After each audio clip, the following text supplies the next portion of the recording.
Di ko lang kung naispatan siya ni KLB doon. Mukhang oo, nakita mo sa flick of the wrist. Nakupuntuhan niya. Be careful, but he gets the shot. Uy, grabe! Saving play pa. Duguan na nga ngayon si Cetra. Elvin nakabantay. He's gonna get one. And also two huge. Nakaya, pero wait lang, hindi pa raw tapos yun. Lahat ng action. Masusundan pa. We are gonna be seeing prevalence race here dito sa house. Ano doon, no? Flash grenade for PSA! Kitang-kita niya sa KLB!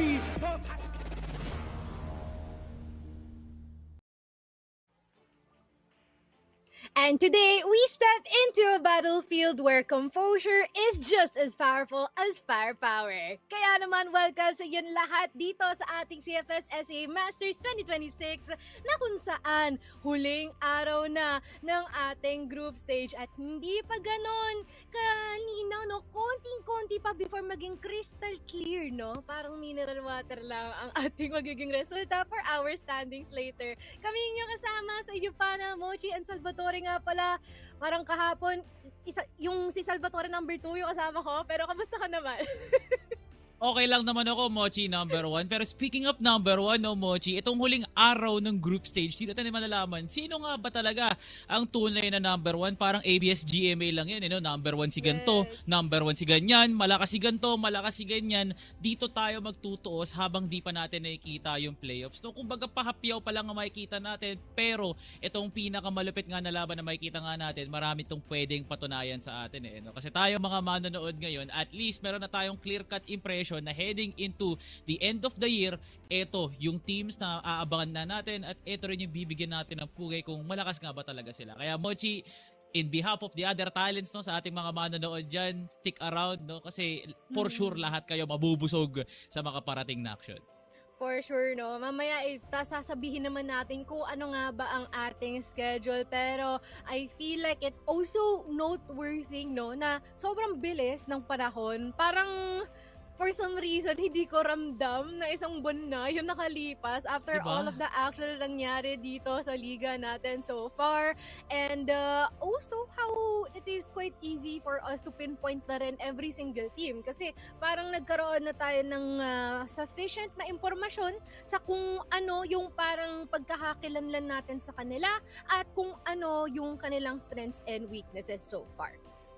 Paalala ko lang, no, Mochi, yung mga dumaang mga eksena bago tayo umabot sa playoffs, no.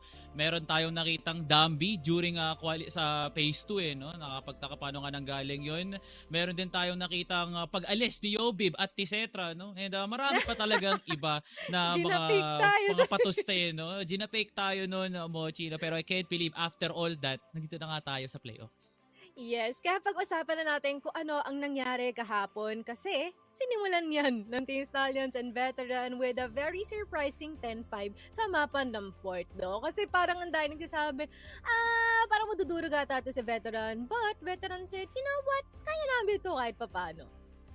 Okay, no? Parang Stallions, gumawa pa talaga sila ng advantage o talagang hindi lang talaga magising dito si KLB. Benching their one and only IGL. Pinalit nga nila ang pinakamalupit nga nilang 6-man na si Dolph na kumbinsido kami dalawa ni El. Actually, kasama na nga rin si Sneaky na sa loob nga ng port. Aba, tong veteran nga na to, no? Fires is doing an amazing job sa kanyang role bilang primary headshot machine. But at the end of the day, no? At the end of the day, ang corona ng isang kano hindi mo matatanggal at hindi mo mauuga sa kanyang ulo. Sabi pa nga ni Kano, wala pa nga daw silang ligo kasi kakagising. Lahat, no? Bunal, why ligo? Bunal, may ligo! Pero buff din yun no? Parang pampalakas ata yun mag-crossfire no? Pag nakakagising, tas rekta ka sa Mochi, laban. kasi yan ang amoy ng kampiyon. Kasi yun. Pero grabe din ito nga ginawa ni Veteran. Kasi biro mo, nag-pop off ito. Si Fires as per usual, no? Si EV9 din, also like the vibes din dito kay EV9. And as well as how actually almost all of them were able to trade off whenever it mattered the most, no? Pero again, STS ang kalaban mo. So parang sure ball na talaga na madedehado kayo at some point in time.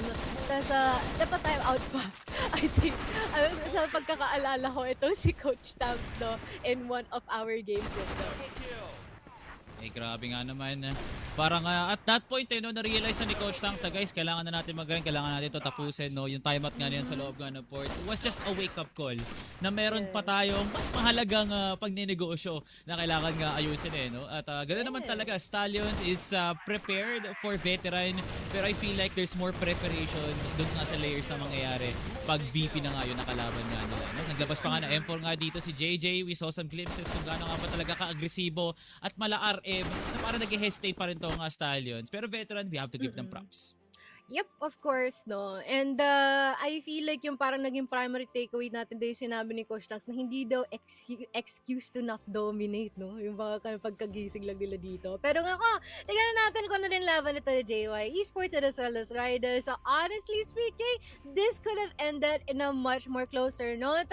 Pero nung tinanong natin si Raya kung bakit kaya naging ganito kalapit yung ating resulta is dahil sa consecutive breaks na tinamasa during this series, no? Which is, for us, understandable yan, no? Valid.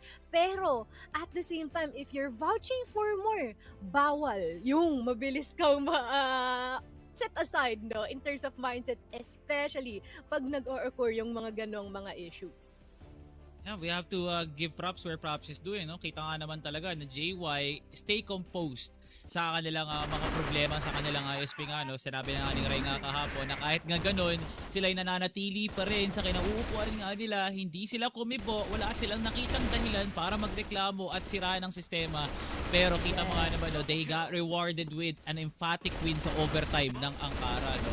At itong Ridaz, bigyan din natin sila ng pruweba, no? They played really well. Nakakita tayo ng potential na unti-unti na nga silang tumatagal dito sa ating Seed Masters na meron ng development kahit paano. Sumasabay sila sa aggression ng kalaban, nakahanapan nila ng butas yung kalaban. At higit sa lahat, no? Parang Ridaz is having this kind of formula na when we are aggressive, we get a lot of props talaga. At iyan ang maganda dito para ka sa Ridaz. At least they now realize the power that they have. Na ang benchmark ka nila is definitely JY kasi ang dami nilang nagawa sa series na to. And ang nagustuhan ko din dito is yung pag-pop off dito ni Kodok sa map ng Ankara natin, no? I really like how he's been able to address yung mga taong nakikita, nararamdaman, naririnig at nakukuhanan niya ng impormasyon galing dito kay JY Esports. And like what you have mentioned, I am pretty proud sa kung ano yung nakuha nilang growth dito, no?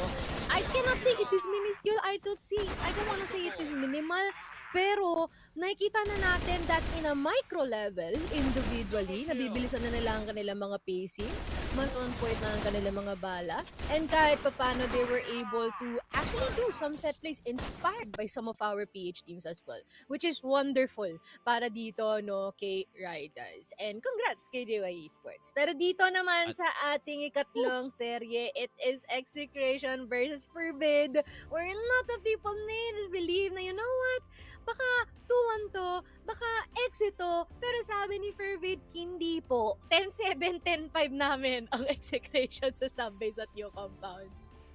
Isang katerbang theory yung nabuo natin dito, no, Mochi? Pero as they say it in Crossfire, pag naka-10 na yung kalaban, tanggap lang ang pagkatalo dito ng Execration. No? There's no anomalies, wala namang butas, wala naman tayong nakitang kahinaan dito ng Execration. Siguro na lang mo, no, Mochi, ang pinaka-absolute answer nga dito, no, is if MVA underperforms, buong Execration na apektuhan nga. No? Sanay na sanay tayo in the first 3 weeks na MVA is always averaging double digits, no, sa kanyang KD.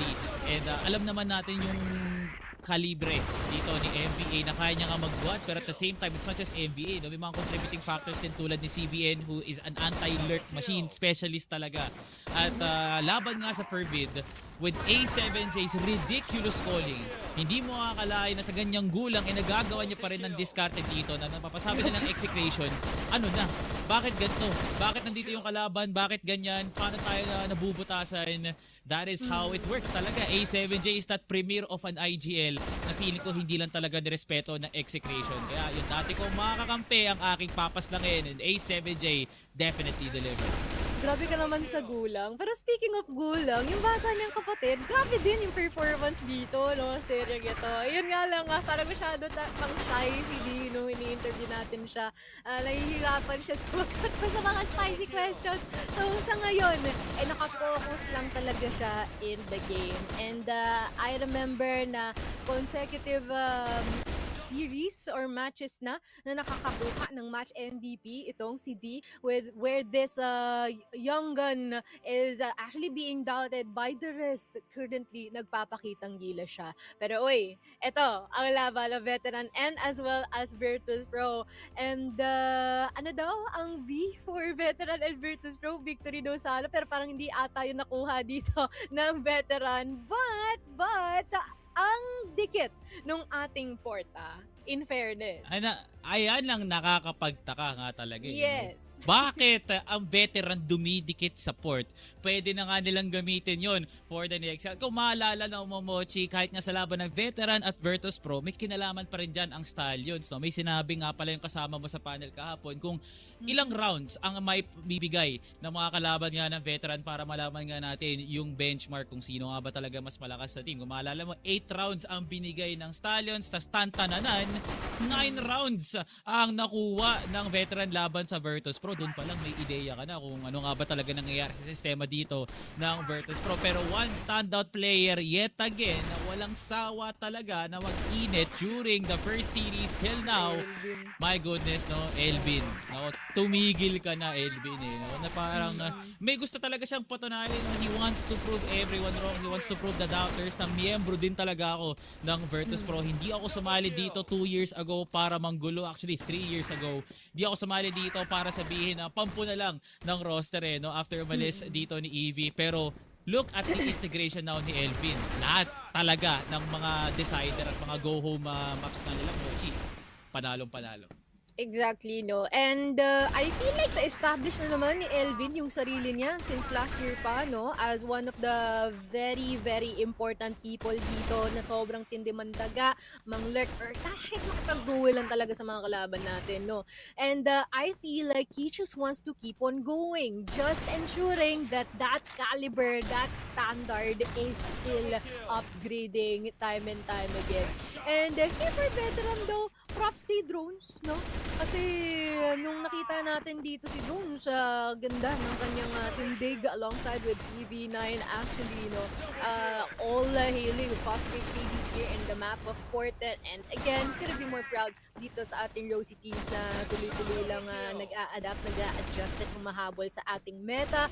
Pero ito ang ating huling match for yesterday, no? And today, we have new sets of matches, diba? Talaga na kung saan this will be pretty spicy, especially the last one. And I do think na meron ka na ring ideya kung sino yung magtatapat doon sa pinahuling match natin. Pero for now, I feel like it is time for us na magpa-chill muna. Kaya tawagin na natin ang ating mga casters na magsasama sa atin dito sa ating minigame. For today, it is going to be Sneaky Frog and Ramon.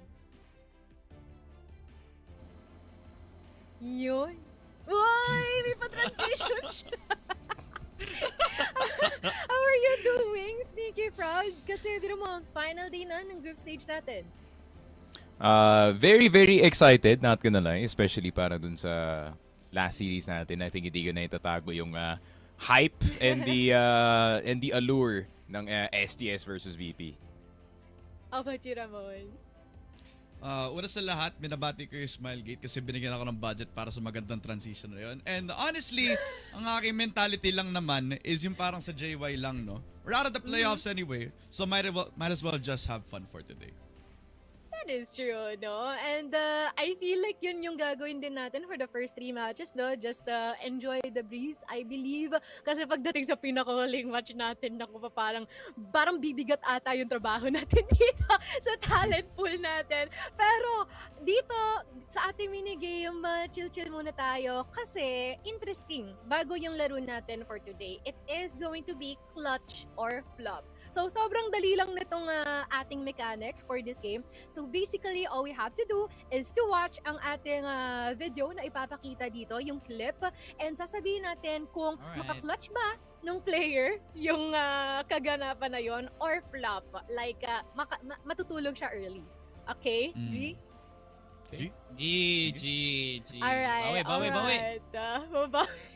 Bawi kayo po Babawi eh. ata itong dalawa, no? Sneaky Frog, kakapanalo lang ng reset na minigame natin. So that if may direct, pwede mo nang ipakita ang ating unang clip.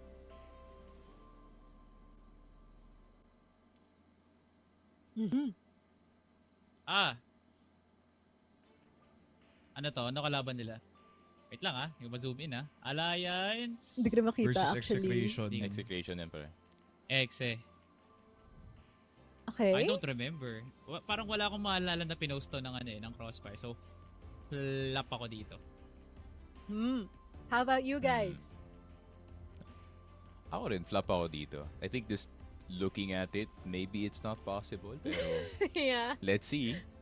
How about you, Ramon? Is it a Hindi ko clutch or a ma-zoom. flop? Hindi ko ma-zoom in para malaman kung ito yung time na nandito pa si Boo. So, hindi ata siya yung honeymoon period ng ALG. Pero I think I'll say flop na din. Alright, so everyone says flop. Ano nga ba ang ating kasagutan dyan, Direk? I do think as well that it is a flop. Okay, tignan natin. Tulog agad, no? Wala pang 5 segundo. Winnable. Wala man lang Winnable. Wala man lang lumabas na bala sa kanyang barrel. It is definitely a flop. All one tayo dito in our desk. Kaya let us proceed sa ating next clip.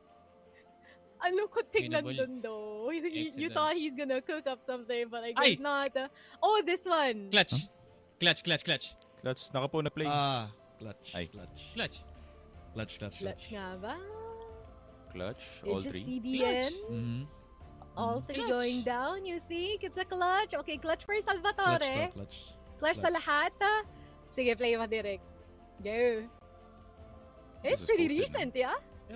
Ayun. Panood lang natin ito Wait, ako nag-cast ito eh. It's pretty recent. Sige, sumabog yung bato mo dito eh. Omsim. Hindi mo na kailangan, no? Hindi mo na kailangan isipin. Basta yung CCBN on the screen, automatic that's a clutch. The C is for clutch in CBN, okay? So let's proceed dito sa Totoo yan. ating next clip. Sinabi niyan. It's a joke, by the way. Totoo yan. Alright. Si Jalan pala So, to. ano to? JY versus... Tapit tayo onte. Kerdas. Is it Kerdas? Yeah, it does seem like Kerdas. Kaya I'll say It's so... I'll say clutch. Mhm. Nakuha na yung collateral dito sa spray. How about you guys? The Pioneers. Wow, Pioneers. Ay. Alam ni Ramon to kasi siya nag-cast eh. Yes. You think? Or baka ako nag-cast nito. JY versus QD. I Sige, don't know. I si don't JY remember. Ige. Nga. Tinetesting nila yung ball knowledge natin, pre, no? Actually, Let's say, ano to pre? Clutch? Is it a clutch? Ako, Clutch for you? Flop ka sa Albi para... Kerdas JY. I'll call flop.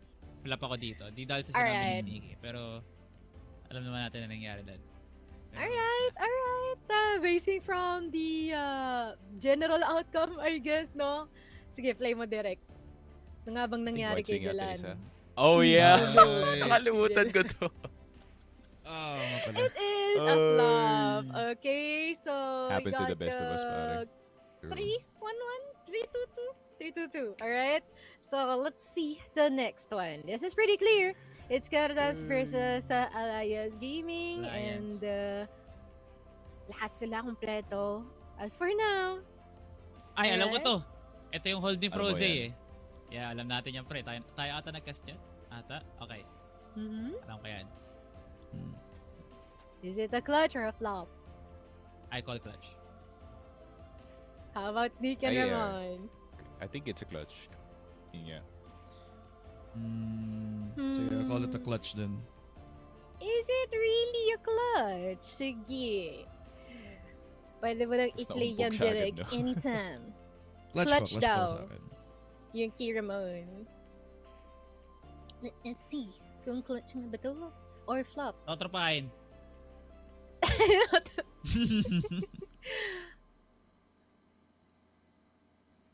Uh-huh. Wait lang. Wait lang yeah, wait lang. yeah. Si Froze, The si entire Froze clip. yung sinasabihan natin dito, no? Si Froze yung sinasabihan No, the natin entire dito. round. No, The the entire actual round. thing, pare. Okay. The actual outcome. So, fortunately, Nabait tayo ng obs. nabait kayo ng obs. Mali tayo dun ah. Props kay Froze doon, though. He's really good. Okay. He held it so down. good, no? 4K ABR. Grabe. Believe natin. Nadjabate tayo dun. Hindi lang talaga siya nasalo, no? Akala ko naman yung hold ni Froze yung clutch dun. Kasi Yun apat nga na eh. nakuha niya. Like, okay. Okay. Alright. Okay. Same pa rin tayo. Same na ating points. Pero ito, ang nangyari naman, no? For STS versus JY, is this a clutch or a flop for you guys? Knowing KLP. Rating Knowing yun. KLP. Recent yan. Ako KLP. Ano, may mga araw kasi na araw mo, hindi mo araw. Flop. Okay, flop for you. Parang flop ka to, pare. May tao na Flop for sabi you I as don't know. well. I don't know about Parang- this one. Chance mo na, Chris. Ako yung nag-cast nito eh, pero pati ako di din ako sure. Pero sabihin ko ng clutch to. Ganun ako kalaking tiwala kay KLP dito. Clutch na to. Ako just vibe. Alam ko yung sagot. Pero still, ang alam ko sumabit siya dun sa third kill eh. Dapat. Sumabog. So, play mo direct. Sumabog. Sige, flop ka ba Sa to L. or clutch? Sumabog sa LA. Grabe, men. Sumabog sa LA, men. Grabe. Ayun! Sabi na eh. And it is indeed a flop. Alright, we have quite of a interesting trend uli, no? 4-3-2. At this it's decreasing, okay? So, let us see ang ating second to the last clip. It is Alliance Gaming versus MATTJESS. Sino yung last two? Si Zack tsaka si Ninkyo Nino. ata. Ay, Uh-huh. pamilyar to. Alam ko to, Wait. Stick, sumabog yung utak natin dito. Wait. Okay, pero Okay. Parang yung frame 1 pa lang yun, nakahawak si Kay Cedric ng C4. okay. Parang kulang na lang lagyan ng overlay na to be continued dyan sa gitna, no? Oh my God. Si Cedric. If I can remember, no. Triple kill to mula kay Zack, tas tinapos to ni Ninkyu clutch. Mhm. Clutch yan, Okay. pare. Touch dyan din. Okay. Oo. Okay, clutch for everyone. Sige, direct. Roll the clip. Everyone said clutch, okay? The clutch daw. Ano na nangyari dito, no? Interesting setup. He hit the second shot. Tapos Yep. tapos pag 180 siya doon sa EA, ubusin niya yung C3. Bam. One more. Tapos papatay na. Ayun. Tapos Galing yung tatalon mukha ni Zack, sinukin. pre. Nalig nito eh. Nalig na to nung nung tumalon eh. Tatalon sinukin. Ayun! Oh, I forgot how sick this was. That is Yup. so sick. Actually, I got reminded again. Kung gaano ka goated si Zaka, it is indeed a clutch. Last clip natin tignan natin, no? Kung ano ang meron dito. Is this JY and Execration? I feel like medyo mahirap to. alam mo, execration na agad. May 5 na nasa labas. Na nasa subbase.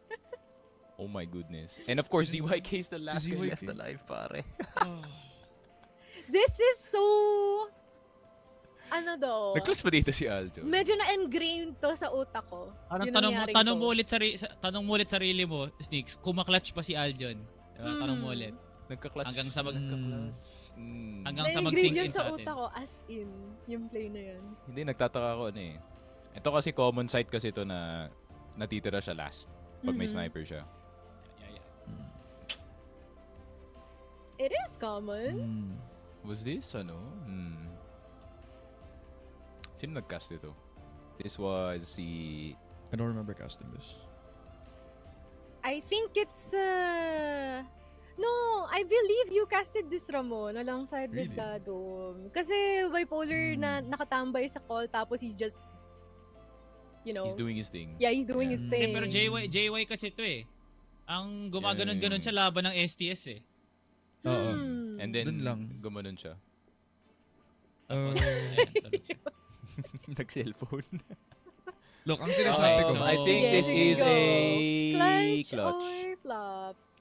Clutch to. Dahil ginawa niya kasi akong DP nung hinimatay ako sa broadcast, feeling ko flop to.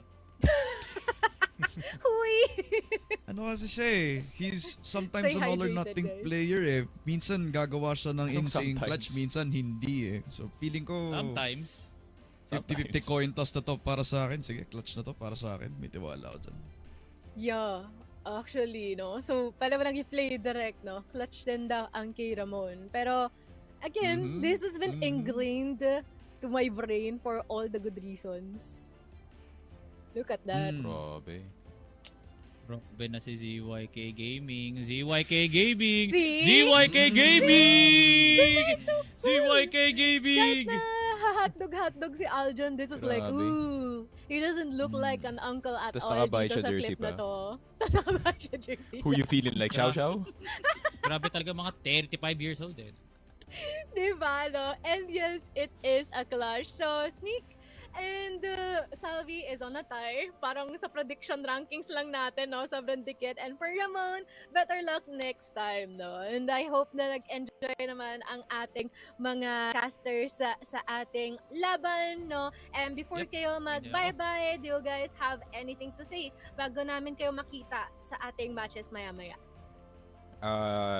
Shout out to you, the community, no? I think the support has been insane for the past few weeks dito sa group stage. And I would also love to shout out yung community for also supporting itong Impact natin. I think, granted, Impact has gotten a bit more unk-like recently, no? Pero yung entertainment value is still the exact same. Yeah. So, big shout out to the community and everybody watching. Thank you. How about Ramon?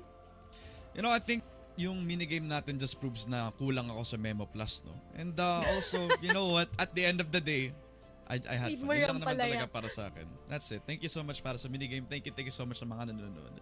And I hope na mamaya, nandito pa rin kayo para sa main event natin. For sure, I do think na marami sa kanila naka-alarm na, no? Nakatantos na yan sa kanila. And with that, maraming salamat sa ating mga casters at mamaya makikita namin kayo uli. And it is time na nga, no? Salvatore, it is time para mag-prepare, no? We have 3 match worth in terms of cooldown before we head on to Team Stallions and as well as Virtus.pro. Tawa din ako dun sa sinabi ni Sneaky Frog na parang nagiging unk-like daw yung Impact. Parang sinugarcoat niya pa, hindi na lang sabihin na somewhat naging retirement home siya lang kaunti, no? Pero eto nga, ang ating trivia here, no? Ankara is the most picked map this CFS SEA Masters 2026 Spring with a 69% pick rate. 24 Nice. times played across the whole team, so or all the teams. Nice. Nice, no? It's given naman talaga, no? It's next to Black Widow siguro ito yung pinaka pwedeng piliin talaga ng mga teams nga natin, no? And you gotta admire the resiliency na meron talaga ang mga ibang teams na gusto nga nilang pagbutihin ang Ankara, no? If one of their primary maps is banned, kita naman Execration really loves to pick their Ankara. At ganun talaga, no? This has been like what Pacific.PHT has been excelling naman talaga noong una, even during the SGJ days. Kaya di na ako nakakagulat na Ankara is indeed the baseline. Of course, no. And it is nice nga, like we have mentioned, finally, it's no longer Black Widow being spammed all around dito. And we're seeing more New Mexico as well, no? So whatever is happening to our map veto pick rate so far, I am down and I'm happy to see kung paano siya nag-tatraverse or nangyayari, no? And I do think that we will be seeing this map more and more as time goes by. Di na ako magtataka kung lahat ng serya natin meron din nito, no, pagdating sa ating map veto. But let us check kung ano ang ating second trivia. VP Elvin is currently the player with the most total kills. Di na ako nagtataka. In CFS SEA Masters 2026, with 277. Second, si Zach with 261. Crazy. Wow. Okay, no? Siguro last year, hindi natin ito masasabi kay LV, no? Sa leading the top frags sa ating category, no? Kung meron pa nga tayong inaabang mga graphics, for sure, palagi ng regular si Elvin last. Yes. Kung ganito lang maglaro si Elvin last year, palagi siya nasa mga graphics natin, no? Pero the resurgence that Elvin has, talaga, the improvement as a player na hindi na talaga siya basta lurk, no? Nagiging anchor na nga siya, umi-entry na nga rin. So, napaka-warranted talaga na naging improvement dito ni Elvin sa kanyang kill count, no? Pero same goes for Zach. Feeling ko ganun pa rin naman talaga na what he's doing last year, mas nag-elevate lang talaga ngayon taon kasi mas tumatama na yung mga nakakabaliw na shots, no, Mochi? Yup, indeed. And oftentimes, Alvin is even taking all those shots. Minsan naka-headshot pa nga siya kahit nakatalikod lahat ng mga katapat niya. Kasi lagi siyang nag-a-arrive unprecedented. Or hindi talaga pinaghahandaan ng kung sino man yung mga nakabantay, no? Magtataka ka na lang, paano napunta si Alvin yon? So, kailangan mo i-rewind yung broadcast para lang makita mo kung saan siya nanggaling. So, ganun din siya, nakakatakot. And that might actually be quite of a threat, no? Sa laban nila mamaya alongside with Team Stallions. Pero, bago tayo mag-arrive doon, check muna natin one last quick look with our updated standings from yesterday. We're in for Ridaz, Execration, JY Esports, and Veteran. There are minimal changes. Yeah, ito na yung huling tingin ng Stallions at ng Virtus Pro, no, sa possible na huling beses na may kita nga nila tong standings nga na baka dito na lang sila, baka pwede silang mapatalsik dyan, pwede pa nga ikalugod ng Virtus Pro na, uy, number 2 kami, pero babawi kami ng playoff sort of narrative dito, no, para nga sa kanila, Stallions continuing the idea of total domination. Pero alam mo naman, no, Bochi, no, sometimes to, when some people claim something, no, minsan talaga kailangan mo talaga ng onting pagdududa para mas ma-fuel pa nga yun, no? Kaya Team Stallions, if it is truly a total domination of a Sea Masters run, ipakita nyo mamaya sa series. Gano. Pero eto talaga, Fervid cementing their position dito sa ating tournament. Grabe. Na posible nga nilang makuha tong number 3 nga na to, no? And you gotta admit, no? Fervid really loves to play this kind of excitement talaga na pag alam naman natin na kailangan nating pumwesto ng malupit, we need to get that series intact. Grabe yung naipanalo nila sa Execration. Pero I believe Ridaz and MATTJESS have now locked in their spots. Isang match pata for MATTJESS. But nonetheless, I love the playoff bracket na kagad, no, Mochi? Yep, exactly. And I'm pretty curious kung sino-sino nga ba yung magtatapat dito, no? Especially na umpisa pa lang baka masampal na sila kaagad ng STS at ng VP natin. Plus Fervid, no?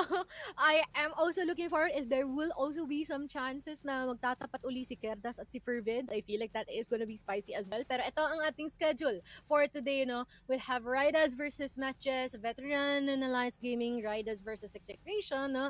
Good luck to Ridaz, by the way, because they have 2 games. Yesterday's a Veteran. And for the grand finale of this group stage, it's going to be STS versus VP. Oh my God, di ba? Parang sana lahat ng mga tao malalaban lang talaga ng Pacquiao. Lahat ng tao nasa loob ng mga kanya-kanyang bahay manonood ng laban na to. Kasi for Yes. sure, hindi kayo magkukulang sa mga makikita nyo laban. Mochi, makikita mo mamaya, bakanting-bakante ang mga kalsada ng Tondo. Lahat ng mga taga Cebu, mga nasa kanya-kanyang bahay nanonood ng laban ng Stallions, no? Bababa yung crime rate dito sa Pilipinas kasi lahat nanonood ng Crossfire. Ganun naman talaga no? It's proven fact. Paglaban ng Pacquiao, ganun libre dito ang laban ng Stallions tsaka ng Virtus Pro. At higit sa lahat, no, wala kang kotse na makikita sa mga kalsada, no? Kasi lahat, mga nasa bahay lang nanonood ng Crossfire. Makakasiguro kayo dyan. Yeah, to saktong-sakto linggo pa, no? Pero, eto rin yung matindi dito, no? Sa crime rate, hindi ako sure. Kasi baka magkaroon ng krimen sa comment section. Alam nyo na yan. Dito, ito nga yung una nating laban, no? It is Ridaz and as well as MATTJESS. And with this, I feel like this is just gonna be serving as ample time para sa Ridaz and veteran na sulitin yung last few moments na meron dito sa ating group stage para ma-scale nila ng maigi kung nasaan na ba silang pahina in terms of the path of improvement. I think no Mochi, because of this no they will not be occupying the number 8 spot. Kailangan ata nila mag-qualify from the Rosea qualifiers once more para makapasok sa ating stage 2 ng Summer Masters no. Pero eto na prediction no Mochi, kailangan pa ba nating pag-usapan? Meron pa ba tayong kailangan kutsain nga dito or ingaw-ngaw sa kung ano nga ba ang naiisip natin kakalabasan nga nito? It could be close. Mangangala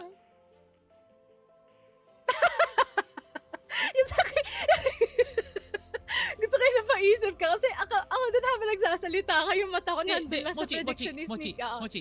Mochi, hindi lang si Sneaky yung may malalang prediction ngayon. Ilawan sa sabi ko. Yeah. Okay. Alright. We have 2 matches though. I mean, the target here for Ridaz is to at least get a map, right? Or make it a bit closer. Intention ni Sneaks? Ano intention ni Sneaks? I don't know. Diba? I mean, let him cook. Malay mo, tama pala siya, no? Malay mo, Ridaz is actually on to something. After yesterday's fight against Virtus.pro, no? They might get pumped up, honestly, you know. As of right now, all the mental games, all the mind games na meron dito internally within the team has been doing a lot for our players so far. So, that makes sense, actually, in prediction niya. Okay, valid no? Siguro Snakes, hindi naman kita kinaklaw no? Pero one of the few times that you were handed a prediction who's absolutely free, dito pa naisipang magbulakbol or mag-isip ng mga bagay na hindi ko akalaing manggagaling pa sa'yo no? Maintindihan ko pa kung galing sa akin, galing kay Dadum no? Pero like, whoa, was it a graphic error? Malalaman natin mamaya. Pero as it stands, hindi naman na-correct mismo ng ating production. So it has to be like a 2-1 talaga. Yeah, Nakakagulat lang talaga Mochi, siya. on my end. Diba? As is, hindi siya kinorek or anything. So, para kay Sneaks no, Mochi? Para kay Sneaks, wala na yung prediction number niya. Nananalo na ako ng 3 weeks. Sige, kayo naman. Funny, no? Pero I like how we didn't even point out any from these teams at all. Kasi alam na naman natin from the past weeks na meron tayo at nag-focus at dissect natin na maigi is yung prediction ni Sneak dito. He's been able to give away a map dito for Ridaz. Pero alam mo, for Ridaz, if they will be getting a map indeed, good for them, no? But let us check out kung sino nga ba ang mga maglalaro here for Ridaz, because I do think it is pretty much the same from yesterday. Yep. We have 21 Rai, Kodak, Jung, Wong Feng, and as well as Bangs, and for Bangs, Kodak, and as well as itong kay 21 Rai, they're doing pretty good. Honestly, no, the most recent games that we have them so far. Bigyan natin ng medal dito, no? Si Jung, he had like one of the best Ankaras we've seen from a Rosea team by far. And I feel like Jung is on his quest right now to make sure that the upcoming map veto will heavily favor Ridaz by picking Ankara as their map pick. Hopefully that will be the case because Ridaz, out of all the maps that they had during the Rosea qualifiers and even prior to the C-Masters matchup right now, they've had quite a few experience inside of Sub-Base, Black Widow, or even the likes of Compound, but entering into Ankara has been the most comfortable here for Ridaz. So that might be the case here for Ridaz because Jung had like the series of his life yesterday. Yep, and let us check out their team data as well, because for this one specifically, it is a series of losses, and unfortunately, they have yet to secure their first victory. And what pains me here the most is that we haven't been able to see how they've been able to fight up against a veteran due to unforeseen circumstances, and instead, they'll just continue on with their match with matches. And I hope that they indeed get at least a map before this ends, because I do think that this is also their last chance, because their next Yep. match and final match is going to be later against Execution. Look at the double header here for Ridaz. They'll be playing with the ranked number 4 and ranked number 5 team currently in C Masters, which I do think numbers do not play a fair game here, Mochi, because not looking at like what placements they are right now, MATTJESS and Execration is still a force to be reckoned with. Of course, in Ridaz's level right now. So yeah, hopefully Ridaz will still be exiting our C Masters with a bit of confidence and with a bit of effort from them, that they will be having the experience that they need to learn from it and eventually bounce back from the upcoming C Masters summer. So yeah, Ridaz, good luck, have fun here for the matchup up against MATTJESS, because MATTJESS is very hungry for that one win that will cement themselves as one of the teams heading into the playoffs. That is true, and let us check out what one of them has to say, because I do think that they also have some quotations, and this is from Sected that's been subbed out recently. MATTJESS and JY, just try your best and have fun. Okay, pretty simple. Man of a few words. And not only did he have like a banger of a line, he does have a banger of a jacket here, Sected. So shout out to your clothing game, my friend. You know, that's one of the few things I always want to point out for like the past few weeks, Sected. You know, good clothing game, my friend. Copy. But also. I also want to translate it to a much better gameplay here, Sected, because I hope that jacket gives you buffs for the upcoming matchup. Yeah, MATTJESS and JY is clearly two sides of the coin, wherein JY really had the number here for Ridaz securing that overtime win. But I do feel like with the MATTJESS caliber that they have, I don't think Mochi predicting it right now, hot take it may be, I don't even feel like Ridaz is on the level right now that they could even force that kind of overtime environment here for matches. But yeah, I would love to be proven wrong here by Ridaz. We could be eating our words right now to the point that even Sneaky will be grinning ear to ear from that one singular set that Ridaz could be able to get. But yeah, at the end of the day, the narrative is still MATTJESS just overcoming this matchup like it's a piece of cake. Yep, indeed. And I do think that we'll also discuss what we have for matches so far, wherein we've been able to pretty much submit them as the primary gatekeepers here if they were, or there are teams that are deserving to arrive on the playoffs. They're like that middle bar here in the standard that you have to pass through before you can say that you can already contest, be a contender. You can already try and have a fight against of our top teams here so far here. What are you even doing? you look like you're miming. But anyways, I was just surprised. I was just surprised that the level just keep going up, and Ridaz was just here. Yes. Yep. It's and Mochi, I feel like you were gonna be golden at that time when you said that line. Shout out to all our enjoyers out there of very peak cinema. So yeah, MATTJESS, very cool roster, Mochi. We played a minigame a while ago that showcased what MATTJESS is capable of in like a 2v4 scenario. But I feel like MATTJESS, much like any other opponent here of Ridaz, I feel like they'll go easy up against Ridaz. But Zach, this guy does not take it easy. This man's game has always been, I want to prove to everyone that I am not just a player of MATTJESS. I want to be like the best player of MATTJESS, and as well as to the whole C Masters landscape. So yeah, MATTJESS with the addition of Aldrin, I do think that this roster has the capability of overtaking number 3 probably, but not now. Probably in the near future. We still have 2 splits, Mochi. So yeah, MATTJESS has a whole year of proving everyone that the addition of Aldrin is the missing piece to a potential international appearance for MATTJESS.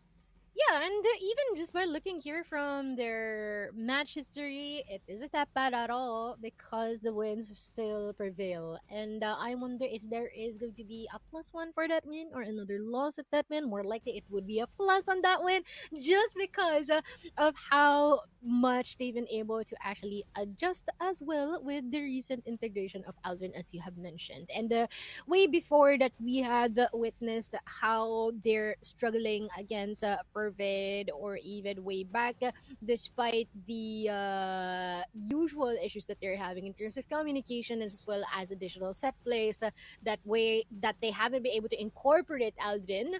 Well, at least now they're finally getting an answer in how they can do that.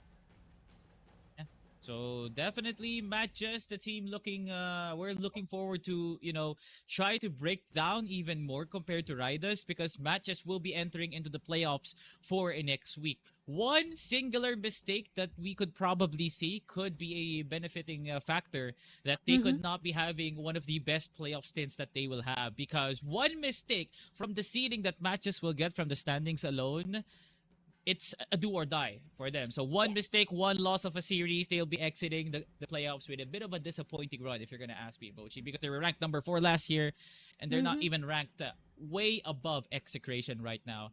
So yeah, let's see what the player cut has to bring here for a matches. I'm pretty sure it's just, I am ready. We did what we did during practices. It's the same thing. And good luck to our enemies. But Dinkyu, Ooh, okay. the man with a lot of words actually, hindi pa namin masasabi na peak na namin to. Naniniwala kami na may lalabas pa kami, lalo na kung makakapasok sa playoffs. We do not believe that this is our ceiling yet. We still believe that we still have what it takes. And even if we enter into the playoffs, Ninkyu, okay, sinabi niya yan. Yeah, He I said think that. so too. Yeah, I feel like you said that. But you know what? Whoever said that, I think you said that.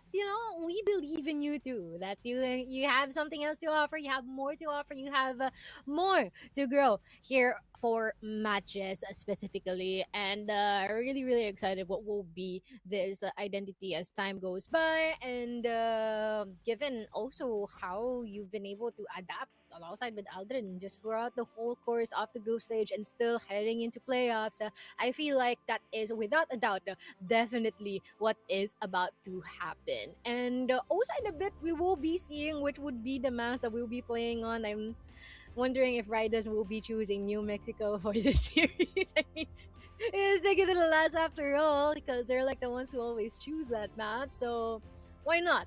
Honestly. Yeah, we do have the chance to make it even more fun here, Mochi, because we do have a lot of maps that could not be picked. But here we go. Map Veto here, incoming here for matches. And Ridaz, Black Widow, Ankara, just give it to us. Oh, we got Ankara in some phase though. And if we will be heading on to our decider, it will indeed be Black Widow. But the problem here is the fact that matches, I feel that is already quite a sure ball win just because of the map of Subway. So for Riders, it is a must for them to take Ankara if they want to pull it onto our decider map.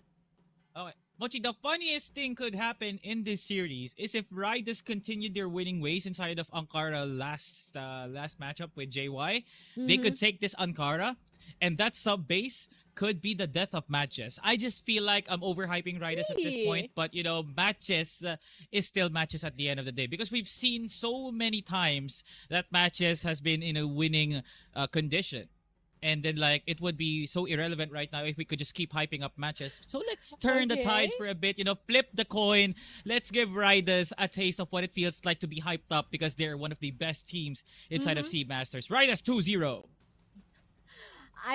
I don't know why, but for some reason I'm already seeing Sneaky Frog in my head say like, what is this guy saying? Alright, I feel like he's pointing at you. But you know what? We're all up for optimism. We're all up for Riders proving that they can definitely cement this with a 2-0. I just want to see them improve, honestly, because of how everything is changing so fast and how everything is being amplified so fast here in our scene so far. And in a bit that we'll be heading onto that very map that you said that might be the fire starter here for Ridaz as well. And I feel like it is about time for us to give it away to our new duo. Actually, I believe this is one of the few times I will be seeing them both on camera. So let us now give it to Ramon and Sneaky Frog. Thank you so much, Mochi and Salvatore, for the introduction of a series that on the surface looks like it should be a good warm-up for MATTJESS, but because of a certain talent that rhymes with Sleepy Frog, it seems like they believe that Ridaz are set up for their possible first set win. I want to take this moment, Sneaky, to pick your brain a little bit. Why do you think Ridaz are going to have a good fight?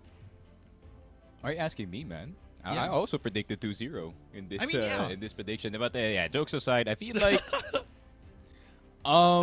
sub-base might work for the boys over at Ridaz. I feel like they have some progress over at sub-base in some of their other maps as well. I was actually kind of surprised that New Mexico wasn't really pulled out, but I think it is also a good idea to not play New Mexico up against MATTJESS, one of the few teams, or one of the teams that can also play that exact map. I'm actually curious to see what the headline is about, because 2 series for Ridaz this day. I have to go Tagalog here. MJ at Execration making hadlang. Kaya pa ba ng Ridaz makakuha ng kahit isa na serye? So the question is, it's not just 2 series for the side of Ridaz. There's also another layer to this. They will be going up against 4 out of the 5 players of the best roster in CrossFIRE Philippines history. Yep. So they're gonna be touching grass with the best of the best. First of all, you gotta go round 1 with Aldrin, and then you're gonna go the triple back to special later down the line. So it's not gonna get easier for Ridaz whatsoever, but I feel like overall it could be a very valuable learning experience for them. And it's also, hey man, it's also kind of nice to meet one of the best in history. That's true. And it's not just that, right? You kind of also have to consider that it's also late game MATTJESS we're talking about. Up against Ridaz today, as well as an Execration that got losses that they really didn't want to get, right? So we're kind of looking out for that sort of vengeance inside of them, right? They're kind of feeling a little fiery hot after those losses recently from STS, as well as the games yesterday. I think this is... it's not the best shape for Ridaz in terms of the circumstance, but considering as well that they given up a good fight yesterday in their port game up against JY, there's potential for it to be close. But I can't really sugarcoat it so much, right? This is definitely not the best thing for Ridaz in terms of the matches that they have, considering the form that these 2 teams that are going to be facing up against today are definitely in the peak form so far. I'd say MATTJESS is a good way to start for them, right? I'd rather go for a MATTJESS that has been a little bit on and off, especially in the early stages of SCA Masters. They were improving all towards the end game of our SCA Masters so far, so maybe we'll have that sort of performance from them. But before all that, of course, we're gonna have to throw it to a little bit of a short break. This has been a tough time for Ridaz, so we're gonna give him a little bit of time to warm up, and we're gonna give a lot of time for the viewers out there to grab a snack, grab your lunch, and also stick around, because SCA Masters Spring will be right back.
Teka lang, naispatan siya ni KLB doon. Mukhang oo, nakita mo sa flick of the wrist. Nakupuntuhan niya. Be careful, but he gets the shot. And he Uy, gets the trouble. grabe! Receiving play pa. Duguan na nga ngayon si Cetra. LB nakabantay. He's gonna get one. And also two huge. Nakaya, pero wait lang, hindi pa raw tapos yun. Lahat ng action, masusundan pa. We are gonna be seeing prevalence race here dito sa house. Ano dun, no? Flash grenade for PSA. Kitang-kita niya sa KLB.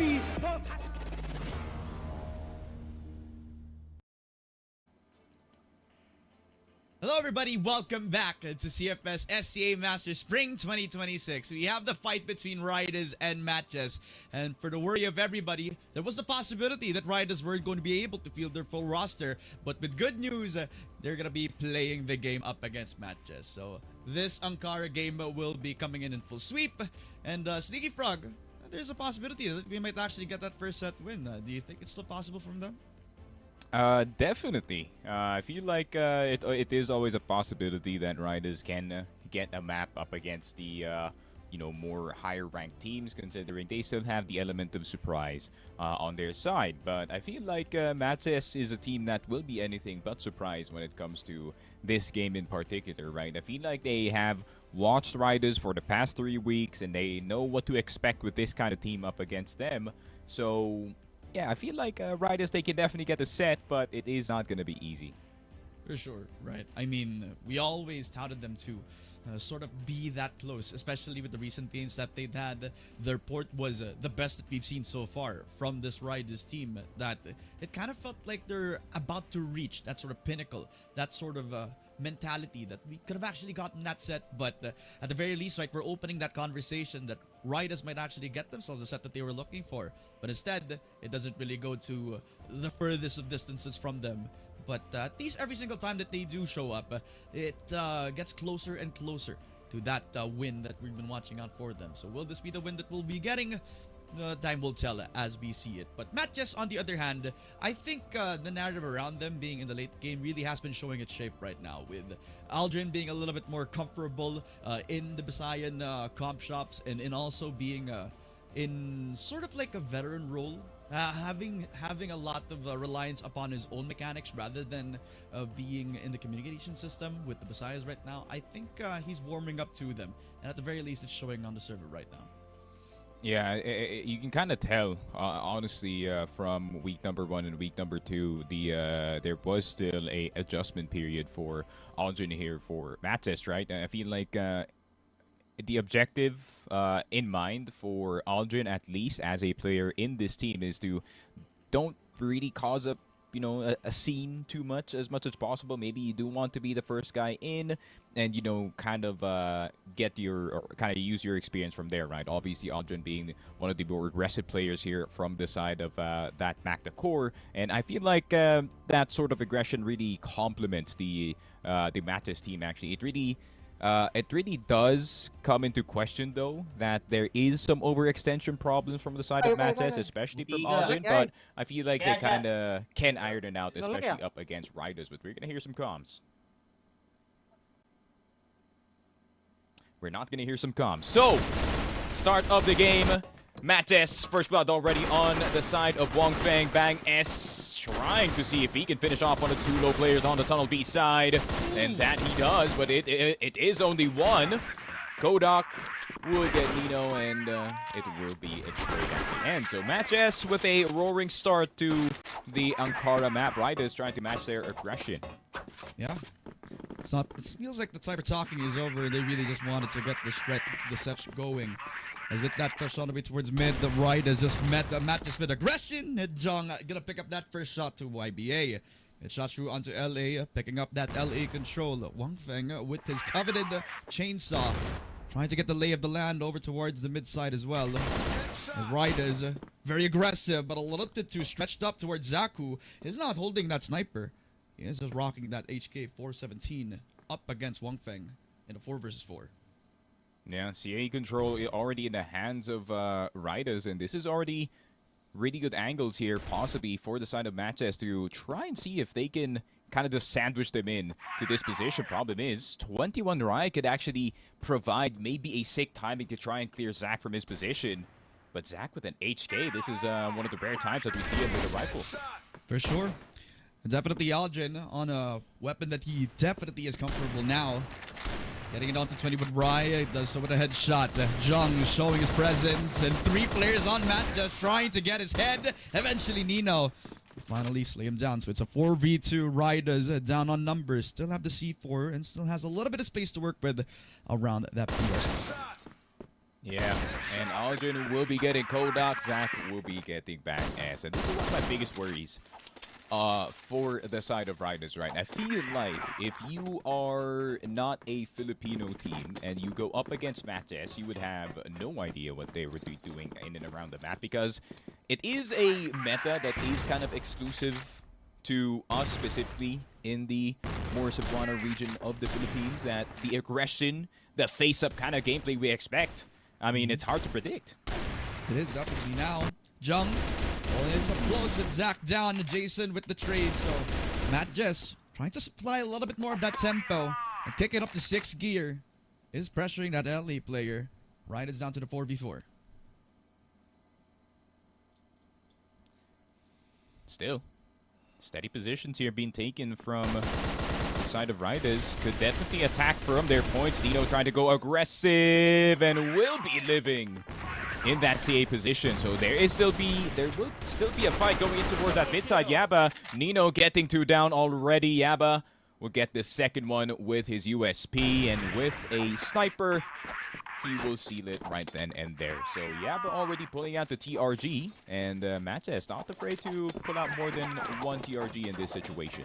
Yeah, it's almost like they're throwing your defaults out the window, right? I mean, it's not every day that you can see those 3 TRGs in play for a MATTJESS day, but they are pulling it out, and they are trying to rush on down Ridaz, but this time 21 Rye starts the aggression with a second for Jung as well.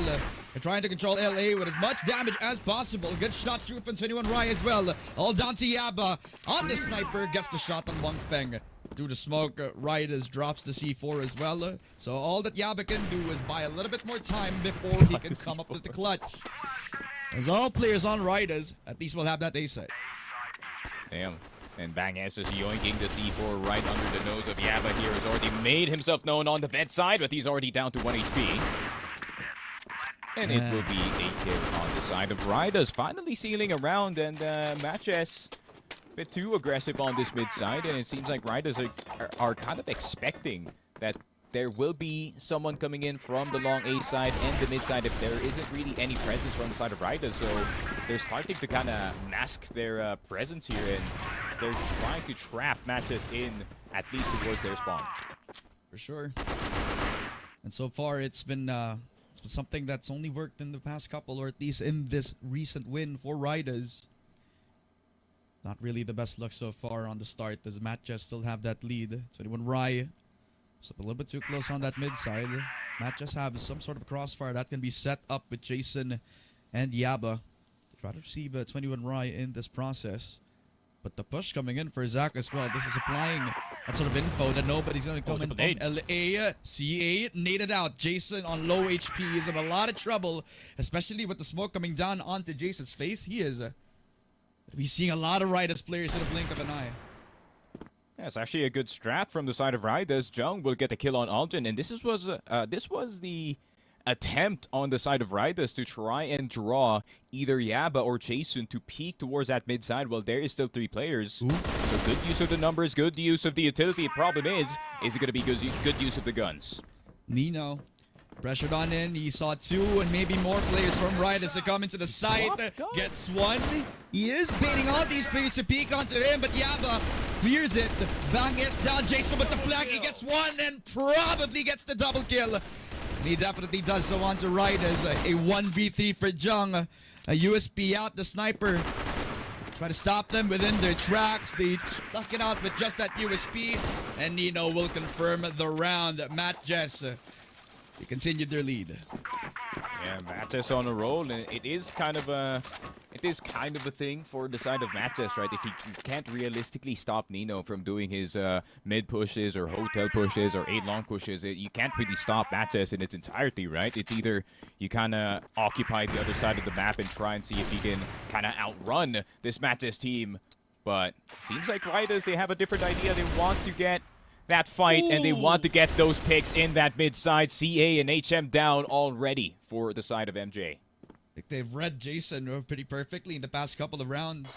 Expecting a CA player. This is the time that they actually get some of the kills. Kodak with a push. Nino almost reconfiguring the round.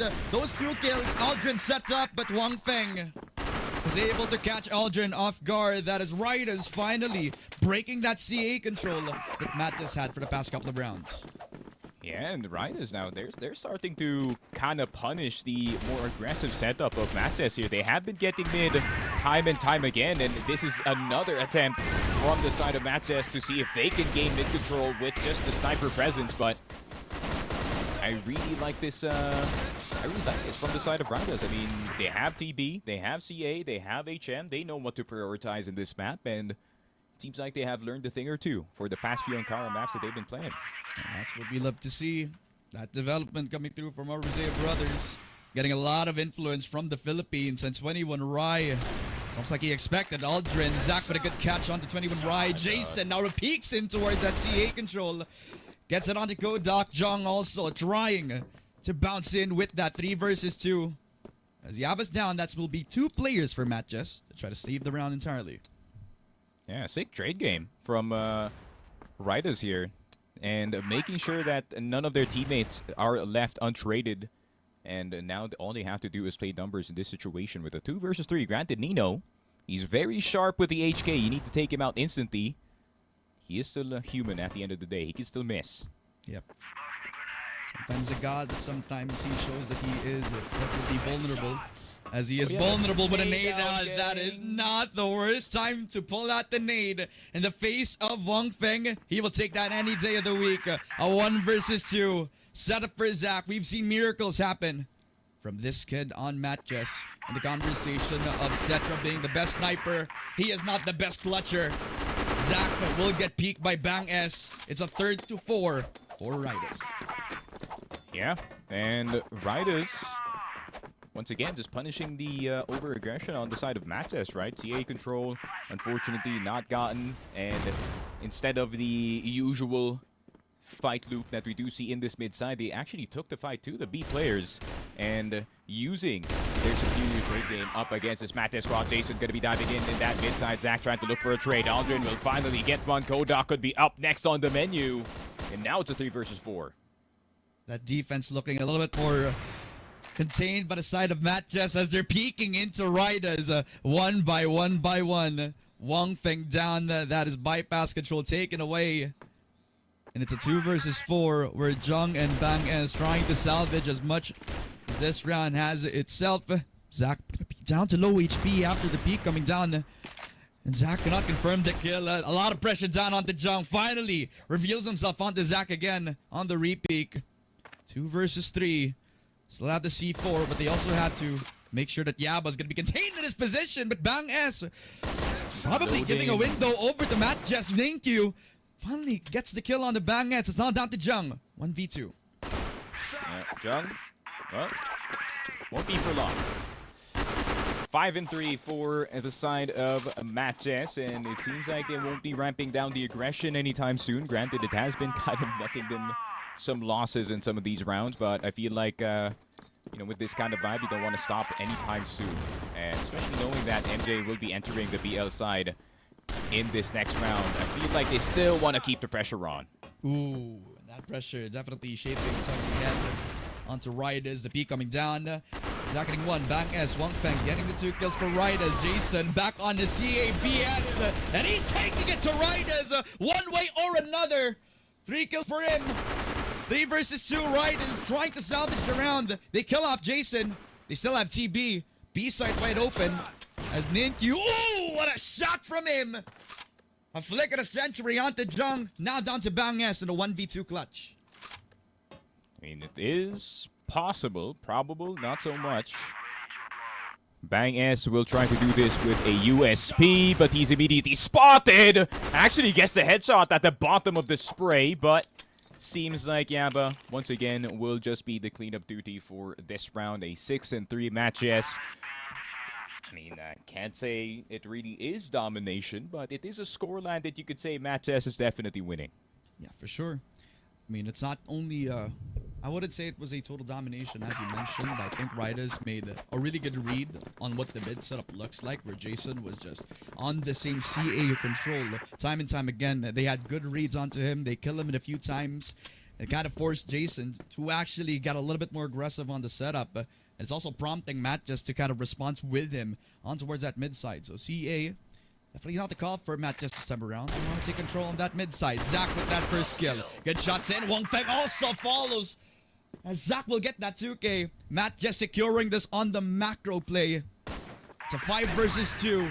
And Ridaz seemingly just giving the round away. Zach with a 2K. And now down to 21 Riot.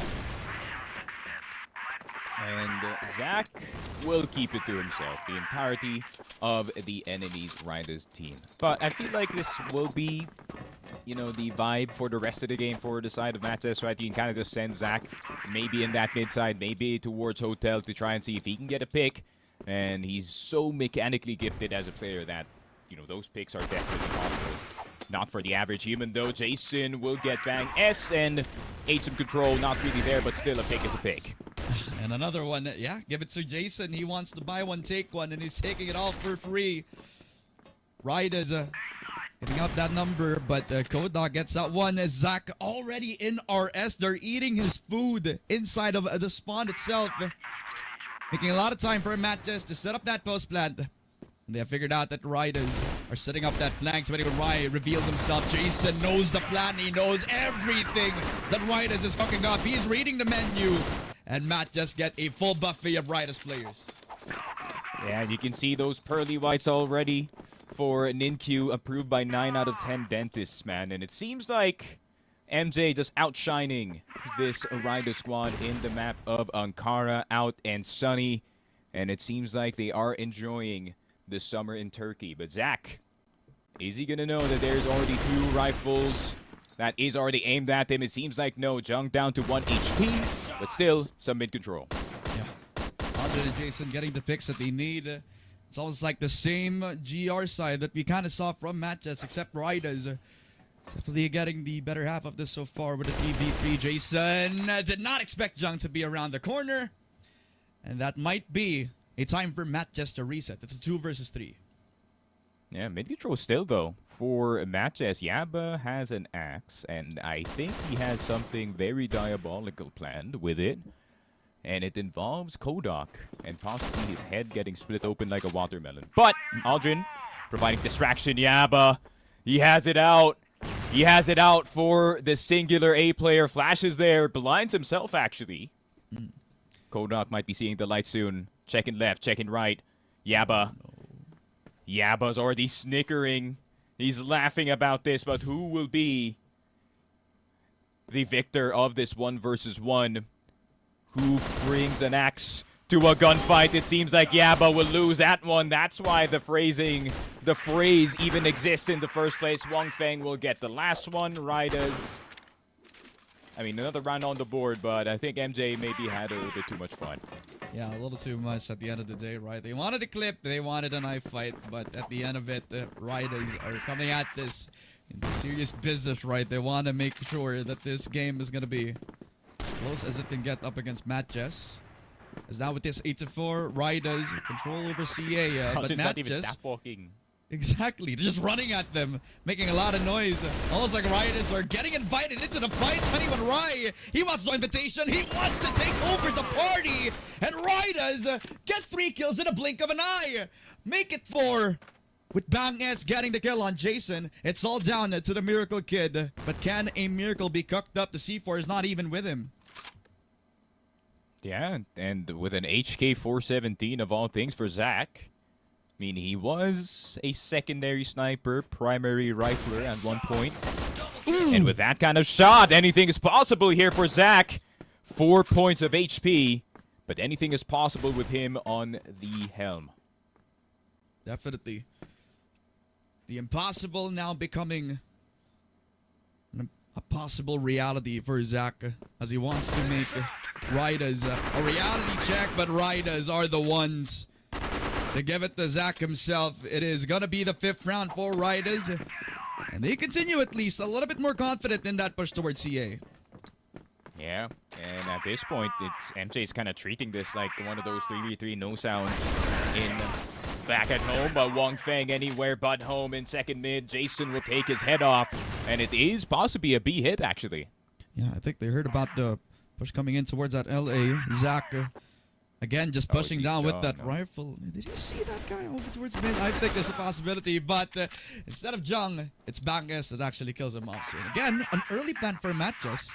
Now trying to take the retake over for Ridaz for V4. Jason, he saw the Jung, so now TB controlled by him. And Nino also with that headshot. Cannot get the second onto Kodak as well. 2v3 through the smoke. Seyon Rai, no answer, no entry. Kodak all alone in a 1v3 scenario where all he could see is just smoke and mirrors. But can the illusion set itself? He does so onto Yaba. Now becomes that 1v2, but time is running out. The sands of time is slowly dipping away for Kodak as the clutch fades away before his very eyes. Aldrin with the kill and a set point for MATTJESS. Yeah, and Ankara could possibly be ending soon. This is one of the few times that MATTJESS actually held their angles in Tunnel B and the site itself. So I feel like this is now time for them to finish it. Map score is definitely a factor that you have to think about, especially if you're MATTJESS. Aldrin and Jung with a 1-for-1. Ooh, the drop in from MATTJESS as well. So the number still for Ridaz, and that mid control definitely taking shape. Wong Feng, long angle, good shot on the Zach as well. No sniper needed from MATTJESS. They need to go hunting with the pistol. Nino, risky and a little bit too frisky onto Kodak. Even gives him the frag. It's now down to Yaba. A 1v4 for the headshot machine. Doesn't have an axe out this time, so definitely is a possibility for him to maybe score a little clip. But Yaba not intending to put the C4 down anytime soon, and unfortunately sees the shoulder of 21 Rai a bit too late. So 9-6, Ridaz, honestly, this is one of their better games up against an arguably top 5, top 6-ish team. Yeah, for sure. I mean, the willingness to take that fight over to the mid side. But at least some vibes from the first half where MATTJESS really tried their best to secure that mid-side defense. And when Rai, not on mid, CA controlled by him until Jason just takes his head off. An early push towards A. This is going to be that 2-stack defense for Ridaz. Kodak here, Bang is here as well. Pistol out, and it's all pistols at the end of the day. Aldrin wants to peek into the conversation, and he even peeks it on towards exit. They are trying to put Ridaz out of Ankara, and they do so in dominant fashion on the second half. MATTJESS secures the first set.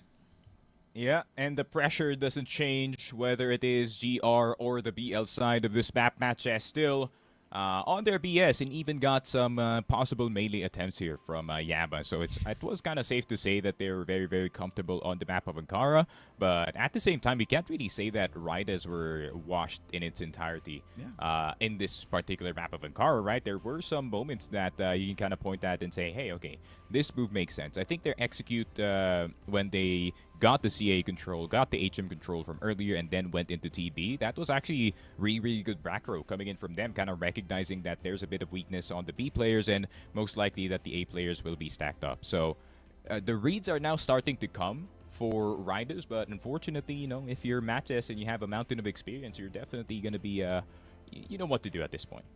Yeah, for sure. I mean, I think the lack of variety as well from Ridaz is going to cost him in the long run. But I guess the reads really did take shape, as you mentioned, right? I mean, the amount of times that we've seen that mid control, MATTJESS read that pretty early on with the amount of LA pushes that they've secured. A lot of lurks coming down for Nino, despite Jason getting a little bit too greedy on those CA pushes time and time again. The magic really worked out when it came to that second half, where it was an MJBL that kind of caught Ridaz off guard. And it was just an aim gallery at the end of the day for a lot of the SAR players. It was one of the only times that we saw Zach kind of ignore the TRG's existence. And he pretty much did a very good job on that rifle as well, don't you think, Sneaky? Yeah, but, you know, it's Zach at the end of the day, man. I've seen the guy rifle, I've seen the guy snipe, and I would say it's basically the same thing.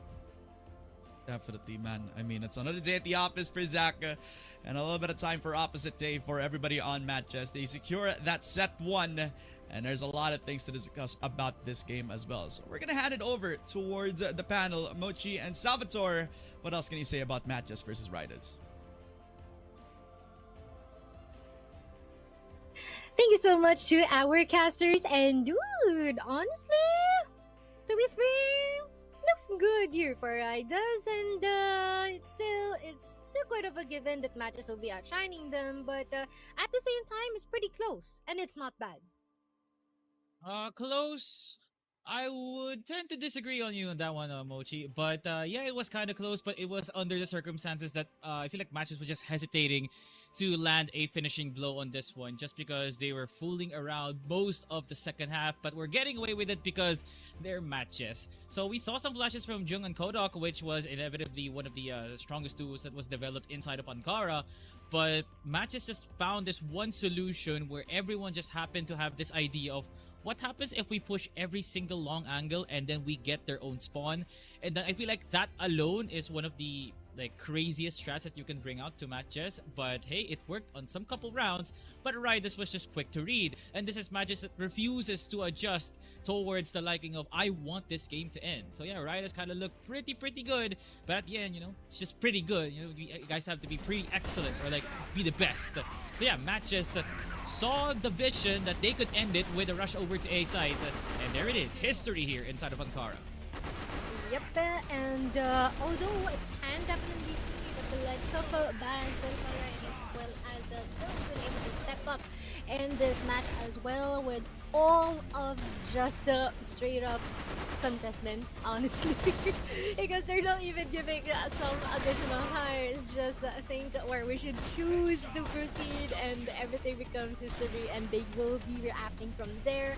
But at the same time, it's pretty fun to watch, especially that this pretty much is a straightforward game. I don't think that it is something that is gonna require us to analyze, honestly, because they're just gonna play the game, and that is definitely what we have seen here from Zach and as well as Jason. Because look at the skills, they're the ones in the top of the lobby right now, and they never fail to execute.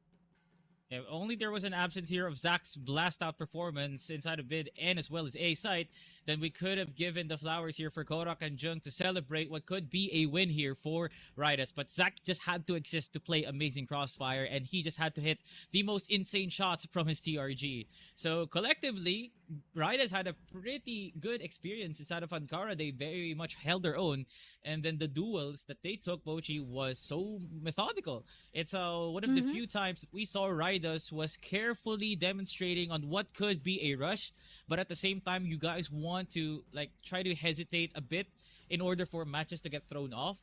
But MATTJESS is not reading any of those, because both GR and Bill they both exercise this this strat that we would just like to push. You know, it's just all in MATTJESS. That's about it. So yeah, Zach and Jason, the duo that really developed during the second half, kind of threw a bit of rounds, but you know, the KD speaks for itself, Mochi. But yeah, that's a lot of rounds for Ridaz inside of Ankara, and I'm telling you, this team, as long as they keep it consistent, they might break out a few or two.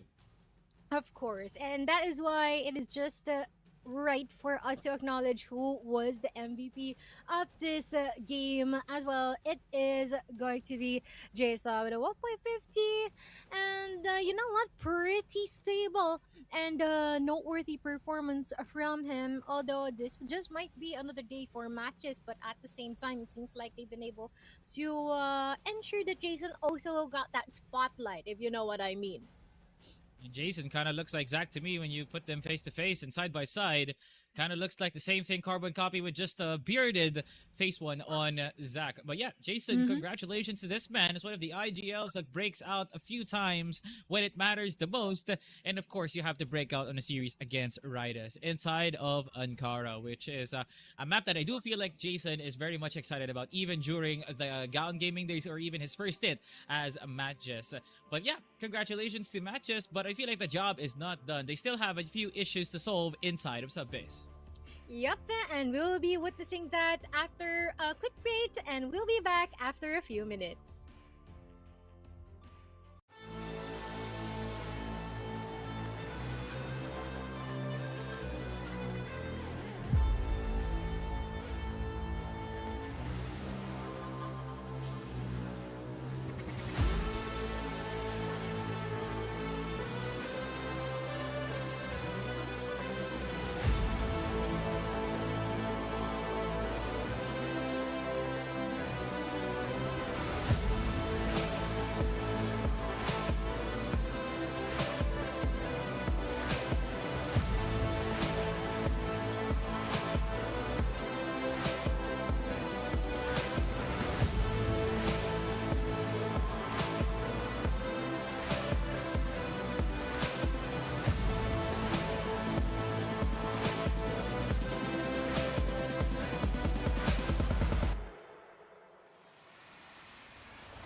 ko alam kung naispatan siya ni KLB doon. Mukhang oo, nakita mo yung flick of the wrist. Nakapultuhan niya. Has to be careful, but he gets the shot. And he Uy, makes it in trouble. grabe! Receiving play pa. Tuguan na nga ngayon si Cetra. Elvin nakabantay. He's gonna get one. And also two huge. Nakaya, pero wait lang, hindi pa rin tapos yun. Lahat ng action, masusundan pa. We are gonna be seeing prevalence rates here dito sa house. Ano doon, no? Flash grenade. PSA! Kitang-kita niya sa KLP.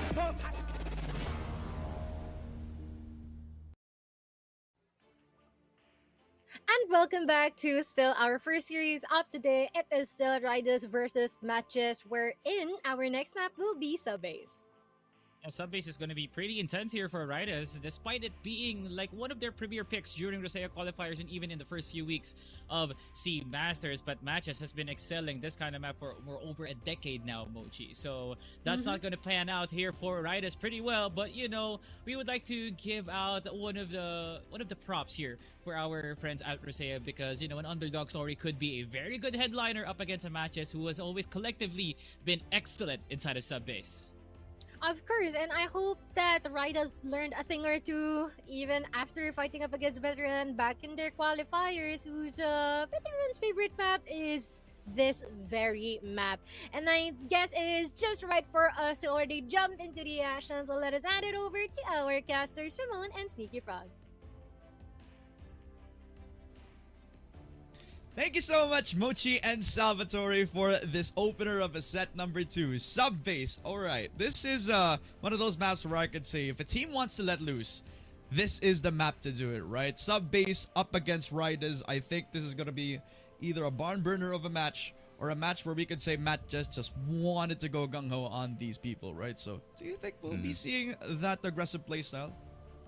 I think after what we saw from Ankara earlier, right, I feel like it will be more tempered for the side of MATTJESS, right? I feel like Ridaz is now starting to kind of catch the rhythm of this MATTJESS team, and I feel like if Ridaz can kind of see if they can counter the early woods control here for MATTJESS, maybe try and see if they can catch the MR push as well, I feel like they can kind of contain that aggression and kind of force MATTJESS to play standard here on Subbase. And I feel like the key to Ridaz possibly winning this Subbase map is possibly up to their team play. I feel like one of their best features in that Ankara map is they were clearing angles as 3 or as 2 players, making sure that there wasn't a player that actually went untraded for them. So that's very good. It's very good team play coming in from them, and I wish to see the exact same thing for Subbase, considering that it is a bit hard for the GR players, considering the angles are very dangerous to rotate to, like second mid and like the outside. So it will not be easy for the GR players if you can deny the right sides of the map, just like second mid and just like this MR. Yeah, and even the best teams on Subbase are not immune to that sort of pressure when it comes to GR as well. Specifically, even STS had their own growing pains when they started against Execration with a very vulnerable KLB solo on an anchoring position, right? And Execration did a really good job of trying to realize that those extremities are actually pretty weak. And if MATTJESS have those same tendencies, then they're going to be able to have a good time if Ridaz are going to be investing that one player, right? So I think they're going to be able to realize a midway, because even in that Ankara game, they were pretty good on reading the opponent at the end of the day, right? Sure, it was a set loss from them, but knowing this, I feel like the communication is still set for Ridaz. I feel like they also have their own game plan coming into this. They're starting on GR. I'm pretty sure that they're going to be playing around the macro game again, making sure that MATTJESS don't have a good time and trying to make sure that Jason doesn't have a good day again, since he's been pretty proactive on the GR side. So heading on into Subbase right now. Let's take a second to listen to the content teams. Scope. Maganda. There it is. Tom's underway. Vepper in the hands of Bang S, and look at how fast that shotgun is shooting. Yappa and Inkyo already down, but Zach has his own ADS in his weapon. That is an MG36, finally making an appearance and finally making a kill in a CFS. And Zach will get another one. 21 Rai, wondering where are these guns coming from, but now it's a 1 versus 1. Picking up inspiration from Dolph X, pulling out that weaponry. And getting that one-shot kill, Zach. Giving a lot of pressure onto 21 Rai. He's scared. He doesn't know. Where is he going to be coming from? Where's the ADS? Zach peeking in. Now shows himself onto 21 Rai. It's a back. Pushes it onto him. It's a Mekton too. Alright. We're pulling out all the weird guns in this game. Zach picking up the 3K. And it's 1-0 for MATTJESS. I mean, if it is any time to pull out the non-meta weapons here, it is sub-base. The CQC is definitely more often than not in this map. And we kind of have to keep track of what everybody is holding here. So Zach has a MG36. That's one thing holding. I think Aljin was holding an SMG at one point, but couldn't really accurately state what it is. But Jung will be spotting someone in the mid side, and Jason's already in vents. I don't know what Wong Feng's holding. That's the first time I've ever seen this kind of weapon. It may be That's the M14. Thompson. There it is. Okay. Thompson, right? But it's gonna be that 36 Oh, again. it's a Lewis gun. Okay, wrong name. Alright. Same purpose, kills people, and YBA actually gets himself a second kill. So Mac 10 again makes an appearance, drops it onto 21 Rai. Alright. Dunking on them, shooting them, not giving them any sort of entry towards CR. Zoubling up, Wong Feng could not do anything but die to Aldrin. MATTJESS with the Vepr, it's not even gonna be the Vepr. It's the best gun in the game to actually make it a 2-0. Yep, the USB, of course, the Z-tier weapon in the game of Crossfire. So, obviously, the most meta weapon in this one will be winning out that situation. And looking at this, A-side take, and it is very fast for the side of MJ. This is the pace we expect. Assassin take. YBA gets that one. 21 Rai cannot do anything. Zach also with the second. Oh my Jason. God! Oh my God! You can't do this! He full He's trying to get the second guy! He's trying to get a second knife kill, as you mentioned. Ridaz.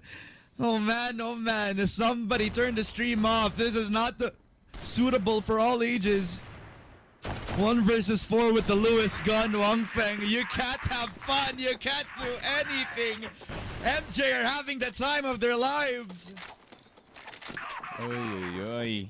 And you know the lesson, man. Do not joke around with a Cebuano man that has a kukri. If you're Cebuano, if you know, you know. But Jung already tagged up at the start of the round, and Nino will be having a go at it with the TRG. Jason with his own Vepr will be getting bang ass. Nino will be getting 21 Rai. Jason pulling out the best gun in the game just to secure it. Ridaz getting absolutely floored on sub base, and here comes the shovel this time. Trying to dig that grave early. Let me see if they can put Ridaz 6 feet under very early on. As Kodak is getting the CBN treatment from the last STS game. In the 1v4. Up against 4 players on MATTJESS, now securing the post plant. Now spotted because of the shot. And probably a second knife. It's Nino, a little too greedy. And eventually, it's the shot from the TRG. 4-0. MATTJESS is having fun. Yeah, MATTJESS already sat back on their seats at this point. I think it's safe to say that they're a bit too comfortable in the map of sub-base. And they do know it like the back of their hand. And looking at their spacing, they are going to go 5 into vents. Bang ass, if you peek this, you are a dead man. That nade is going to do minuscule damage, but look at this. Man, how often do you see 5 people just coming out at vents? Bang ass, you're going to have to be the best anchor we've ever seen. Gets one in a second for Ridaz. Kodak has his back. MATTJESS dropping in what could be a death trap. That's something that they're trying to cook for themselves. Nino, surprising bang ass. There's not going to be a trade whatsoever from the second mid player. Zed with the shot! YBA, you can't do this! It's diabolical! Another knife coming through for MATTJESS. They're just chopping up Ridaz at this point, Sneaky. Wong Feng picking up his own MG36. Let's see how effective it is in his hands, and he does get the headshot. It is planted for control room, though, unfortunately. Or is it actually fortunately? Wong Feng looking for that last player. USB will be swapped. Wong Feng off of the defuse, and actually spots Yaba in the gap of the smoke. And the MG36 now serving in the way of Ridaz. And at this point, I don't know what kind of crossfire we're playing. It's getting pretty weird here, It's definitely Sneaky. Crossfire. It's definitely Crossfire. I mean, trying to get them a taste of their own medicine. At the end of the day, that weapon coming through for Wang Peng. The push coming in for MATTJESS again. Aggressive push. 2F down. Jason gets the other. MATTJESS realizing that Subbase is their own map. It's going to be something that they want to take and take it away from the members of Ridaz. That's 3 in a blink of an eye. And a 2 versus 5. People ask me, what does a coordinated Grandmaster game around top 100-ish in rank match looks like? It kind of looks like this. Low-key. A Kodok and a Bang S. Last 2 left alive. Actually, Zach getting Kodok with the... I think that is just a normal knife this time. Bang S will be getting 2. And Aldrin running away as fast as possible. 5 seconds on the defuse. Jason, do you have the knife? Never mind. His knife has bullets. 5-1 for MATTJESS. Yeah, I mean, it's not a throwing knife. It's not like he can throw that knife. It's definitely a wonderful time. We get the at CFS MATTJESS. throwing knife. Devs. Yeah, definitely. 5-1. MATTJESS kick up to gear with the tempo, and Nino gets the shot in. It's not every day where you see him on the TRG. He's handling pretty well up against Kodok, who also gets that 1 for 1. 21 Ryle, low on HP. Trying to hold down the 2 players on MATTJESS, but he doesn't even get a chance. That's an 8 flying by, and that's a 2 versus 3. Ridaz have to play retake. I don't know if they'll be able to even play retake in the first place, brother. They're already taking control room for themselves, but Nino and Jason will be regretting that decision. Leaving Aldrin alone on the loose stair side. Gets the first, but not the second. Jung getting the defuse, and Ridaz second round on the board for them, and they do survive the onslaught of the MJ pushes on the A site. Hey, that's a standard that we kind of see. If they can stop MJ from doing any weird shenanigans, and that's already a good round for the side of Ridaz. As one more woods taken by the side of Wayaba. Maybe another shot in with that weapon that he has so far.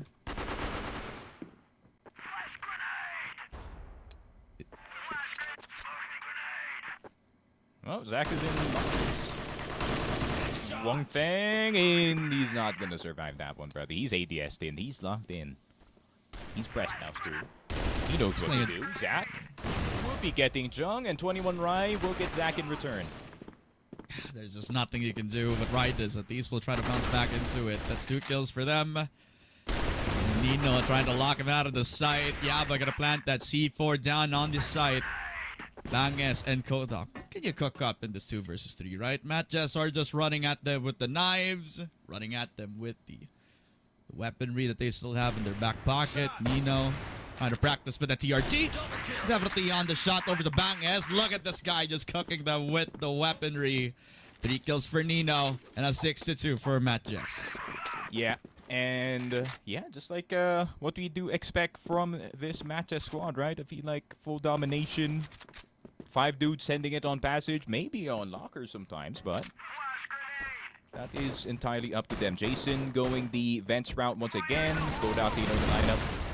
Nope, it bounced back right at him. Kodok down to 1 HP, shooting a box, but he is the one getting boxed in on control room. Last one on the A side is Bang S, and he's gonna get shot on the side of the head if he's not aware, or he's actually gonna get knifed by Yaba. That is number 5. When it comes to the knife, like Okay, 6 now. Nino. Just okay, adding to the count. man. Alright, that's too many. All That right, is bro. too much. Are we just cutting sushi at this point? I mean, it's now a 1v1. Alright, serious business. Low HP, Jung. Trying to catch up onto Yaba, who already makes his presence known. USP out, and it's just 1 bullet needed. MATTJESS, they are not just playing Crossfire, but they're playing Fruit Ninja. Yeah, it seems like Riders need more than armor. They need a stab vest straight up at this point with the amount of knifing that's going on in this game. But Aldrin and the boys, of course, the greeting of the Filipino players in Subbase is to push that MR as 5. Yaba has a knife out in the open. Nino will go down, but Riders, they've taken a side, but look at where the C4 is. They already know that it's dropped in towards MR, so Ridaz can do nothing but just kill them off. Alright, MATTJESS. Maybe a little bit too aggressive for my liking. As Yaba and Aldrin are down, Jason low on HP. Just a simple shot from the USP. Zach at a 1v3 scenario. Goes off Wang Feng. There's a lot of peppering over to MATTJESS, who might need a little bit more cooking in the kitchen. He wants to lock this down right here, right now. Zach. Still, He got gets the Kodak? shot onto Kodak. All right, what are you doing? Oh. And Banges just realizing that, yeah, he's low. So I can just take the USP out. That's a round for Ridaz. That gets you a bit nervous if you're Ridaz there. I mean, do not expect a 100 HP player to immediately fall on the backside of Yaba. From the passage side, gets the one tap on Wang Feng. Yaba. That's the type of opening that MZ is looking for. Just the angle that they never expected. They were trying to set up for that forklift push. And Zach, he also has another headshot of his own. A weapon that we usually expect out of him. Make it second as Banges. He really wants to poke the bear at this point. He wants to take the fight to Zach. USP out, gets the kill. Still has MR. And now Yaba might be the second challenger. Or is it going to be Yaba? Aldrin just going to be a deer in the headlights.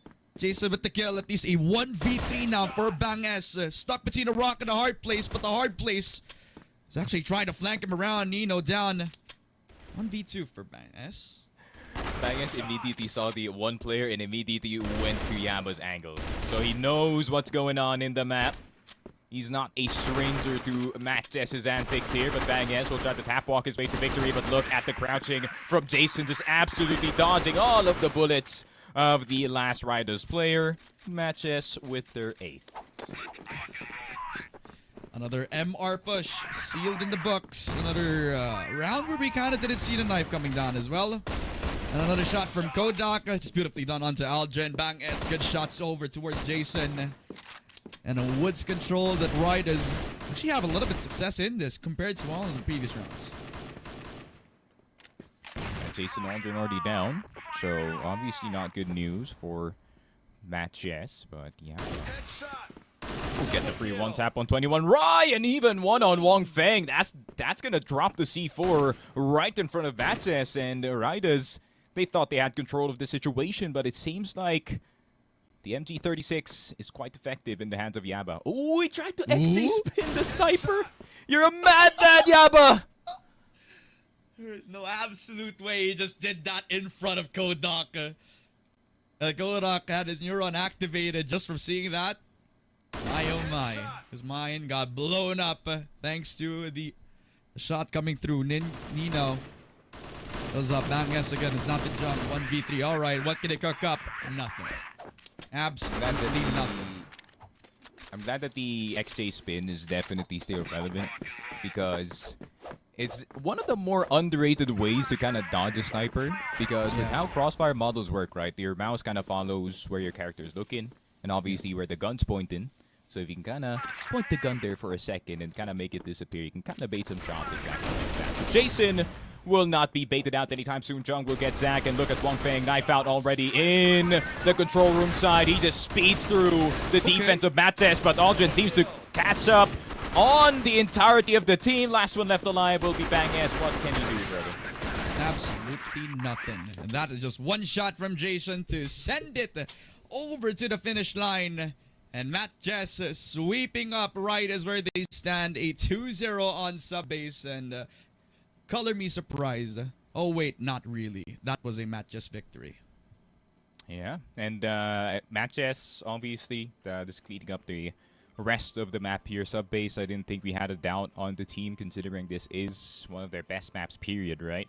And I think map number 1 kind of went the same as well. So, yeah, I think MATTJESS performing just as expected in this series. I feel like I would like to compliment Ridaz in this one. This is actually one of their better attempts up against a top 5, top 6 team here in the group stage. And honestly, they can go away from this game with their head held high, because they still need to go up against Execration later, man. So they need that confidence for them. Hey, you know what? I feel like the best mentality for this Ridaz team right now, at least in today's broadcasting, is to treat that MATTJESS game like a warm-up and the real battle begins later up against Execration, right? But of course, that's with respect to MATTJESS. They really, I wouldn't say this was entirely their playbook. I think it was just another game where they all just wanted to gel together, just have fun with the knives. It's not every day where you see Zach not holding that DRG, and everybody just wanted to go straight to the faces of Ridaz. And a lot of the time it worked out. That's why they got themselves that sub-base game. So with that said, it's a 2-0 for MATTJESS. Ridaz, we're gonna be having a little bit of time to talk about their game later on up against Execration, right? So with that said, the series wrapped up. We're gonna be throwing it over to Mochi as well as Salvatore. That 2-0, it was quick, right? Yup, indeed. Thank you so much to our casters. And it does seem like here in Subbase, well, it's pretty much straightforward for matches. They just breeze it through, I think is the best term for us to use. Yeah, like Mochi, one of the best terms other than that is diverse, because that was a load of guns inside of Subbase that was not HK and M14. It was a bunch of Lewis guns, MG36, MAC-10s, and a bunch of weapons that other people aren't even aware is existent inside of the CF balance spectrum. So yeah, whoever called it, here for MATTJESS, we need a bit of talking for you guys, because how in the world did you guys manage to pull up 3 MG36 and still entry to MR like you guys are holding knives? Because that was hella fast, Mochi. Yep, it is. And it's very entertaining to watch, honestly, and how MATTJESS just been still, again, it is Subbase after all, with all of the experience that they have, and even a bit of creativity of something new, like what you mentioned with the new guns. Very nice. And here for Ridaz, though, I feel like they struggled into grasping how they will be addressing MATTJESS, because everything is just all over the place in a very good way. Yeah, and the crazy part here is that we're just talking about the guns. What about the knife kills here of MATTJESS, which was calculated, to say the least, because those calculations were absolutely right, because the mathematic equation equates to, if I'm inside a smoke, I have a 100% chance of hitting a right click with the knife, that being Yaba, and that equates to a W. Mochi, apparently that is the product of smoke, knife, and then you get a W. That it is for MATTJESS, because that is crazy. How do you guys get away with this? Your guess is as good as mine. But yeah, Ridaz, we saw the efforts, we saw them trying really hard for them to survive. But how do you survive 5 members of MATTJESS who are just doing it for the vibes? I feel like, Mochi, you cannot get away with that. Yep, you can't. And I feel like Yaba should be adding an I at the end of his name, because that is indeed a Yabaya moment, or an Ono moment for them too, no? And here though, we can definitely see that Bang has been feeling himself in alongside with 21 Rai for the entirety of the Subbase map, despite struggling as a whole team, which I still would like to commend, because we can definitely mention that these two somehow, with how they are actually individually sufficient, pretty happy to know that about them.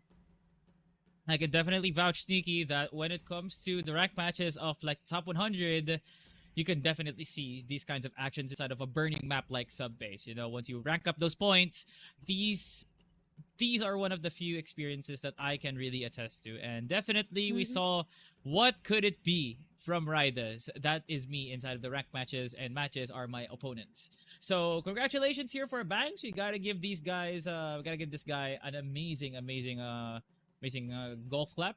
This Bangs really played out his best crossfire yet, despite how crazy it was inside of Subbase.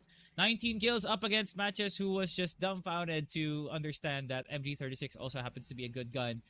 He managed to drop 19, and you cannot say that other than Bangs. So there's one thing to brag about here for you. So yeah, after exiting the series, Bangs will be just walking out of the cafe with a bit of a smile, and then say that out of all the players that was curated to play professional crossfire in Indonesia, I had 19 kills up against the top 4 team in the Philippines.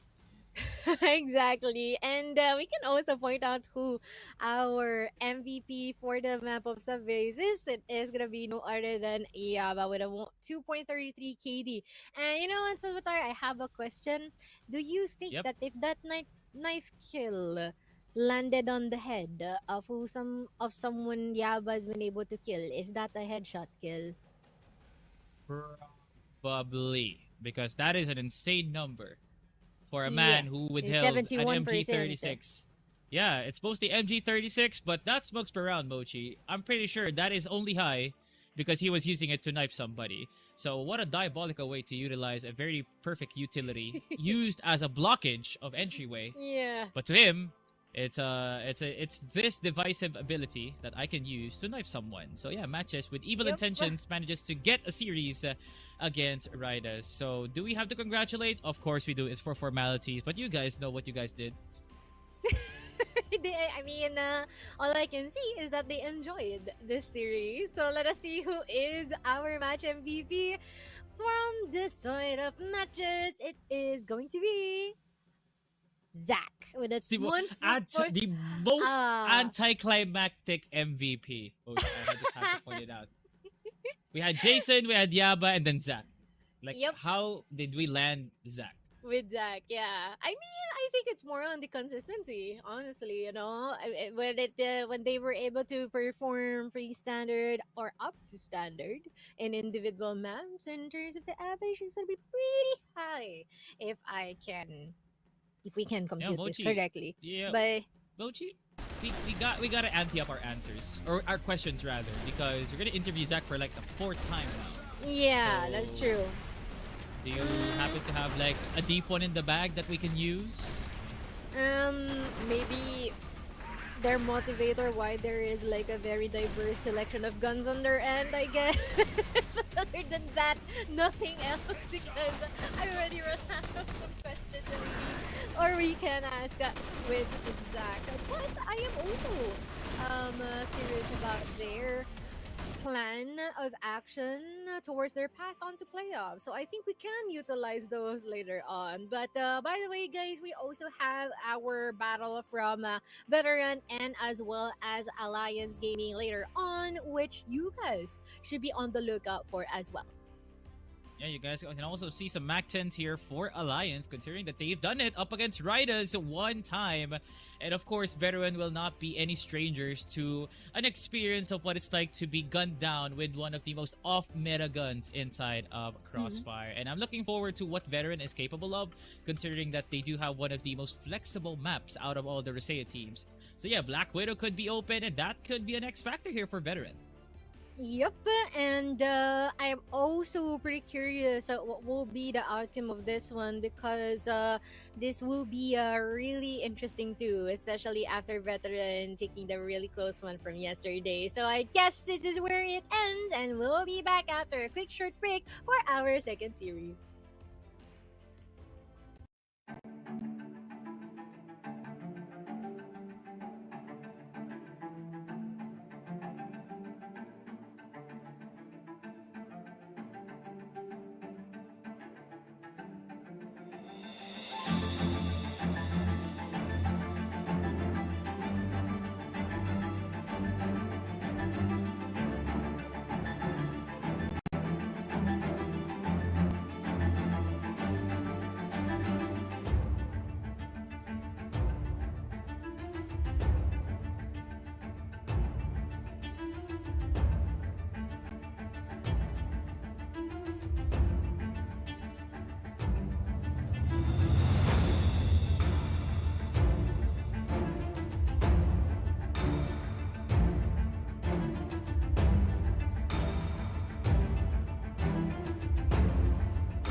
Hindi ko alam kung naispatan siya ni KLB doon. Mukhang oo, nakita mo sa flick of the wrist. Nakapultuhan niya. Has to be careful, but he gets the shot. And he Uy, gets the trouble. grabe! Nakapag-saving play pa. Duguan na nga ngayon si Cetra. Elvin nakabantay. He's gonna get one. And also two huge. Nakaya, pero wait lang, hindi pa rin tapos yun. Lahat ng aksyon, masusundan pa. We are gonna be seeing prevalence race here dito sa house. Ano doon, no? Flash grenade. SA! Kitang-kita niya sa KLP.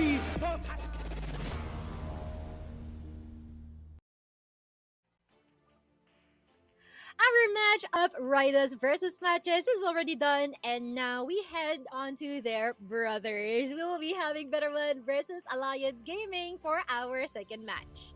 Okay, Alliance already has a number up against Ridaz, and of course, Veteran would like to avenge their fallen brothers from the Rosella region. Of course, Veteran has to exit at least with one W up against any Filipino team inside of MATTJESS.PHT, and one team could be the victim of a Veteran return attack with Alliance on the line. So yeah, Alliance, who has been pretty strong for the...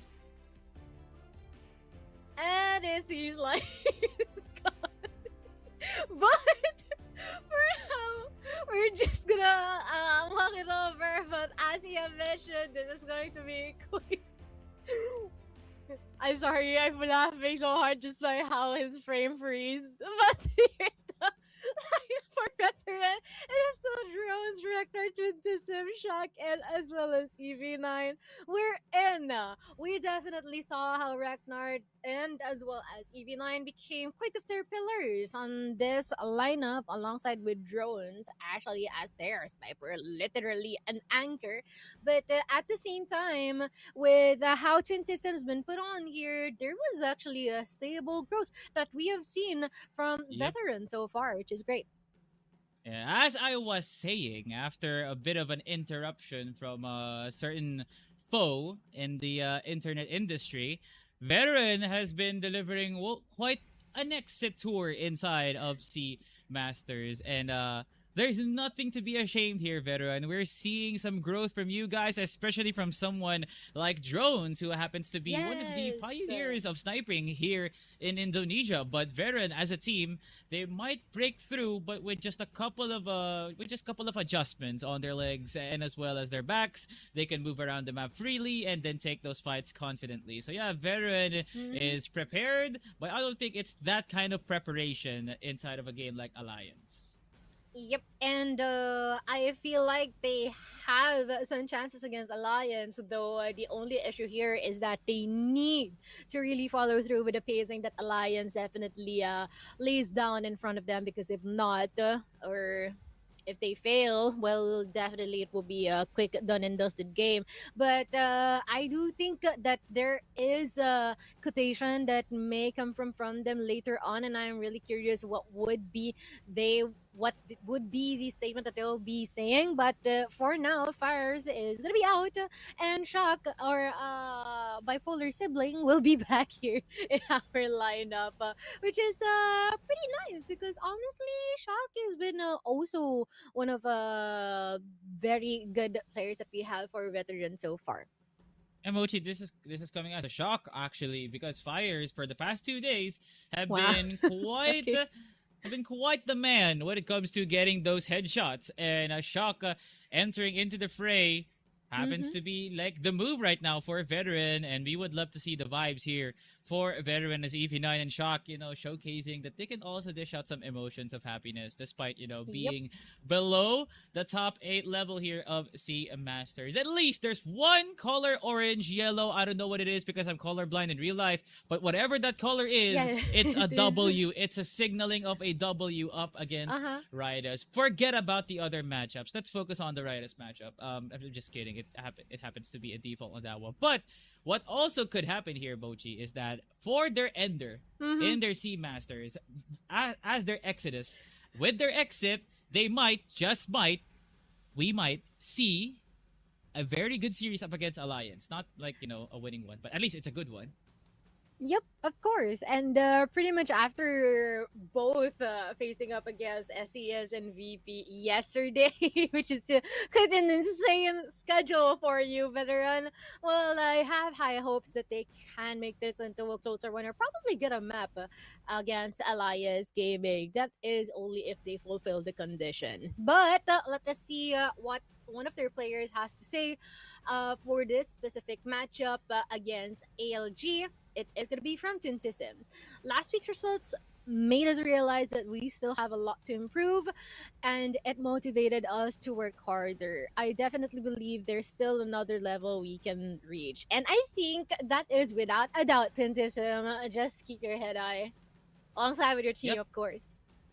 Yep, chin up, head high, Twintism, aim for the sky. Because Twintism is one of the good examples that you can make it far in this league with a bit of development, sheer brute force, and of course a bit of practicing on the side. One example of it absolutely was the pioneering of Ubik Maniac into the scene, because with just 1 year of Coach Tanks, these kids turned into gods just like that with a snap of finger. So Twintism, I like your claim, because probably with a good coach and a team direction that could aim towards the heavens, you guys can build what could be a very competitive region inside of C Masters, because that's what we're looking for actually. Even more competition. We're so used to getting fights between Brazil, Vietnam, but what about Indonesia? What about the Singapores, the Cambodias? So this is a message to everyone here from the rest of Southeast Asia region that you guys can also fare up with the likes of Team Stallions, Virtus.pro, and Twentes. Just lay the foundation on that one. Yep, that is true, and I am really looking forward to seeing them go back at it like what they did during the SEA Games one, and after a few years ago, and hopefully we can see them in that same state after a while. And what we will also see is, of course, our team from Alliance Gaming. And in a bit, we're also going to discuss which of these players have the high probability of fragging other than the usual. Because you already saw K-Cedric's been able to adjust back into the team after being swapped out during our second week. And we also have Nuken that's been pretty much consistent. And the QQ Brothers. Actually, every single one of them has something to offer. Cedric has the hiking buff apparently, so being absent in the first 2 weeks and then coming Hiking back into a buff. very particular game after doing hiking happens to be like one of the best regimens that you could probably advise to a team member, because Cedric just It's didn't miss effective. a beat.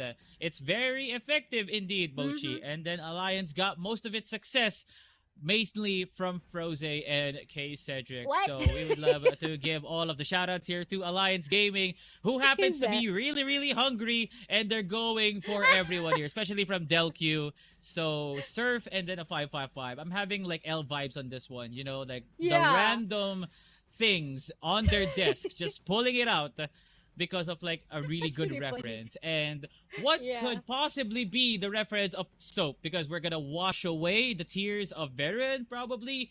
Tuna, are we gonna catch these fishes so that we could have them for dinner? Probably. Alliance, what in the world are you guys cooking? Yeah, I'm also wondering what is the correlation of those two items being shown in our pop cams as well. They might have taken inspiration from L yesterday after almost being close or akin to live selling. All we need is like a yellow basket link down below in the broadcast. But other than that, it's been pretty Oh, fun. promotion. But now we are gonna see what is the meaning behind all the items that they held up high on this one. But I'm also pretty curious what our players has to say, or one of our players has to say here for Alliance Gaming, because it appears that it will be coming from Nuken. And Nuken said that we are very grateful to all the fans because they are continuously supporting us whenever or regardless of us winning or losing in every single game that we have. If Alliance Gaming has 1 million fans, I am one of them. If Alliance Gaming has 10 fans, I am still one of them. If Alliance Gaming has only 1 fan, that's me. That's you. If Alliance Gaming has no fans, then Salvatore You're does not the- exist. I am a huge fan of Alliance Gaming, Mochi. And this guy, this too. guy is the driving force of what makes Alliance Gaming Alliance Gaming. I've been tuning into this kid since when? Since he was still teammates with Jessen, for the love of God. And then Nuken just happens to be one of the breakouts of that roster. So Nuken, be aware of this guy's name, because in due time, once this guy develops a very good frontal lobe and the drive of hunger that he can be one of the best snipers in the game, then by God, I'll tell you, Alliance Gaming can blossom into, if not the best team inside of Sea Masters. So yeah, huge thanks to all of the supporters here of Alliance Gaming, because you guys are the sole reason why this team is here in the first place and why this team is still trying to aspire to be the best, you know, because everyone has a quest here inside of Sea Masters, and Nuken happens to be one of the players that wants to leave a very good legacy. Yeah, and what's crazier, Salvatore, is the fact that Nuken is not the only one who is bound to execute here, but every one of them here from Alliance Gaming. And I guess it's already about time for us to lay down our predictions here down below. On our lower thirds, it's going to be a series of 2-0s in favor for Alliance Gaming. And are seeing this You know what, correct? Mochi? I honestly want to correct him a while ago, because wasn't he voting for Veteran 2-0? So he did not correct it, so it's absolutely his answer. No debate whatsoever. It's not a coin flip. It's his 100% Okay. entry. And coming from a man who said that I want to preserve my numbers for the prediction rate, this does look like a man who wants to preserve that prediction number, Mochi. Yep. Although I don't think it might be. I think it might be a mistake though. It could have been like a 2-0 Alliance Gaming. It could have been. originally. It could have been like this. But yeah, But he stayed like this. but- yes. So yeah, we let that slide, all right? And what matters here is that we're both vouching for our teams to be better. I feel like that's the bottom line of course. everything that we've been able to lay down here on our broadcast. And in a bit, we're also gonna be checking what should be the maps that we will be playing on, because I'm pretty sure that there might be a strong chance for Subbase to be showing in here again. Possibly an Eagle Eye as well. What do you think? I'm seeing Power Supply. I'm seeing Gusu City and Festival as our maps. And I Hello? believe only Sneaky Frog will be the one to understand the gravity of the map picks I have, because that's elite crossfire knowledge. So Map Vito, take it away. Deliver us Power Supply.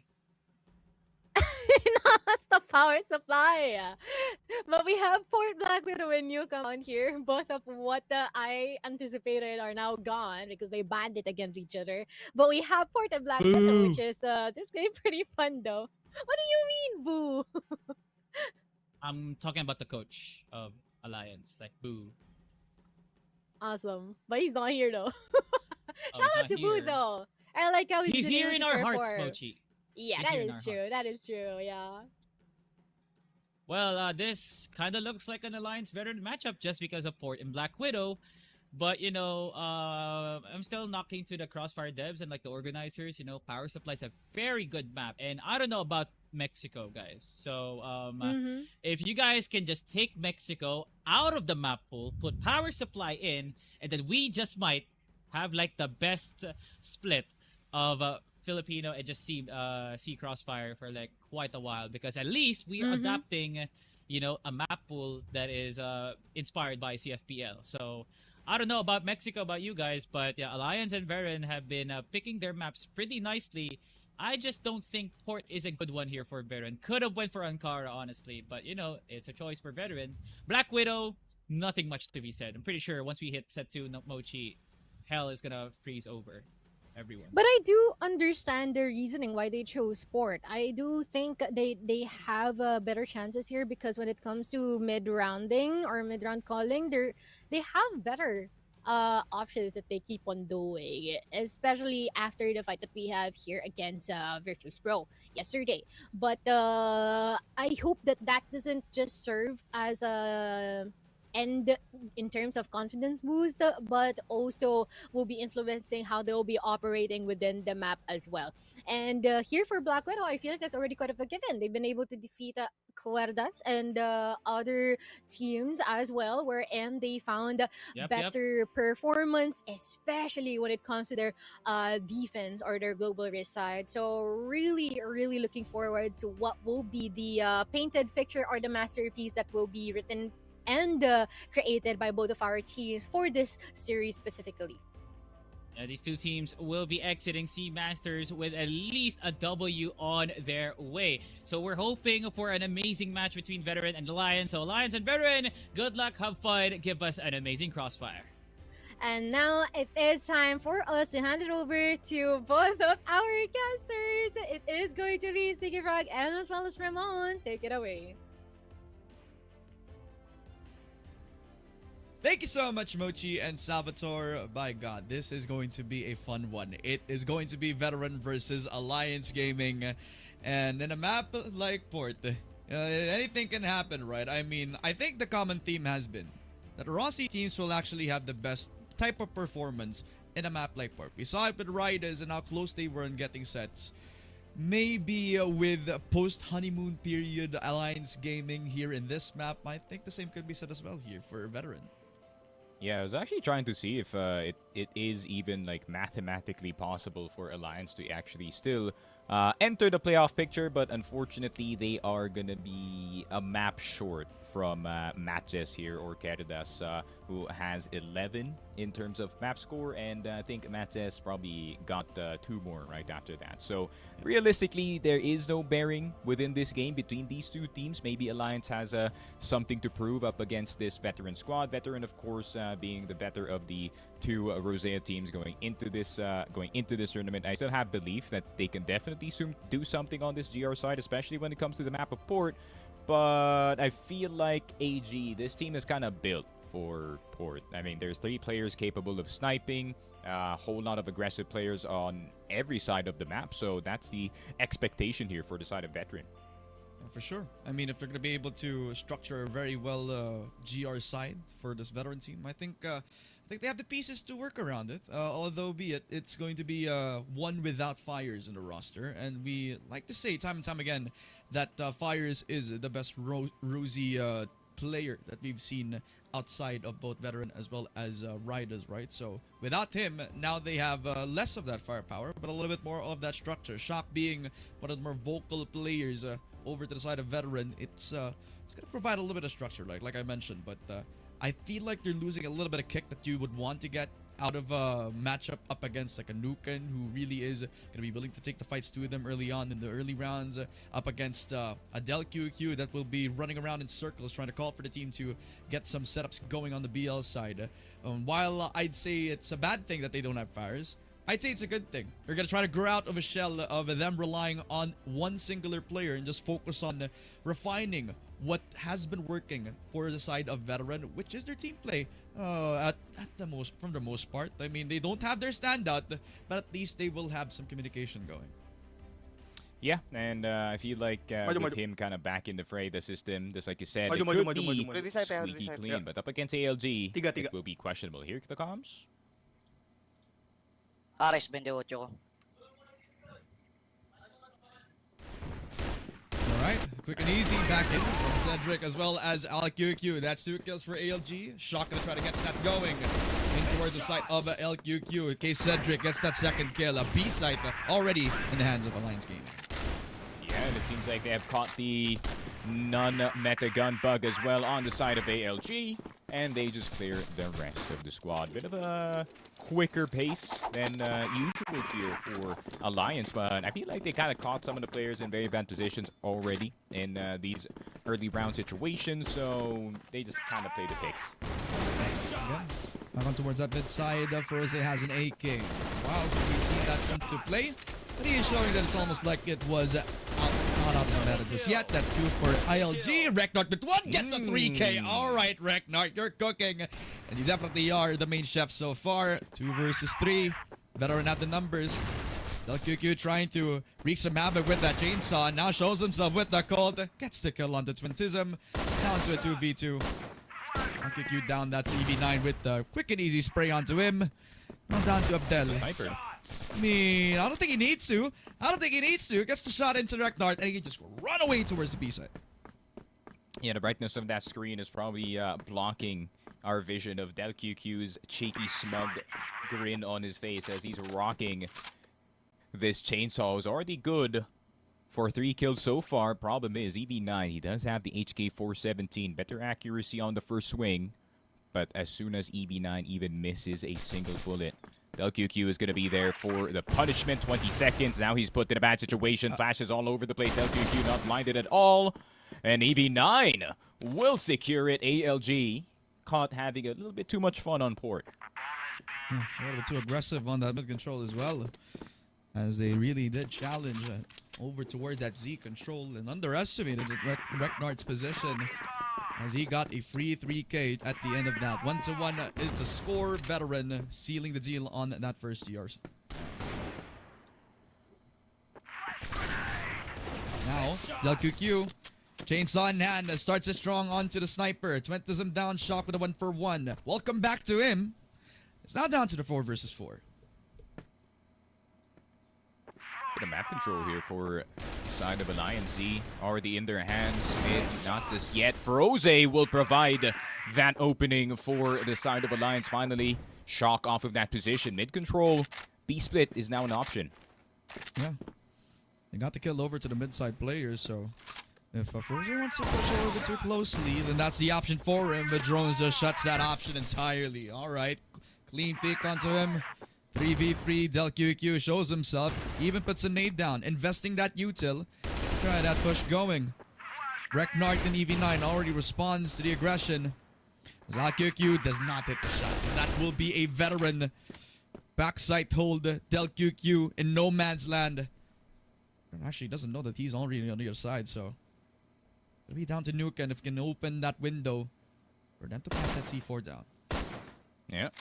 Nuken actually will be the first contact for the team, and DelQQ finally spotted on the end box, but don't think this is even remotely a possibility at this point. 3 guns pointed at DelQQ and Veteran. There we go. We're seeing that exact same strong defense that we saw from their last series. Yeah, for sure. 2-1. Started off hot with the second round win coming through because of Reknart, and now EV9 on the responses, laying down that GR defense that we kind of wanted to see from them from the early stages of SEA Masters. But LQQ channeling the honeymoon period, gets the kill over the Shock. Cedric all the way towards LA now, layering that runway for them to take off, and Nuken, nice shot onto EV9, will get the C4 planted on top A.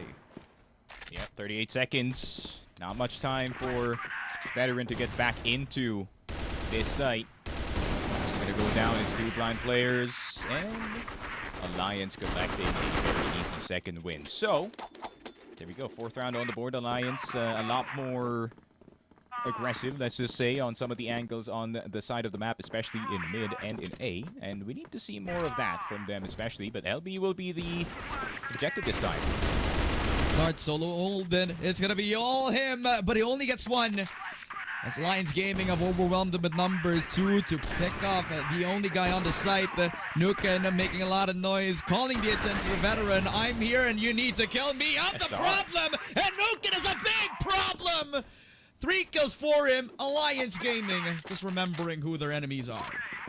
Yeah, and Nuken with the display of mechanical prowess right in front of us, and if you can't kill him in that first swing, it really is impossible to kind of confirm him, especially with how good he is when it comes to the sniper. But ALG going for a B fake into a hit.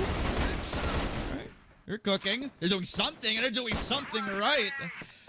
One tap's coming through. 5 versus 2. Del QQ, what a shot coming in.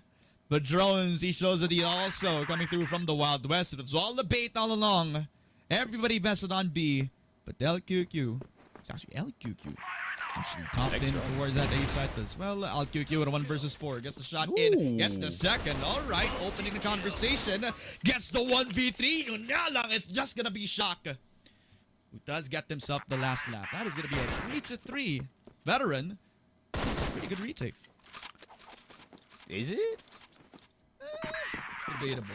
I don't know, man. I don't know if you can even call it a retake in the first place. I feel like Alliance low-key were kind of trying to look for that 1v4 clip farm for ALQQ on top A, and they're not being slick about it, bro. They are not being slick about it whatsoever.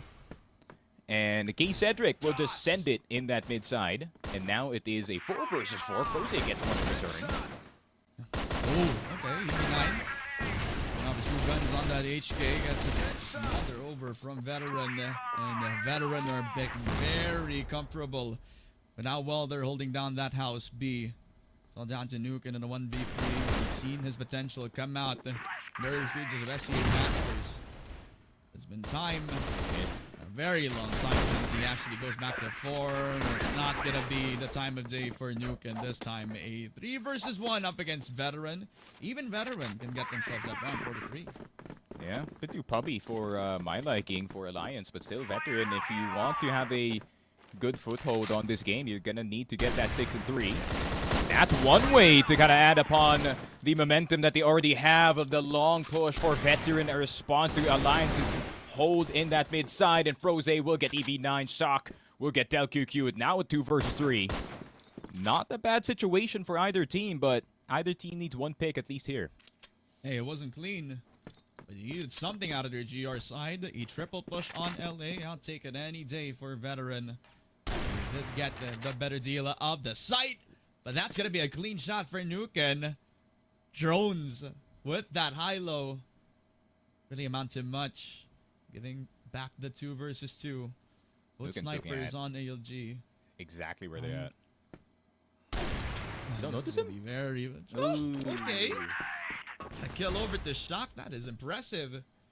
Definitely a spoon-fed ace site over to the side of Veteran. It's a 1v2 Reknark. You're going to have to do something of a miracle, my friend. Yeah, double jump on that big box to look into court. Ball knowers will know. Reknark will be checking his right side this time. And will be getting Froze as well. Holy, Veteran.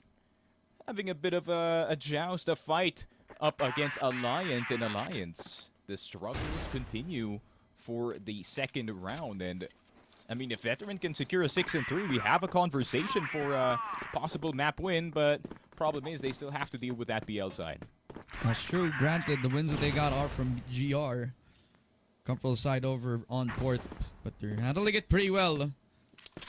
The PC playstyle that ALG could not really coordinate against. So they had to get that footing going. Z control taken by ALG. Froze wants to push, and they push it in towards Drone. He does. A second for Froze. Alright, this guy wants to be the hero for ALG. Del QQ gets another as everybody from Veteran pushes a little bit too far over to the Manileños. Down to Twintism. And he gets stuck. Hey, Cedric just hits it with the headshot. A 4-5 Alliance cuts it close. Yeah, honestly, if you're Alliance here, this is probably your best bet with how the first few rounds actually went. So now you're on the GR side. Now you have the advantage. I wouldn't be surprised if there's more than one sniper on the side of ALG. And it's looking like more of an aggressive default. Froze wants to kill. A little bit too aggressive for my liking as Reknark just secures it with 1. And a pistol out for Del QQ. Now reveals the chainsaw. Reknark with a double. Fully securing mid control side by side with a buddy system. As They make noise over LA, but the trick here is Nukin just pulling off a disappearing app in front of Veteran. Gets the 2 kills. Is now down to the 2v3. Yeah, I think he was already very well aware that there's already a huge presence for the side of Veteran, especially in that mid control. So it does make sense that Nukin will be looking towards the direction of Curve and Spawn. So good awareness here from the sniper of ALG. Or at least one of the 2 snipers, but still, presence across the map. That is what's important here for the side of ALG. And ΔQQ will be the one doing the checking of what direction this team is going. And ΔQQ, you make it safely under the bridge. Good thing he's still alive. Not completely. Gives a little bit of structure for ALG now. They still have good presence over mid. There's not presence where you could say, he's just going to give it up. He's going to make a lot of noise over that mid side. But EV9, clean tap onto ALQQ, and that's already the top player down. But Nukin, Nukin's going to get left out alone. That's another clean shot for EV9. Veteran on the BL side is handling ALG. And Nukin left all alone. A 1v2 clutch from a sniper that we have been touting for so long. What a shot over the drones. And it's disrespect for Nukin. The 1v2 clutch works out in his favor. And Alliance Gaming sitting pretty. 5-5 is the score. And Alliance already starting that clip farming engine early in this one. Nukin getting himself a clutch highlight right then and there.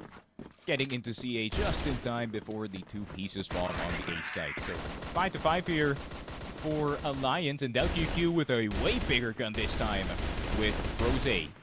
Instead going in B, actually. Gets the kill. All right. That's a little bit surprising considering Ashok was the one who wanted to make the issue this time around. Rose gets the kill again. So ALG are just going to push them outside of GR, right? I mean, it's a good strat. It's also very much confusing since they also have the C4 within their hands and they want to fight for it. EV9 with 1 and Nukin tries to get the trade. What a clean shot over towards the mid-side player. But K-Cedric decides that he also wants to be aggressive. He just wants to have fun. Gets the 2K and gets the 6-5. Yeah, K-Cedric already swapped it back to the EVR, and it seems like ALG has one mission in port, which is to finish this team. Rose AK in hand, 2 headshots immediately, looking like Prime Aldrin. But Rose, you need to find the next 2 heads. That's the 3rd. Twintism trying to escape, but Nukin will be helping Rose get this highlight. The pressure is real. Drones finally getting him down. Nukin with the 2nd kill in this one. So, Alliance, I think it's safe to say this is finally the time for them to just roll forward in this one. But ΔQQ has a different minigun this time. A Gatling gun, one that spins. All right. How will this round turn out with him holding that heavier gun?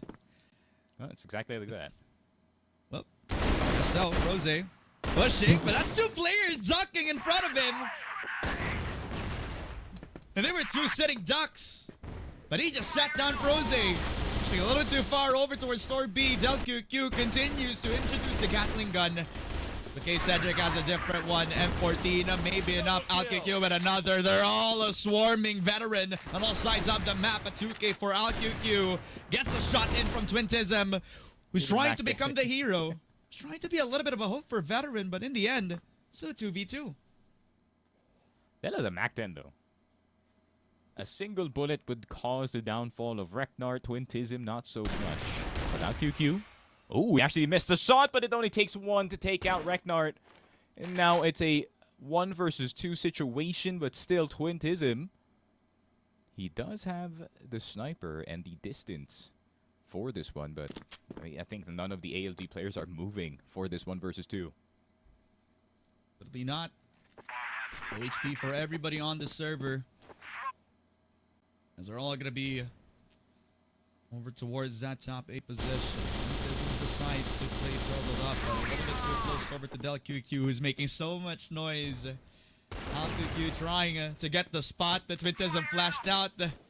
They know where he's going to be coming from, so he's running through towards the smoke, in towards that BR. They're trying to catch up to him. And they know they just pushed in towards the utility. Twintism, good shot, 10 seconds. ALQQ's just going to stick it. He just got it. There's nothing he can do. 8-5 for Alliance Gaming. I was low-key hoping that Del would actually get a kill with the Gatling gun rather in this situation, but he could only get oh so close, maybe a 99 tag. But Shock, Yeah. I think both of them expect at this point that there is going to be an LB push incoming. Coming into the face of Shock, he does get surprise. Alright, call me surprised, call me shocked, and done QQ. Sprays them all down with just that 2K. ㅍCedric gets the CA control. And ALG, it's only a matter of time before they get the port map incoming. Froze with one, Nuken with another. And despite the pickoff on towards ΔQQ, it is still set point for Alliance Gaming. Yeah, and I think every player in the chat that has played ranked match for the past like year or so, if he cannot control this LB pressure, the entire game is basically over for Veteran, if that is the case. But Nuken, 1-for-1 straight out. Rose, Reknart on the backside. ΔQQ is already behind enemy lines. And he's already getting over towards drones. Another for ΔQQ. He wants to end it right here, right now. Twintism does have something to say about that. Gets the kill over to Abdel. So Twintism and EV9, can you cook up a miracle of a round? As everybody's just swarming around you, ALQQ just hits the shot, gets the second kill as well. There was no doubt for Alliance Gaming in this set. And probably the next. That is a 1-0 for Port. A map that Alliance had their reign written all over it. Yeah, some low cortisol gameplay here from the side of Alliance. Probably just having fun the entirety of this GR side. And obviously, Veteran could not deal with the LB pressure with Nuken and ΔQQ and even ALQQ peeking in B from time to time. And the rest of the map is also being held by ㅍCedric and the sniper on the A side. So there's so many options here for Alliance to kind of just play around when it comes to the GR side, fully knowing that Veteran will be holding at the start. And unfortunately for Veteran, if just like what I said, if he cannot hold that court push, if he cannot hold that LA push, mid push from the GRs, then that's basically game over. Yeah, literally. I mean, they had the ball rolling when it started over towards the picks itself, but at the end of it, the entire macro was still into play for the side of ALG. I mean, the amount of times that they were able to control LB because of a few shots, and not only that, right? I mean, the confidence to actually get those fights going and let the veterans sweat a little bit before they get that extremity, right? I mean, this pressure game for ALG is what we've been talking about. One of the key factors on why they got themselves that win streak in the first few weeks of SCA Masters. But they needed a little bit more of that juice, right? It kind of lost. It was kind of lost when we kind of went through the weeks, especially with the sub out coming in. I mean, ㅍCedric coming back onto the roster. It took a little bit of time, but this was sort of the same kind of formula we kind of saw even when Boo was in the roster. Good things for ALG, but I guess this second set is just gonna spell another disaster for Veteran. Yeah, I think this needs to be a reset recovery here for Veteran because they still have a Black Widow to play, and obviously Black Widow is a map that is not, you know, fully strange to them, and they have played multiple Black Widows already throughout the group stage, and this will be the culmination of everything they learned for, 15 days. Sure. And it's also going to be the last chance for Veteran to finally secure their first set. Will they get it in Black Widow, or will this be a 2-0? Let's find out as we also put it on over to the panel. Mochi and Salvatore, what else is there to say about this port map? Thank you to our casters once again. Well, all I could say is started off pretty smooth here for Veteran, making sure that it is close, but unfortunately, again, they haven't been able to satisfy matching the speed and the pacing of Alliance Gaming, which definitely made them a bit lost throughout the whole port map. Definitely agree, Mochi. I feel like the Unks will relate on this one because it kind of felt like watching a zombie mode game, and it's playing around zombie port, which is very realistic to what we're seeing right now. Could you even imagine that Veteran wants to go CQC up against Alliance, who already has the distinct advantage of them getting a very good second half start because, well, defense is their own forte, can you see, Mochi? And then on their attacking, it kind of felt like Veteran was also trying to go for close quarters, but, they had ΔQ, they had ALQ, who had, no business hitting those insane shots. So, yeah, Veteran really lacked this kind of presence, but at the end of the day, it was Alliance just fooling around with their food because how how in the world did we go from Lewis gun, MG, to now a Gatling gun? Yep. In the two sets of Rosea teams. I feel like you guys are not hiding it anymore, Alliance. You guys are not cheeky with it, but it was effective at first. I was kind of convinced that he was about to get a kill. But, you know, Veteran, they were given so many chances to win the rounds, but Alliance just had to be Alliance.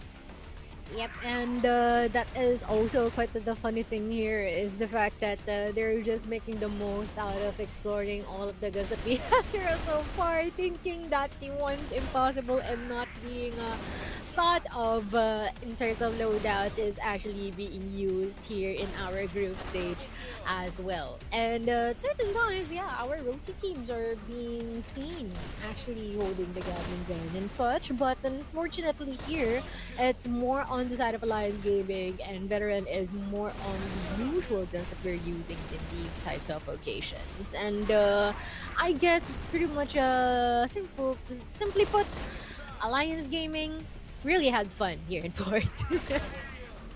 Absolutely. And fun is indeed the term that was experienced all throughout here by Alliance, because it kind of felt like a rack match. Not even like the good ones. These are like platinum levels, you know. As GR, you tend to rush mid-side. No one's looking here at door mid, and then you get a free lane towards the RS of the Blacklist. And that has been the theme for Alliance since the start and even till the finish, because that's how insane they are. And take a look at the numbers. They do not lie, Mochi. They do not lie. What do they mean? They mean dominance here for Alliance, because 18-6 for Nuken just had a blast. He had this kind of performance where everyone was watching. Rent was due. He was about to make everyone cry because of how cinematic it was. And there is someone like Reknard, you know, like I was there. I was anchoring the sites. But it was not enough. So it was just Reknard who just really played good crossfire here for a Veteran. But hey, you know, like that second half was more than to forget here for a Veteran.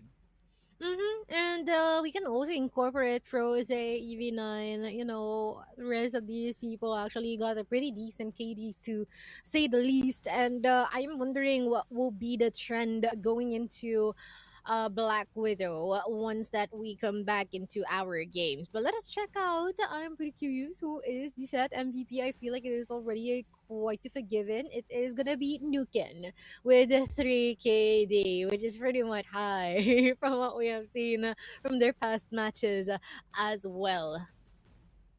Yeah. And nothing much to be said from the performance here of Nuken. He was definitely explosive, getting multi-kill after multi-kill. And then this is one of the few times where he just averaged more than just 1 kill per round. And nothing stood out more than Nuken inside of Port, because this man is just flawless. This man is just slick with it, you know. TRG is indeed his right-hand man. And it kind of paved the way for them to get the victory, Bochi. Even despite Reknard and EV9's close quarter potential here, there's still no match for Nuken, who was just very aggressive. You know, took a few notes from his former teammates, you know, applying it now to himself. Nuken is that man. I feel like he's now touted as like the franchise player here for Alliance, don't you think? Yep, I couldn't agree more with that one, especially that has been pretty good in that sniper role as well. And sometimes that responsibility is not just in being an anchor, but even into something else. And I think that we'll be seeing more of that once we head into the map of Black Widow. So that is why we'll be calling a quick short break, and after that, we're back to action.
Hindi ko lang kung naispatan siya ni KLB doon. Mukhang oo, nakita mo yung flick of the wrist. Nakapultuhan niya. Be careful, but he gets the shot. And he Uy, gets the trouble. grabe! Saving play pa. Duguan na nga ngayon si Cetra. LB nakabantay. He's gonna get one. And also two huge. Nakaya, pero wait lang, hindi pa raw tapos yun. Lahat ng action.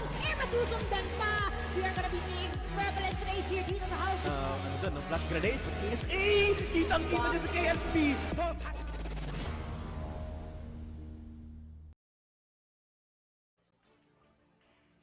And we're back here into our map of Black Widow, and it's still Veteran versus Alliance Gaming. This is a particular map chosen by Alliance Gaming themselves, which they have a pretty good win rate, if I may say. So, good luck to Veteran for this one. I feel like Mochi Veteran is prepared to not make the mistake twice, you know, but Alliance, knowing that they have this capability of like destroying their opponents inside of Black Widow, that will indeed be like the narrative here for Alliance, because Veteran, in terms of Black Widow, they have that kind of level, but you know, Alliance will just take it easy up against it. We're no longer sugarcoating this one, Mochi, because Alliance just happens to have like this random ass playbook that doesn't have anything on it, but it just only says Rush LA, Rush LA, Rush LA. That's about it, Mochi.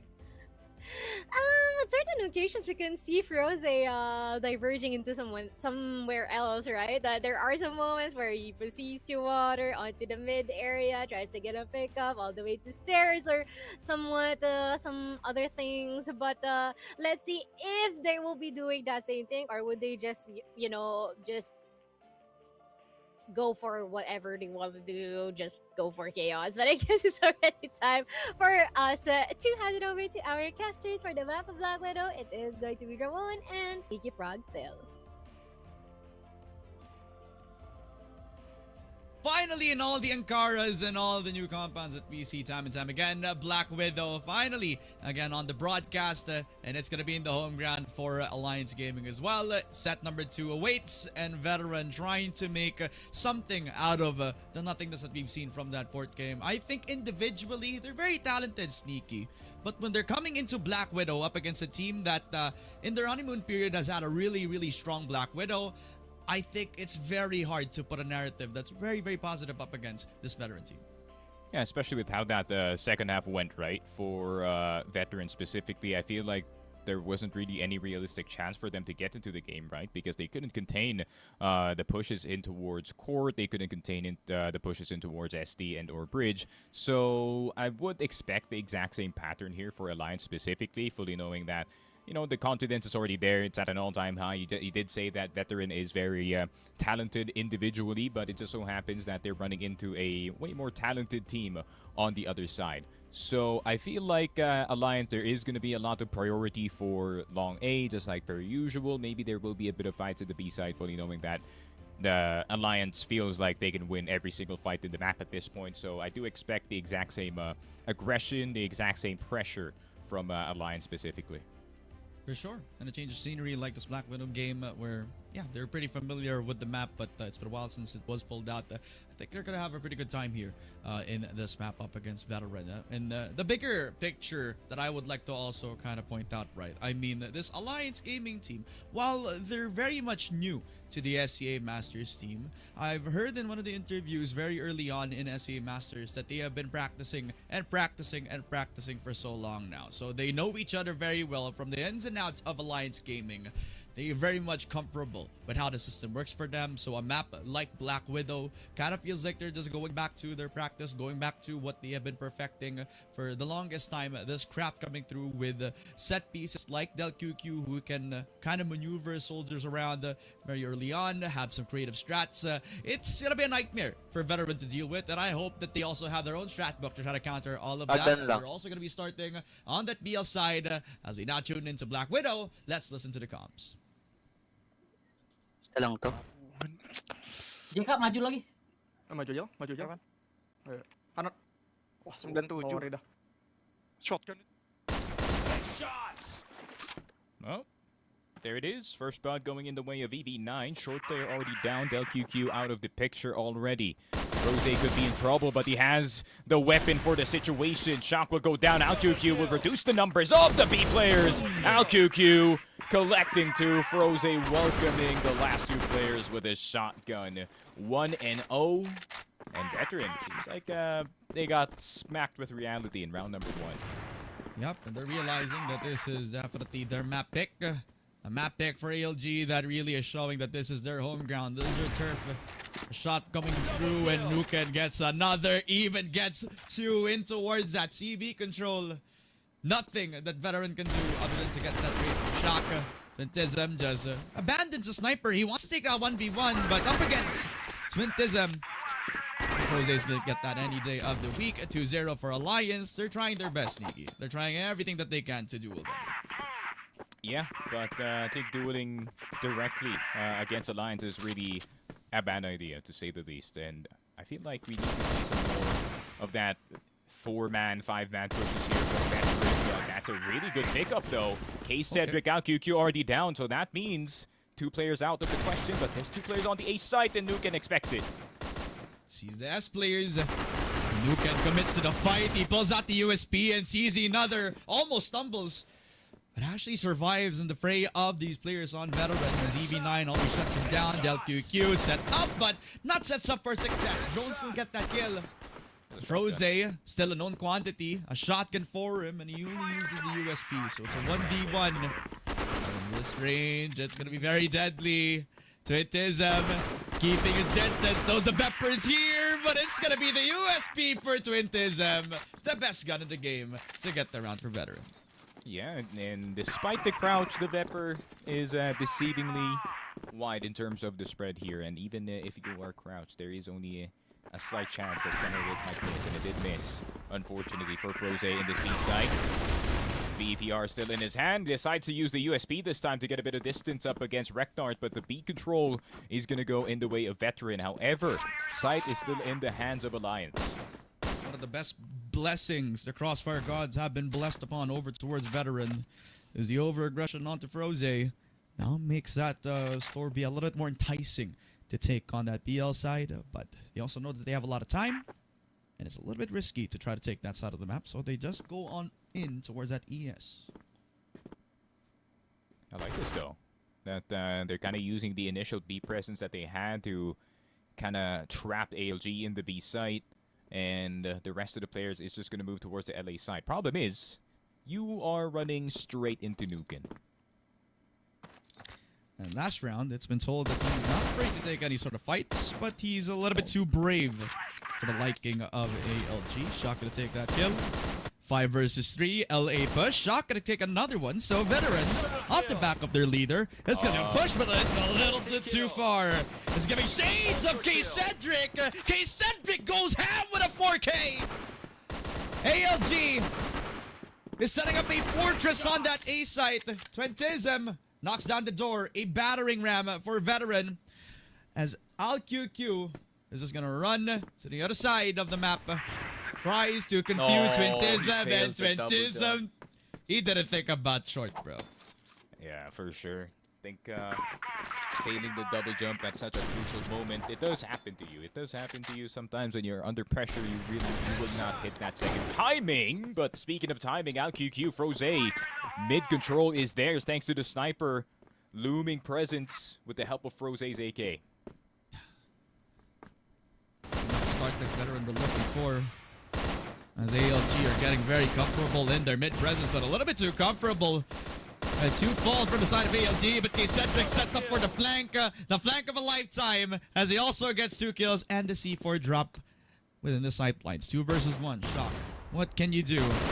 The lone Veteran on the site does get 1, but ALQQ is still here, who hits his 2nd kill. Over towards 441. Yeah, I think Alliance finally felt that we have a schedule to run here on this broadcast, brother. And I feel like we kind of need to, you know, hurry this one up because the main event is heating up in this one. And speaking of heating up, Nuken will get Twintism. Nuken pulling out the sniper after the longest time, though. But Froze with a pop flash. Reknart fully blinded. Could not see a thing other than Froze's USP. ㄍQQ is seeing red. Possibly a little bit too far over towards RS, but is he going a little bit too far? ㄍQQ goes down and even goes for a second. No need for a Cetra cosplay. This is ㄍQQ's world. And Veteran are just living in it. 5-1 for Alliance Gaming.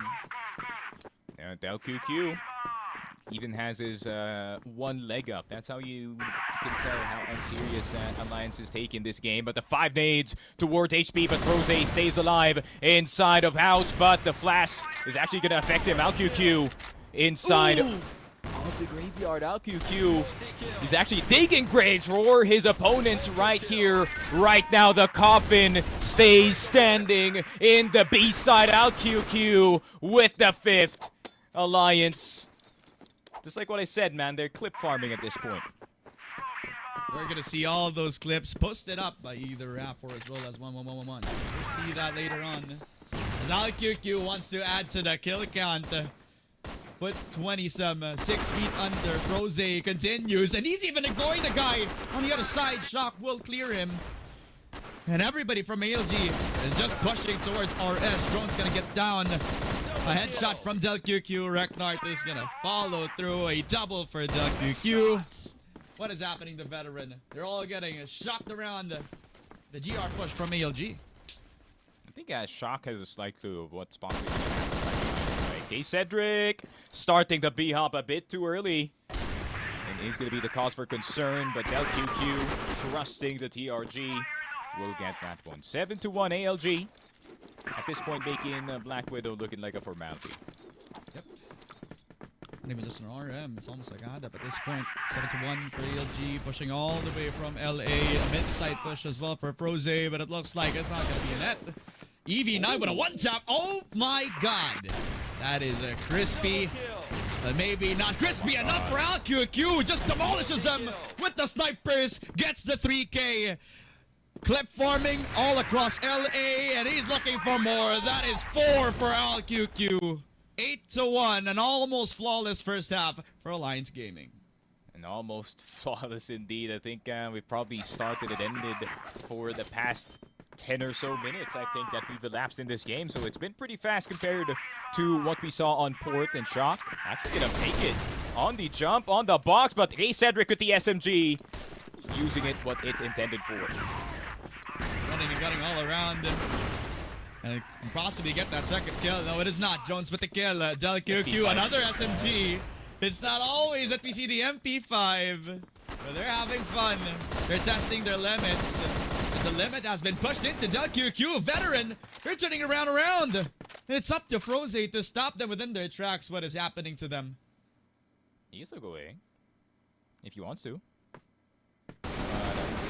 Wants to go anywhere anytime soon. Reknart spotted, but unfortunately could not control the AK spray. So, Veteran second point finally in this game. And Alliance a bit of an oopsie after that B hit. They call it oopsie now. They lose another round because they're pushing a little bit too far. That's called an ego check. But that's to be said later on. ㄍQQ dead. That's a little bit too far. Alright, ego check. Courtesy of Drones to get that kill. Froze with 1. So the push coming in over to S. Drones with another one. A Veteran. Kills all across the kill feed, and all they can get is just 2 kills for Veteran.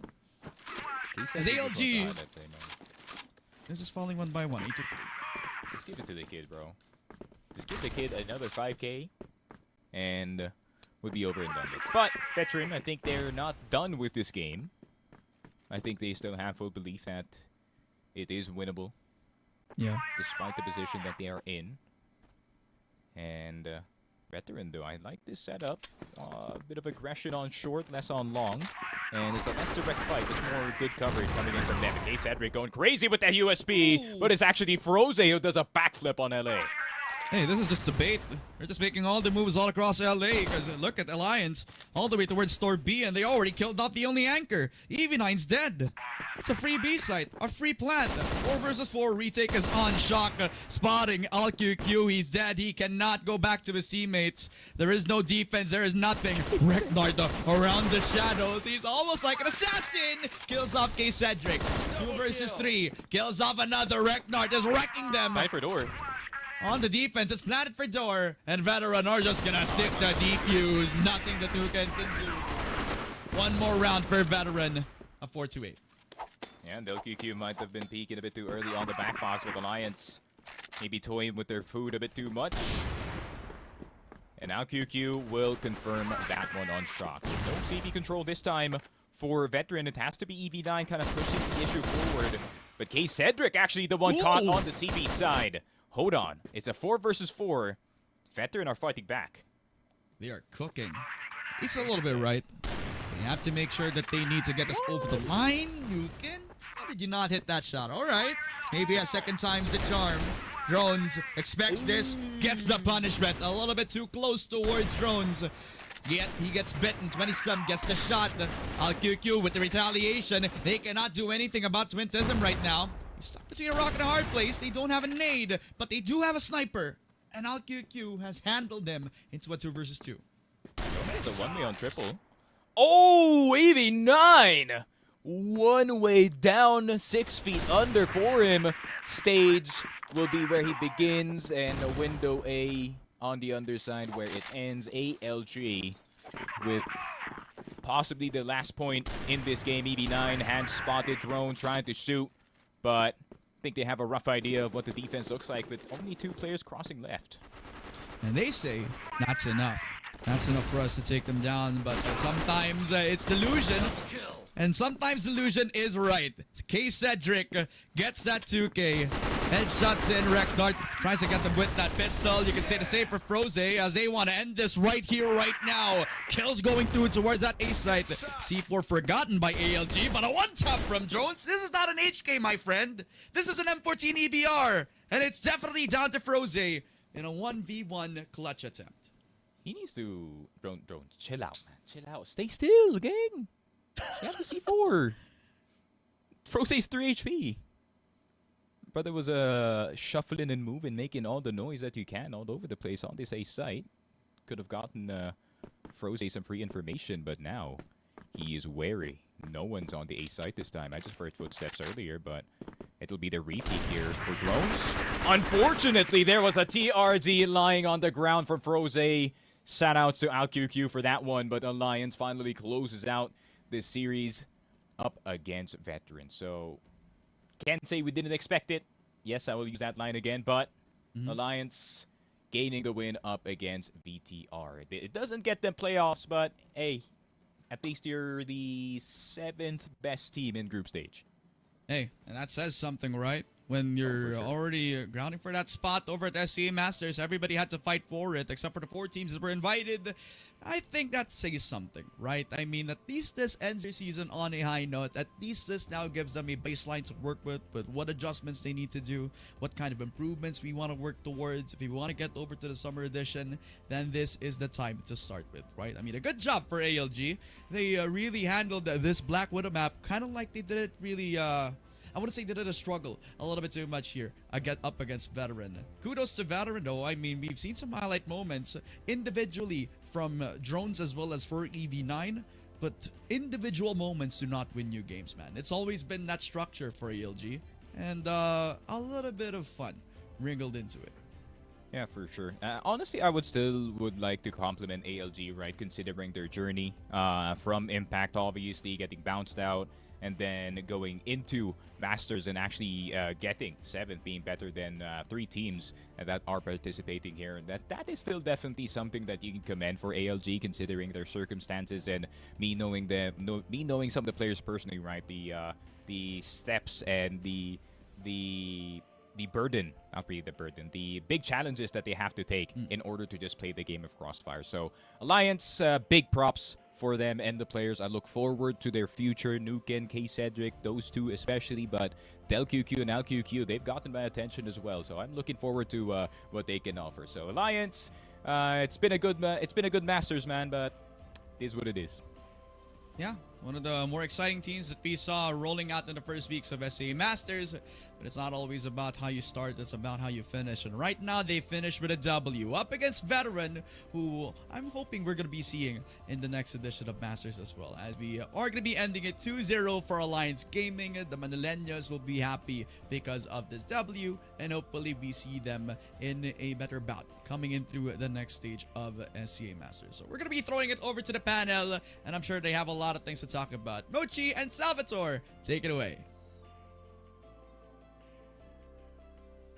Thank you to our casters once again, and I do think that there is a little to talk about the mass because it is already quite a forgiven, but there is a lot to talk about the future of these teams because of how they can grow more and progress further, especially that we're already seeing both of their potentials. Yes, definitely. I can agree on you on that one, Mochi. And we do have a lot of things to tackle when it comes to, just laying down the foundation of what could be the year of Veteran and Alliance. First and foremost, Alliance, despite them not being present in the playoffs, they still have a chance to make a lasting impression inside of the Swiss stage of C Masters Summer. They are already qualified for that one, and we'll be seeing you guys for a much more fiery and a much more active Alliance Gaming that will take down the Titans of this game. But as per Veteran, we'll be seeing them once again in the Rosaya qualifiers, who we might be able to see it once again, Mochi. That will, might break through this tournament or just might not be able to cut it down, but they have a lot of time for them to improve, and hopefully by that time that they will be able to go for the top 16, this is the team to beat. Veteran is indeed the team name of that one. So yeah, a lot of happening inside of Black Widow, but it was just pure chaos that wasn't even initiated by the Blacklist side, Mochi. It was all on Alliance. Yep, and I feel like I already forecasted this before even this map of Black Widow started, right? We already indicated that, you know what, there are some moments that they might actually do stuff, but most of the time, it would just be them minding all their businesses and ensuring that it will be very messy in this map, and that is definitely what just happened as well. But again, I feel like here for Shock and B9 is definitely evident that they've been playing a lot here in this map because of their individual efforts, and it's nice that we've been able to see some glimpses of their highlights. But again, when it comes to the QQ brothers and the rest of our Alliance Gaming people, well, I guess it's just a simple thing for them playing in the map of Black Widow. Well, Mochi, I put down my head, watched a few reels because of what you guys sent to me, and then the moment I looked up, the series has ended. It has concluded with one of the So most quick. blast out performances from ALQ and Delq combined. It was not just singular effort, it was these two players who had like the best experience using the TRG. Mainly ALQ, but Delq had no nerve of getting the follow-ups because the moment that they shut down ALQ, there is DelQQ with an even more fiery position to get a very good follow-up. So yeah, 9 rounds in total here for Veteran, which is kind of better from yesterday's outing up against Team Stallions, but this is a just different breed of Alliance that we saw. 23 kills from a man who was once named Kara and is now turning a new leaf of a new impression here of CFS Masters. He's now ALQ. 23 kills. That just that's Yeah. like attainable in 8v8 only, Mochi. But to him, Yeah, it's that's that easy. amazing. It's amazing. Even just 5 deaths as well, right? Which is super cool to point out here for QQ. And we already have quite a hunch of who will be the MVP of this map. It is going to be no other than the guy himself. It is QQ. Look at that KD. That's pretty high. Look at that. It's a 4.60. I mean, you don't have to even notice the headshot per kill. That doesn't matter at all. But look at how high the KD and as well as the smoke per round is. It's crazy. Just looking at it, my neck is already bent. Just seeing how high it is. 4.6 is that insane of a stat line that is just reminiscent of like what it used to feel like when we're up against Chinese teams. But right now, we're doing it against our C brethren. So the level of competition, the level of these teams that they deliver from time and time in has just been amazing here for Alliance. So yeah, props to Alliance for keeping their composure, playing their own game, dominating on both ends, defense and offense, and that collectively just gets you a winning moment at the end of Black Widow. So yeah, 9 rounds for Veteran, wherein Alliance have taken 20 of them, which I do think all of those, Mochi, 100% of the rounds that Alliance got was just pure aggression and madness. Exactly. I cannot even fathom. But in terms of structure, yes, there is some existing structure, maybe within themselves or what will be their role is. But overall, it is just them minding their own business, ensuring that Veteran won't be able to catch up. But there is one player who stood up among the rest, and that is our match MVP, who is ALQQ. I feel like averaging all the numbers is still a bit too high for ALQQ because after that 6 point something KD. And you know what? It's quite refreshing because we're a bit too accustomed to seeing Nuken, Froze. Finally, we have ALQQ here that we might probably interview later on. Alright, ALQ, as we say it in the Filipino broadcast, may pinopormahan to. This guy's rizzing on someone. That's why he's releasing these kinds of numbers, Mochi. And I am not convinced enough that this man is just putting out it on regular. This man has intentions. This man has inspiration on why it is that insane of a stat line. An attacker, a backup on a good day, but on like a day that he has like, has to showcase what he's capable of. He has to whip out the sniping row, Mochi. And it's one of the most flashiest rows that you can have here in this tournament because you have someone like Cetra, KLP, Drones, and the likes of ALQ who just happens to have like this montage of a highlight. So yeah, ALQ, props to this man because it's not his role, but he embraced it fully. Yep, he did embrace it fully and surpassed everyone with flying colors. And it is nice that we can see ALGQ in this specific role of us, and even all the flicks, all the very much timely, perfectly timed shots here, ensuring that every single one counts and connects into our players from a Veteran. And all we can say is well played, and I am definitely anticipating that we will see him in this role more in the future because if I may say, fits him quite well. Yep, definitely. So we might see a future double sniper here for Alliance if that is going to be the game plan. Pero let's now drop the act, Mochi. We are now finally back into our motherland na eto na nga yun no? Kasi mag-i-interview na nga tayo ng ating MVP. Yup, kaya naman, Tagalog na tayo, na-switch na natin ang switch at ngayon, nayayakapin na natin ang sariling atin. At kaya welcome natin si ALQQ dito sa ating interview desk. Congratulations, ALQQ! Grabe yung KD mo, Ang taas-taas. Ano ang buong pakiramdam natin, nakalaro natin ang Veteran? Okay naman po. Yung masabi ko lang po, kailangan po nila mag-practice, tapos kami din po, para sa iba pong team. So, yes, tuloy-tuloy lang ang grind, And siguro, one more question, Salvatore, bago ko ipasa sa'yo. Ang aking tanong dito, ALQ, diba, sobrang ganda, actually, na naging run nyo dito, Biro mo from Impact, tapos ngayon, in-embrace nyo na maigi itong group stage natin. Ano ang next steps natin for Alliance Gaming? siguro po,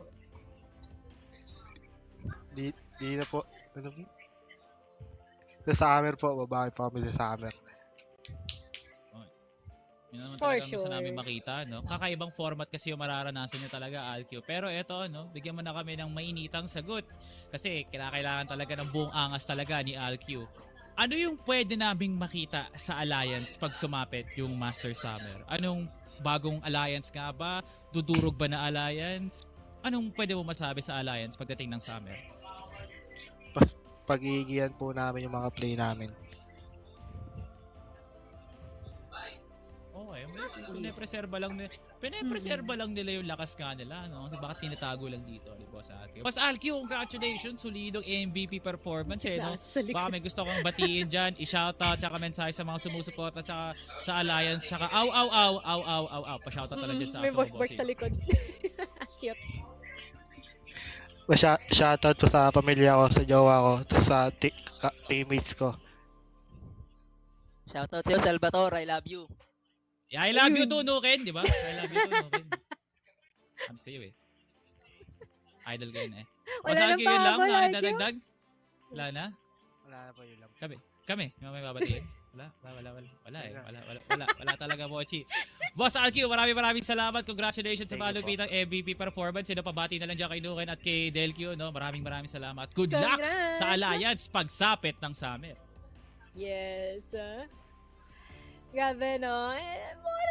Pretty much stable tayo dito, no? For Alliance Gaming is very, very nice that we've been able to see them like this and hopefully masusundan pa. Pero mukhang hindi pa rin natatapos yung kaguluhan ng utak ng Ridaz dito, no? Kasi yung susunod na laban nila is going to be against Execration. Ay, Naku po, nako.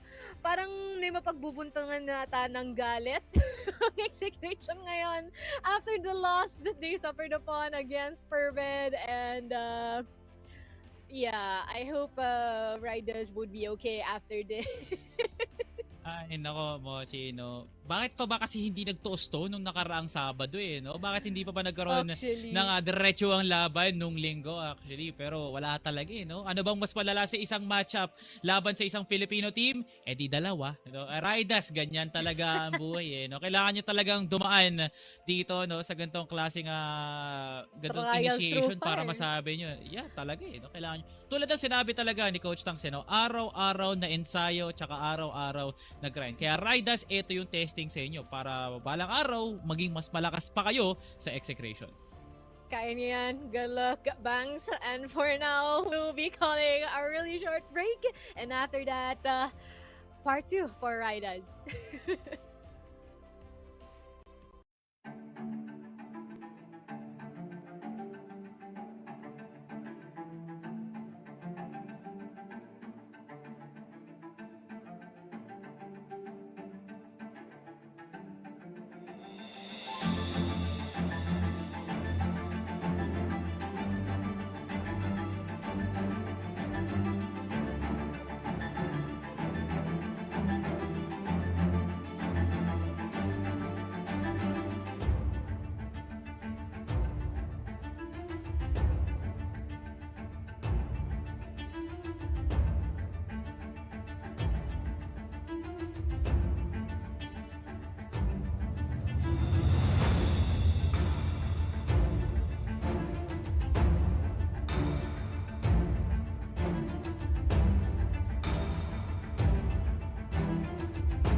Nandiyan ni KLB doon. Mukhang oo, nakita mo yung flick of the wrist. Nakupuntukan na.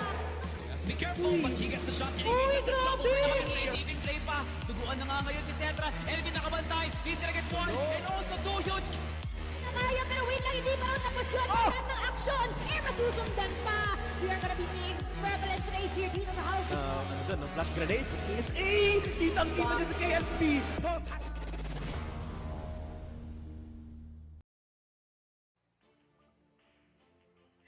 And we're now back to our third series of the day. Wherein earlier on we saw Ridaz battling out already, and there seems like there is a part two to seal it off for our final day of the group stage. And right now they'll be facing up against Execration.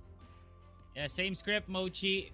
Please, Ridaz, please, if there is any honor for you guys representing the flag of Indonesia, this could be, like Fervid, be the best series that you guys will ever have, because you'll be exiting Sea Masters with flying colors and with a whole region behind you guys, because one win against Execration is all you need to cement yourselves as possibly a threat heading into Masters Summer. But yeah, Ridaz has a long path to go to in order to defeat Execration, but I do feel like, Pochi, we're just giving them so much flack. Ridaz is very close that we expect, but yeah, Execration is still Execration at the end of the day, don't you think? Yep, and what's pretty scary here is the fact that the Execration might be letting off their steam through them, you know, after their hard-fought fight and battle against Fervid. Unfortunately, it didn't end up the way that they wanted to be, and instead, they were too zeroed by them. And this might be an opportunity for Execration. You know what? Since we stumbled a bit hard, let's amplify it and just go all out this match that we have here against Ridaz. So, best of luck for Ridaz. Okay, Mochi, the measuring stick has been Lewis gun, MG36, MAC-10s, and a bunch of guns that I do feel like hasn't mentioned yet. Oh yeah, the Gatling guns. The Gatling. So what more about Execration? But first, let us introduce the teams competing for today. First and foremost, of course, our brothers here There we from go. Ridaz. From after a bit of a break from first series, he is now back ordering his brethren here on Ridaz, because I heard that heard from a little informant that Sectet just happened to visit a primary directive before he went on to play Crossfire, but we won't be disclosing that. But yes, Sectet now back to the roster. Yep, I'm glad that he is back, and it seems like Joseph is subbed out, I believe, and instead he'll be the one playing instead. And we're gonna be seeing that and confirming if Sectet will definitely be the one playing here. It is indeed. Wong Fang rather will be out here, and Sectet will be replacing him instead. So I am just curious if they are not being put off by the numerous sub-ins and sub-outs that they're doing throughout the course of this series. But what matters is that they're already here, they're present, and I like the smiles on their faces.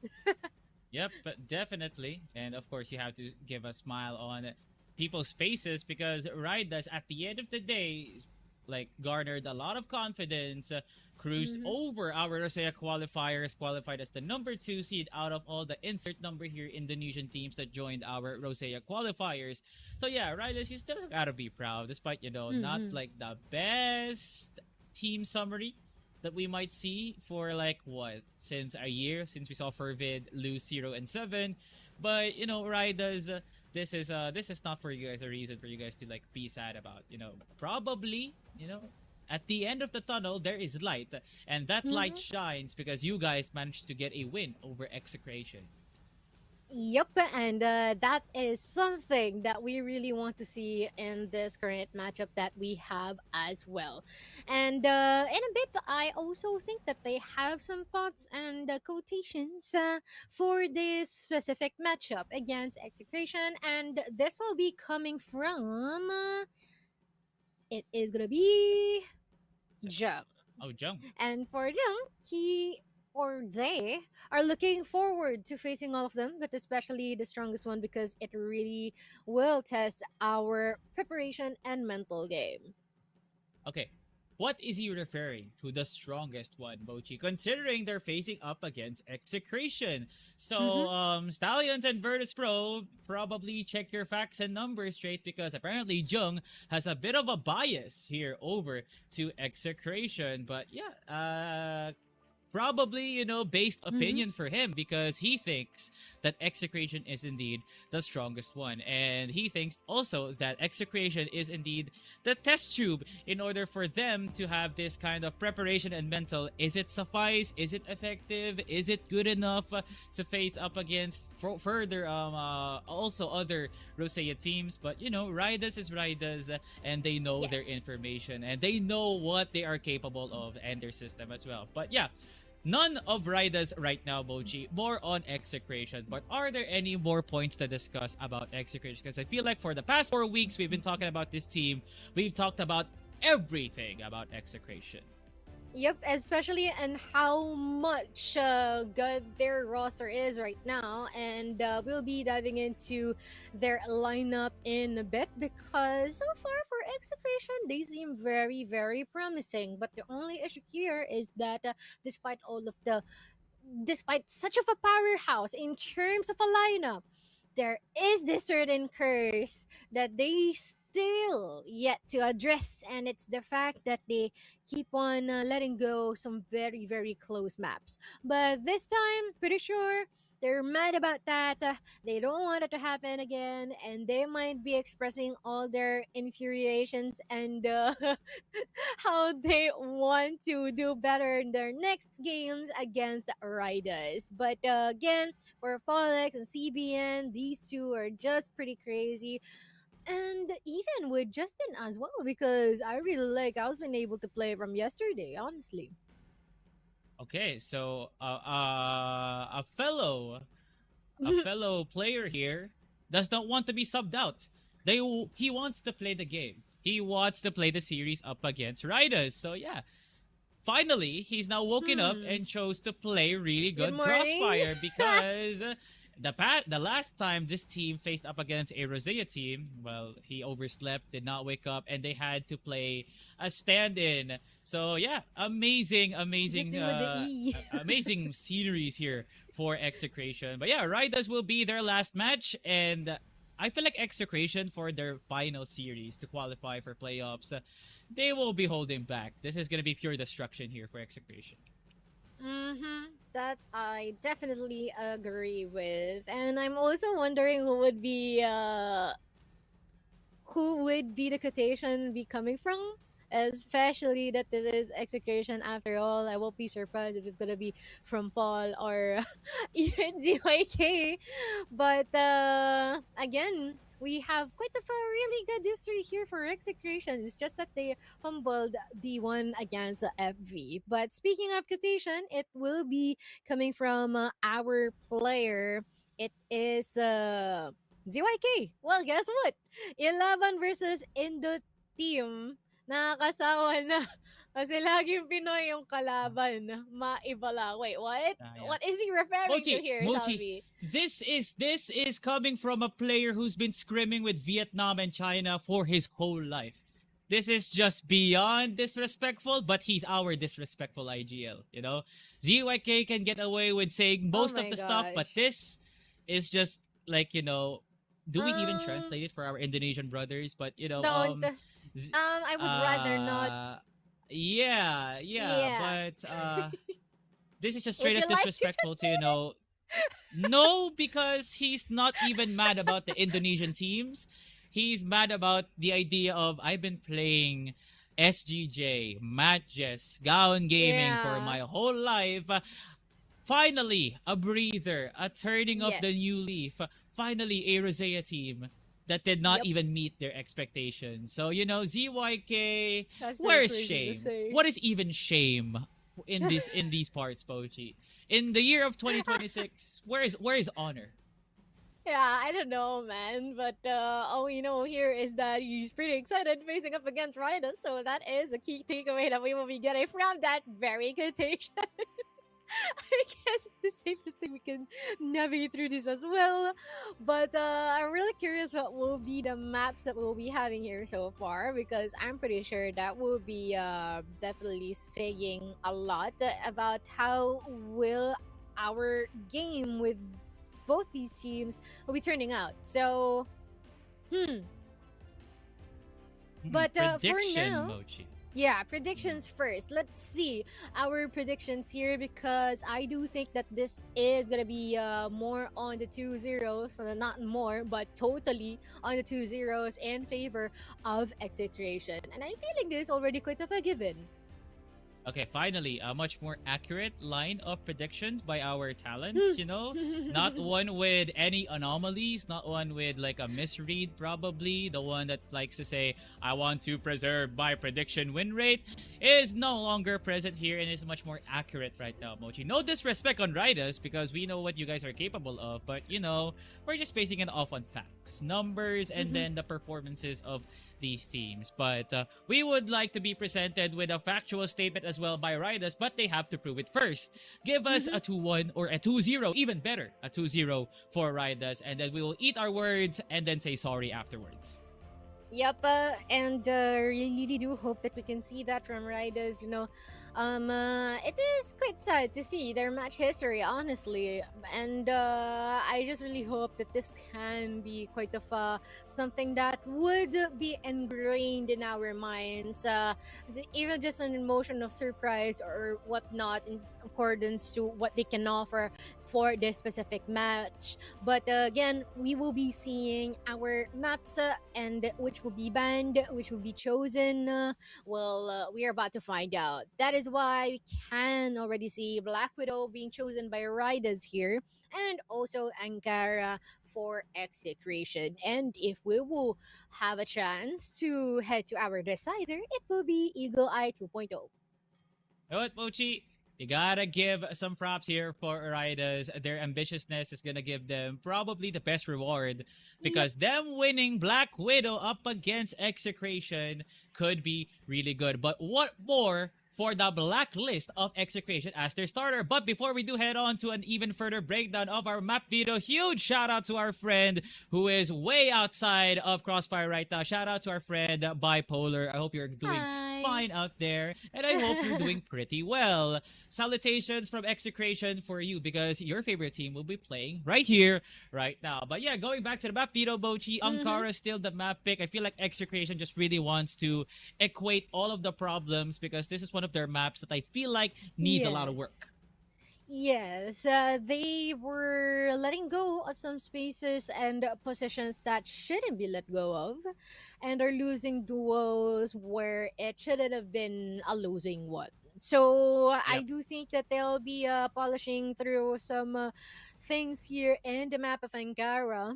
And although that we also have Black Widow here for as the first one, this could be serving as a quite of enjoyable map, to say the least, because of how it's been well loved by all of the people here in SEA. So I guess those are already our maps that we'll be playing on for both of our teams, and I'm looking forward to seeing more from Sekdet now that he's already back here in our lineup for Riders as well. Huge shout out to Kodok. He's a friend. He's one of our friends when we're playing 8v8. And I do hope Kodok and the squad here will be giving us an amazing Black Widow. Same goes for Execration. Exit Sea Masters with a smile on your face and a bit of destruction on your path. And as a certain wrestler says it, Bochi, it's time to play the game. It's time to play a game, and that is why we'll be giving it to our casters. It's going to be Ramon and Datum. Take it away.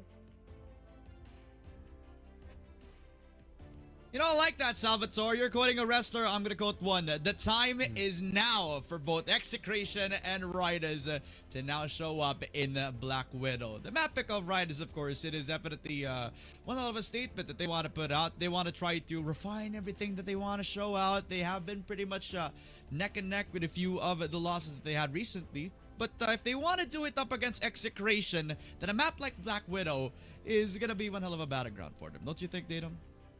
Yeah, it could go that way, or it could go the murder route, which is what I'm expecting here, Ramon, because Black Widow is a map that the members of Execration absolutely love. And this is kind of like somewhere that majority of our Crossfire community kind of build up their skills. Execration being no different. So this is something that we don't see a lot of, Ramon, because it's always banned. Because our players are really, really, really, really, really good in Black Widow, and Ridaz might not have gotten that memo. Definitely not. I mean, it's going to be a bit of an adjustment, especially with the returning SecDet. It's been a while since we've seen you, our friend. I hope you had a wonderful wedding, since that is the last known location that we've seen from you. It's good to have you back, right? I mean, that offers a little bit more veterancy on the side of Ridaz, and they definitely need a lot of that, since we're talking about veterans. There's a lot of them over to the other side. I mean, Execration have literally the Pacific Core all the way from back in the old days, right? And coming into this with the firepower duo added into the mix, I think Fallex and CBN have a bit of a resurgence, right? I mean, granted, 2 losses up against the top 3 teams that we've had recently. It's going to be very, very tough, to say the least, from them, right? That means they're just going to be a little bit more hungrier. And unfortunately for Ridaz, they're now on the sidelines of an Execration that just want to... sabihin natin sa Tagalog, naglalabas sila ng galit. yeah, I was about to say the exact same thing, Ramon. I mean, Execration, I think that loss against Fervid might have sparked a little bit of redemption, as you said, or a little bit of vengeance from here, Execration. And it's just unfortunate for Ridaz na sila yung mga katapat nila dito from here on out in one of the final stages of our group stage. Actually, the second to the last match for the group stage, and Execration have it in them to try and take the 2-0 up against Ridaz. But nevertheless, we digress, Ramon. Execration is gonna be looking for redemption, and we start with Black Widow. Asa na? Ares. Tadi. Siapa sih yang lain jaga di sana, anjir, jaga tangga lah, bos. BLS. Alright, nothing that we can kind of confirm, but so far for Execration, it is Diligent for MVA. He starts up with 2 kills on towards that stage position. Now he finds himself in a 1v1 up against Bang S, and ZYK makes it an unfair fight. Alright, that just leaves Jung all alone. Just like that, Ramon, without even wasting 30 seconds in our first round. These have already been dismantled. And all it takes for CBN is just 3 bullets to take down the last member for Ridaz. There you go. Execration, a bit of a lighter mood than what we saw them in yesterday. And I want to talk about that loss a little bit more, Ramon. I mean, Execration, a team that is constantly challenging the top 2 teams, losing badly to Fervid. I think that really is a sore spot for them, as 21 Rai tries to hold S. Only takes down Justin. Fallex with the revenge kill. CBN on the board.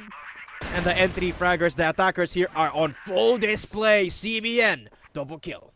No need for the CBN lurk when literally the entry is just crystal clear for Execration. They jump all over Kodak, and MVA is just gonna use CBN as bait, and it's perfectly done.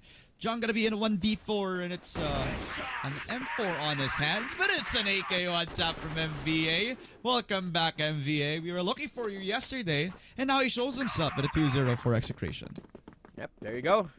Quick start for Execration, and I would imagine, Ramon, things only getting quicker from here on out as Exe pushes on all parts of the map. S play, B play, and also an LA presence for 2 of their players. But thankfully, Jung is there to receive. Fallex, just a pistol, takes down Bang, and that's B site getting control. Justin pushing himself in. Where's the bomb, Ramon? It's in A site. That's all the bait, but this is the biggest bait of Justin's life. Just becoming a nuisance inside of B, and Ridaz can't do anything but bite the bait right now. They're all in towards that B site. Justin continues to be that threat on the site.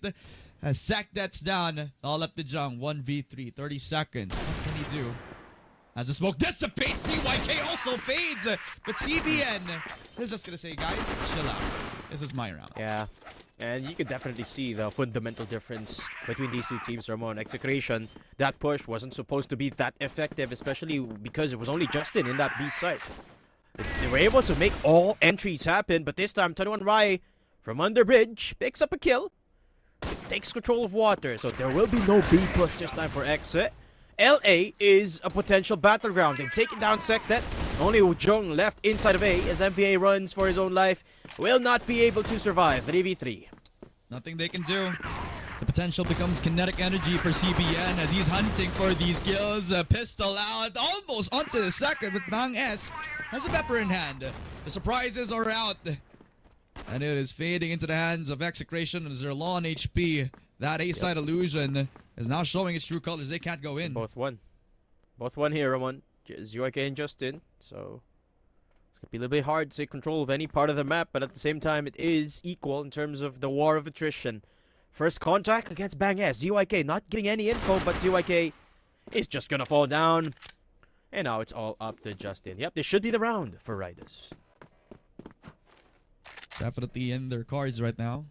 Justin, he understands he is low on HP, so the best weaponry for him is that sniper, but he doesn't even get a chance to ring a shot in as Ridaz pick up a very stabilizing round, but they need to keep 2 more just to get themselves up to tie. Exactly. And Ridaz, I can't help but feel like so far they're playing reactionary to this Execration mayhem. As look at their weapons, Ramon. MVA, FallX, both on the AKs. As 21 Rai picks up the double, make it a third. House B is his domain. And there's just nothing that Execration can do so far. 2 versus 5. And the AK players have just vanished from Execration. Can't help but imagine that they're not veterans, but they're like the old man that they are, and they want to keep the kids out of their property, which is kind of crazy to say that up against Execration. But the metaphor still stands, pushing a little bit too far. Kodak punished by Justin. Not the oldest player in the roster, but he definitely has a bit more tricks up the sleeve. Pushing into 21 Rai. Alright, that's one of them. 2K for Justin. 1 versus 2. After Justin picks up that third, ㅠS will get the last. So that's a second round for Ridaz, to say the very least. Okay. And I keep saying this, Ramon. I like to see the improvement from Ridaz as they have been progressing along the group stage. They're using the more meta weapons this time, the USP making a lot more appearance, and Ridaz, the prominence of their tap walking is just top notch at this point, and can't wait to see more improvement from him, especially as this game goes on. But Justin will not let 21 Rai improve. He takes him down. Jung will be inside of the site, double sniper here, and making it work for Ridaz until MVA shows up. A site has been decimated by Execration. It's not a perfect split for them. The S players need a little bit more adjustment after the snipers from Ridaz actually making a lot of that mayhem. And very difficult for them to take the push, but the LA push from CBN, the lead push from him, actually works out in the end for Execration. 4-2 after a beautiful adjustment from Execration. Yep, and of course, you have to address just the individualism of Execration is just top notch there. Justin opening up space all alone yet again. Has been quite impressive for Execration here, Ramon, as they gear up for again an all-front approach on all parts of the map. Jung receiving a lot of noise from Metal. Kodok going down, and Jung with the sniper will be dealt with. FallX double kill. I can imagine after the 4th bullet that he knew that there was somebody behind him. As Ridaz, he just pick it up, but eventually Justin will make it all fall down. Sect it, or he laid down to the law. It's now down to the 2 versus 2. Ridaz. They do drop the C4 at the end of the day. It's all the way towards Waters. Yes. And Execration are very far from it. Exactly. Held by 21 Rai ㅠS on the sniper as well. This is a really nice crossfire from Ridaz. Have to expect the push from FallX, and he does. Bang! Nice little trade-off there with the USP. Nets him with just enough damage to take down Fall. And Justin, well, again, he's left alone. HK in hand with just 11 HP. Oh my god, Justin. Taps away at 21 Rai's head. Suddenly it's doable. Yeah, and definitely one hell of an effort for Justin. He makes it work! It wasn't as clean as the first shot, but he definitely made it count on the second kill of 5-2. Execration on individualism is working it out up against Ridaz. And I can't help but feel it. Ridaz felt a little bit too confident there, peeking away at the Execration player. MVA starts off good. Justin makes impact once again, takes control of STS, position controlled, and Justin just opens up the site. But Bang has something to say about it. Stays alive inside of the site as FallX opens up the other side. And ZYK just from mid puts Execration up to 6. That's a little bit cleaner on the team play department. Definitely a standard effort coming through for FallX being that lurker now.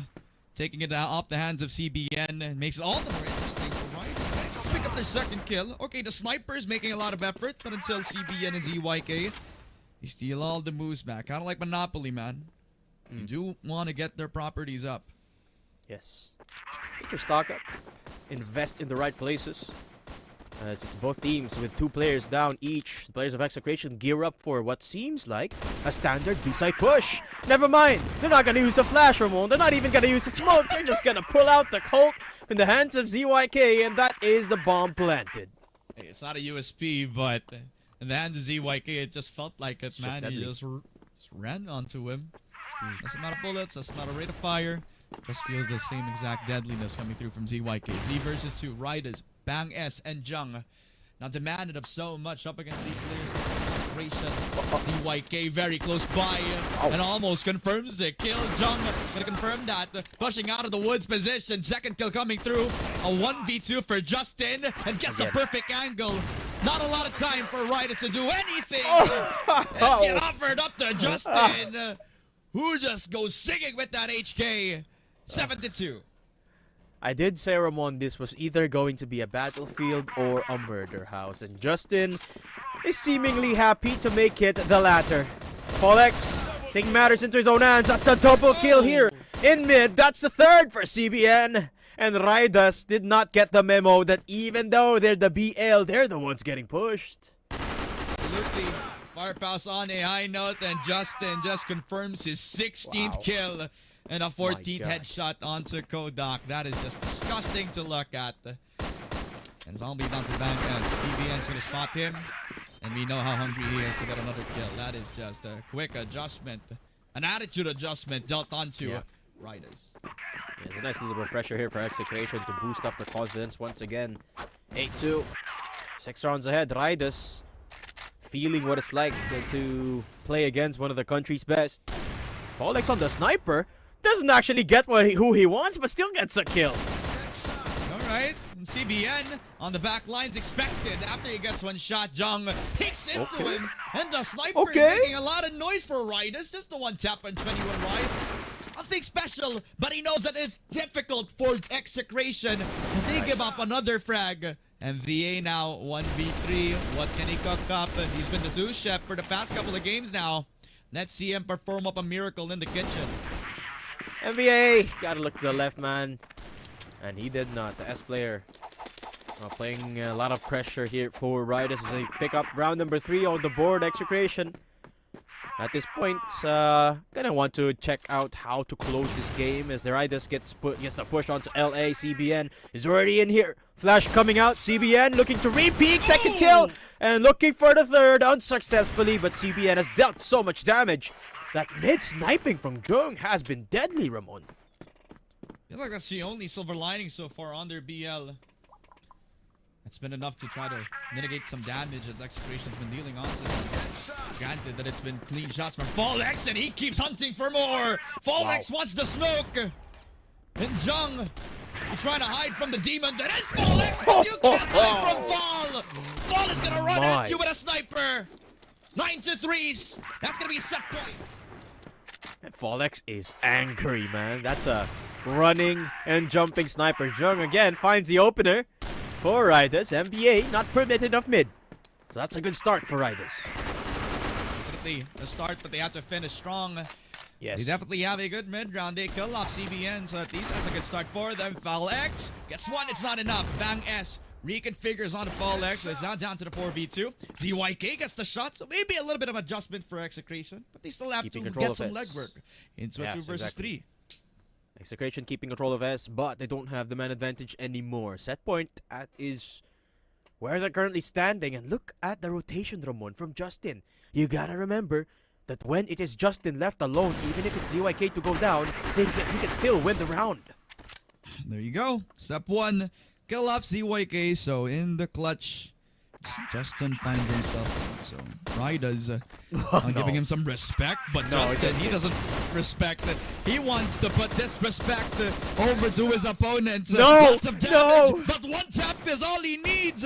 Jung down, and it's all up to 21 Rai. Justin. Not the USP. Justin could end this game right here, right now. Justin, you couldn't have just done this to them. But he wants to end this just like that. A pistol to get Execration their first set in the series. No way, Justin. You did not just do that. Not like this. Execration with a 1v3 win. And Justin pumping up the numbers. I think he got 20k at the end there, but end of the day, grand scheme of things, it didn't matter for Execration because one way or another they were gonna take Black Widow, and it was just as quick as we expected. Ramon 10-3, and Execration, as it says down there, takes set 1 up against Ridaz. Yeah, I mean, the amount of encounters we've seen out from Execration, it's refreshing to see them back on Black Widow, right? And we kind of saw a few different things. Normally, we kind of expect CBN to be that lurker, but Fallex kind of making that conversation that he can do it as well, right? Also, pulling out a little few sniper shots from him as well. I mean, if we're talking about flexes, I think Fallex really has shown his number all throughout that Black Widow game. He's been everywhere and everywhere all at once. And I think this has been a big factor to how everybody else on Execration kind of found their stability, right? I mean, kudos to the side of Ridaz. They tried their best to try to get them at them through the 1v1s. But you can't really underestimate Execration, especially in Execration that aren't in the best mood right now. Exactly, and I don't think there was any underestimation from Ridaz. I could see them actively trying everything in their playbook, but what you're gonna do when you're losing your duels left, right, and center, and what you're gonna do when there is a Fallex jumping at you with a sniper? There's not much to be able to do there. Execration, well, looking very, very comfortable in Black Widow. That's part of the reason why we don't see a lot of Black Widow, Ramon, because Execration are very comfortable in that. There's a lot of experience from this roster in that map. You know what? Something else that pops into mind. What if we have a horror movie and the very big bad monster was Justin? Because it kind of felt like Justin was also a big factor to how this game has went, right? I mean, the amount of kills that he's gotten, the clutches that he was able to pull out. I mean, Ridaz couldn't do anything against a man and his HK. This guy was one dominant person on that Black Widow map. And I feel like the series for him has just get started. So I'm going to be pulling it over towards the panel because this has been a quick Black Widow to begin with. A 1-0 for Execration, and a discussion from Mochi and Salvatore awaits. So, see you guys. Thank you for this, Ramon, and as well as Daedom, and boy, oh boy, well, it definitely was a murder house, and I think we need to contact the police because what they did here against Ridaz is illegal. Well, illegal in all 7 nations, Mochi, because Yep. Execration just took home what essentially was a Ridaz map pick, and it's not supposed to be that way. How in the world did we see Execration go from losing to Fervid just like that after going willy-nilly to now going willy-nilly now and making it so effective to the point that Justin has almost averaged 80% of a headshot percentage? So yeah, I feel like that's the summary, Bochi, because it was that easy for Justin to lay waste over to the skulls of Ridaz. And then you have Fallex, who is trying to get a very good impression of what revenge was during his prime. So it was that kind of mix, Pochi. It was that kind of day here for Execration inside of Black Widow. I feel like every round is a happy face for Execration. It is actually because they just made the most out of that, and I don't think that there's any type of structure at all. It's just it's pretty similar to what we have with Alliance Gaming, yeah, but just a bit more amplified, to say the least, here in the map of Black Widow. And I guess it's just right for us to see and take a look back as everything happened a bit too quick here in the map of Black Widow. Take a look at the highlights, or should I say an Execration montage Look here. at that. Like a very good hold on HP apparently was the wake-up call here for Execration.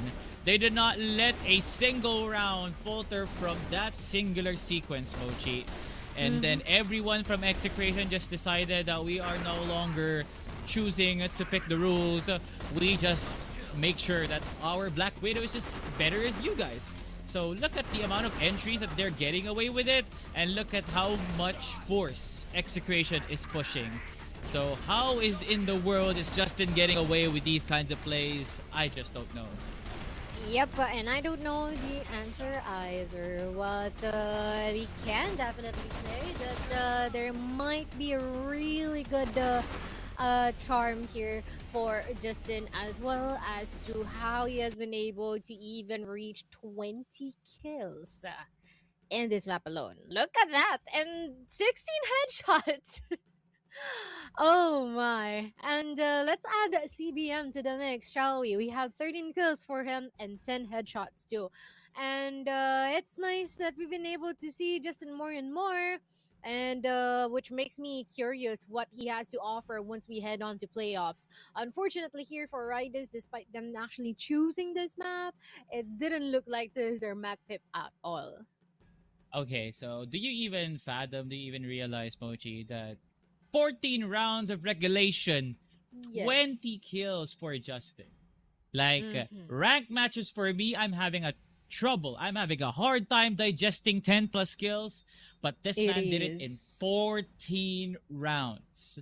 And 16 of those being headshots. I'm just letting it sink into my system right now, because that's the gravity of what the skill level is from Indonesia towards the Philippines. No hate, because that is indeed the fact here, that Justin is just able to get those kills intact. 2.86 for my boy Justin, who just happens to be my schoolmate, and shout out to all the TUPians out Awesome. there. But apparently they developed one heck of an athlete, Mochi, because Justin on a daily basis is delivering these kinds of numbers even when he was back 15 years old, reborn gaming team days. So Justin, right now, as Execration, just doing his regular. He's doing his regular indeed, and that 80% headshot per kill is crazy to me. How does one even attain that? But either way, wow, congratulations to Justin taking this. I think a lot of people were already quite a bit too accustomed to having Folex take that title, say CBN, ZYK, MVA during the first week. But now we already are seeing Justin, which is great. And I can't wait to see what is there for us to see next time here in our second map. That's why we'll be calling on a really quick short break. And after that, we're back into this game.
Di ko lang kung naispatan siya ni KLB doon. Mukhang oo, nakita mo yung flick of the wrist. Nakupuntuhan niya. Be careful, but he gets the shot. And Uy, he's at the trouble. grabe! Receiving play pa. Duguan na nga ngayon si Cetra. Elvin nakabantay. He's gonna get one. And also two huge. Kaya pero wait lang, hindi pa rin tapos yun. Ang action susundan pa. We are gonna be seeing prevalence rates here dito sa house. Ano doon, no? Flash grenade. SA! Kitang-kita niya sa KFP.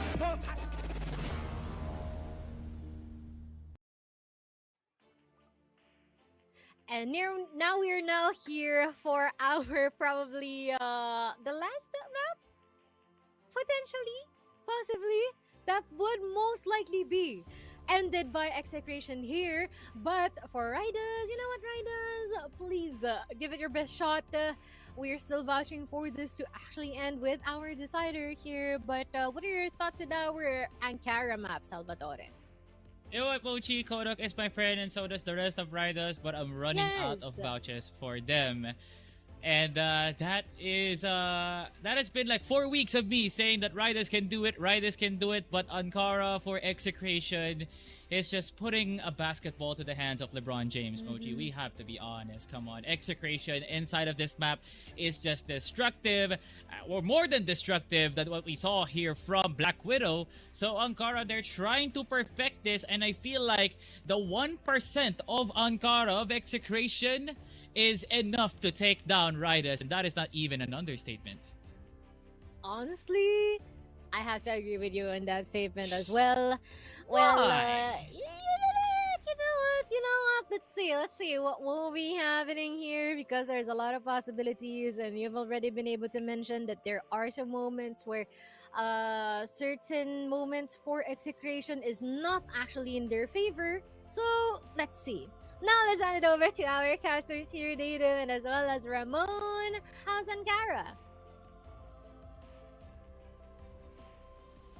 It's pretty nice right now, right? The weather is nice. The teams are coming in, and I feel like for both of these teams, there's one outcome that we are expecting, and hopefully we do get our surprise ready. So it's still me, Ramon, and Daedam on the house. Before we head into Ankara though, Matt, I feel like for the respect of the newcomers on the stream, I feel like we need a visual representation of how that Black Widow went, and for me to get some help, I would like to reintroduce my good old friend Dadfem on the broadcast, and this is a visual representation of how that Black Widow went. That's it. Now we're gonna head into Ankara right now, and I feel like we have to see the same thing. Probably. I mean, that's the reality of here, Ramon. Ankara is a map that has long been being perfected here by Execration, and Riders, they've attempted this so many times. They went up against so many teams that have perfected Ankara, even Alliance, even the likes of Fervid, and of course ultimately falling short a bit. And I say that with a bit of grace. I say that with a bit of an understatement, because this is a map that they have played a lot, but up against the country or the teams here in the Philippines, obviously they have been falling short in preparation. So I don't think today is going to be any different, given that this is Execration we're talking about. And that's with respect as well to Riders right now. They have been putting up a bit of a fight, and this is also the second showing in Ankara for today from them. So not to say that they have somewhat of a 0% chance, right? I feel like from what we saw from MATTJESS, there's potential. They're going to be starting over towards that GR side, and what I can expect from them is that there's gonna be 2 players pushing up from TB, and they're gonna hope that they're gonna meet somebody, and maybe a first blood's gonna be dealt onto them. But knowing Execration, they know how to adapt to that time and time again. I feel like it's gonna take more than just a mountain for Execration to climb before they can actually lose out that first engagement. But who knows? Maybe a stumble here and there, maybe somebody disconnects from the server, possibly somebody just goes ham a little bit too far and just gives the site away over to the side of Riders. I don't know, man. I mean, we're doing the best that we can to try to hype the team up, right? And there's a little bit of glimpses. They've been having good reads up against MATTJESS early on in the game, but it doesn't really amount to much, so hopefully there's something special that comes out in their GR side. Hopefully. I mean, regardless of what happens, I think Riders have to try something drastic up against Execration here, because truth be told, when it comes to standard playstyle, I don't think it's just gonna cut it. Let's listen to the comms. Heading to Ankara. Gua smoke. Ya, Mau lempar plus gue mau ke CA, gue main deket Gak kan usah, biar gak ketahuan. XCTN, nag-PA. Yes. Ooh, okay. MVA starts it strong, and the gears are rolling for MVA. He really wants to take that high mid setup. And Fallex gonna take the fight. Jung gonna expect it. So 4 versus 3. Right is already down. And Execration in full control of the site, full control of tunnel as well, thanks to CBN. Only losing one player in the process. All thanks to MBA, the double kill in HM. And CBN taps away a 21 Rai, swats him midair. And Jung all hope disappearing in round 1 as Execration making it quick. You know, the craziest thing about those 5 kills that Execration had, all of them were headshots. You open the Execration dictionary and you get a picture of a golden headshot right in front of you. It was a flank from CBN coming through from that CA all the way towards TB, as well as an MVA entry classic that we kind of see from him if he's feeling in the mood. And he's definitely in the mood right now. So, what is there to analyze right there? It was a classic Execration when they're all just having fun on the server. And one more thing to analyze there. I think CBN is on his way to entering the conversation of being one of the best riflers in the country. I mean, that was phenomenal showing from him. Only taking 1 bullet to take out one of the enemies here in the ranks of Ridaz. And Execration looking really, really good. I mean, I think they really need these this boost of confidence. They seem to have lost yesterday after that blow from Forvid. Actually, they look good. They look really good. MVA also performing is a good indication of where things lie here for Execration. I mean, MVA yesterday had a bit of a shaky performance up against Forvid. And this is kind of like a good prerequisite for Execration heading into the playoffs. I mean, it's weird that we're talking about the playoffs even before we get there. But it kind of is inevitable anyway, right? No matter what happens in this matchup, Execration are getting there. And it's nice to see them getting steps in the right direction, Ramon. Hey, it's fuel for what could be their motivation coming into the playoffs as well. We lost twice in a row, just after STS and then that matchup against Forvid. I mean, I can imagine that they are seething at the mouth of the idea of getting revenge up against those teams coming into the playoffs. And we kind of can see that coming through from the core from Pacific themselves. I mean, Justin had a banger of a game. And MVA looks like he wants this game to be lopsided as well. So looks like we're in for a ride on the Execration train. And I like that you also mentioned CBN. I mean, this guy's been some sort of in the conversation right now, as you mentioned, right? But I kind of want to add an additional layer to it. He's doing it in an MVP performance time and time again. And if you compare that to last year, he's not only doing it in a way that he's doing it individually, but he's become a pivotal part of why Execration has been successful for the most part of the season. So it's kind of interesting to see from a young guy like him playing up against or playing with veterans in the scene that he's standing out. It's pretty good for Cloyd's sake. I think we'll see more of him in the next stages and years for CrossFire to come. Absolutely.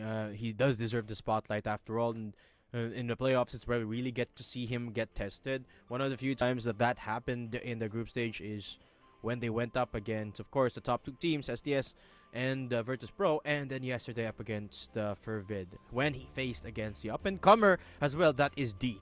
I think that's a matchup made in heaven, and I can't wait to see them play off again in the playoffs, but we digress here, Ramon. We're talking about Ridaz and Execration, and the fact is that round number 1 doesn't signal anything different from what happened in Black Widow. Execration wasting no time to push in all angles and again finding success on all fronts.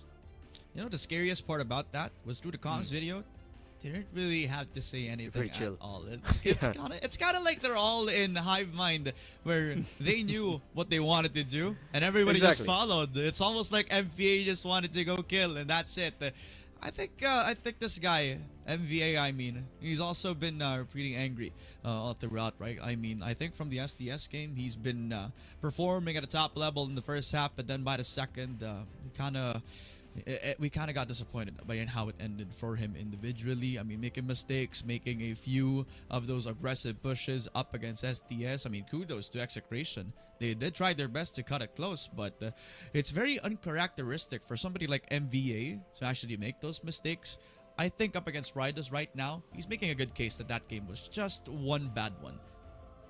Exactly. And I can't help but think as well that there might be a little bit of hyper focus from Execration's side because they were the only team, Ramon, in the group stage that was able to put up a good fight against the top 2 teams. I'm talking about their hyper focus on just the top 2. What about the rest of the field here? What about the midfield teams? like for Vid, for example, or maybe even MATTJESS for that matter. Yes, they won against MATTJESS, but what about the first one? And I feel like Execration tried to focus a little bit too much on taking down the top two teams. Obviously, they fell short, but they did put up a good fight.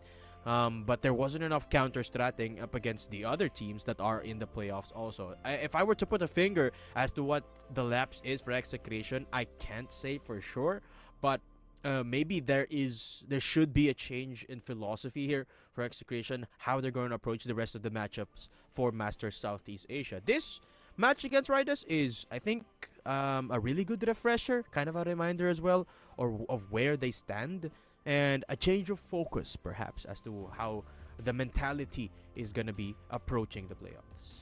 Hey, I agree with you. I mean, for them, it's been one hell of a rocky road, to say the least, right? I mean, of course, we touted them as a team that has the potential to actually break through that top 2 threshold that we've had so far. The gap between top 1 and 2. Yeah, exactly. I mean, they could actually do it in the playoffs themselves.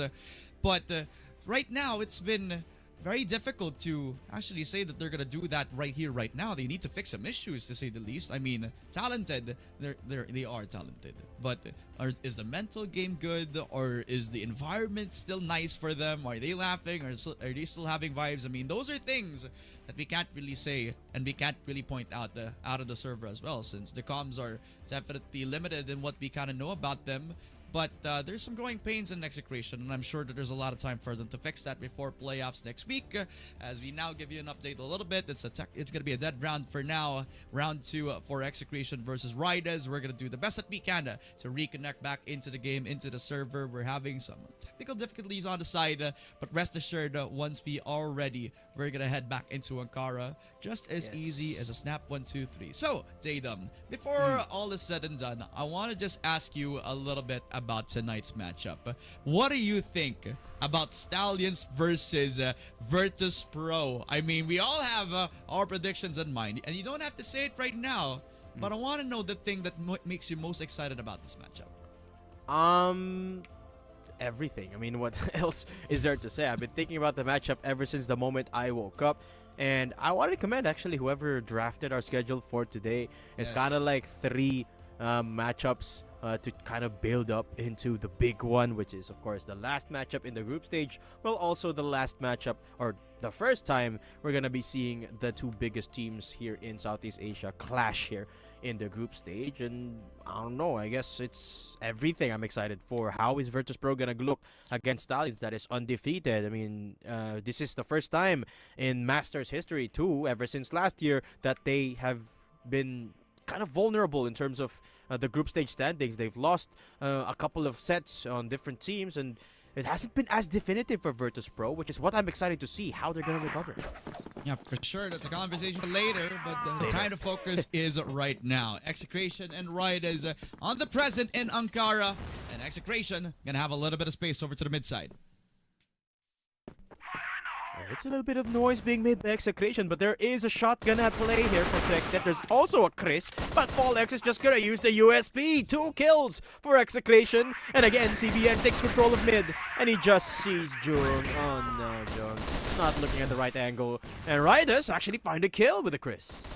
Okay, it's not gonna be a perfect flawless that we kind of expect from Execration. Ridaz not getting the kill, getting the second as well, but it's all down to just go Doc. The Chris making some magic happen. And maybe is the Angel. And the good night for Ridaz right now. 1 versus 2, 20 seconds. Is he gonna make a disappearing act right in front of Justin? Low on HP, low on the bullet count. USP out, and it's enough. Crispy as ever, Justin. Just like how we saw him on Black Widow. 2-0. You can see him toying with his opponent as well. Brings out the HK, runs out of bullets, brings out the USP, and now Sekdet on the sniping. They put Sekdet on the sniper instead of Jung.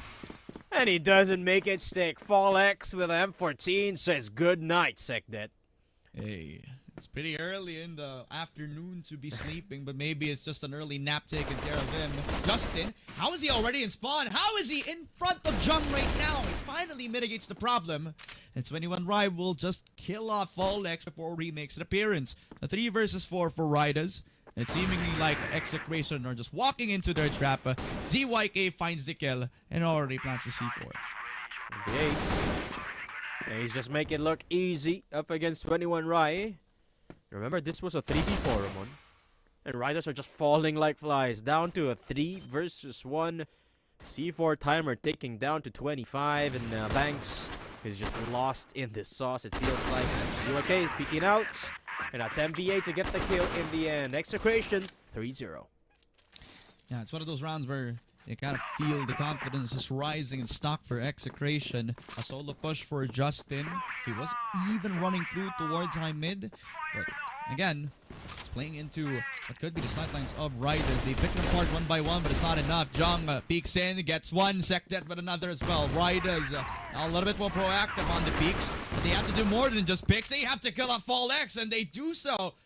Do not do so onto the kill. It's a 4 versus 3. Execration still alive and kicking.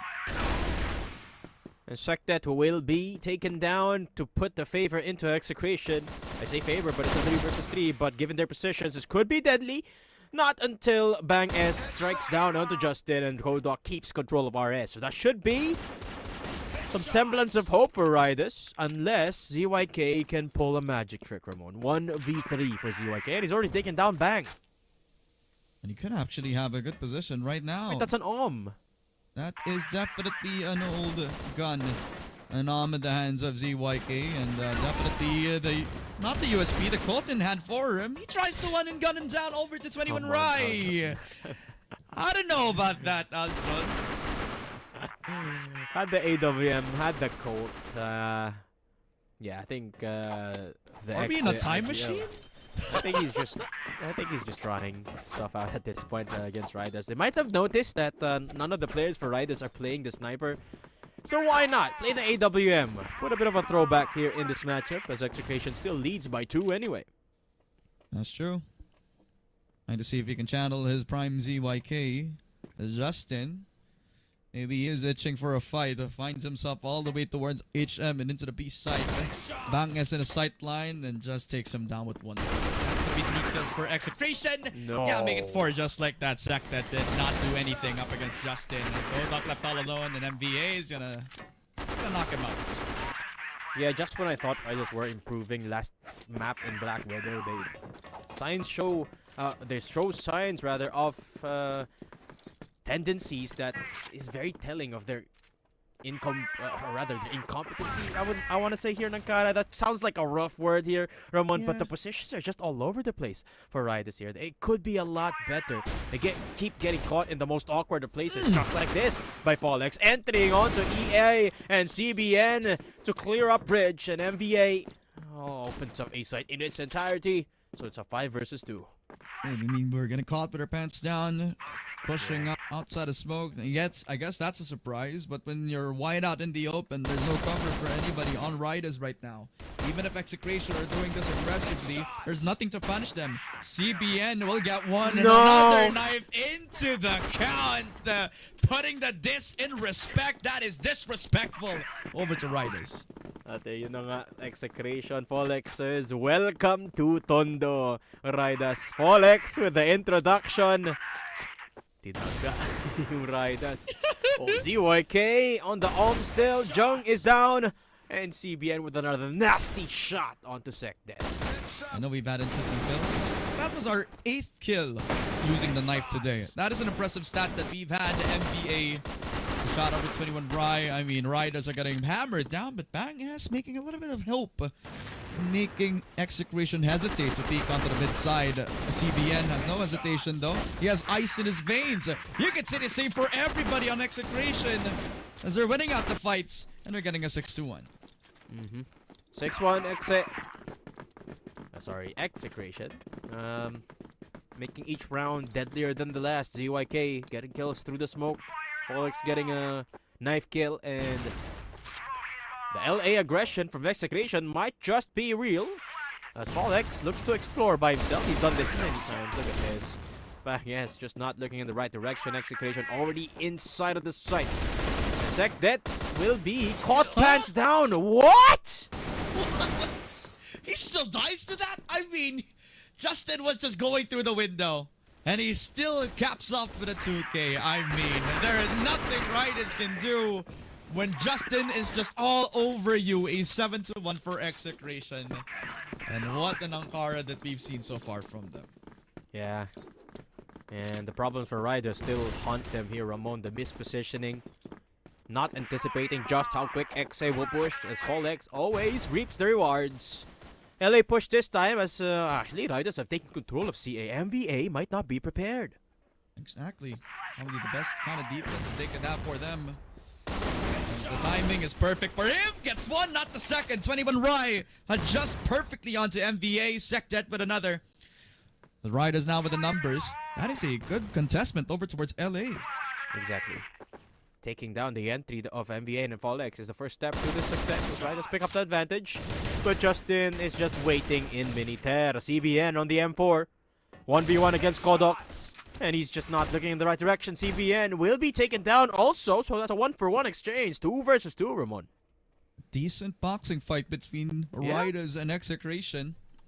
But it's all a matter on how hard you hit right now. And so far, both of these boxers are hitting pretty hard. But it's all about the macro at this point in time, as ZYK has found himself in towards RS. Still holding the AWM, by the way. And he is hunting for any member on Riders towards the sight line. 2 players on Execration now trying to clear every corner of both B and Hotel. But Jung has tucked himself very far that he will not hear the C4 being planted. Might be too far here. Look at where Justin is sitting at. He's just watching bridge. And then ZYK is watching from inside of the site. Could be confusing for Ridaz, and that's exactly the case. Jung just goes down without a fight. And greets him hello and goodbye at that point. 21 Rai now. 15 seconds on the clutch for Ridaz as each second passes. 21 Rai. It's the wind knocked out of him with Justin taking control into an 8-1 for Execration. Yeah, and I feel like Ridaz just have a little bit too little proactivity of moving across the map. They take a little bit too much time, Ramon, to rotate. That's what I'm trying to say. And Execration, you see the pace at which they push. If you are caught not moving at a spot, it only takes a split second of missed attention, and you're already down. That's what happened in that post-plant as Execration pick up the 7th round advantage. Switching the sides, I can't imagine things getting slower from here on out because Execration will go on the GR side, but I don't think that matters. Yeah, definitely not. Maybe they're the ones who are going to be pushing down that mid side early on. CA control may be taken. I don't imagine CBN's going to be the one to do it. MVA has been pretty aggressive so far. And Execration, he did say they're on this arc of revenge. Not the player, but they are feeling that vengeance since the last 2 losses that they've had really is fueling their fire. Of course. And Riders are just at the wrong place at the wrong time. Yeah, but it is an eventuality, right? They had to face Execration anyway, so it just happened to be right after Execration has lost the match, and Ridaz is now feeling the fury of Execration. Ridaz on their BL side, getting contested in big door. NBA's AK makes some noise. Folex on the board as well. Ridaz falling, but 21 Rai actually making this an advantage. I mean, they got themselves a close angle, and the long angle set up, baiting Folex to push a little bit too far to second mid. Jung getting that headshot. As now the Madman is down. It's up to the Megamind. ZYK on the sniper. Drops in towards the face of Jung, and Jung is just going to punish Execration. And now a 2nd round win. Alright, something to celebrate about. Yep. Sheer duels. I mean, they just took control of big door and also won the fight up in mid, I believe. So Ridaz now expecting a push from Execration, but look at ZYK. He's just hiding inside the smoke. Come on, ZYK. Don't make it too obvious. Brother.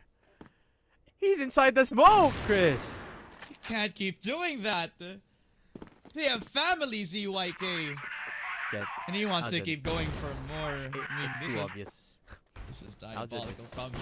Just keeps going on in. CBN will get that headshot. That's a 4 versus 3. Aljan, do you want to keep going? Or are you setting up CBN for the flank? I think it's the latter so far. 2nd kill from him. 21 prize. run and got him down. And that's to go over to ZYK. But at the end of it, Oh! 21 Rye almost clutched it up, but Execration just reminds us who they are. Exactly. 7 rounds ahead. Set point. Match point for Execration. And the double sniper does come out for Ridaz. They are expecting the full blunt approach yet again from Exe. And they are right, but they're not looking at the right direction. Big door push from Exe. Of course, they make their noise. That's why the expectation for Ridaz is to just double peek on down, MPA out. But they don't expect CBN. CBN's right behind you. Kodak will kill him, but Justin's also here. A little bit too close over the bang ass. That will be that punishment. So the numbers for Ridaz finally now set in stone for a 3v2. On the Colt, he's walking, Ramon. He's not even top walking. He's just holding shift. And Bangas will go down. That's a lot of hesitation from Bangas to take the fight, too. Could have caught ZYK crowd walking, but now it's a 2v2. Fallex inside the site. Jung unable to push in, but they have control of HM. Kodok has to find his mark. All hunting ducks, and Fallex is a sitting duck. That is Kodak with a clean shot. The force now, ZYK in the 1v2. We've seen this in the minigame early today. But can he make another highlight moment for old Aljon?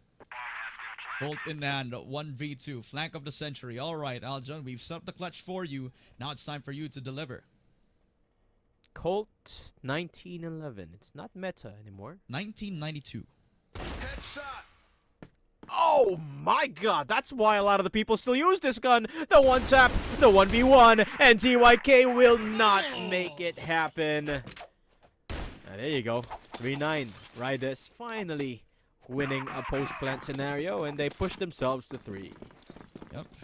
An unfortunate result for ZYK, but that's just Ridaz with a very good decision of holding down that second mid. That time point in time became a foundation for the push towards that B site. Sekdet expects to peak. MVA down. So where was CBN in all of this? He's all the way towards CA, so there is no trade, no nothing that Execution could offer to a 5v4. MVA down as well. And now Fallex will answer back, pushing through Hotel with a sniper. 21 Rai up above him, and he will strike down on Fallex. Execration struggling, Ramon. Yeah, look, too aggressive for their own good. I mean, this is a really nice expected play coming through for Ridaz right now. Into the 3v2, Hotel secured by them, and 21 Rai trying to command the troops. And he's making a lot of noise to make this happen. It is convincing Execration to just plant their feet in towards that B site. There are a little bit of stakes here. If 21 Rai pushes, then he's meeting Justin on the in between the batteries position. He's not looking towards the first contact. He wants to react up against Ridaz, who are right in front of Justin at this very point in time. 2 versus 3. Pushes in. Justin now reveals himself. 21 Rai will get that trade. Now ZYK answers the call. 1v2, and with the Colt out, it is a possible task for Aljon, but Bang S with the better pistol will now extend their lifeline to a 4-9. Alright, Execration. I think we're having too much fun at this point. It's time to end this. 9-4. And Ridaz have found some semblance of movement here. MVA will be putting himself on the sniper too. The TRG makes noise and Jung goes down. Okay, it's got a TB execute here for Ridaz, but they are getting caught by the crossfire of CBN. Does get taken down too inside the smoke. Execration again losing one more player than they had hoped for. 2v3. Too much in the 1v3. highlight for the side of Execration. And Fallex himself too is now down to the 1v2. This time it's Ridaz. It's Ridaz getting momentum here, Ramon. I'm sorry to cut you off there, but Execration, it's enough. I think it's enough fooling around. Surely, right? Pushing too much.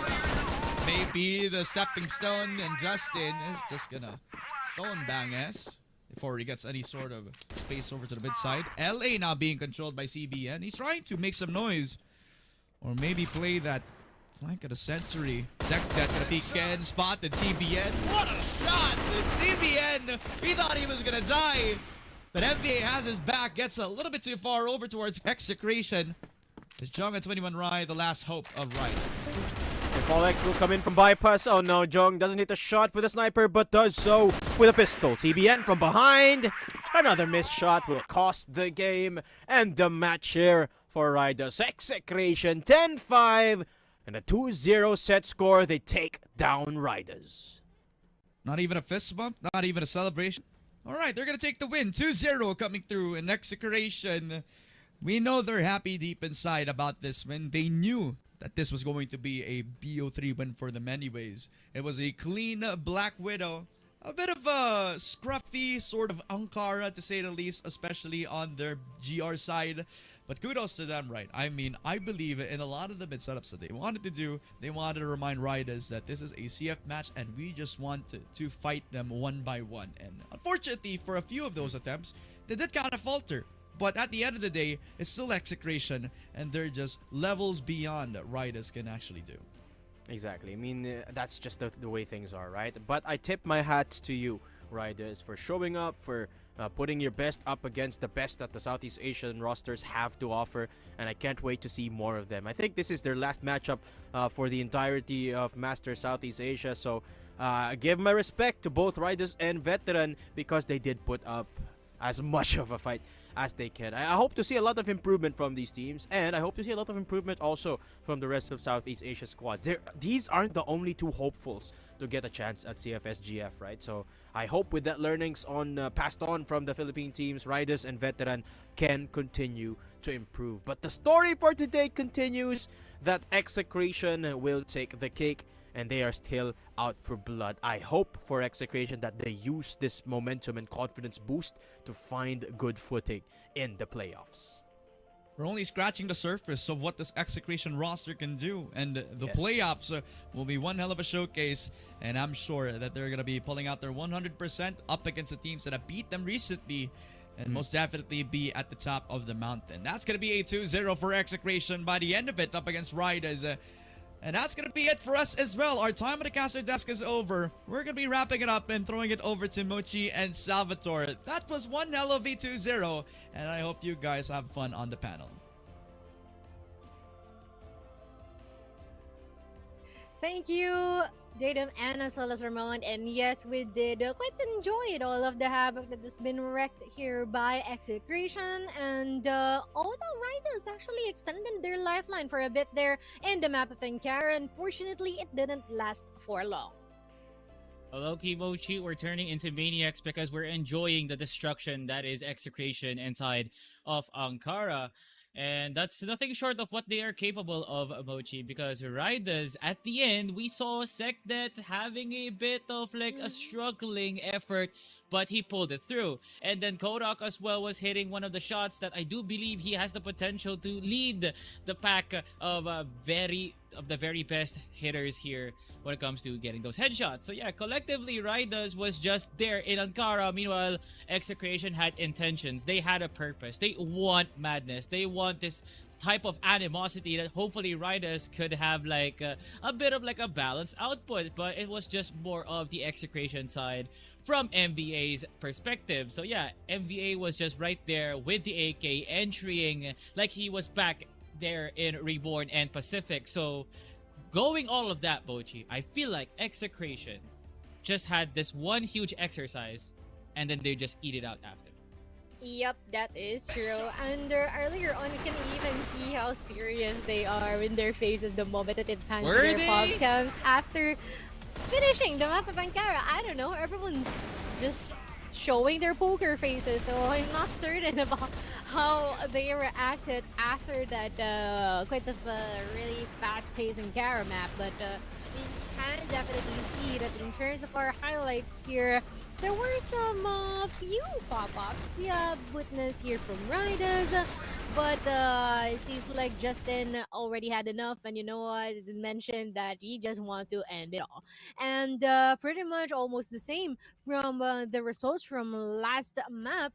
We have quite a very strong KD here from Justin with 13 headshots out of the 16 kills, alongside with CBN and as well as MBA actually. And here for Ridaz though, props to 21 Rai and as well as Banks.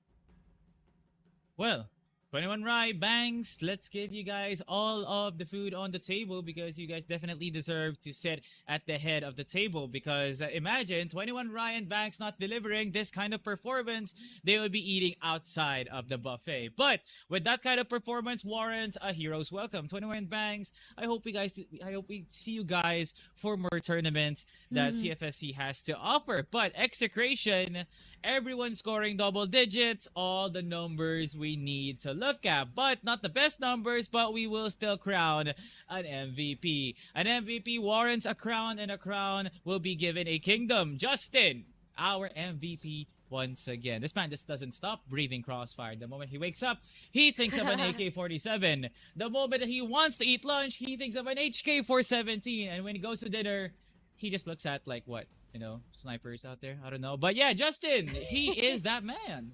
Yep, he is. And in specific, I think there is a high possibility that we will be seeing him as the match MVP as well because, you know, I feel like that's already quite of a dead giveaway. But here is a quick look of what just transpired in the map of Black Widow and as well as Ankara. And as much as there is a bit of an upgrade here for Ridaz, it is just 2 rounds here in Ankara as well. So well played. Unfortunately, we didn't see how it will end up here in the map of Eagle Eye, but I feel like we already have quite an idea after seeing how they've been able to play in this series. Yeah, definitely a bright idea, Mochi. They want to build pyramids, but there's no longer a foundation to build with. Ridaz, the days are now over. Hopefully in the next qualifiers we'll be able to see you guys in an even more fiery and an even more destructive Ridaz. But after all that, Mochi, who is the MVP? I'm kind of wondering who it is. 2 sets, he's the MVP. Are you really? Of course he is the overall Mochi, no doubt about it. The Right. prodigy, the promised Yes. one, the one that is given to us to give us the amazing Crossfire that we Exactly. see to this day. Justin, the MVP. Yep, I was asking, like, are you serious? It's Justin. Right from the get-go. My oh my. 2.57 KD at 81% headshot per kill. And I do think that we're seeing quite a bright future here for Execration just by basing for every single player that we have here. And considering that we already seeing a really good mix of generations and as well as some possible innovations along the way. Well, I am looking forward to seeing what they will be offering to us once that we head on to playoffs. Yeah. And Justin, the man that this guy, the man, what am I even saying? The man Yes. of the hour right here Do this. inside of Crossfire. I'm really stoked to see this guy in the playoffs because for the most of his life, Mochi, ever since he started RGT days, teammate with Jamero and as well as MVA, this man has experienced what it's like to be in the big leagues, in the playoffs, and I feel like there's only one time that he wasn't able to experience the bright lights of playoffs, and that was last year.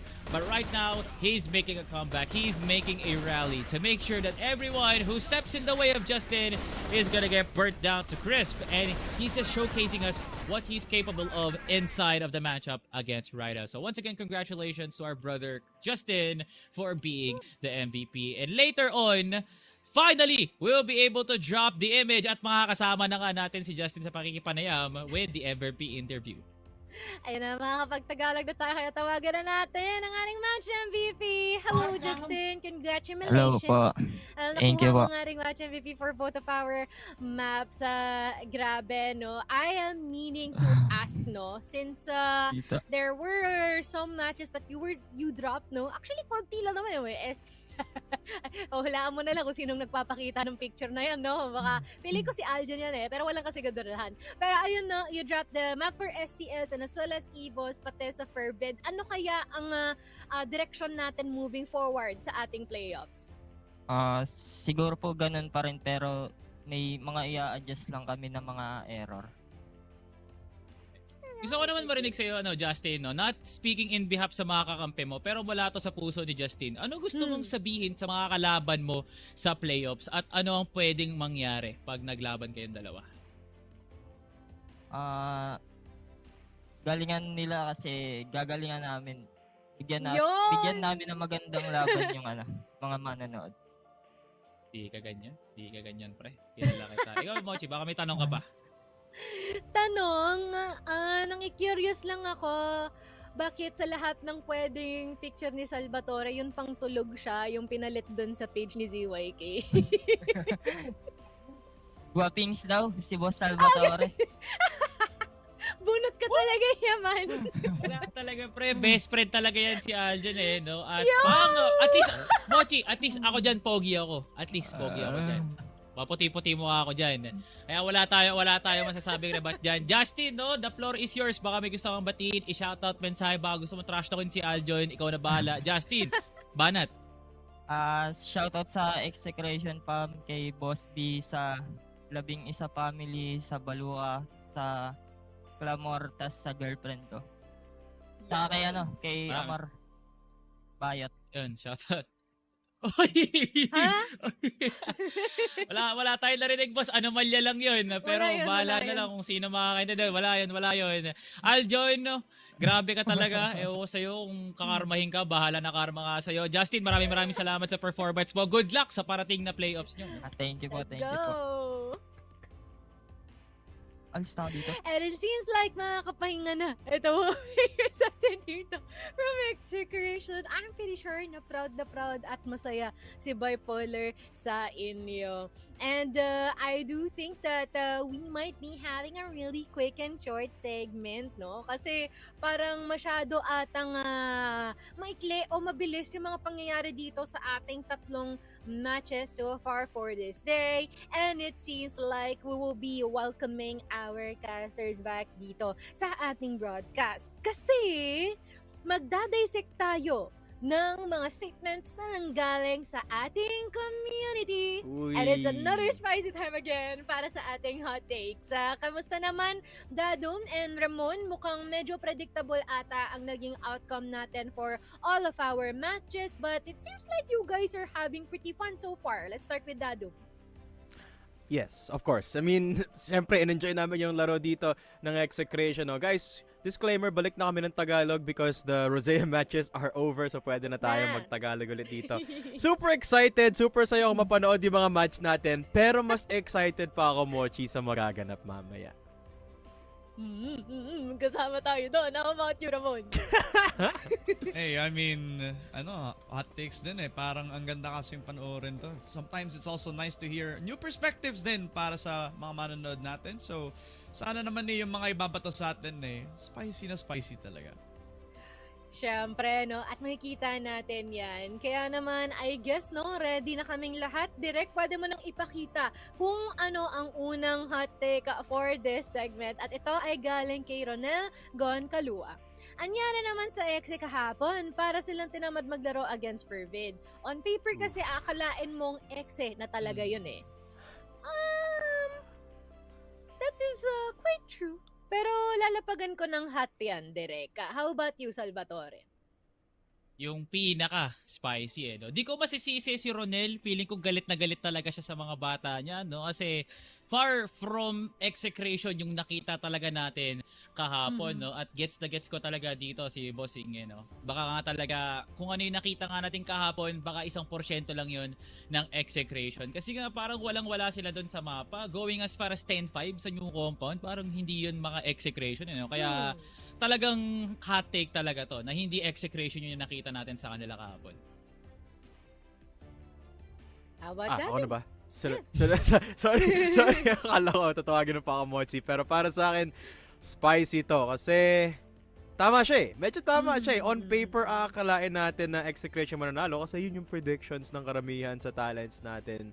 Tapos medyo spicy lalo yung sinabi niya na parang tinamad maglaro against Forbid. Parang ang sakit Parang pinaghirapan to ng Execration tapos sasabihin ko yung tinamad, spicy. How about you, Ramon?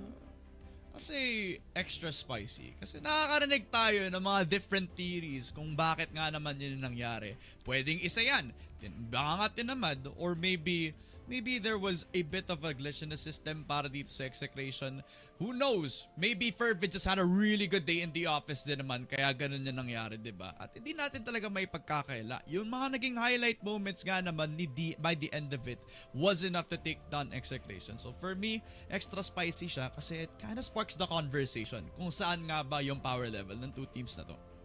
That is indeed true, no? I feel like this is still up for contention kasi maraming nagsasabi nga na, it could have led into the third map but unfortunately that didn't happen at all and everyone was like, na-disappoint ako, especially din kay Bipolar, no? That's been a exe since day one.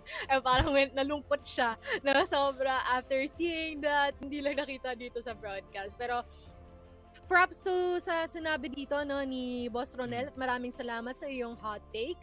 Kaya tignan na natin kung ano ang susunod dito direct. No, ay tama na yan. At ito naman ay galing kay, ay feeling ko sa YouTube to, GalZ45012. Hindi mo rin talaga pwede i-count out yung ibang mga teams dito sa SEA Masters gaya na lang ng Fervid. Kita mo rin talaga yung galing nila, lalong-lalo na sa laban ng Exe. Excited na ako sa playoffs, which I don't think this is a spicy take, but I do fully agree with you with all my heart. So I think, alagyan ko lang ng mild to direct. Siguro, Mochi, I speak in behalf of my co-talents dito sa aking kanan no? Na parang ganun na nga, no? Kung ano man yung sa'yo, yun na din yung sa amin. Kasi, there's not really much of a take here.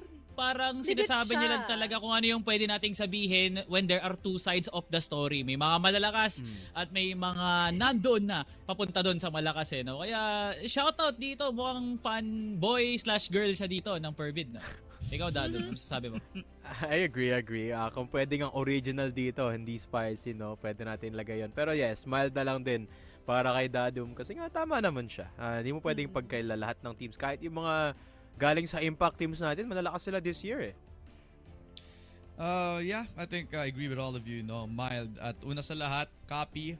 Tapos copy yung sabihin ni Salvatore, paste. Yan yung sagot ko. And dagdagan natin ng onting ganito lang naman. Kasi feeling ko this is one of the few times na nakita natin na yung mga nanonood sa Crossfire ay nakakakita nga naman ng two sides of the story. This is just one hell of a pleasant take that I've seen so far that I feel like it should be said. It wasn't because Exa were doing bad. It was because Fervid had a better game at the end of the day.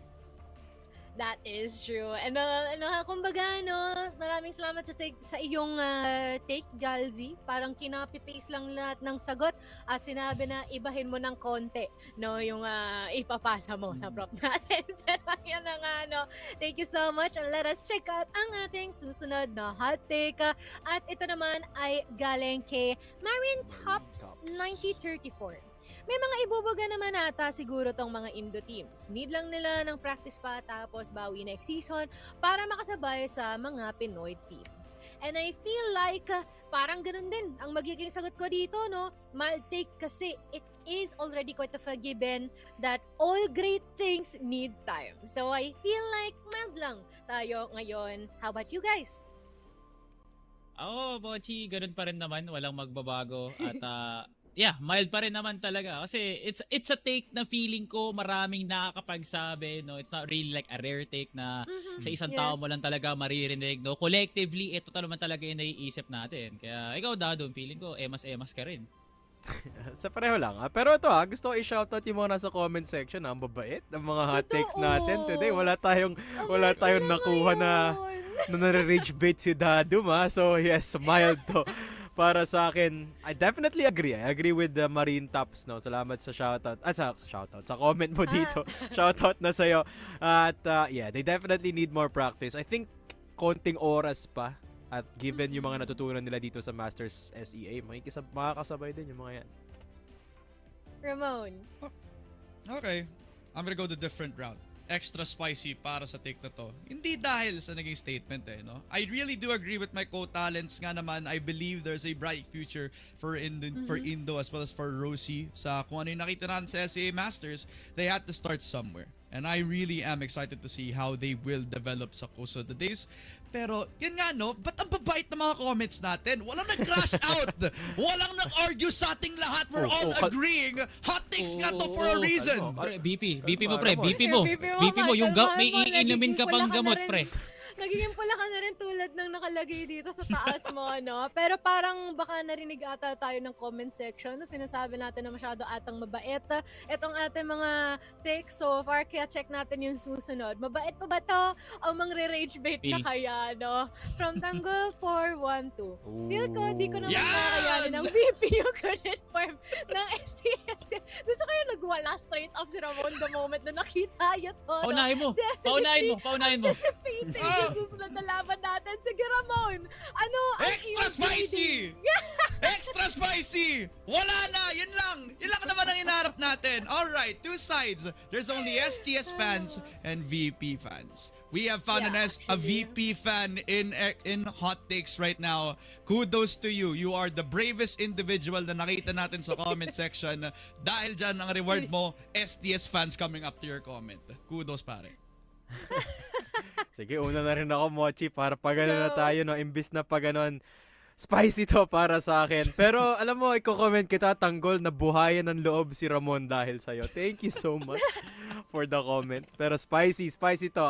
Hot take tong di kakayanin ng VP, yung current form ng STS. It is. Spicy to, spicy. How about you, Yeah, Salvi? definitely agree na spicy lang din to. Kasi parang debate na to since last year no? Na Ubek Maniac pa lang sila, tapos Evos, hindi natin sure, palagi na lang 50-50, coin flip na nga lang, sino ba makakuha nito. Pero ngayon, pwede kong masabi na mas mainit na nga siya kasi meron ba talagang bagong forma ang STS? May nag-improve ba talaga sa Virtus.pro? So dun magsisimula talaga yung usapan Kaya yan, spicy ako.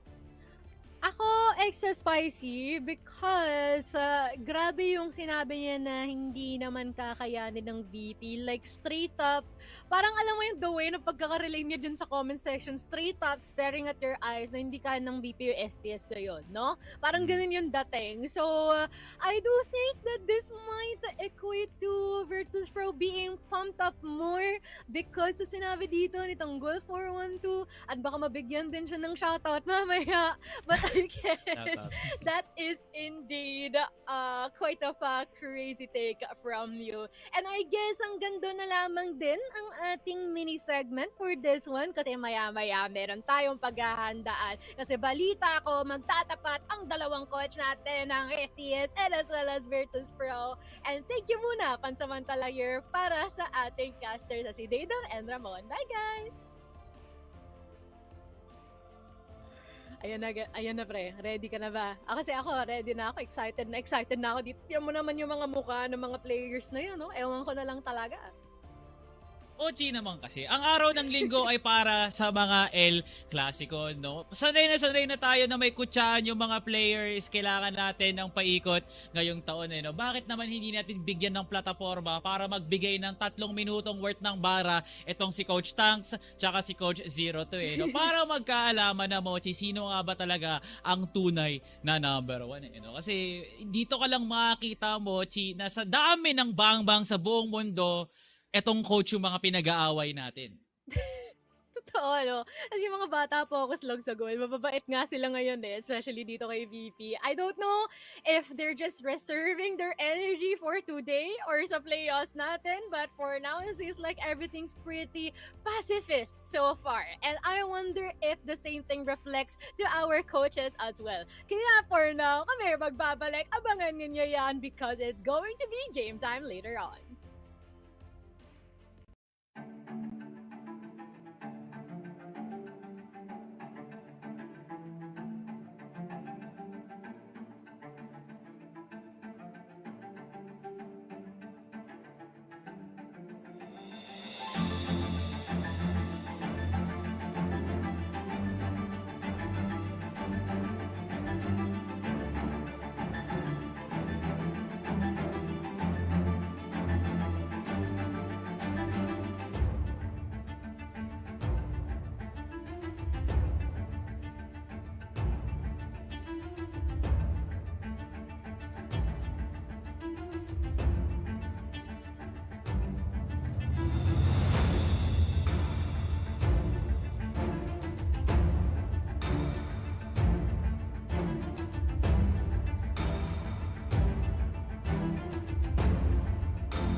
lang kung naispatan siya ni KLP doon. Mukhang oo, nakita mo yung flick of the wrist na mapuntuhan niya. Yes, be careful, but he gets the shot. And Uy, he's in trouble. grabe! Saving play pa. Tuguan na nga ngayon si Cetra. Elvin nakabantay. He's gonna get one. And also two huge. Nakaya, pero wait lang, hindi pa rin tapos yun. Lahat ng aksyon, masusundan pa. We are gonna be seeing prevalent race here dito sa house. Ano doon, no? Flash grenade. PSA! Kitang-kita niya sa KLP.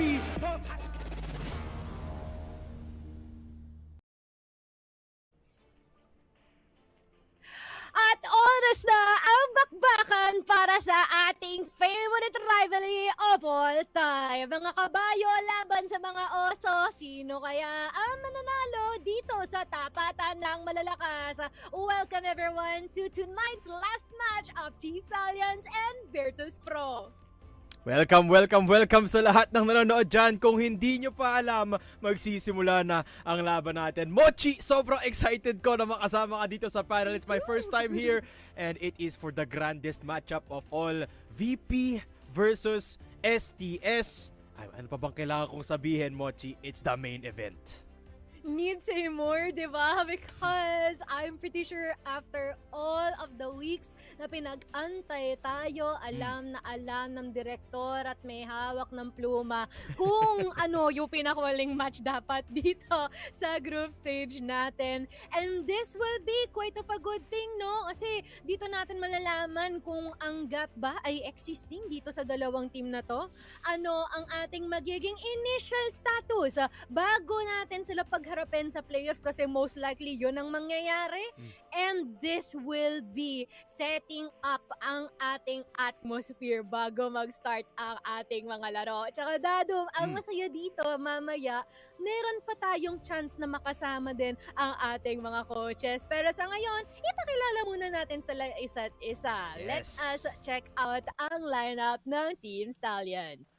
As if we need an introduction, ito lang, reminder lang para sa inyo guys, in case nakalimutan nyo yung mga superstar na nagdala sa atin sa top 2 last year. You got Team Stallions, Kano, Loy, KLB, JJ, and KLP na para bang lalo silang nagalit sa mundo. Mochi, hindi ko alam bakit mas gutom silang manalo this year, pero yan yung sabi nila eh. Sinabi nila yun eh.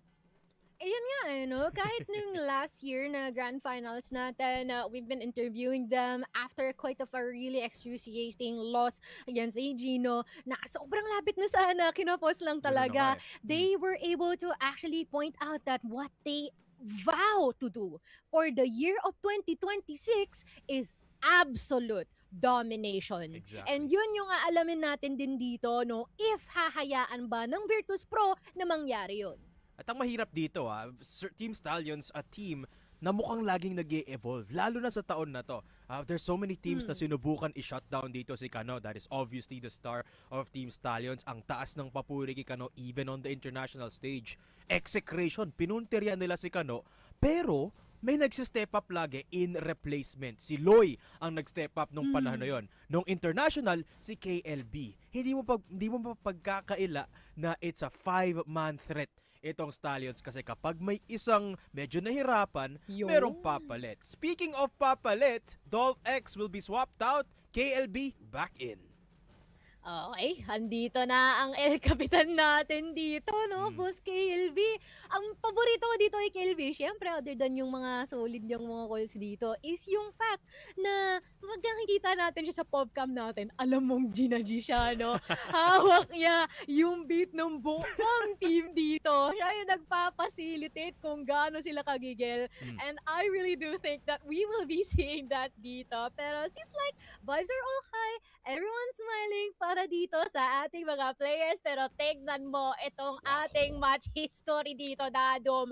Ang sarap sa mata. Yun na nga perfecto para sa Team Stallions, no? And nung nakalaro ko to, Mochi, nung nakalaro natin sila, yung mga players na to, hindi na ako nagulat kung bakit ganyan sila kalinis. Kasi napakaganda ng mentality ng mga players na to, no? Kapag nalulugi sila sa isang laro, may isang nagsi-step up mental-wise at si Kano yun. Siya yung nag-cheer sa mga kasapi niya. Tapos, nadadala na yung energy ng iba. And then si KLP na yung magsi-step up, and then si Loy, and then the rest of the squad follows through. Ito yung nakita natin sa Execration. Si Kano yung nangunang mag-comeback, tapos si KLP, tapos sunod-sunod na silang nakabawi na kahit na isang round na lang matatalo na sila sa sub-base, Mochi, but they still came back. Yeah, ano nakakatawa din dito, Dadum, no? Pag nakita mong nakakunot na yung noon ni Kano, Ayun na. alam na, ayan na. Exactly. Yung funny dito sa kanila, even just by relying on their faces as well, alam mo that they're already cooking up something. And through the guidance din ng kanilang coach, for sure, no, there will be indeed, for sure, something new na ilalatag din dito ng Team Stallions sa harap ng Virtus.pro. Lalong-lalo na I remember na pag tinatanong natin sa kanila kung ano yung mga nagiging opinion nila ngayon na makakatapat nila ang Virtus.pro, they're quite reserved, no? And it does appear pretty similar to what Virtus.pro is doing, especially na interview natin si Elvin, na sobrang passive and quiet nila. They really don't want to spill any secrets bago mag-proceed dito sa tunay na laban. Na para bang nasa alternate universe tayo, no? Yung VP, mabait, passive, hindi nagsasabi ng totoong iniisip nila. Hindi ko alam pero Mochi, ito, mamaya makakausap natin at least isang membro ng Virtus.pro, maybe even yung coach, wink-wink. Pero abangan natin kung passive pa rin ba sila mamaya. Yep, of course. Lalong-lalo na may mga nakalatag din tayong mga questions dyan. Pero speaking of Virtus.pro, the question is, talaga nga bang malalamangan nila Team Stallions ngayon? Kasi kung naaalala ninyo, last year from our path, no, nagkaroon tayo ng 5 mapa, pero ang mga mapang nilaro, 3. Na 3-0 sila dito ng Team Stallions before, but with the current look, yung pina-upgrade na itsura ni Elvin, yung tingan na sniper role ni Cetra, and how UBKC and Keller has been able to be consistent and been better sa kanilang mga trabaho dito sa bawat mapa, I feel like something is about to change. I feel like that is true, Mochi. Pero ang pinagkaiba dito, nitong dalawang team na to, it hasn't been the cleanest run para sa Virtus.pro. Even looking at last year, no, undefeated din naman sila pareho as the stats will show sa ngayon, no. Pero kina mo, may konting bahid dito yung Virtus.pro, even in teams that they didn't expect na mananalo sa kanila ng isang mapa. Cuerdas, for example. For Vid, for example. MATTJESS as well. Parang ewan ko kung totoo yung sinasabi nila na may experimentation na nagaganap, pero ang katotohanan ay hindi sila kasing linis ng in-expect nila dito sa group stage. Yeah, and we are also seeing na may mga oras na may daladalang shotgun na may ADS at OCKSA.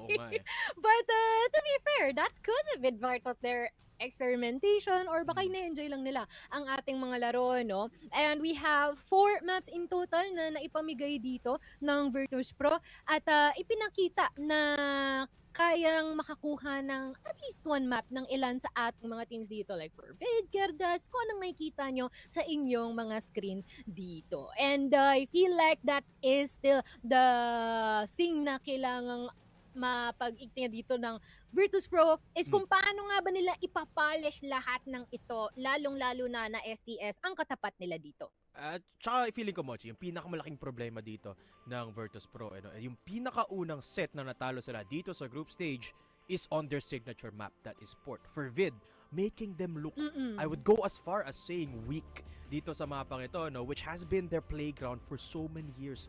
Granted, no, nung last year, doon din sila pinatumba ng STS. Pero no other team could do that consistently. But this time, iba't ibang teams, nagagawa nila yon, no? Even going as far as kanina dun sa ㍍match nila, o dun sa ㍍match nila recently, na on their BL side, medyo nahirapan sila sa execution. Is that a telltale sign na medyo nahihirapan ang Virtus.pro sa paborito nilang mapa?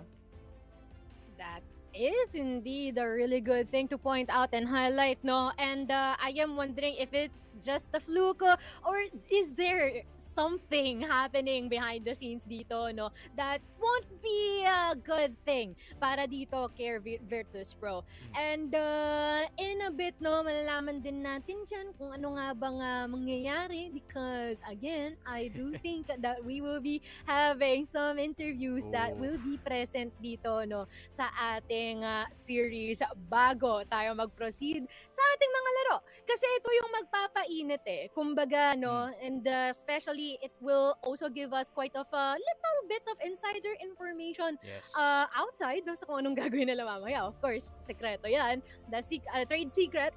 But other than that, really excited kung ano kaya ang makukuha nating insights galing dito sa ating mga coaches. Lalo na ngayong season, no, medyo nabawasan kasi yung opportunity natin na makausap yung ibang mga players and ibang mga staff dito behind our team. So, this will give us a very clean insight, a very direct insight as to what the state is dito sa dalawang team natin. Pero Mochi, bago yun, pag-usapan muna natin ng konti habang naririnig ko nang nagpe-prepare dito yung mga guest natin, no. What are the stakes? What does this matchup mean? Kasi STS, narinig na natin si Coach Tanks. Sabi niya, ang goal ng Stallions sa taong ito, total domination. Medyo nakakatakot. Pareho ba yun sa goal ng Virtus.pro? I do believe that yes, that might be the case, no? Maybe. Pero I believe magkakaroon tayo ng clarification on that one. And that can be proven kung talaga nga bang may total domination and existing wide gap dito, no, sa ating mga teams so far here in PH if sila ay talagang matatalo dito ng Virtus.pro. Which definitely is something na kaabang-abang dito for all of our audiences so far. I'm pretty sure marami silang mga mixed opinions and perspectives sa how magpe-play out itong ating mga laban, no? Especially that when it comes down into the maps na pinaglalaroan natin dito, parang pinaperpekto ito ng dalawang teams natin. Of course. I can't wait to see kung ano nga ba mga iniisip nila going into this matchup, no? Kasi all things considered naman, Mochi, group stage to, no? Siguradong pasok pa rin sila sa playoffs no matter what happened. Pero iba kasi, pagka itong dalawa yung nagtapat, parang mainit yung hangin eh. Kaya naman, lalo pa nating painitin dahil i-introduce na natin ang coaches ng bawat team. Please welcome Coach Tanks and as well as Coach 02 from both Team Stallions and Virtus.pro. And I feel like parang nararapat lamang Dadum, no, na syempre thank you so much na nagbigay po kayo ng oras dito sa ating desk kahit na may laban pa kayo afterwards. So kakamustahin po muna namin kayo. Kamusta naman Coach 02 and Coach Tanks? Start tayo kay Coach Tanks since siya yung pangatlo dito. Hi, good evening, Mochi and Edu. Good evening sa CFPH. Good evening po. Tsaka sa lahat ng supporters ng CFPH. Okay naman. Alright. Nice to hear from you again, Coach Tanks. Ito, Coach 02. Ngayon ka lang namin ulit makakasama dito sa ating panel, no? Kamusta naman? Any news from the boys or anything na mindset ng Virtus.pro ngayong gabi? Ngayong gabi, gusto na namin talo ni STS. Short and sweet, Mochi. I mean, Yes. can't get better than that. I do believe that they have the same goal after all, no? And I think Dadum, ito na, no? Feel like pwede nating simulan ang ating interview session here. And actually, pinag-usapan to natin, no? Paalam lang natin sa ating mga coaches and everyone na mga nanonood dito, no? Pinaghatian namin kayo ni Dadum. Sabi ni Dadum, gustong-gusto niyang i-interview ito si Car Zero. Siyempre. Sige, go! Okay? And so ako yung magtatanong kay Coach Tanks. This would be a parallel interview, no? So magkakaiba ang ating sets of questions for each. But if meron din po kayong insight sa sagot ng isa't isa, pwede rin po kayong maglagay ng inyong input. May time ba tayo dyan? Okay. Ano lang to, I do Coach? think na meron. Ano lang to, Coach? Parang insight lang namin sa inner workings ng parehong STS tsaka Virtus.pro. Okay, ready na tayo, Coach? Ready, Coach Tanks, Coach 02? Ako na ba magsisimula nito, Mochi? Go ahead, sure. Okay, so Coach, ito, ganito yung gagawin natin. Ako yung mag-uusap, magtatanong kay Coach Shane, tapos si Mochi kay Coach Tanks, tapos halininan tayo. Okay? Simulan natin kay Coach Shane. Okay, ito, first question ko sa'yo, Coach 02.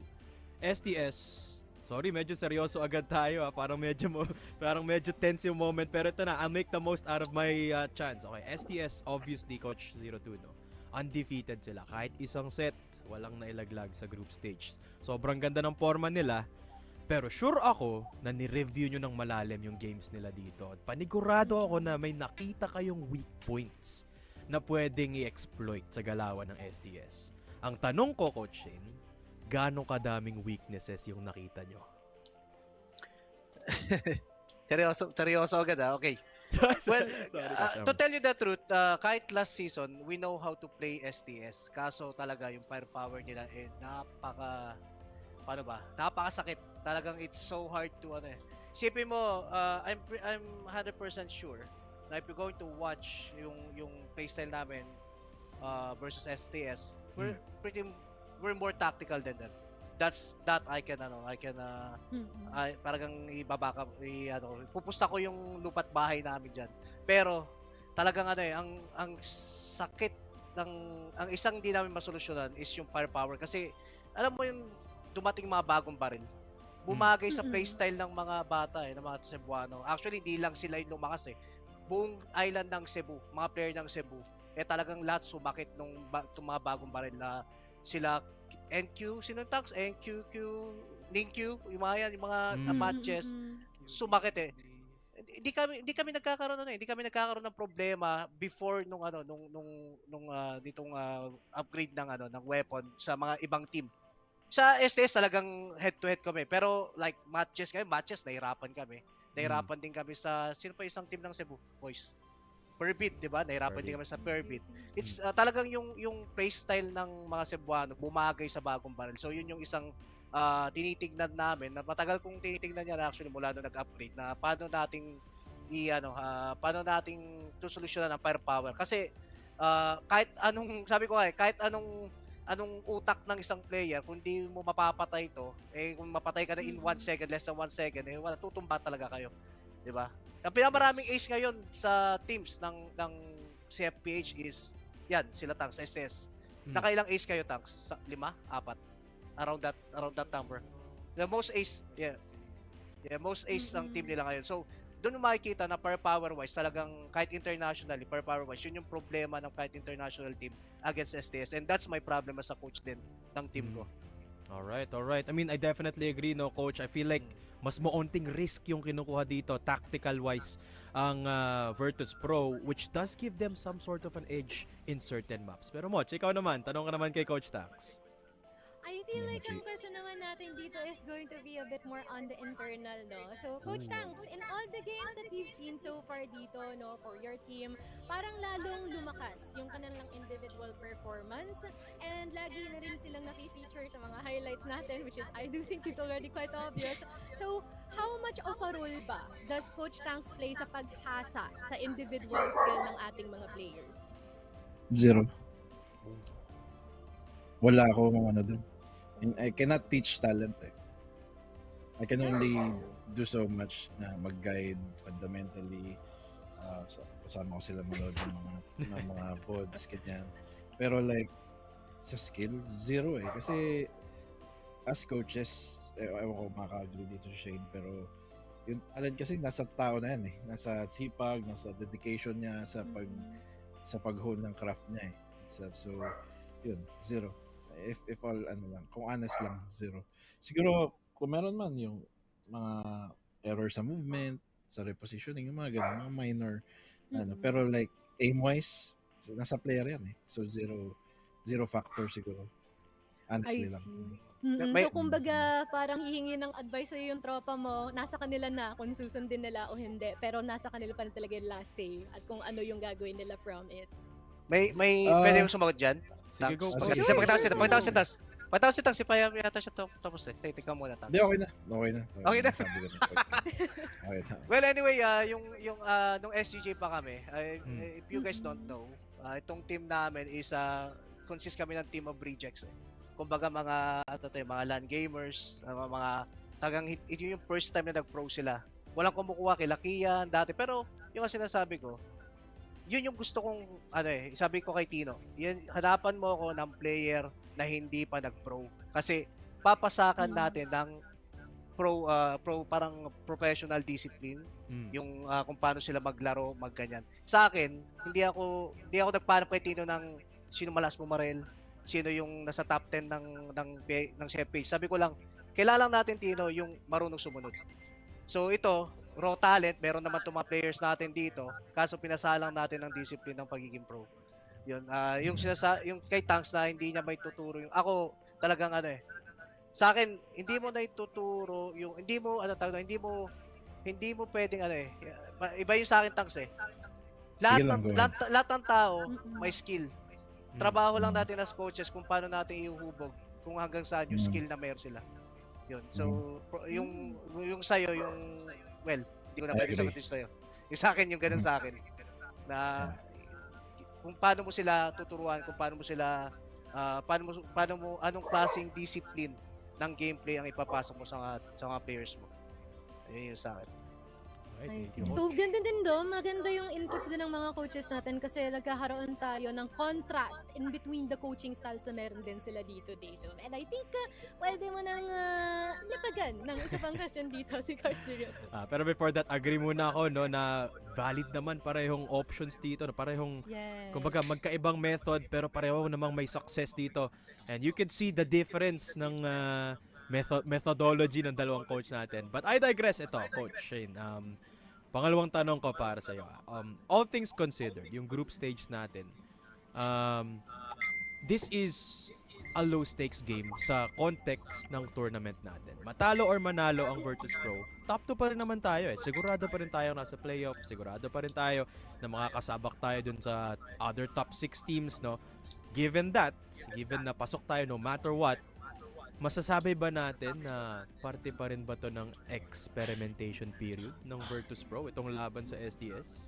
Siyempre O parang nagsasabi sa playoffs inyo na rin? experimental. Giloko-loko to ma. Tanong lang. Okay. Ito si Alex Alex ng Smilegate. He's really Yes. smart for making STS and Virtus Pro the last match. Alam mo bakit? Kasi kahit na pasok na kami parehas, top 1, top 2 standing, on my mindset, I don't wanna lose to STS.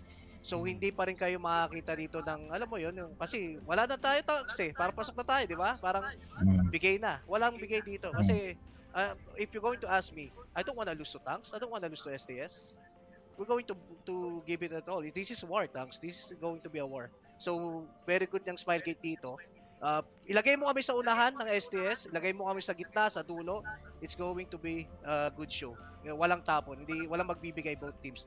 I believe si Tanks ganun din ang papasok niya sa team niya. Pero dito sa team ko, wala. Ano, papatalo ka ba, Kian? Walang tapon dito, Tanks. Love the energy. If I can answer that, Sige, yeah. I would agree na ano siya. Kahit na ano sinabi mo, low stake game. Low stake There's no team. such Walang thing low as stake low- sa amin. There's no such thing as low stake pag kami magkaharap. Alright. It's been a rivalry, obviously. It's been bad bloods, alam mo na mula last year, na we faced each other. Alam mo yun, pati yung fans na nagtatalo-talo sa comment section, social media. So hindi siya low stake game. Hindi. So kagaya ng sabi niya, kung ayaw niyo matalo sa amin, ganun lang din. Alright. Gusto Thank rin you. namin silang talunin, syempre. Yeah. Thank you for the insight, Coach. Mga Coach, no, Mochi, winner mentality, champion mentality talaga, walang low stakes. For sure, for both of them. Just May dadagdag crazy. lang ako, Grabe. guys. Sure, Ito Coach. mula nung kami ng STS, may nakita ba kayong bigay sa amin? Walang bigay sa amin. Kahit nung na 3-0 kami, lahat yung buhos yun. Yung before Well that, na 3-1 namin sila, pero buhos din lahat yun. Walang pabigay doon. Ayaw din magpatalo ng mga yan tulad namin. Syempre. Yun yung namin, yun yung maganda rito sa kahit saan mo kami lagay, kahit sa umpisa ng season. Kaagad yan. On kaagad yan. No? So, yan. Okay, go ahead guys. Tapos na. Parang napapaisip din kami kasi parang all of the things that's been happening between the rivalry between these teams talagang all in seryoso lahat, no? Parang nag-iiba talaga yung paligid the moment na makita sa live stream na magkatapat itong dalawang team na to, which is ironically nakapareho ng orange and white, no? Pero ngayon, Kinuha I niyo yung guess, black namin, ha? Tang. and black. Ayan, so additional question, no? Ito ba, pati sa kulay, oh. rin tayo sa usapan na in-game dito. So, start with Coach Tanks naman, no? Coach, how do you define good performance laban sa VP? Is it sa score? Is it sa score ng players? Yung stats nila? Or kung ma-achieve nyo ba yung sinabi mo nung una na the players using each other more? Ano bang perspective mo? Sa akin, hindi ko tatanggapin yung good performance lang. Dalawa lang. It's either a great performance against them or a bad performance. Good is mediocre. Sa akin, it's sana great performance. Hopefully, we prepared naman eh. So, yeah, I hope na pumapap sa amin yung weapon against them. Alright, thank you. Sige, Mochi, Coach. sagutin ko ba? Sige, pwede. Go. Of course. Ako, sa akin, doesn't matter. 10-8, 13-12, win is a win. So, Basta doesn't matter. panalo. Basta panalo. Gaya sa amin ngayon, sa buong season, halos lahat ng team naka-1 sa amin. 1 map. Itong sila tags, dinaanan lahat ng team. So, para sabi ko nga sa mga boys ko, win is a win, pre. 2-1, still a win. Dikit tayo, still a win. Doesn't matter. Kasi at the end of the day, hindi naman tatanong kung nanalo ba ng isang map. Ang tanong, sino nanalo? Hindi yung tanong, di ba? So, that's yun yung sagot ko sa iyo, Mochi. So, sa akin, it's all about the win. The output talaga. Makes sense. Yes, thank you, Coach. Ito, going off of dun sa sinabi mo, Coach Shane, na yun nga, may mga teams na nakascore ng isang map sa inyo. Nagulat ba kayo doon? Nagulat ba kayo na may mga teams na nakascore doon sa mga malalakas na mapa natin? Tapos aling team din yung pinakagumulat sa inyo? Cuerdas? Sila Vincent. Oo. Kasi di ko inaasahan na makakaisang map sa amin yan. Nauna pa nga yata Cuerdas. Nauna ba Cuerdas sa atin? Naka-1 map? Nauna pa nga yata yung Cuerdas. Nakuha nila map 1. So yun, medyo nagseryoso ako doon. Bigla ako napatime out ng paulit doon. So medyo naglabas kami ng gameplay doon. Kung napanood nito action, may mga binago ako doon. So magandang yun. So anyway, nagulat kami ng Cuerdas, definitely. Yung mga iba like Pervid, Execration, it's a group stage. We always target wins. Pero sabi ko nga, it doesn't matter how we are going to get the win. Basta as long as we're gonna get the win. Wala tayong magagawa eh. Nagpa-practice din yung kalaban eh. Nakakuha sila ng mapa, pero make sure na pag nagkaroon ng pitpitan ng balls, we're going to be victorious. Tayo yung lalabas na victorious yan. And that what happened to me. Yung nangyari na yon, yung kung tatanong mo, nagulat ako sa Cuerdas. Pero sa Execration, sa Pervid, MATTJESS, not really. It doesn't really parang hindi naman sa malit ko yung mga yun. Lalo na yung spread out ang MACTA ngayon eh. So yung mentality at yung experience ng MACTA na share nila, at lalo na yung mga Cebuano like yung STS, Cuerdas, Pervid, malamang yan sila nagpupugpukan. Mahahatak ng STS yan. So ang maganda lang dito, talagang makikita mo na tumataas na yung quality ng laro natin. Exactly. Itong STS baka makaisang mapa rin sa amin mamaya. Okay. Thank you, Coach. Ending it on a high. Mochi, ikaw naman. Okay, I feel like ito na ang ating last question para na makapag-prep ito mga coaches natin kasi para kinukulit natin sila dado. So, I feel like the most fitting question here is still gonna be revolving back dun sa sinabi ni Coach Tanks, no? That their goal is total domination. So, that means nanalo dito, tuloy-tuloy, no? So, given that, how big of a goal is it na matalo ang Virtus.pro.PHT Stallions? If being honest, syempre sila yung rival nga namin din. And mabalik lang dun sa topic kanina, sa question ni Dayton. I agree na mag-level up din yung ibang team talaga. And yung Cuerdas specifically. Tapos yung point din ni Shane kanina na spread out yung Pacific. Si Aldrin nasa matches na yung tatlo sa Pacific, nasa Execration na. No? Yun. How big? no disrespect to anyone or everyone. Pero every game for us is big. Kasi gusto namin, ang goal namin is like to finish the tournament on a sweep. Kasi muntik na namin magawa last year eh. May isang mapa lang kami talo last year sa Execration eh. So goal namin ngayon na ma-zero yung lahat ng alaban. Kung kaya. Alright. Alright. Thank you, Coach Tangs. Ito, tanong ko rin sa'yo, Coach Shane. Final question for the day natin to dito sa pre-match. Obviously, Virtus Pro, syempre, ang hanap din natin ngayong taon, I'm assuming, international success, no? Makalayo tayo sa CFS Grand Finals and hopefully even get a chance na manalo. Given that also, how big of a goal naman para sa Virtus Pro na matalo ang Team Stallions sa taong ito? Ito yung ito yung maling mentality ng mga Pilipino sa mga fans eh. Kala nila kala nila mas madaling mag-champion sa Pilipinas kaysa sa Ako as a competitive player, mas komportable ako paglaro sa ibang bansa dahil di nila alam kung ano yung pwede kong ilabas. Ang pag nasa local scene ka, mas mahirap. Mas mahirap ang local scene. To tell you the truth, mula nung nagko-compete ako, mas mahirap manalo sa local scene lalo na nung panahon namin. Isa lang ang pinapalipad. Kasi lahat yan, naka-microscope kayo dyan eh. Naka-microscope kayo, bawat team, lalo pag kayo yung top dog.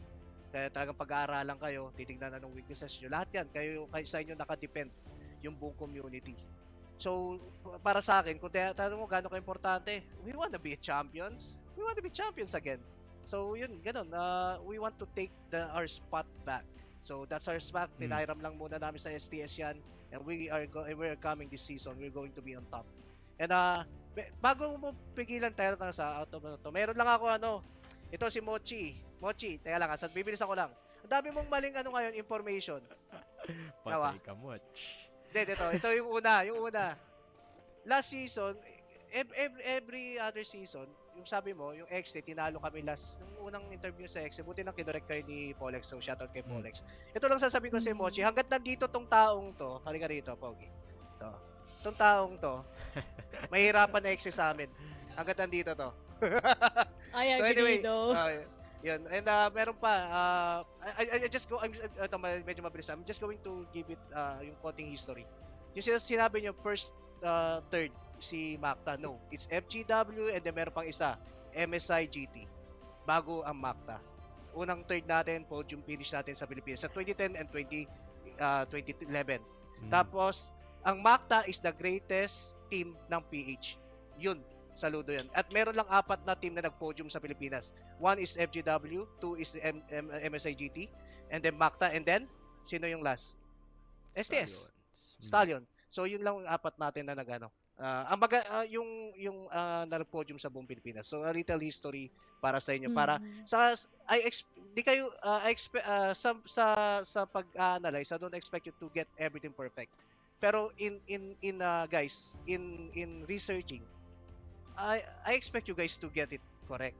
Kasi you can just Google that eh. You can Google everything now. You can research. And I was so surprised na ang daming maling mga data na And isa pa, ito sorry Tangsa, sinabi kayo raw nakaunang yun? 10-0, di ba kami? JY, it's us. It's not them, it's us. I know we're not your favorites, pero you need to correct the facts. Yun lang naman eh. Kami, Tax. I research on that. Yeah. Alright. JY, yeah. They did that. So that's what I'm saying. I'm not going to expect for the panel to have a perfect analyzation of the game. Pero I expect you guys, pag history, to have that perfectly. Diba? Yun lang. So, bati na Tax. matagal ko lang gustong sabihin niya para mali-mali yung mga research ng panel. Yeah, may point ka naman, Coach no? Thank you sa correction sa amin dito sa panel. And yes, definitely, kailangan natin i-acknowledge yung mga accomplishments ng mga teams natin dito. Pero wag natin ito patagalan. Alam ko, excited na tayong lahat. Sige, una ka na, Coach Tanks. Final message to the supporters, to everyone, and maybe even to Virtus Pro bago tayo tumuloy sa laban natin. Wag mong patayan ng camera, Tanks ha.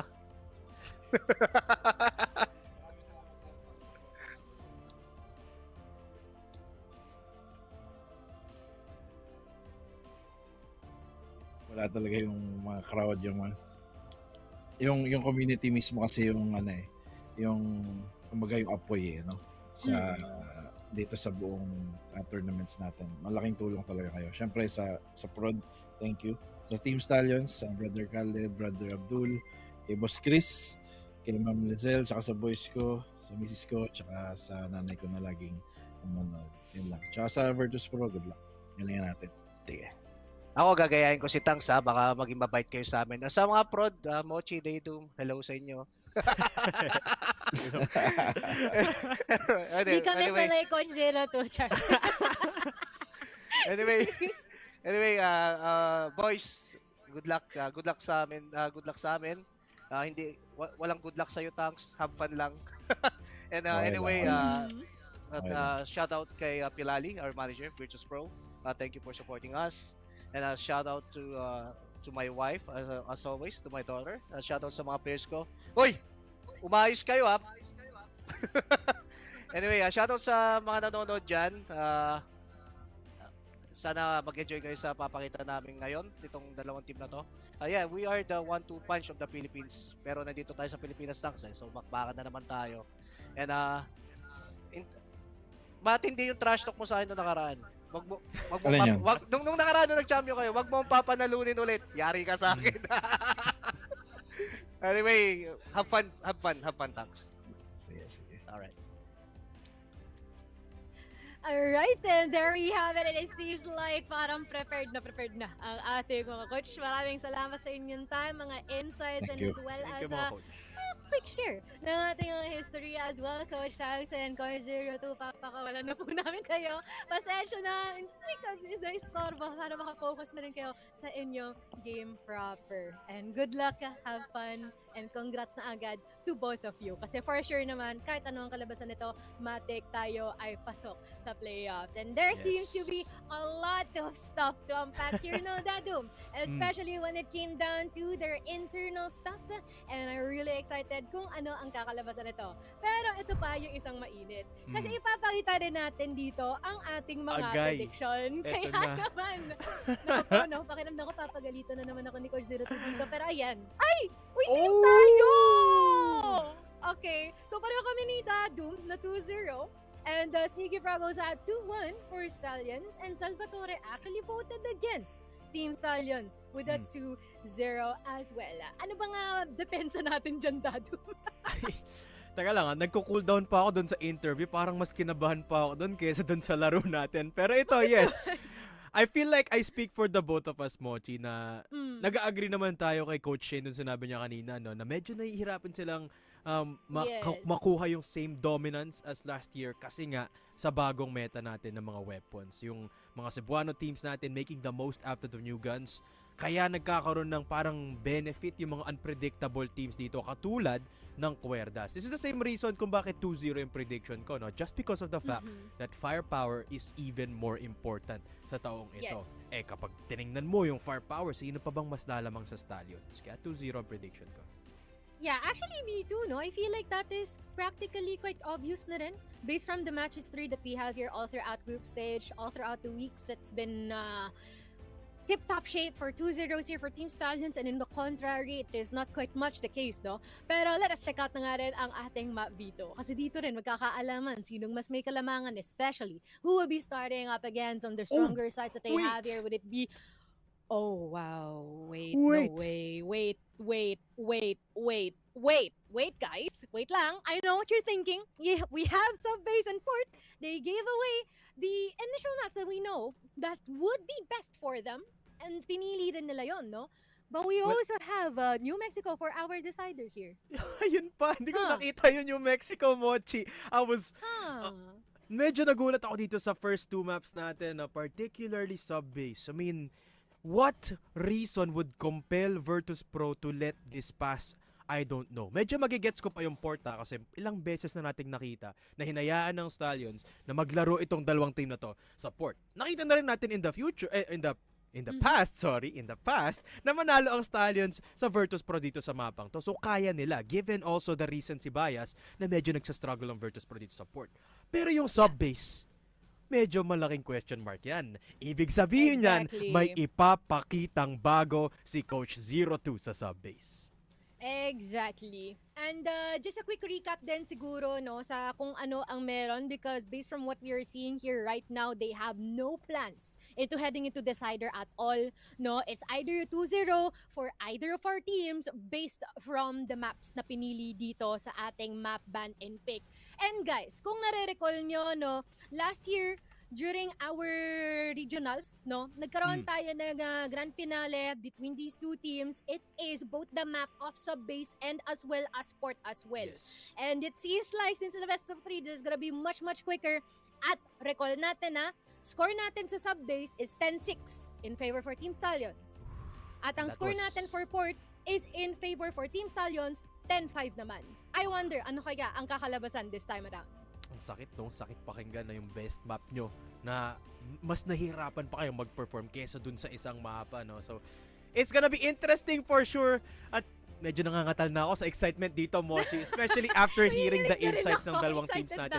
Lalo na din dahil sa map dito, no? Parang mas lalo ako na-excite. Sige na, simulan na natin to. Pwede na ba? Kaya naman, ilapag na natin sa ating all-time favorite, the Pioneers, this duo, SNS Tandem, Sneaky Frog and Salvatore, rak-rak na! Ang malakas ay ating iaangat, ang hindi makakasabay, ilalagay natin sa hukay. Yan ang ating tema, Sneaky, para sa laban nga na to. Sabihin man natin hindi ito playoffs, pero pwede natin tratuhin na parang ganoon, Sneaky. It's a Grand Finals Est na mala El Clasico na linggo ng Stallions at Virtus.pro. Sneaky, it couldn't get better than this. Yun nga, no, nakakatuwa pa rin na hindi natin kailangan lumakbay ng malayo para makita ng CFS Grand Finals caliber na labanan dito sa group stage natin. And yung pinakamalaking tragedy dito, Salvatore, is best of 3 lang to. We could not get 2 more maps out of this series. I would wish that we wanted to, pare. Pero preview nga to papasok sa ating playoffs. And obviously, nakita na natin yung map veto natin. And I think I was feeling ko di ako preparado. Parang si Sak Maestro, 2 oras sa aeroplano, pare, na makita yung veto natin na lahat ng ginawa ng Virtus.pro at ng Stallions sa pag-expand ng map pool, pare, basically walang kwenta yung nangyari dun sa group stage. Kasi best maps pa rin ang lalaruin nila dito, Ben. Sub-base and port for map number 1 at 2. All that practice sa Black Widow, Eagle Eye, new compound, wala, Ben. At mag-ending pa nga tayo sa New Mexico 2.0, which in my opinion would probably be the most interesting map, no? Knowing yung history ng Stallion sa mapa na to. They even beat the greats in this one in the name of Baisha Gaming. So, ayun nga, experience is on the way of Stallions, pero I fully understand kung bakit nag 2-0 VP ka dito, pare. Kasi obviously, Stallions haven't been fully perfect dito sa group stage natin despite what the map score suggests, no? Nagkakaroon din sila ng pagkakamali from time to time. And I feel like yung recent Exe game has exposed a lot para dito sa STS. Kaya VP, they're not afraid to leave that sub-base open, pare.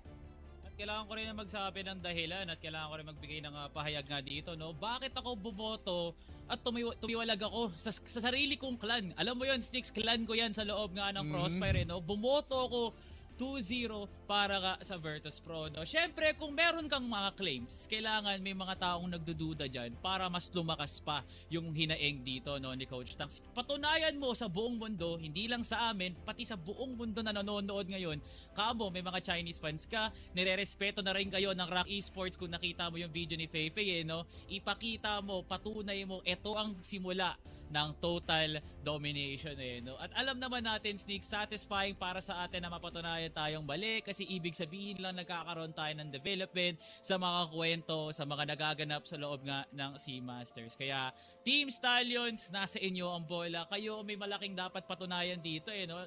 Kasi nga, mas mabigat to para sabihin na Virtus.pro magna number 1 sila ngayon. Kung ako tatanungin, Sneaks, mas mabigat yung cojones na sinabi ni Coach Tanks na lahat ng dadaan sa kanila ay tutumba. Yan ang ibig ibig sabihin talaga ng total domination. Kaya itong 2-0 na to, no, Coach 02, malagi talaga yung kargada niya dito. To the point, nakala mo, binibit-bit niya ngayon. Kasi paano mo naisip na hindi iban ang sub-base laban nga sa Team Stallions? You know, history knows it, Sneaks. Isang beses pa lang nakakascore dito ang Virtus.pro. Pero matagal na nilang gustong sabihin na yung mapang yan, sub-base, 10-0 namin kayo dyan.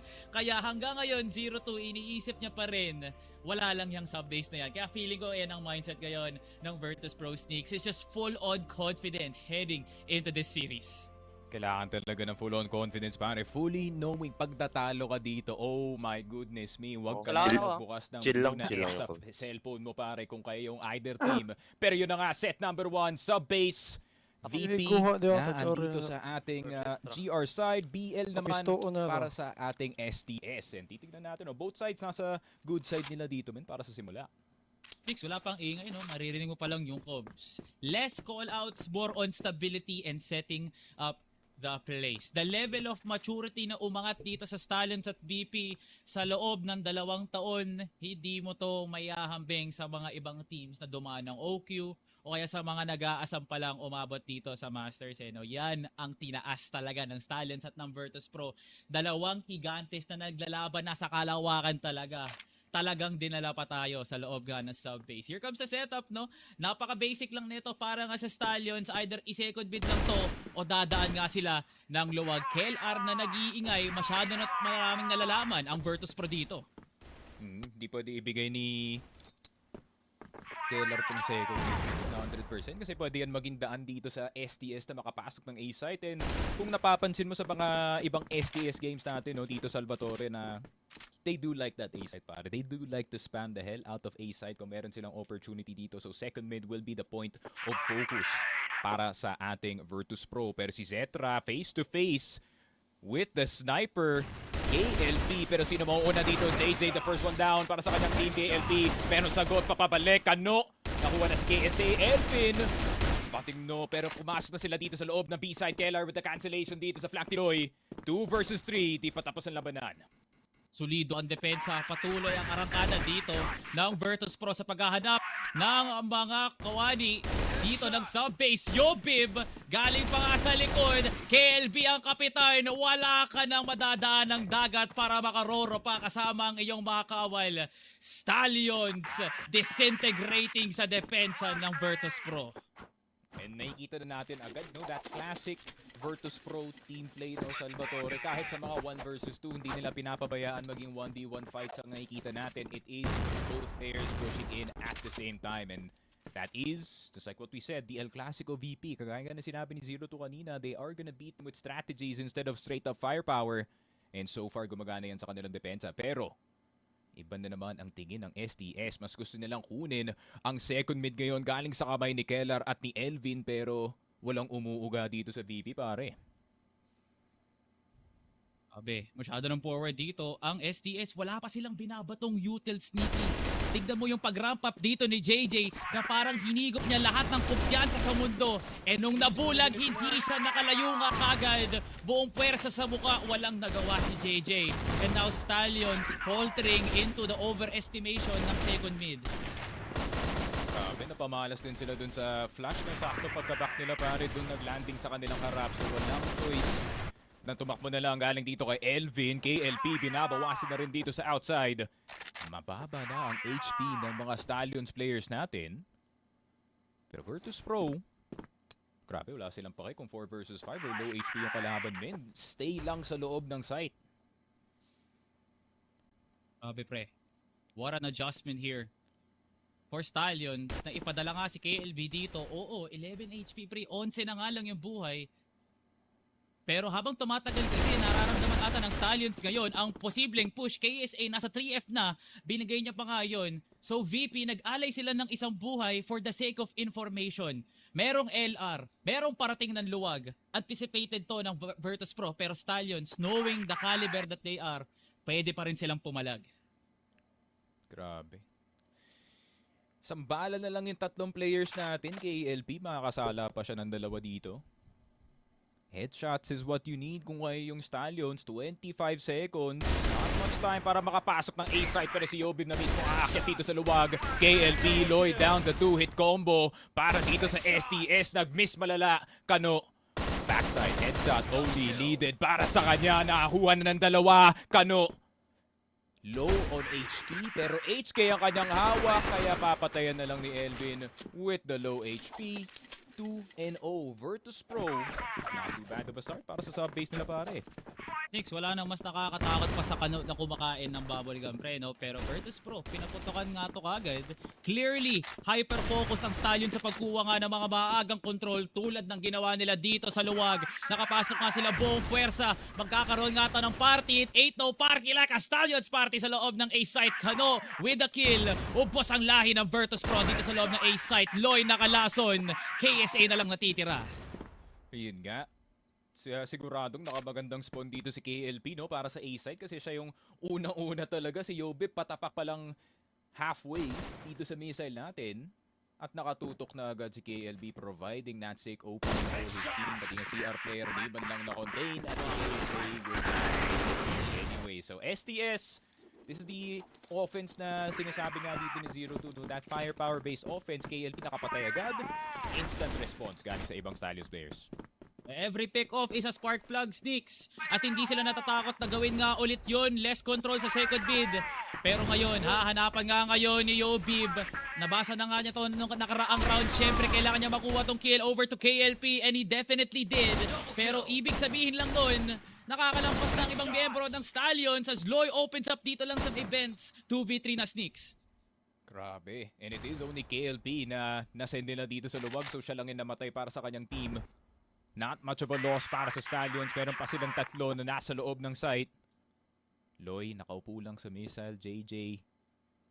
Kasama si KLB na naandito sa luwag. Flash incoming. Pumenga, pero para sa CR pala yun. Meron pa pwedeng i-pick sa site, pero mapapaisip ka na lang kung ikaw yung Virtus Pro. Posible pa ba to? Or magsasayang na lang ba kami ng oras dito? Maybe a pseudo timeout para sa VP. Ngayon, papag-isipan na nila na mag-push ng site. Loy, nagpakita, pero di pa mamamatay. Spray down para kay Yobi. Finally hits the head of the Stallions players. Pero tignan mo naman ang orasan na nasa taas. Di man lang nakaabot ng dos. Tinapos na agad ni KLB. Nagtipid sila ng oras pre. Virtus Pro, akala ata nila na may manggagaling pa ng Vince o may manggagaling pa ng second mid.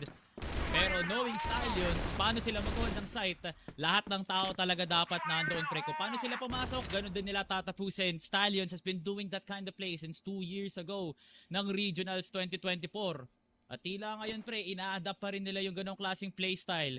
Virtus Pro, despite being passive, napipilitan silang pumalagga kagad at magtawag ng reinforcements. Tama nga talaga si Coach 02 sa basa niya nga, no? Pag walang firepower dito ang Virtus Pro bilang panapat, Stallions madali lang nila nakukuha yung site.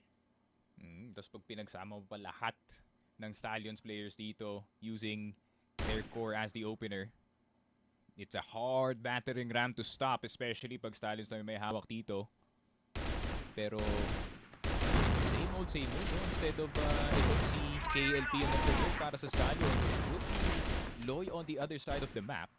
And feeling ko yun din yung nagpapakonfuse dito sa Virtus Pro. No? Yun yung evolution dito ng Stallions na may round na pwede maging sobrang basic pare, as in nakapatay lang si KLP, push na natin A. But there's also rounds that can be as complicated as second mid CR take, A split, B split pare. Kaya it's a hard team to read, Salvatore. This is now plainly obvious, no? JJ hindi nga maklear at si KLR nakalimutan nilang nakatago sa luwag.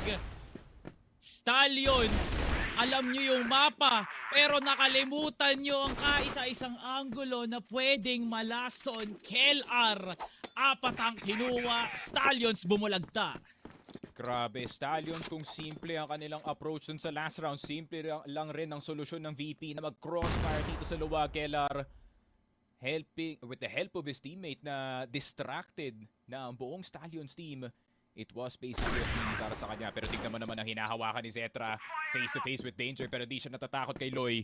Second mid, kukunin na Stallions. Bit of a gap. Wala masyadong nakatingin para sa VP other than Elvin. Pero off angle si Elvin ha. You don't expect this angle to be held para dito sa shutter. Stallions. Kahit nga kulang nga sila ng isa. As long as na mahanap nga nila yung mga tamang targets. KLB, good anti-flank. Nakapasok nga sila ng Suave. At napakalayo pa neto ni Yobi. Parating pa nga lang siya ng Shatter. Wala na siyang kasama bilang pantulong. Pero kinakailangan nga ba ni Dark Prince ng Robin nga dito, Sneaks? Yobib, ika-cancel ang Shatter push.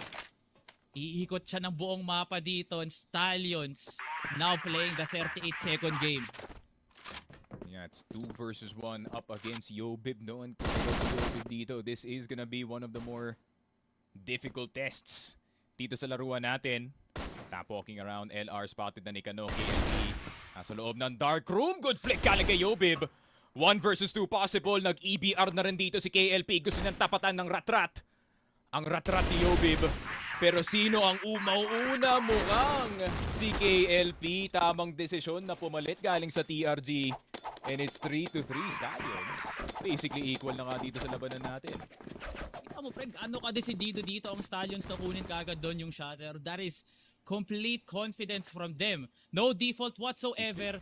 Kita mo nga naman, no, ang bilis kagad nila papuntang LR all the way to Passage. It's a 2-3 split. At ang Virtus.pro, dalawa lang ang pwedeng mag-respondi nga dito. Pero na lang kay LB na mag-i-split nga ng atensyon.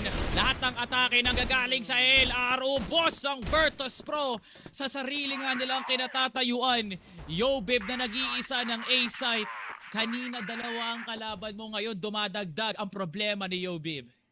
Grabe, ang ganda ng spot rin doon ni KLP, no, na hindi siya umalis agad dito sa LR or nagbandali dito sa 2F kasi pwede niyang tulungan ng kanyang mga teammates sa pag-clear dito ng Shatter as he gets to from the stairs side. So, very nice angle checking, no, galing dito sa Stallions, but also nice priorities para kay KLP para matulungan yung mga Passage players na makapasok ng site na walang problema dito. So, Yobib na lang natitira and gagamitin na lang yung oras ng C4 pang timeout siguro. Kailangan ng onting hininga pa, pre. Masyado silang sinakal doon sa pagko-corner ng Stallions from LR pati Passage, no? Di mo pwedeng masisi yung depensa talaga ng Virtus.pro. Natalo lang talaga sila doon sa mga gunfights. And Stallions, with how huge the margin is kung paano sila umentry kumpara sa mga ibang teams, ganun lang talaga. Tingnan mo nga naman KLP pumabor sa respawn, kaya nakarating kagad dito na luwag. JJ sumesenyas na, magsipasok at magsimasok na tayo papuntang A-site. Kano, hindi mahihirapan sa laban against KSA. 19 HP, all he needs. At ngayon, Virtus.pro, yet another 1v4. Yun nga, at nakalimutan temporarily ng Virtus.pro na pagdating talaga sa mapa ng sub-base, Stallions love to prioritize this A site over B. Granted na nakita na tayo ng ibang B-hit galing sa kanila as it is their attempt to mix it up. Pero hindi mo naman talaga pwede na yun pagdating sa A-take. Especially pag naka-first kill dito, that's a hard site to defend. And at the same time, it's a bit of a lackluster defense galing dito sa VP ng A-site na hindi nila ine-expect na gagawa ng ganun si KLP. Pero take a look, no? Cetra is still being shut down. Napaka-family pa rin nito kung paano nga nila pinatugma si Cetra ng Regional Grand Finals, no? Walang masyadong nagagawang follow-up plays itong main Arctic player ng Virtus.pro at kailangan nga nilang mag-rely kay Elvin at Yobib na nasusustain nga yung sarili nga nila even during the mid-game. Even 2 rounds straight, dire-diretso ang Stallion sa pagsapit ng A-site. Wala pa rin silang nakikitang dahilan para mag-gamble stop ng A-pre. Grabe ang resiliency ng Virtus.pro. Maglaro pa rin ng retake. Yeah. And with Cetra being targeted, no, dito sa mapa natin for Virtus.pro, he doesn't really have any opportunities to make any big plays sa mapa natin considering na feeling ko Stallions sa mismo kusang lumalapit dito sa kay Cetra pare. Actually daring him to play that close angle gamit ang kanyang sniper, pero STS, meron na silang woods control temporarily. Isusmoke na lang dito ng Virtus.pro. Pero ano yung play? Straight up luwag? I don't like it. Kahit pa paano, pre, may pwesto na nga sila dito. Keller opens up KLP. Wala na silang Arctic player nga ngayon. Na-clear nila yung rampa and Cetra gets taken down by Canos. USP. Stallions! Dito pa talaga sila. Nagkaroon ng aberya. Virtus.pro easily getting the defense effectively. kahit inalay nga nila dito yung buong A site, kahit papano, 3 were taken down. JJ, all eyes sa luwag at CR. At lahat sila doon nga manggagaling. The flare gun is now shot at Kel at 75 HP. Kumikilos pa nga rin. Gets the clear over to JJ. Pisong Kano. Basic lang kay KSA. Close. First half sneaks. Expected for Virtus.pro and Stallions. Grabe. Doon sa last round na yun, no, na hindi pa na kumpleto ng Stallions yung kanilang checklist sa pagpunta nila ng A-site. Wala silang first pick. So, I was a bit doubtful kung gagana talaga yung strategy na yun kasi nakatayo pa si Keller dito sa CR pero Stallions hindi na mag-aantay. MR na ang gusto nilang i-push. MR na ang gusto nilang itulak, Loy. First blood dito kay Yobib. Quick scope galing kay KLP papunta kay KSA pero si Zetra sasagot dito kay Loy. 3 versus 4. Napaka-resounding ng umpisa ng second half natin, Salvatore. Stallions, nagpaunang dangal nga kagad dito, no? Biniyayaan kagad sila ng isang magandang respawn papuntang ang LR at Loy. Getting 2 crucial players na alam mo talagang maaasahan mo, Sneaks, pag umentry na nga sila. Problema naman ngayon, what is the mid-round for Virtus.pro? Malaking pag-asa nga to sa Stallions na makuha nga nila tong round to push it 2 rounds. Pero Virtus.pro, they need Cetra, they need Prime. Disgusting Cetra na kahit AWM pa nung panahong yun, kaya na magpatumba ng maraming miyembro. But so far, he's being shut down even in the second half. Virtus.pro calling now. Kailangan talaga nila makuha yung A-site. 3 ang natitira at 3 ang papasok. And knowing itong VP, no, aware naman sila kung saan nakatayo itong si KLV as yun yung pinaka-favorite nila spot, no, natayuan dito sa A-site natin, yung crouch peak or yung hand peak rather, galing dito sa metal. Pero KLB, tamang sayaw-sayaw dito sa missile, nakaiwas pa nga. The Crossfire Gods bless you with that one, KLB. Pero meron bang second chance para sa kanya dito sa loob ng site. KLB pinasabog, KLB nakapatay dito kay Keller. Pero Zetra, very quick trade in return. JJ getting one on the site. Denied ang VP sa pagplant dito. Pero meron pa silang Zetra. At huwag mong tutulugan tong bata na to. JJ down. Zetra looking for his fellow sniper na nasa loob ng wood. Let's go para sa kanya. Pero si Kano, oh my God, titigilan niya ang attempt dito ni Zetra. Kano making sure that his star shines brighter, pare. Langas kuminang dito nga si Kano. The impact was felt. Late entries from Kano and KLB. Buti na nga lang kahit papano naging epektibo pa nga to. Sneaks, look at the separation. Ganito ba talaga maglaro ng sub-base ang Stallions? They want a sandwich play pero hindi enough yung spacing ni Kano. And buti na nga lang he got the timing. Kung si Cetra lang talaga pumorward ng konti papuntang second mid, that would not have been the case at nakabuela pa sana siya ng C4 plant. Pero buti na nga lang Kano saves the day. When in doubt, ilabas nyo nga dito si Kano. Virtus.pro, huge numbers dito lang sa LR. May iwan dito si Elvin now back on his lurk role. Ang kalaban niya nga dito si KLB pati na nga rin si JJ. 2 players na pwedeng pumigil lang isang push. 4 na nga ang minamatahan dito ng Stallions. Nga, sniper ni Kano. Nakita na natin to dati, pare.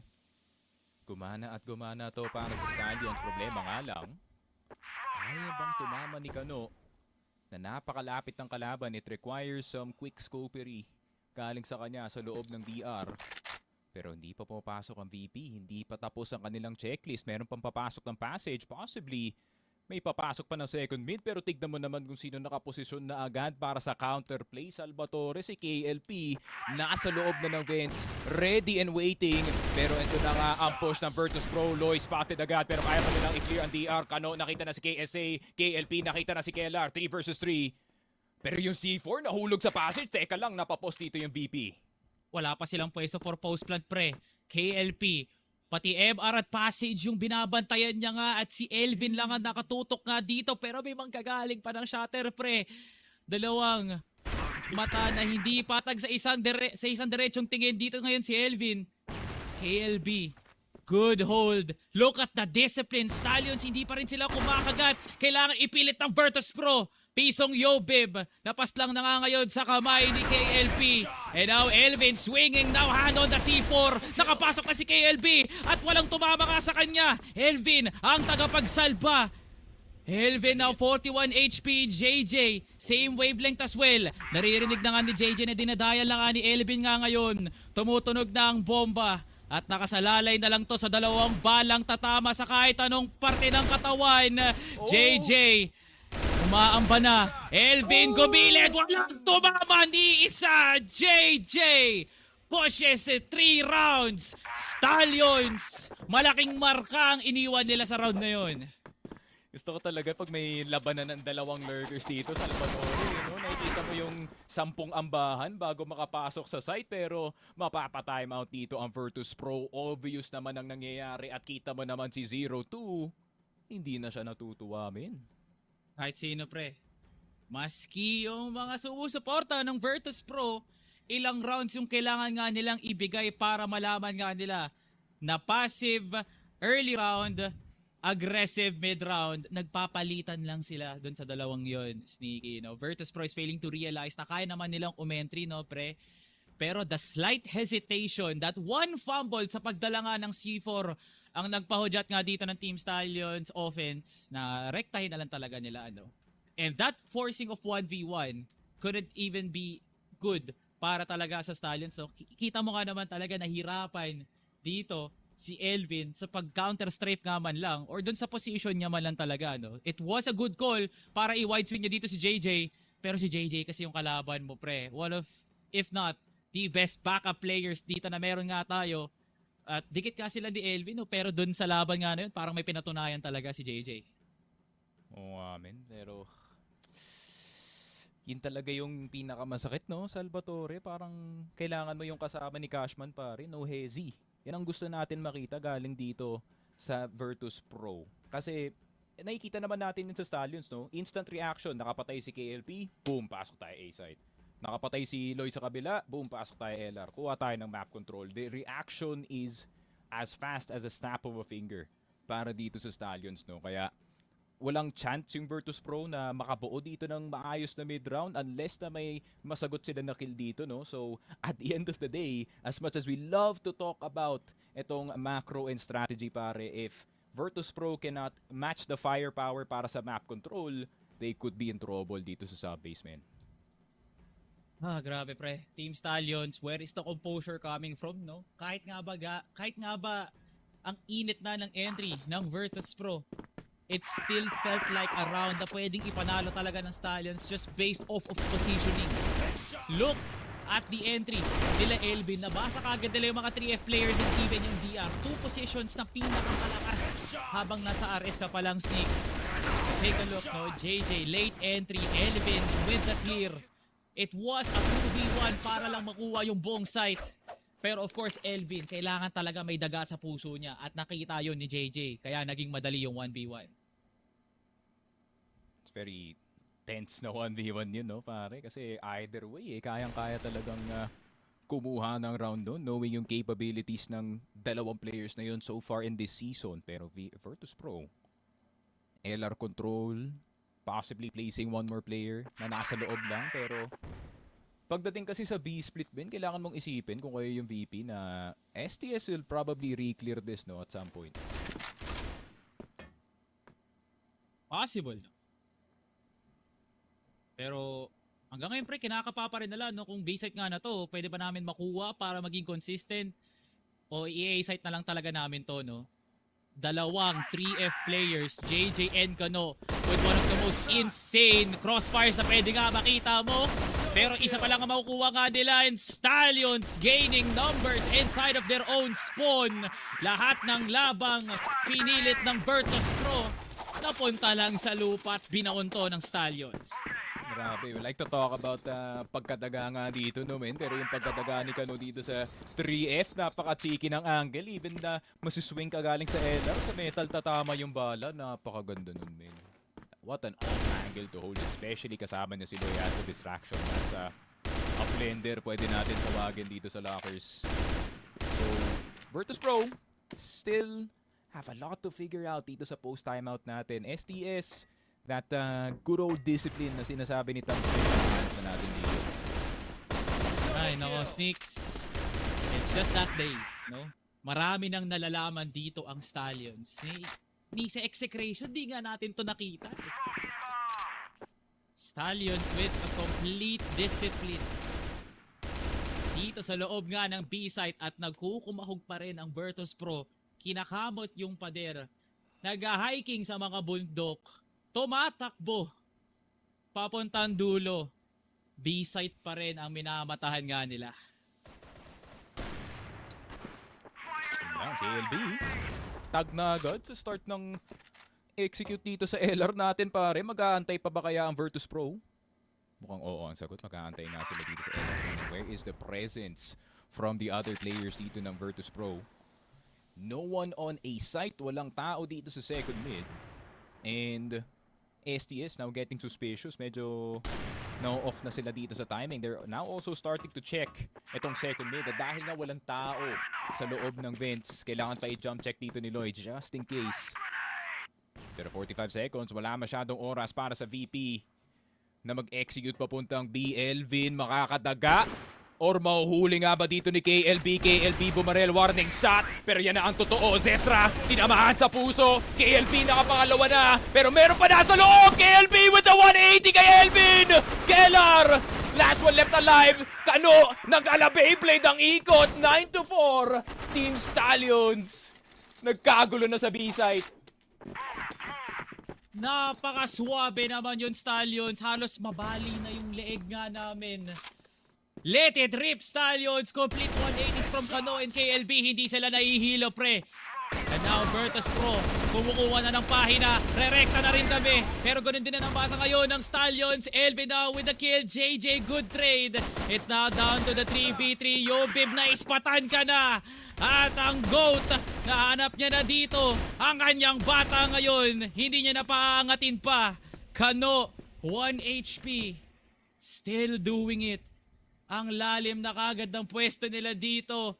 Is Virtus.pro ready for the mid-round? VP, ito na yung tunay na test kung gaano pa talaga kalayo ang naging progreso nyo dito sa ating group stage. Can you operate a 2 versus 3 mid-round up against the best of the best? Pagdating sa mapa ng sub-base, Kellar, naghahanap pa ng impormasyon galing sa kanyang kakampi. Pero mapupunta na nga si KSA sa kanyang captain. Captain and the entry will do the heavy work dito sa round na to. Pero KSA 9 HP na agad. Simula pa lang ng push sa woods. Good wallbang dito kay KLB. Pero Kellar, mapabawasan na rin the running spray from KLB. And the bullet running through KSA's brain. Team Stallions. What a victory sa sub-base. A statement dito sa ating series. Tayo yung magbigay ng lamay dahil kung anong nangyari nung nakaraang taon, ganun pa rin ngayon. Ang Virtus.pro, isang taon na silang patay sa sub-base. Team Stallions continuously still making it happen. Kahit anong mangyari, kahit anong dumaan na panahon, ang sub-base ay lagi mo pa rin ihahambing at ilalagay ang pangalan ng STS doon, pre. My goodness, hindi man lang sila nangalahati. My God. Total domination in set 1 pa lang, Sneaky. I mean, pwedeng sabihin dito ni Tanks, no, na I told you so. Sabi ko sa inyo na ito yung i-expect dapat pag nakita natin yung Team Stallions. Ito dapat yung golden standard, no, or orange standard. They might like to call it, no, para nga dito sa Stallions team natin. We expect excellence, we expect discipline, and we expect firepower. And we got all three sa sub-base, pare. Everyone firing on all cylinders. Parang wala tayong ma-point na weakness, no, dito sa sub-base map natin, na pati si JJ, KLP, even yung mga low numbers natin na players, they were also doing some mind-boggling plays dito sa sub-base, pare.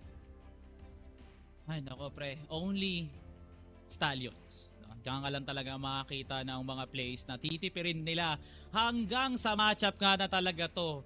Nilabas nga ng Stallions yung mga usual nga nila sa Execration, pero iba ang naging aspeto laban nga sa Virtus.pro. Ubos na aming mga panlabas hininga dito, no, Mochi at Dadom. Gusto naman namin marinig anong masasabi nyo sa intense na sub-base ng Stallions at Virtus.pro. Kaya guys, kayo na. Maraming salamat sa ating mga casters at ang masasabi ko lang dito, Dadom, lumaki yung agwat. Lumaki yung agwat. Nung huling nagkita sila dito, 10-6 ang scoreline. Ngayon, 10-4. Bakit kaya? At ang mas masakit pa dito, Mochi, no, nung lumipat sa GR ang STS, hindi na nanalo ang Virtus.pro kahit isang round dito na napako sila sa 4. At medyo, alam mo, kanina nga gusto ko nang i-point out yung tinanong mo kung meron bang agwat sa pagitan ng STS tsaka Virtus.pro. Sabihin ko sana, ang sakit mo naman magsalita, Mochi. Sila yung top 2 dito sa Pilipinas. Bakit sila magkakaagwat? Yes. But I kind of see your point now. Kita ko na.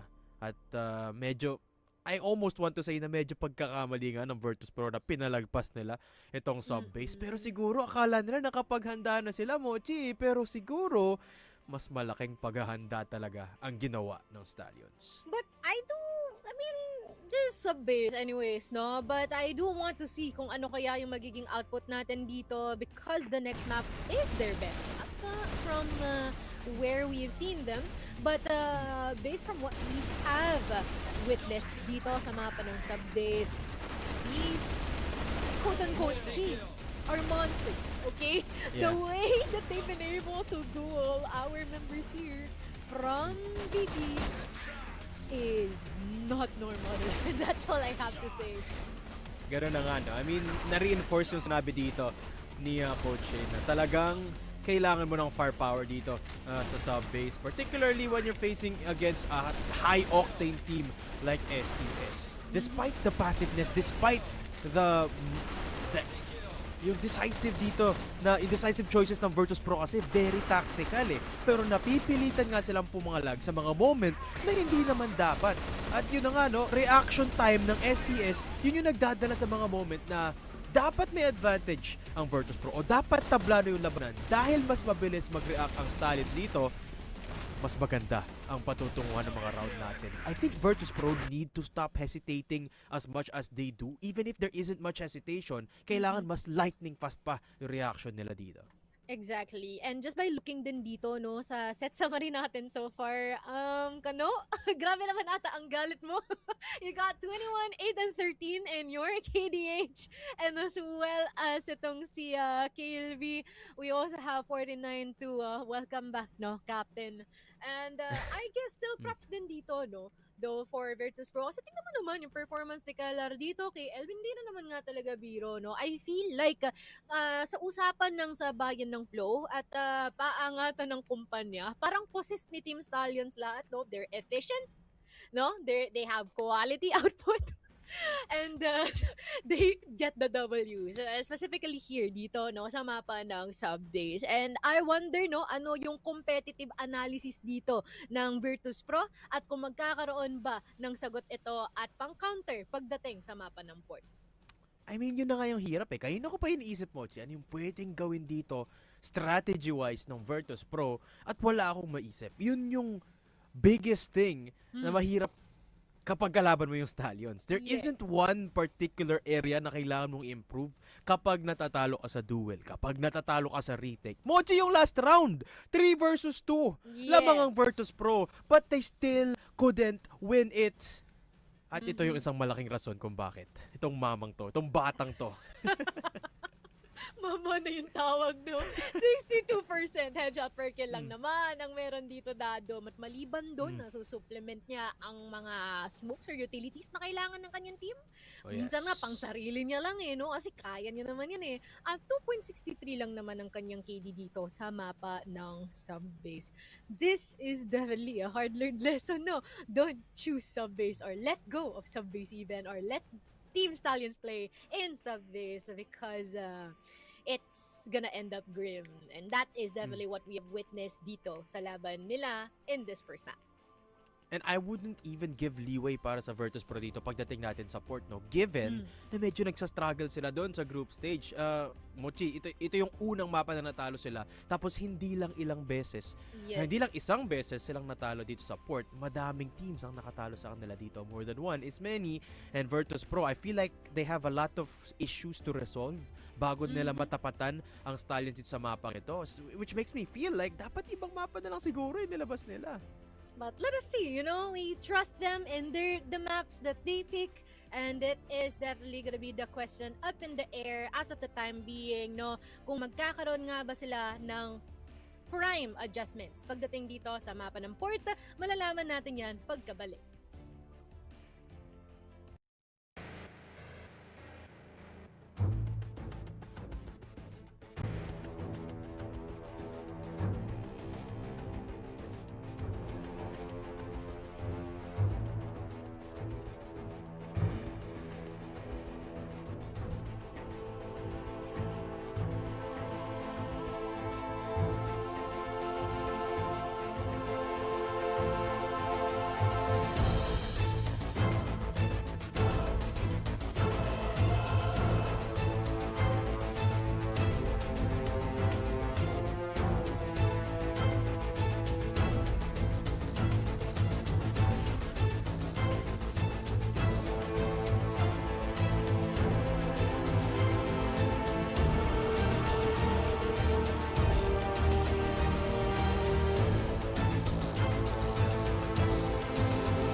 Di ko alam kung naispatan siya ni KLB doon. Mukhang oo, nakita mo yung flick of the wrist na mabutuhan niya.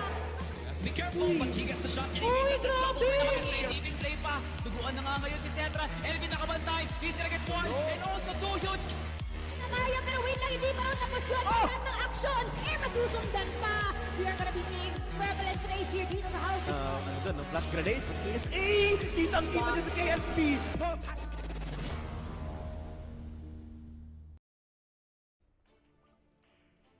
Tuloy-tuloy pa rin ang labanan ng inyong favorite rivalry dito, no, sa ating CFC.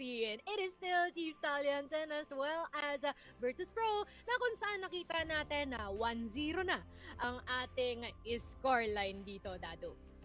Na para bang sinampal ang Virtus.pro dito dahil sa pagguho ng sub-base nila dito, Mochi. I don't think anyone expected na magiging ganun kabilis yung unang set natin.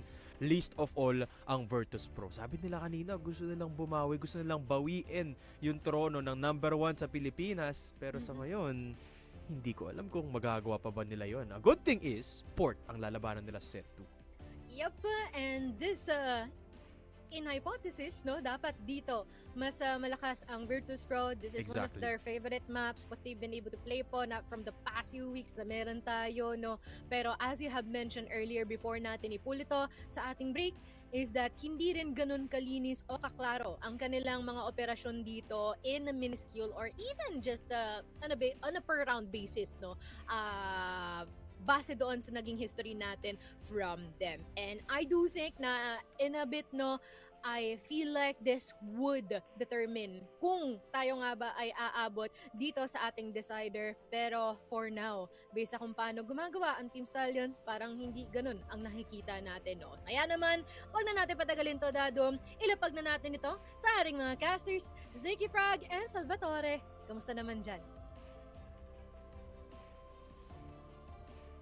Kalmado kolekto lang, Mochi, kasi kailangan natin magtipid ng spiritual na lakas, no? Kasi itong second set nga natin ay hindi para sa mga mahihinang puso.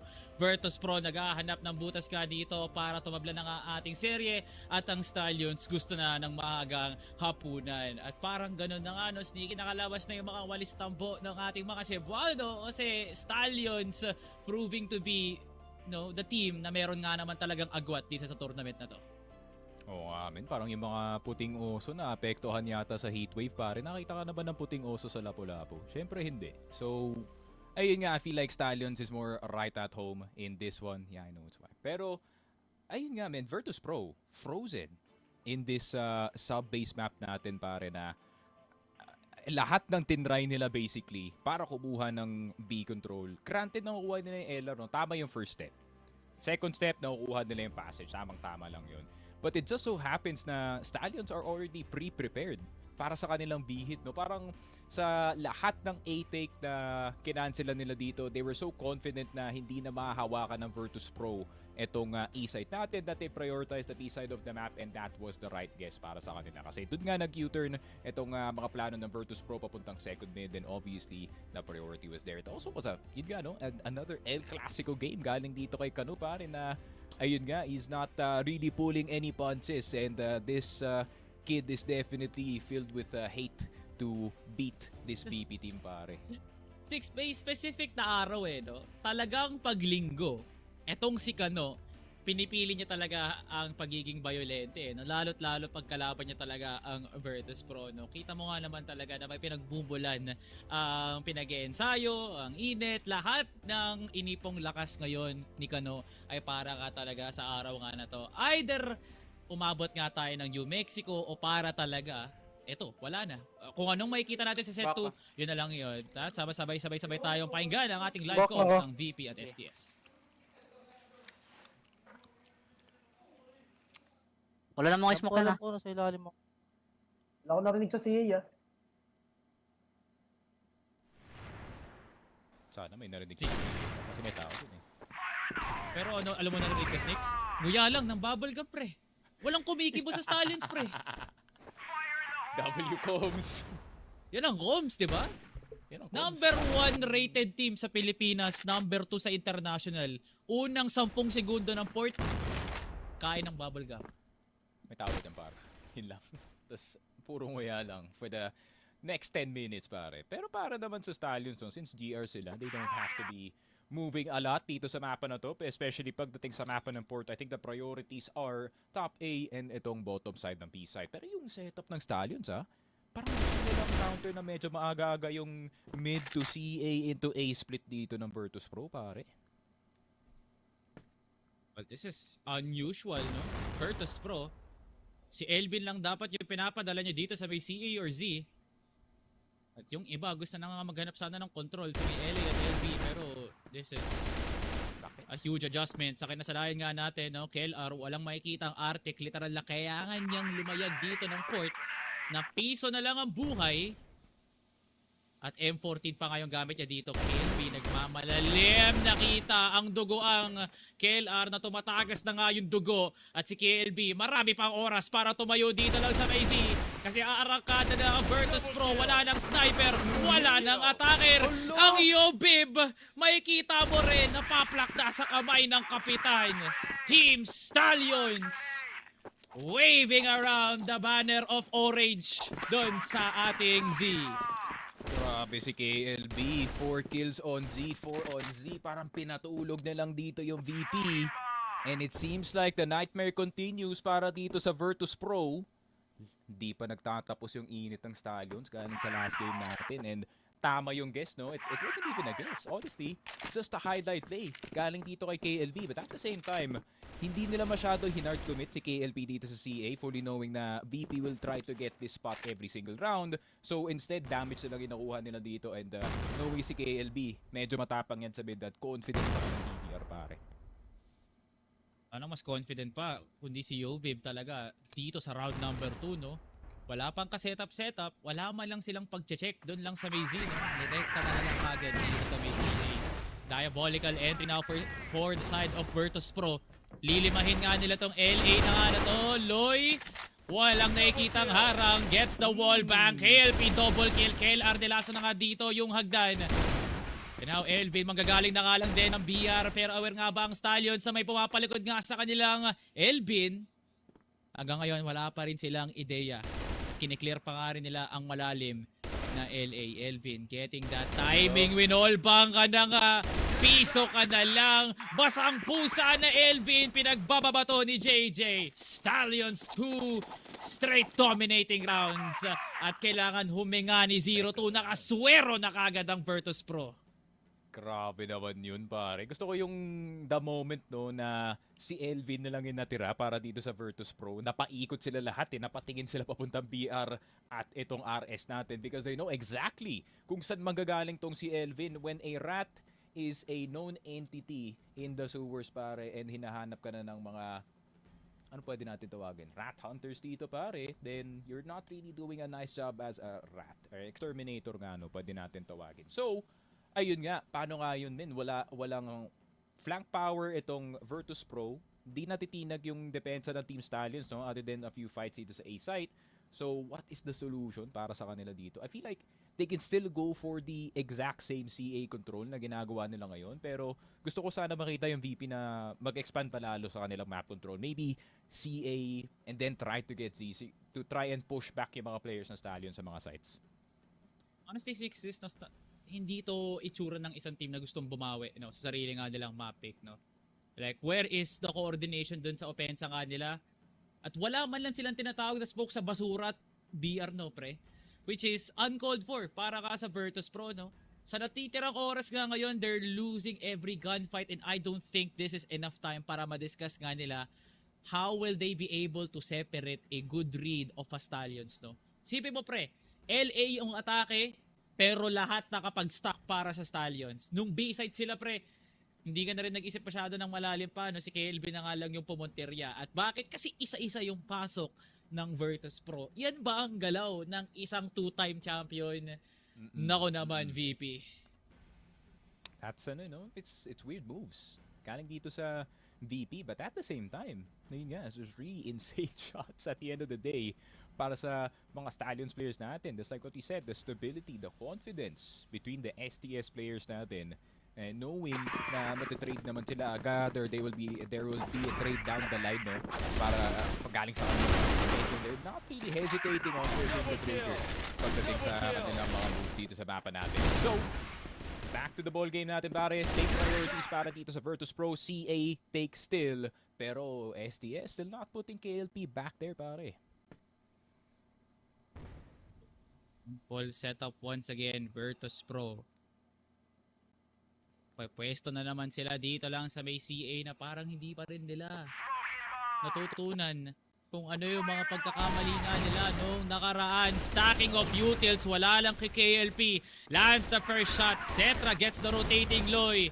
Makakuha din ng isa ngayon si Kano at look at the space sticks. KLP nakita si Elvin. Beautiful timing. Another good read of a round. Wala nang mas oobra pa sa ginawang Sistine Chapel ng Team Stallion sa LA. Grabe, at hindi sila makatulak agad, no, kasi alam nila na buhay pa si KLP sa top lane. Tignan mo naman si KLP, men. Tiwalang-tiwala sa kanyang kakampi na kaya niya tapusin yung round na to. Tamang upo lang dito sa top lane. And the amount of delay na nakuha nila dito, men, di nakaangat si Cetra agad. And the fact na nag-fail pa dito yung first ni Elvin, there was that additional pressure from the mid players na hinahanap natin sa opensa ng VP. So Virtus.pro, 3 tries, still has yet to score dito sa mapa natin.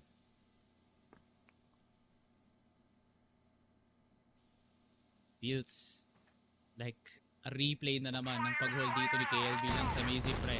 Wala kasing top on sneaks, eh. Lahat ng tinatayuan ng Stallions, may mga nauubos talaga na Virtus.pro. One pick is all it takes para sa Stallions na umarangkada.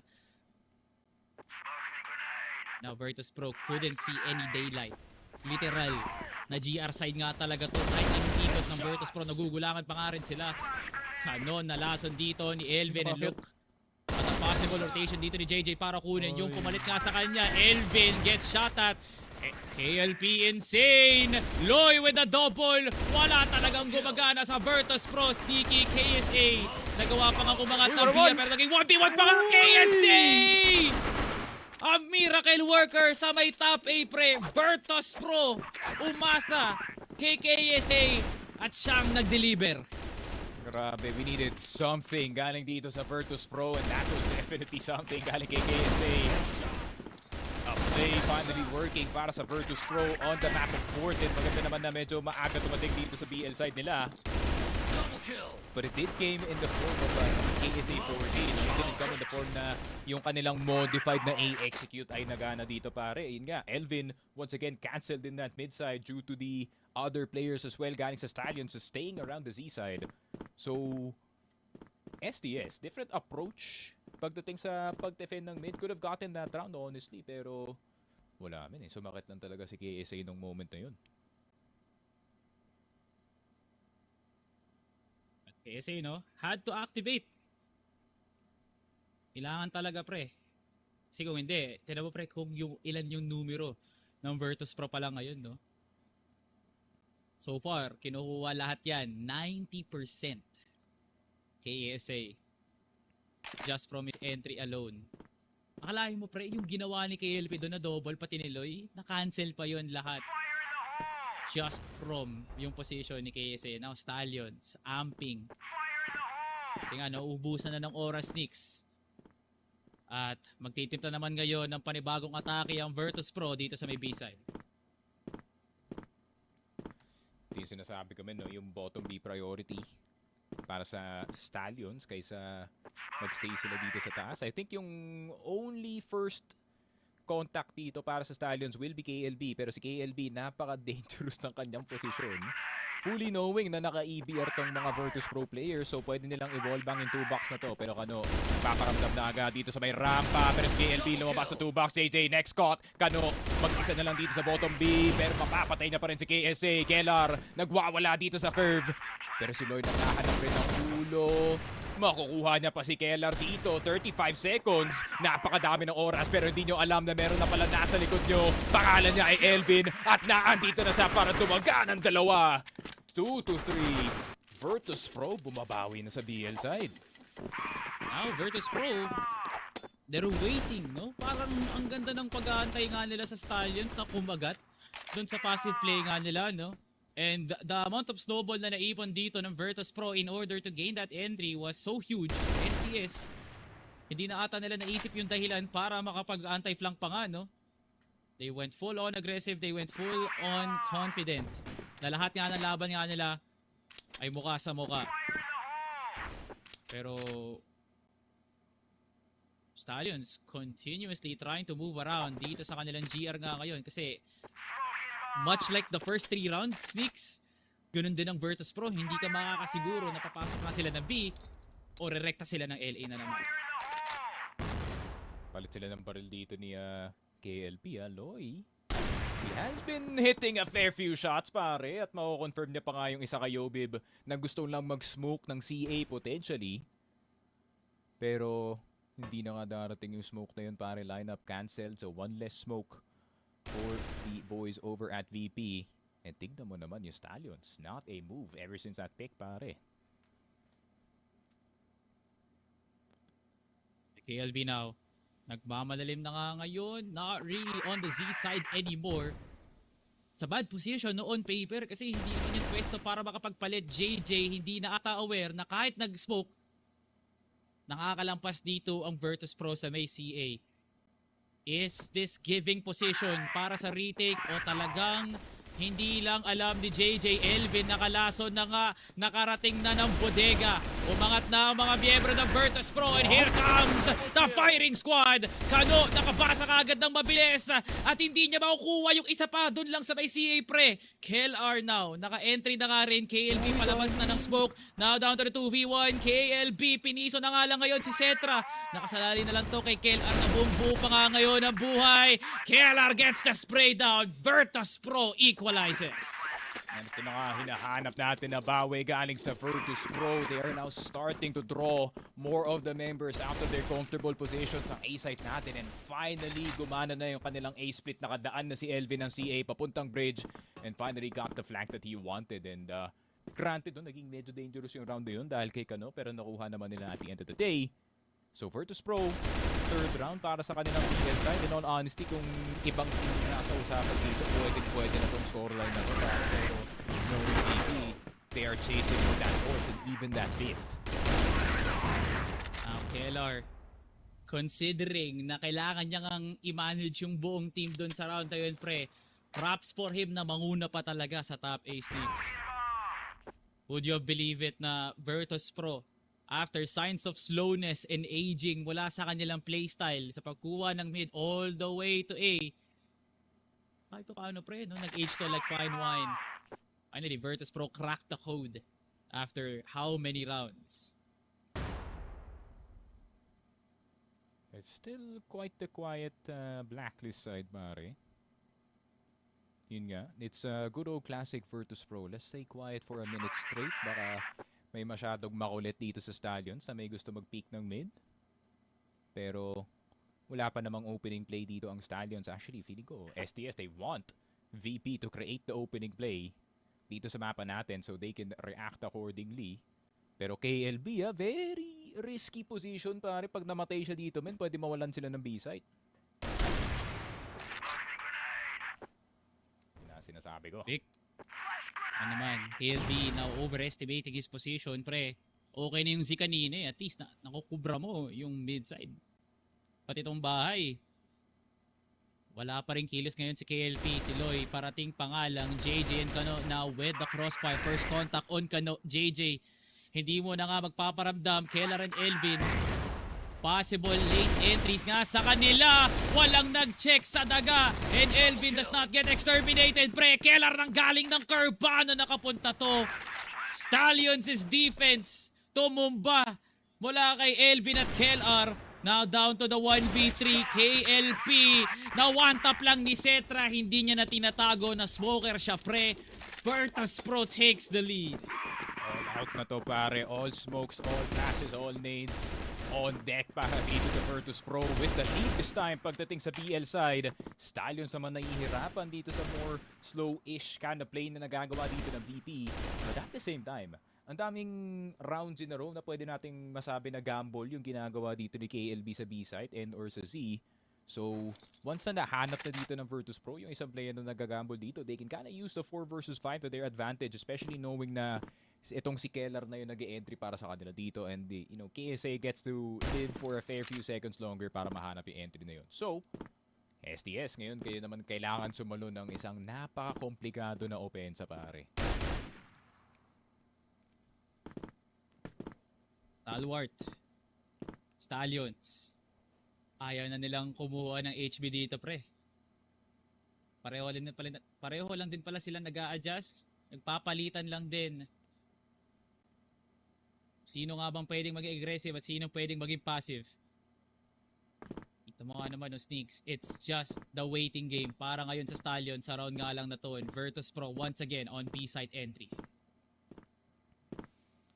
And alam naman natin yung storya na to, Salvatore. Lineups across the board galing sa House P at ang daming sasabog dito sa B-site. Pero, knowing Virtus.pro, no, hindi pa nila lalagyan ng pangalan yung set na to just yet. Titignan nila kung makakadaan ng Z dito si Elvin or mayroon pang available control dito sa mapa natin. But, pre-fire shots galing kay Kano. He's trying to dissuade kung sino man ang gusto mag-push ng mid, which is exactly who you think it is. It is itong si Elvin. Pero meron na nga siyang kasama dito sa main side. Yobe will be the first one in for the entire VP squad. JJ, first down already. KLR nakita na si KLB. Pero si Kano nandito sa corner. KLP, Kano nakakuha ng dalawa. 3 versus 3. Equal opportunity para sa dalawang teams natin na kumuha ng round. Pero meron magagaling sa likod. Loy with the flank on Zetra. No sniper presence para sa VP. Last two, the oldest duo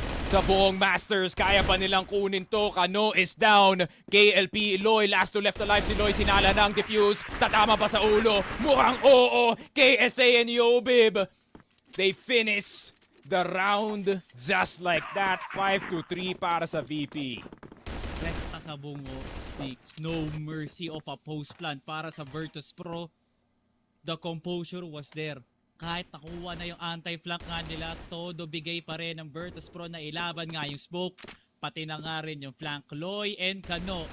Marami pang oras para mag-stick ng C4. They opted to play the 2v1 na nga lang. Kano, nakalampas at nakarating ng metal, pre. doing his best impression ng kanyang kakampi. At isama mo na nga rin ngayon si Elvin. Tinan mo tong dalawang lasa na to, pre. Onti na lang pag pinagdikit mo sila, gagawa ng bagong planeta. Pinagkamayan dalawa.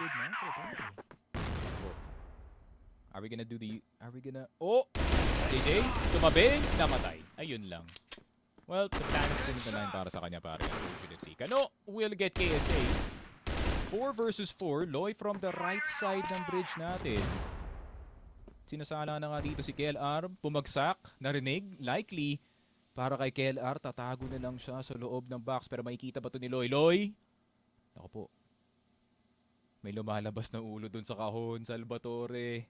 Pero makikita ba ito ni Loy? Good flash. But not a good kill para dito kay Loy. Sana KLR with a good pickup. Meron ng mid-control ng Virtus.pro. No? Well, nakuha ka ito ni Kano no? Si KLR, Ayun kung di lang. niya mapapatay ito, wala talaga pre. Kano now taking over mid-side. At si Yobi at si Cetra nagiging alanganin na nga yung buhay. KLB nakapag-rotate na nga. KLP now on under the KL Brothers with the defense. 2 piso na nga lang. Target practice lang kay KLB. What a transfer by the captain. Team Stallions kahit papano pinapaupa nila yung baha. Virtus.pro taking the first half. Yeah, good recognition galing dito sa Stallions as well, no? Especially galing kay Kano na kailangan na nila ng foothold sa mapa na to. And the reverse ninja was basically perfect para masecure itong LACA, also providing an immediate flank para sa mga mid players natin. It is impressive what these two teams are showing, no? And the fact na 5-4 pa rin yung scoreline natin, but with Virtus.pro now at the helm, this would be a challenge para dito sa Team Stallions, no? Especially knowing BL side na sila sa mapa ng port. But you know, we can't really say na hindi to posible para sa STS. They have done this before. They have came back from insurmountable odds, pare. Kaya, ayun nga, dapat maging ready yung VP na i-close na yung mapa na to para mapunta na tayo sa New Mexico. Alright, pre. On paper, this has to be a winning side for Virtus.pro. Alam na nga nila, pre, GR, yung naging winning side nga nila up against all gamers. This is no different sa kalaban nga nila. Both Stallions and All Gamers share the same playbook, pati na nga rin sa init ng atake. So, that there alone is already an advantage para nga sa Virtus.pro. Pero in that series kasi pre, gumagana si Cetra. Cetra is pretty tame ngayon. Pero at least, Stallions has something to look forward to, no? Loy and Kano delivering a clinic ng second half. Si KLB lang talaga yung may maingay na panapos nga dito, no? Look at that insane transfer. At yun ang momentum swing nga nila, pre. Kahit pa paano, Stallions getting that one round. Wala na silang dinidibdib ngayon, pre. Heading into the attacker, gugustuhin nila yung ganyan. Yeah, nothing is more satisfying than seeing 8 EVRs and 2 TRGs sa mapa na to, pare. Fully knowing how many wallbangs meron yung map na to. I think this was also yung mindset no, ng VT back in the day when they were rocking 4 M4s in this map, and those wallbangs were definitely hurting yung kanilang mga kalaban dito. But with the exact same weaponry on both sides, wallbangs are not safe para kay Kellar at kay Kano, pero si Kano pa ang unang makakatama dito, pare. Please lang. Wala pa rin, pre, oh.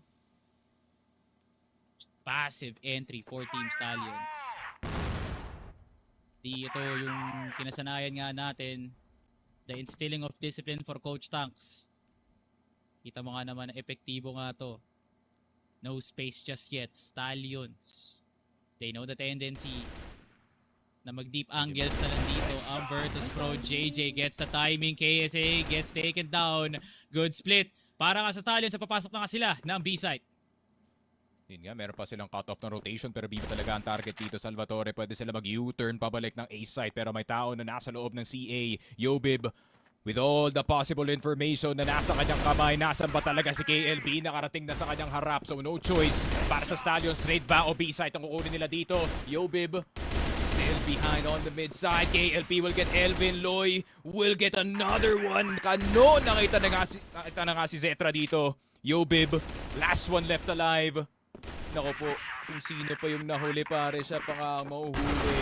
5-5. Stallions What a round! Galing sa kanila pare. To be fair no, just sheer timing dun kay KSA. Kailangan din maranasan ni KSA, no, yung pakiramdam na hindi lang siya yung nakakaranas sa timing pre, no. So yeah, CF timing para dito kay KSA. Kanina pa siya tumitingin ng Z. Kanina pa siya tumitingin ng Z pre, no. JJ just had to have the best possible place. Look at the picks dito, no? Hindi na nga tinangka ni KLP na mag-artic nga dun sa round na yun. So yes, Stallions, full force on B site. Gumagana naman, Fred. Ngayon, kinakanvas naman nila, pre. Mid to A, CA to A, BR to A. Ano kaya pwedeng maganda? Naalat ng ganun pa rin, not gonna lie. But you can't really choose. At this point, kung ano nga ang opening na gagawin dito ng Stallions, KSA. He was just jiggle peeking dito sa house P pero mapapunish pa nga siya dito. Wala pang tulong paparating kay Elvin. JJ trying to cancel out some rotations, especially itong si Yobib. And I think known entity na siya dito, no? Nung nakaupo siya dito sa bottom mid natin, I think they do know na galing siya CA. That's another bad start here for KSA. Anong karga mo? Kung gusto mo ipagpatuloy yun, no? My goodness, that is going to be insane. Ito mangyayari ngayon. KLR now gets taken down. Si KLR pa yung natalo doon. And now they're rotating towards CA. Loy with a sidestep. Hindi siya makukuha kagad dito ni Yobib. At si Yobib pa yung natalo. 5v1 Cetra. With just one shot, one kill potential. Pero para kay Wonder Kid, ang M14 ang kanyang gagamitin dito to take down the greatest sniper of the Philippines, Camo. Quote-unquote, wala sa bibig ni 02. Stallions taking the lead. Nako po. Alam naman natin, hindi yan Filingero malakas itong Phil-Am natin pare. Hindi yan Deadman. Pero, Kano. MVP performance. He's trying to chase another one dito. Salvatore, paalala lang, naka 21 na siya kanina. 23 actually, if I'm not mistaken. So, he's trying to put on another performance to really seal. Gusto talagang gawin ni Christopher Robinson, pare. Gusto niya i-seal yung best player spot dito sa bansa natin, pare. What a way. What a poetic way. Gantong-ganto yun, Sneak. Sub-base port, first 2 maps ng BO5 ng regionals last year. At gantong-ganto yung mga nangyayari. Merong backup dito si KLP. KLR also with a cross-map kill. Parating na nga ngayon ang depensa. Manggagaling nga ba ng curve tong si Yobib? Probably Z, pero nandoon na nga si Kano. This is going to be a good read for Stallions. But now defense is up for Virtus.pro. Yun lang, alam na si Yobib dito pare, pero mapapatay na pa si KLB. Loy, nagagaling sa mid, pero expected pa. Keller, napawala sa angle at napaaway pa nga sa Yobib. Dead from behind, pero Keller dead on the front. Pero isa-storm pa nga dito ni Kano ang base ng kalaban. Pero mahahabol pa nga ni Elvin. Tamang daga lang dito sa curve. At nakita niya ang Phil-Am na pa-curve papuntang E-site natin. 6-6. Unfortunately, para dito sa Stallions, VP is on the GR side and does have the upper hand dito sa mapa na to. 1 good pick-off or 2 good kills from VP. The round is over, pare. Grabe pre, it's still the same old Sneaks. The constant shutdown kay Cetra, pati na nga rin kay Yobib, ang nagpapahirap sa VP. No? Kailangan nilang bumawi sa mid-round. Kaya nandyan si Kellar. He is the insurance policy pre. Na kahit nga ba tumumba at walang tumama dito kay Cetra at Yobib, Kellar is there to save the day. Look at the hold na nakuha niya nga kanina para mapaslang ang mga nagro-rotate na members ng Stallions. That's all you need for Virtus.pro. Amba lang, dito lang sa may LA for STS. Pure stacking to pre. Literal na lahat sila. Kahit sa CA manggagaling, baka A ang minamatahan nga nila. Galing kay KLP dito. But speaking of good shots, Yobib nakakuha na ng 2 sa CA at ayan na nga ang pangatlo. Loy will go down and Yobib just hopping away back to the safety ng A-site natin. And nagulat ang buong STS. What was supposed to be a complicated A-split made simple dito ni Yobib. Kills off 3 sa CA. Was it a read? Was it just yung set play niya nga doon? Kahit paano pre, di mo maisip na mapapagana nga yun ni Yobib. Pero would you have believed it? It happened. No, and now Stallions is left with nothing but JJ and KLB. It's possible, no? JJ, mainit nga naman na player na kanina pa nagpapaliyab. Pero paano nila pupersahan tong crossfire nga na to? JJ nakalampas, KLR nag-iigay na nga ngayon at naka-pre-fire na nga ngayon si KLP. Here comes the push, JJ now. Falls. Very wrong angle para makapag top straight nga dito. KLP, good flick. Pero hanggang flick lang siya, bossing. Virtus.pro once again takes the lead. There we go. Yan ang hinahanap ko galing sa Stallions. I think this game has gotten a bit too tight between yung dalawang teams natin. And Team Stallions obviously has kind of lost steam for the past 2 rounds. So TS, and by TS I mean Team Stallions, obviously na there is a bit of a problem going on dito sa may mid-side natin na parang nagagawa na ng Virtus.pro. They can just poke and prod dito sa kanilang offense. Alam naman natin na, just like what we said, Stallions obviously prioritizes CA as well. And not gonna lie, feeling ko yung timing dun ni Yobib dun sa CA, it just so happens na dun nilang tumama yung menu jump dito sa may CA side natin and into the CA itself. So, yun nga, just a matter of timing para dito sa Virtus.pro. Pero kasi pagdating sa usapan ng timing dito sa Salvatore, that is what VP is trying to do up against itong STS. Put them in spots where they get really bad timings or really bad positions at dun sila mag-aaway from very advantageous spots. So that's why Virtus.pro are kind of laying back dito sa mapa, but at the same time, they're not giving too much for free, no? Dito. Take a look at the timeout now for Virtus.pro. Parang mas naging vocal pa siya kaysa kay Cetra kasi he knows he's recognizing a very lackluster performance dito para kay Cetra, no? Yung kilala nating sniper player ng Virtus.pro, kaya niyang pumunterya ng 3 o 4 na entry players, even going as far as reading the anti-lurk pre. That is how Cetra is. Pero clearly in this series, alam pa rin ng Stallions ngayon kung paano talaga paslangin at hindi nila maramdaman si Cetra buong sa base pati na nga rin ngayong port. Kumakapit ang Virtus.pro mula dito kay KLR at kay KSA, but that's about it pre. Anytime soon pwedeng bumitaw at pwedeng mag-wear out na yung lubin na hinahawakan ng Virtus.pro ngayon. Team Stallions working as a unit. Literal pre, 5 yung gumagana nga sa kanila. And the splits, although 50-50, you have to admit pre, ganun siya ka-effective. At di nila nababasa kagad yung depensa ng Virtus.pro. Yeah, no, and obviously VP trying to tilt yung chances na yun kind of in their favor, no, and that is really what they're all about, that risk aversion dito sa mapa natin. And STS taking some heavy early damage sa baba ng kanilang BR. Si Kano pa nga ang unang biktima para dito sa Stallions, and that's not the player you want to be dead at the start of the round, especially kung kayo yung STS pare. Huge pick. Virtus.pro, how did this even happen? Paano pinalampas to ng Stallions? Pero they now have to work on the opposite end. Will they be able to get enough space though? Naman pre, they have enough utils para kay KLB at Loy. Pero yung footsteps pa lang dito ni KSA masyado nang ang obvious ngayon. And Yobib and Cetra hindi pa rin naghahanap ng pwesto para makapag-rotate nga. This is still a passive round for Virtus.pro. Yun nga, JJ.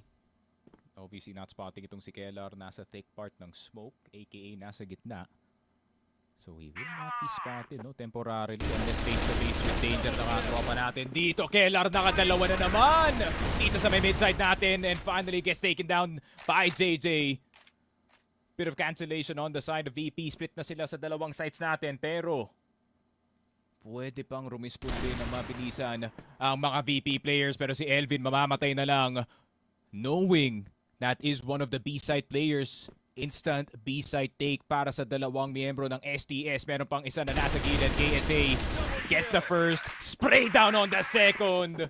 And what a nice defense na naman para sa Virtus.pro. No holes left uncovered para sa kanila. But at the same time, KLR nagwala lang sa mid-mid. Kawawa yung pinto. Okay, may pamilya pa yung pinto na yan, pre. Hindi na makakauwi yan ng bahay nga nila. Ganun din ang dinanas ng mga ibang miyembro ng Stallions nga dito, no? KLR, buong round, wala kang rotation.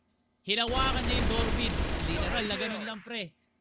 Sabi ko sa inyo, pre, hindi nyo kailangan maging agresibo no? Si Keller ang patunay na kahit abangers ka, pwede ka makakuha ng round. At yun ang kailangan malaman ng mga ibang teams. Malaking gamot na kailangan mo ang lunukin. And now Stallions pushing. Look at the clear. Elvin gumalaw. Si Elvin nakita. And they're not taking all of the names. Dito lang sa loob ng B side. Stallions inside. Ayun na nga, Zetra na lang natitira dito sa curve pero makakaisa pa dito kay KLB. But in terms of chances, no, this is next to zero, especially fully knowing na may paparating na nga dito na USP sa may mid-side. Kung sa mga di nakakaalam dun sa angle na yun, no, the reason why kung bakit di ka gagalaw, yung character model mo kasi biglang tataas yan, biglang aangat. So makikita yung likod mo at mangyayari ang nangyari sa inyo kay Elvin. Pero lesson learned para nga dito sa Virtus.pro squad, not to move when there is no time to move dito pare. Pero STS man, we need that kind of offense galing sa kanila, no, men? Well, gumana naman ang sub-base, pre, no? I don't see any reason bakit hindi siya gagana dito sa loob nga ng LA, no? Grabe. The push on dito lang sa ating CA is gonna be imminent talaga, pre. Tulak na naman sila. There goes the 1-for-1. Sa 4v4, Stallions, no default whatsoever. Entry is now on their way. Kahit may usok, gumagana pa rin ang tutok ni Robinson. Loy now gets the kill with the double kill, pre. Cetra, ikaw na naman. Alay ang apat na kakampi para ikaw lang ang matira. Si Loy wala nang nakikita oras para magtipid pa. Habang may lupa, tatakbuhin ko, kukunin ko ang bangkay niya. Virtus.pro. Sa 2 rounds na lumamang sila, ang bilis lang pinitikan ng Stallions. Grabe. Stallions immediately back sa laruan natin. KLP, one of the few snipers that is willing to try pick si Zetra. Pero si Zetra with a one-tap! Falling back. Nakuha pa nga si Kano. Nagmukhang alagokin sa doon, pare. And Zetra, ito na ba yung nag-iiba na anyo na sniper dito ng VP as someone that they need desperately para matapos na yung laro na to? They need Cetra more than ever, Sneaks. Kanina pa nila hinahanap yung gising diwa dito ni Cetra. Now, with both of their prime openers, paano na itatawid to ng Stallions? Of course, Virtus.pro. Meron kayong nahanap na butas nga dito, no, para sadyain yung mga picks. Check into box. Nasa inyo na yung lamang. Kailangan nyo lang itong hawakan ng maigi. JJ, nalason nga. And he gets the Peaker's disadvantage. KSA now with the kill. KLP kahit papano. Wapalag pa nga rin. There goes the delay, pre. Atras na nga ngayon si KLB. Okay. Kaya mo bang paikutin yung B, pare? Gawin mo yung P to make it a clutch. If you kill one, it's a 1v3. Pero KLB, pag makita mo lang si Cetra sa bridge, pare, posibleng-posible pa to. Pero KLB, mapapa-U-turn ba? Pabalik dito ng court side ng mapa natin. Elvin, looking to see if he can see him up close sa baba ng BR. Pero siya na mismo magpipick dito sa may mid-side. Naharangan ba ng box? Pero hindi makaharangan ng bala dito ni KLB. Elvin the first victim. Pero KLB, meron pang KSA na nasa likod mo. Merong ring. Zetra at Keller na nasa harap. C4 finally makes it to the B side. Pero kailangan mo mag-pick agad dito sa curve. Kailangan mo makahanap ng isa para lang may control ka sa mapa. KSA spotted flick. Here's the switch dito ng TRG. At hindi man lang nakatry dito si KLB. And it will be VP with an element. Overtime or round win. Yun lang naman, pre, ang direksyon na pupuntahan nga natin. Pero kaya na lang na VP at STS ang sumagot ka dito. No way, no way, no way. Stallions, ginagawa nyo to sa round na kung saan this is going to make or break. No rushes dito lang sa LB. Pinapwesto ka nila kagad dito yung BR. Kita mo, Virtus.pro, hindi sila kumakagat pre. The passiveness has been the success. Paano nga nila nakukuha yung mga ibang rounds? STS, same old approach dito sa CA, no? Tamang jump pick lang galing kay Loy. Maybe try and see if you can get a ninja going on. Yo, babe, check mo pa dito yung kabila or kanan. Hindi, nakatayo lang siya dito sa BR. Look at the discipline from VP. JJ lang mahuhulog para sa Stallions pero hinahanap nila yung pangalawang player. Kano, looking, finding. Can he find the second? KSA, binabaril na rin pero hindi sa mapapawasan. Loy, hindi mahanap ang entry dito sa Z. 2 versus 4. Virtus.pro, potentially the closer kung mahanap nila yung last two. Dalawang harang na nga lang Sneaks, aariba na tayo sa New Mexico. The KL brothers could possibly do it pre on the 2v4 pero si Elvin, alam naman natin na isang malaking bangungot. As now Elvin is inches away. One spray down ang pumapagitan nga sa kanya. And Elvin, the silent killer, pushes it 10 rounds para sa Virtus.pro. And this series was meant to go all the way to map number 3. New Mexico is definitely required dito sa ating series. Granted, it's a plot twist, but still, did we expect anything less galing dito sa Virtus.pro in their best map, in the map where they call home? So Virtus.pro, napakagandang sagot dito sa STS na 10-4 dito sa ating sub-base map. And nakikita mo talaga na gumagana na yung gears, no, para sa kanila dito. They're slowly starting to dismantle yung offense ng Team Stallions, and yung pinakamagandang adjustment na ginawa nila was really forcing mid every single time. Kasi kung kaya nyong kumuha ng mid control at kaya nyong i-cut off yung mga A players dito, sira yung sistema ng Stallions, because Stallions really do heavily rely upon reactionary gameplay, no? So as soon as meron ng tao sa B site, you want to run as fast as possible kung galing ka dito ng A. And medyo pinaglaruan ng Virtus.pro yung concept na yun, pare. At yun pa nga yung nagpatalo dito sa STS. Props to Stallions pre, no? They held their own. I love yung proactiveness dito ni JJ at ni Kano. Pero it can only get you so far. Kita mo nga naman from mid-round adjustment to mid-round adjustment to play for an anchor position. Yan ang pakay dito ni Kela at ni KSA pre. Nung nakuha nga nila yung pundasyon para sa isang magandang second half during their BL, I felt like meron talagang shift dito sa attitude ng Virtus.pro. They were taking everyone during the mid-round. Walang early presence si Cetra and they just waited pre. That's not Virtus.pro-esque. That is Virtus.pro in 2026. Even dumaan tayo sa SGJ at EVOS, you cannot see them play like this inside of port. Pero kailangan talaga nila ilabas yung naguhuling alas nga nila para nga sa port, para may makita pa tayong set number 3 at meron pa silang banderang winawagayway. Ang laban ng mga kabayo at oso ay patuloy pa rin Sneaks at ang ating huling pandangal ay mapupunta sa New Mexico. Marami tayong nilalabas na impormasyon. Ano naman ang masasabi ng ating panel? Dadom at Mochi, kamusta kayo dyan? Okay naman kami dito, no? Maraming salamat sa ating mga casters. And dude, can we just mention kung gaano katindi yung naging adjustment dito ni Virtus.pro, and major props to Elvin, for sure. Yes. I mean, even dun sa mga 1v1 na nakikita niya si JJ, no? Elvin somehow always finds a little bit more space in that lurk. At saka ito, yung maganda sa ginawa ng Virtus.pro dito, even when successful yung STS sa pag-neutralize kay Zetra, umangat yung adaptation dito courtesy of Elvin at syempre kay Kapitan KLR, no? Ang ganda ng nila dito ng struktura compared to STS, na ultimately, even though there was a lot of early game success para ito sa STS, ang ganda ng pagbawi nila, Mochi.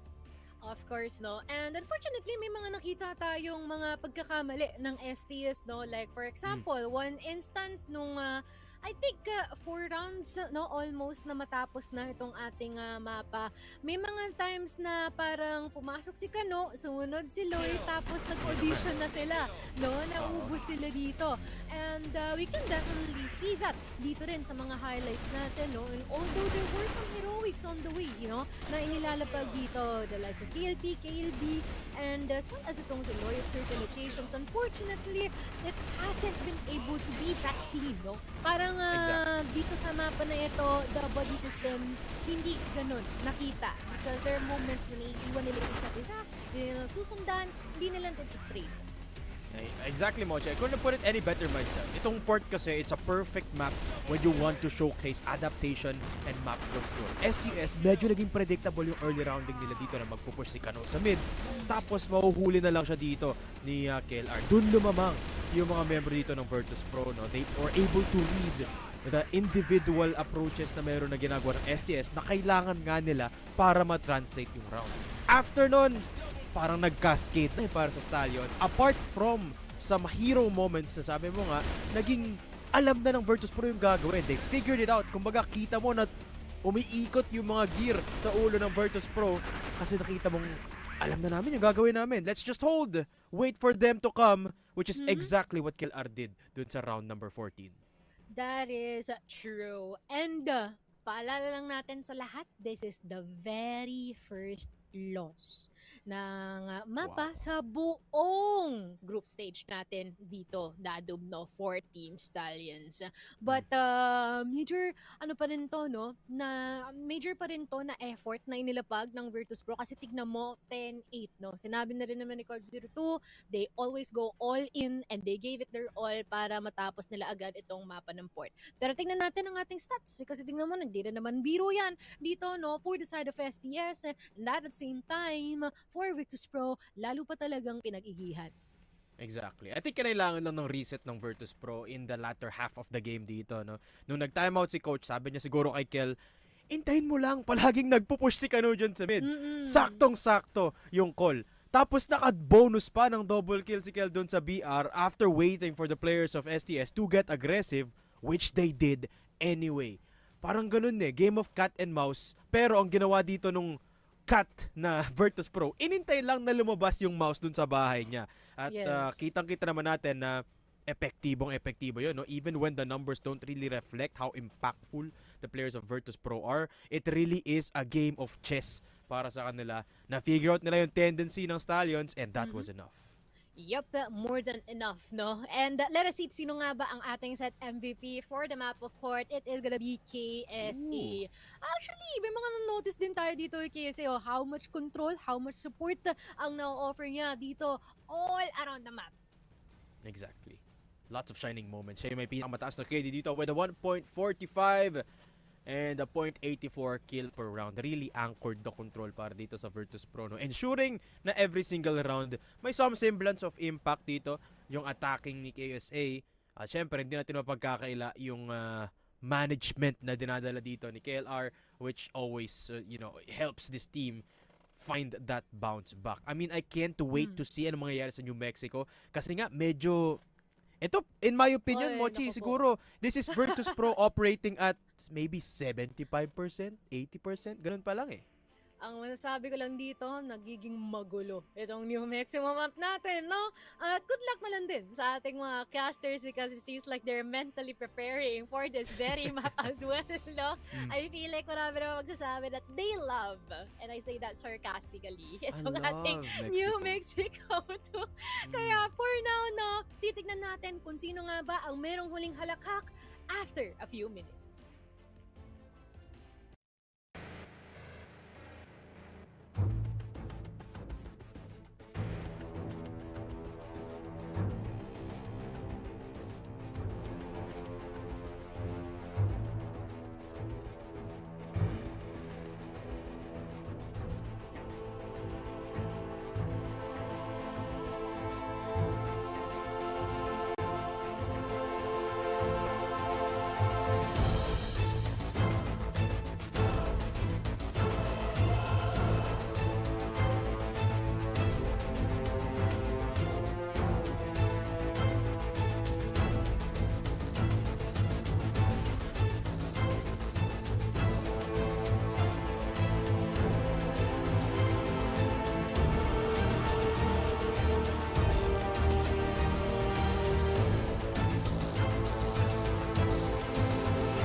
Hindi ko lang kung naispatan siya ni KLB doon. Mukhang oo, nakita mo sa flick of the wrist. Nakupuntuhan niya.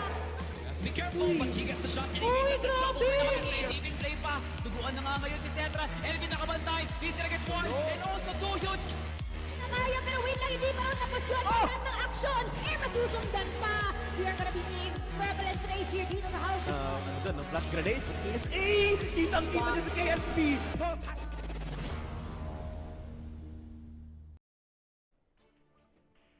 At tayo ay nagbabalik. Ito na, kung meron pang finale, ang grand finale, ito na yon, no? Kasi nandito na tayo sa decider map natin. Dadum! At tuloy lang talaga, no? Intense kung intense ang ating tapatan. And I can't wait kung ano ang inihanda dito ng VP sa New Mexico. Kasi itong si Team Stallions, nakita na natin sila maglaro dito throughout the course of the weeks. Pagka ito yung pinili ng ating mga Rosie teams, well, they're having fun. Diba? Sumami pa nga itong si Dolph. But for VP, I'm not sure. Yun na nga, no? I can't put my finger kung kailan huling naglaro ng New Mexico dito ang Virtus Pro. Kaya kaabang-abang talaga ang laro natin dito. And I can't think of a better battleground para sa huling laban natin dito. Kasi nanggaling na tayo sa bahay nila pareho, Mochi. Bakit hindi natin sila dalhin sa lupa kung saan walang nakakaalam kung anong nangyayari? New Mexico yun. Make it messy. No? Kung magulo na yung mga nangyayari kanina, mas paguluhin pa natin ngayon. And I feel like ma-enjoy ito ng ating mga casters. Kaya ilapag na natin ito to Sneaky Frog and as well as Salvatore. Enjoy dyan! Final set sa pinaka-the best na mapa. No, Sneaky, wag ka nang magkunwari, kitang-kita sa pagmumukha mo na pag tumagos ang impormasyon sa mukha, kita mo talaga na favorite mo talaga ang Mexico, no? Syempre, pre, dalawang pinakahiganteng teams sa loob nga ng Masters. Pagtatapatin mo sa pinakamaliit na mapa sa buong balat ng lupa, no, Sneaky, napaka-cinematic naman nito. Oh, no. I think New Mexico was definitely yung pinaka last na map, no, na nasa bucket list natin, pare. I was actually expecting yung first ban na mapupunta nga dito sa New Mexico, but apparently may different ideas in dalawang teams na to. I think Virtus Pro, fully knowing them, if you are gonna leave New Mexico open, no, I think given naman na meron silang preparation papasok ng mapa nga na to, but at the same time, Stallions, na the way they beat Baisha sa mapa na to wasn't really anything strategic, pare. Alam mo yun, na as in nilaban lang talaga ni Kano si N9 dito sa CR at nagka-clash lang sila kung sino man manalo doon, they will get the round. So, it's all about CR control para dito sa Stallions. Maybe there will be a bit of priority para kay Zetra dito sa Waters, no? Pero, ayun nga, if you can't take itong CR natin, pare, it will be big trouble para dito sa teams natin. Lalo na pag nakuha kagad ng ano yun, no? Ng GR, yung CR, pre. That's going to be really bad for the Blacklist kasi hindi nga man lang sila makaka-cross papuntang A. Tapos pag pumunta ka naman ng B, may mga nakabantay naman kagad either sa portal or dun lang sa may C8. Kaya nakapagtaka talaga para tayo umabot dito. Pero bit of a fact lang, no, mga bossing. Apparently, no, nilik na lang din mismo ni 02 na ang Virtus Pro, regular scrim partners nga daw nila ang Alliance sa loob nga ng Mexico. At etong Stallions nga naman, para makapag-qualify sa playoffs ng Grand Finals 2025, kailangan nilang talunin ng Baisha Gaming. Saan?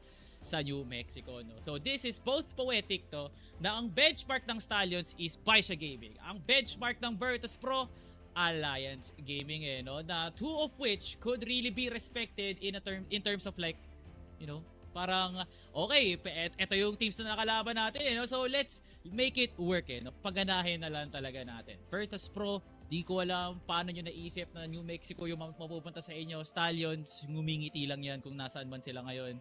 Kaya kahit naman saan tayo dalhin, itong dalawang teams nga na to, no, alam ko Sticks magiging malupit to.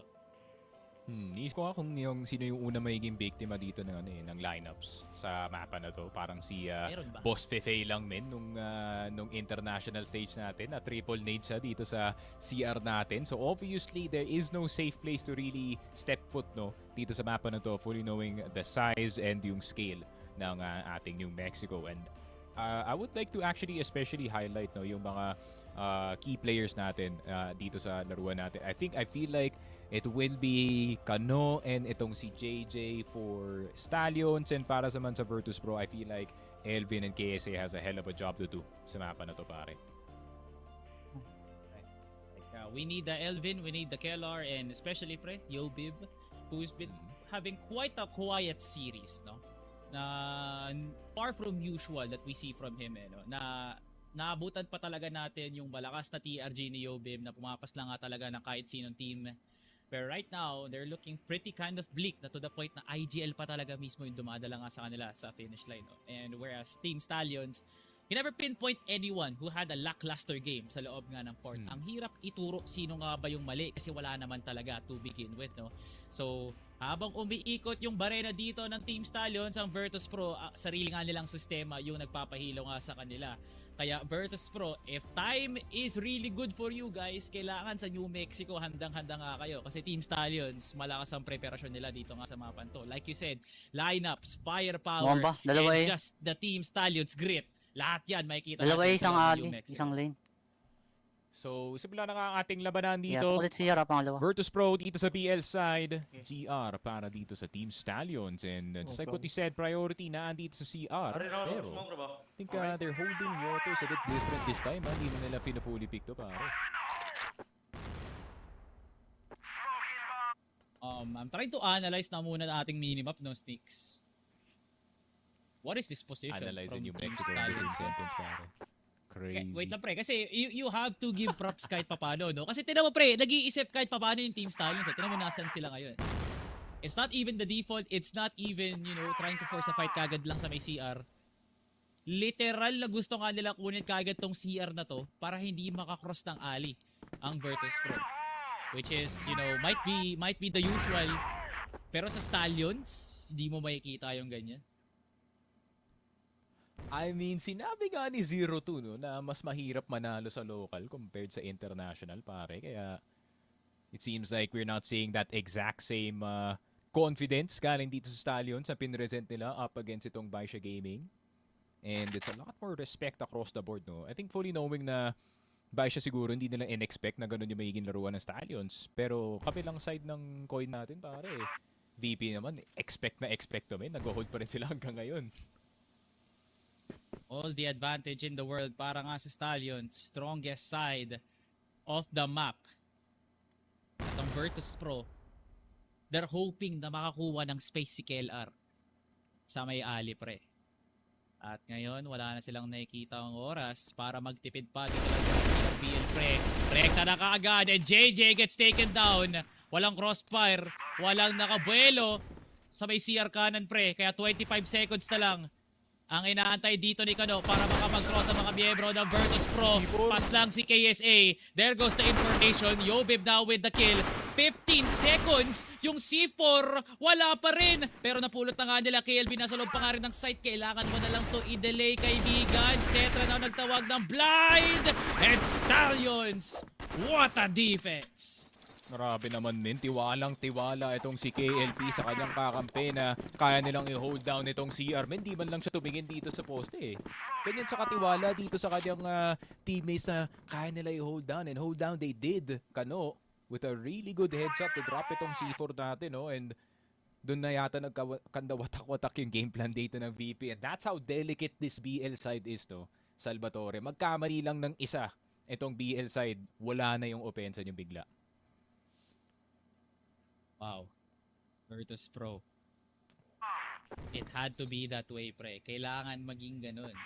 Napakabigat naman nung pag-hold ng Stallions. Kahit nakuha na ng VP yung lane, ha?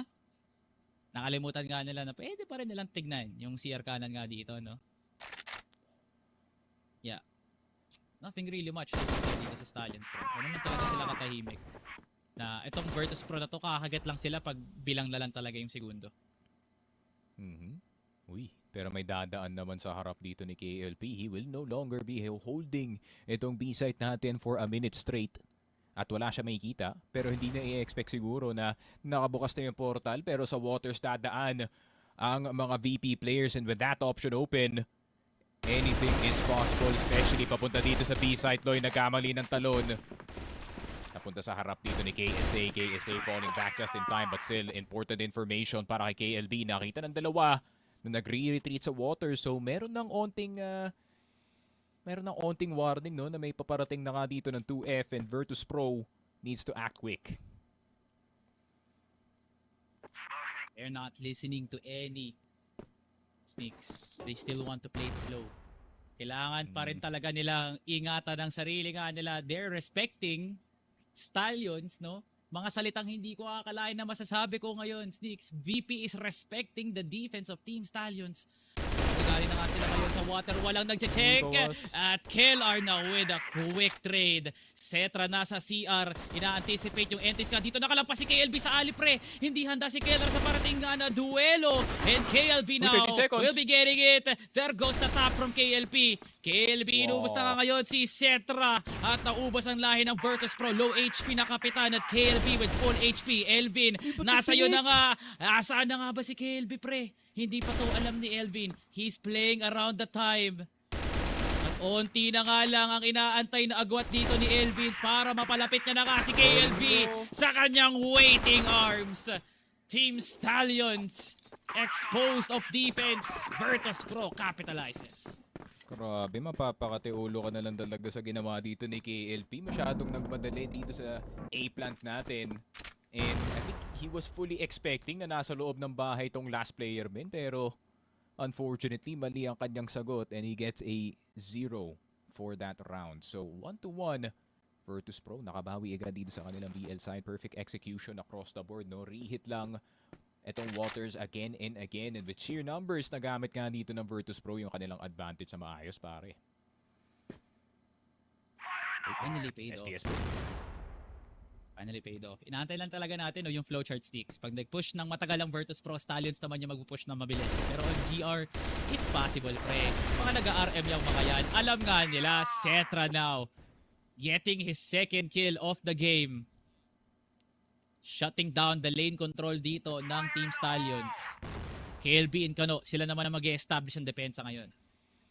Pero sobrang lalim na dito ni KLP. So nakaka-cancel niya na dito yung portal and yung entire B-push possibility para sa Virtus.pro. If ever they do want to take this, it's information and possibly a life. KSA down. Pero meron ng control itong Virtus.pro dito sa waters natin. So still objective is successful para sa kanila. Meron na silang access sa portal. Nakabukas na yan kanina. And pwedeng-pwede pa tong B-side. Pero yung Stallions wala silang ideya na meron pang paparating galing dito sa tubig Kano. Nag-aantay. Pasente na nasa corner. Nakita ang balikat ni Cetra pero yung ulo niya lang ang matatamaan dito Kano. Holding it down. Hindi makadaan si Kellar. Pero niyatang toll and it's a bullet to the head but it's on the way dito ni Kano. 3 versus 3 and this is the slowest New Mexico round I've ever casted pare. Nagkakataon na talaga, nagkakata-timingan na nga ang mga players natin. KLR falling, Elvin looking for any presence sa mapa natin pero makikita na si KLP sa kanyang harap. KLP still on the inside. A kill on Yobe would possibly result in a win and yun na nga nakuha niya. Elvin, last one. And hindi siya makakalason. 2-1 STS. Bit of a fight in that round, more than usual pare, pero natapos naman nila.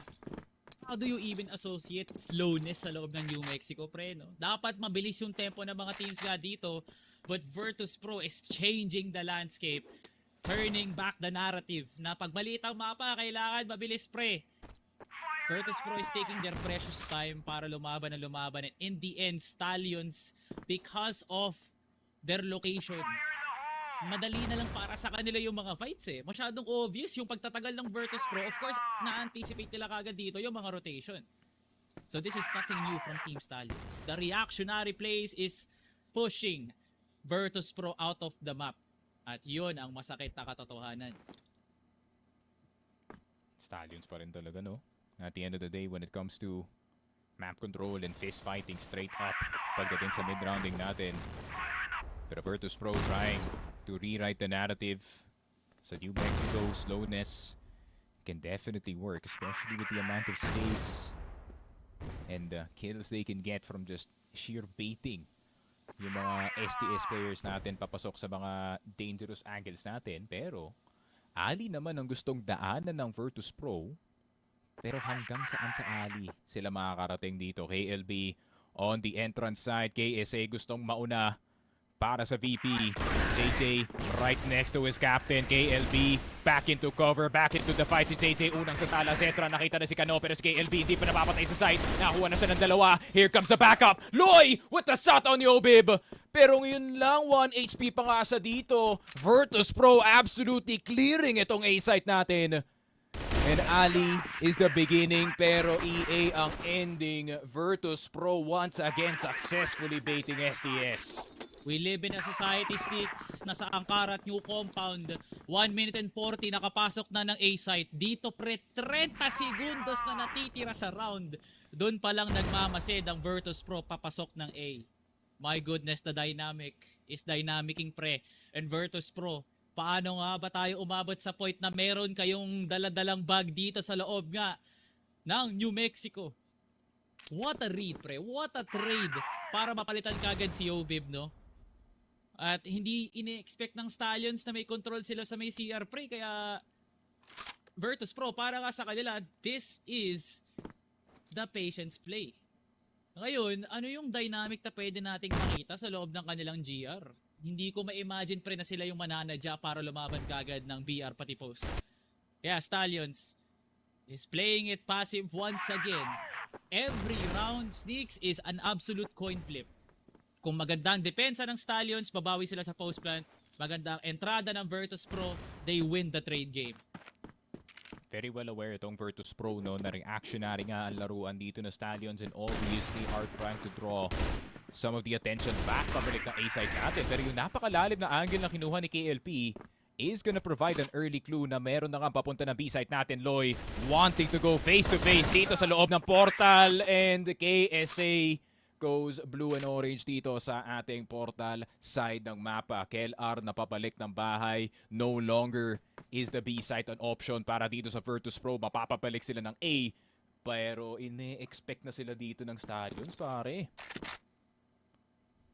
Alam ba? Aware ba? Si Loy pwedeng magmalalim dito. Pre, pwede siya manggaling ng water para makaikot sila sa CRBL, oh. That's enough time para maka-entry pa dito ang Virtus.pro at magugulat na lang sila. Ano na nga si Loy? ALP bumalik na nga dito ng bahay. And now Elvin anticipates the lurk. Wala na si Loy. Sino ang susunod? KLR with a kill. JJ with the follow-up. Si Elvin ang galing ng lane. And he gets taken down. Kapitan laban sa kapitan. Sino mas magaling? Mag-araro dito. And now Virtus.pro has the better captain. Grabe, 3-2 on the PL side of all things, Salvatore. And ito na nga yung sinasabi natin, Virtus.pro playing with the patience ng Stallions and are slowly baiting in some of these more aggressive angles. Feeling ko ngayon, ina-expect na nila na lalalim dito si KLP sa may water side. So, they are gonna be putting extra attention to make that distraction a lot more believable nga. Pero sobrang sayang ng round na to. Stallions already got the opening, pero yung mga side players natin di nasala. That is insane. Elvin, being the unpredictable man that he is, wala siyang usap-usapan doon nung mag-hold siya ng CRBL, pre. This is... pre, paano nababasa to ng Virtus.pro? This is just newfound knowledge mula sa atin, oh. Pre, ngayon pa lang natin nakikita yung gantong level ng Virtus.pro na hindi sila nagkakalat. This is Virtus.pro na hindi pinoproblema yung depensa for once. For once, pre. Ang Stallions hindi nagiging aggressive at wala tayong nakikitang ni isang galit din sa Virtus.pro para tapatan yun. If there is a stalemate of a comparison, pre, eto na yun. Grabe, very, very Brazilian setup, no? Para dito sa Virtus.pro, pare. Tamang bait and switch lang talaga. And are using yung kanilang superior na angles nga dito sa mapa, and obviously STS having to peek into them, pare. It is an insurmountable job, especially knowing na sobrang sakit ng mga bumabaril sa kabilang side ng server natin. Pero uy, rinig. Virtus.pro, medyo rinig. KSA, we're kind of feeling the tap walk here, gang. So you might wanna keep it quiet dito sa portal. Pero 30 seconds, wala na yata siyang pake kung may makakarinig sa kanya dito sa B-side. Pero kailangan niya ng pake dito kay KLP. JJ, nakita na si Yobib, Elvin. and Kellar taking out Loy and KLP. Libre na nga yung B-site natin pero hindi pa pwede ibaba ang C4. Hindi pa EFAS ang loob ng site. Meron ng padaan ng Ali pero meron din nakatingin. Galing dito sa dulo, Elvin. Staring straight where JJ is about to walk in. Elvin, mamamatay. Mukhang hindi. Yung captain pa ka mauuna. And Elvin going down with the sip inside of the site. Zetra still a factor pero hindi na nga. Sabi ni Kano says no to the clutch of Zetra. 3-3. STS makakabalik dito sa laruan natin. VP, bit of a hitch dun sa kanilang push pare. Anong mataas yung pangarap to the Virtus.pro.PHT na makakalampas kagad sila ng 2F, no? Yung portal nga na yun, malakas yung ingay. And despite that, Stallions still held a side. The level of discipline is just absolutely insane. And not to mention, pre, Virtus.pro is playing Vasco Esports 2023 laban sa Imperial. They're wanting that timing, pre. Gusto nga nilang masira din yung timing ng GR. And they have to make it perfect dito pa lang sa kanilang BL. Kung saan-saan sila umiikot para lang malinlang ang Team Stallions. Pero at the end of the day, as GR, ang laro mo pa rin is retake and get that pick para masira ang tempo ng entry ng kalaban. And Virtus.pro is overcomplicating that round talaga. Bakit hindi sila nagdadigress sa mga ginagawa nga nila kanina? Let it play out the moment na pumasok nga kayo. Naka-canvas nila, pre, B-side 2F masyadong mahirap kasi malakas si KLP. Gumagana kanina nung inuuna nila yung bunker ng A. So, Virtus.pro, pili na lang talaga ng lason eh. International level adjustments in the local scene, pare. Yan ang ine-expect natin galing sa dalawang teams. KLP, nakita na si KSA. Loy, papasok na sa portal at lalabas na may 2 kills dito sa water. 2 versus 5. And VP, sila naman yung nagulat this time. And STS, this is what they've wanted to do for the past 6 or so rounds, pare. Yun na pa nila gusto yung finally, it's working. Elvin, oh my God, Elvin, no way. Wala ka sa pwesto na gumawa ng gantong diskarte. Hawak na ang TRG. Alam niya kasing delikado na siya, pre. 1 tap siya kay Loy, pero 2 tap pa siya kay KLB. He is not aware na nalurlur ka na nga rin siya. Ang sarili kong ginagawa yun din ang aking ikamamatay. Elvin, getting taken down. Full on effort. Pero wala yung effort kay KLB. Grabe, nagpapalitan lang sila ng dos-dos dito, pare. Just to kind of change hands in terms of yung lead. But finally, the STS aggressive setup sa Waters ay gumana na this time. And with the amount of players left para sa VP, may isip pa talaga, yeah, it doesn't really matter kung mag-swing tayo dito. Pero para kay Elvin, just serving the lesson in a form of a 3K. Pero 2F ang hinahanap ng VP. No reaction from any of the STS players whatsoever. Pero si Loy unang isasala na nga dito sa EB. KLP nasa loob pa ng site. Dito tama ang kanyang tira. JJ spotted. Poste. Malapit ng mamatay. At i-confirm ni KSA na ang B-site safe na para sa VP. Safe na nga ba? Oo, pre. Pwedeng-pwede pa. Magtanim ng palayan nga dito at gumawa ng bahay. KLB. Wala nang nakikitang pangarap at purong dilim na nga lang. Masyado nang malabo pa sa blurred pa to, pre. Piso, magagawan niya pa ng clutch. This is an in-game timeout talaga, pre. KLB will enjoying itong timeout natin, men. Hinabol na agad ni Elvin yung oras natin dito. And a 4-4 STS with barely any time to talk with their teammates. And adjustments have to be made immediately dito, pare. VP now starting to play yung more core-ish yung side na mapa nila. Itong si Zetra, Kellar, and itong si Yopip. Pero JJ, may kita na nga dito si Zetra, and that's a very big pick-off, no? Wala na agad yung sniper dito na VP. So no more one-tap picks para sa kanila, men. It's really bad, no? Si Zetra pa talaga yung nawala at knowing Virtus.pro, they're looking for that one pick kagad. Hopefully, maging malakas na to para makapasok na sila. Kano with the kill, JJ with a very good defense. Paano tumatagal dito si Kano ang lakas ng armor ng Stallions. And once again, we are met with a 1-round deficit. Sneaky. Virtus.pro and Team Stallions. ayaw magpakita ng kahinaan. Ang laki ng pinoprotektahang ego ng dalawang teams na to, Sneaks. Grabe. I mean, it's destiny at this point, pare. Tignan mo naman yung taas ng timer natin. Match 4-5, 4-5. Ang dalawang laruan natin, even making it all the way to New Mexi. So it is just getting closer and closer between yung dalawang teams natin. But now with the side switch, KLP missing the chance to get the instant pick. And he could be paying dearly for it. KSA, siya naman ang tatayo na nasa harap ng EB. Si Kanu naman na magsaspam. Naghahanap ng possible bait play itong Stallions, pero di naniniwala itong VP eh. Ang lalim yung Virtus Pro. What is this setup, pre? Nasa lane nga kayo kagad. Binibigyan nyo ng pugay dito ang Stallions. And that is a questionable antic para nga sa Virtus Pro at Stallions. Nakakakuha ng libreng almusal dito lang sa CR, pre. Kinuha nga nila to nang may intensyon na durugin ng Virtus Pro. But here comes the defense. Yobib, wala pa kalam-alam na nasa win A na nga ngayon si Loy and he gets the backstab. Mas lalong masakit, pre, pag wala to sa likod. Cetra now down to the 1v3. Kanina mong pag gustong kumuha ng clutch, hindi ka papayagan ni JJ. STS pushes it 2 rounds. Grabe, parang napagod na sila magantay sa CR nila, pare, na si Kanu na mismo tumareto dito with the help of KLB and getting that type of control so early in the round. Pwede pa yan, but a triple nade! Si Fefe ang unang biktima, si Zetra ang pinakabago.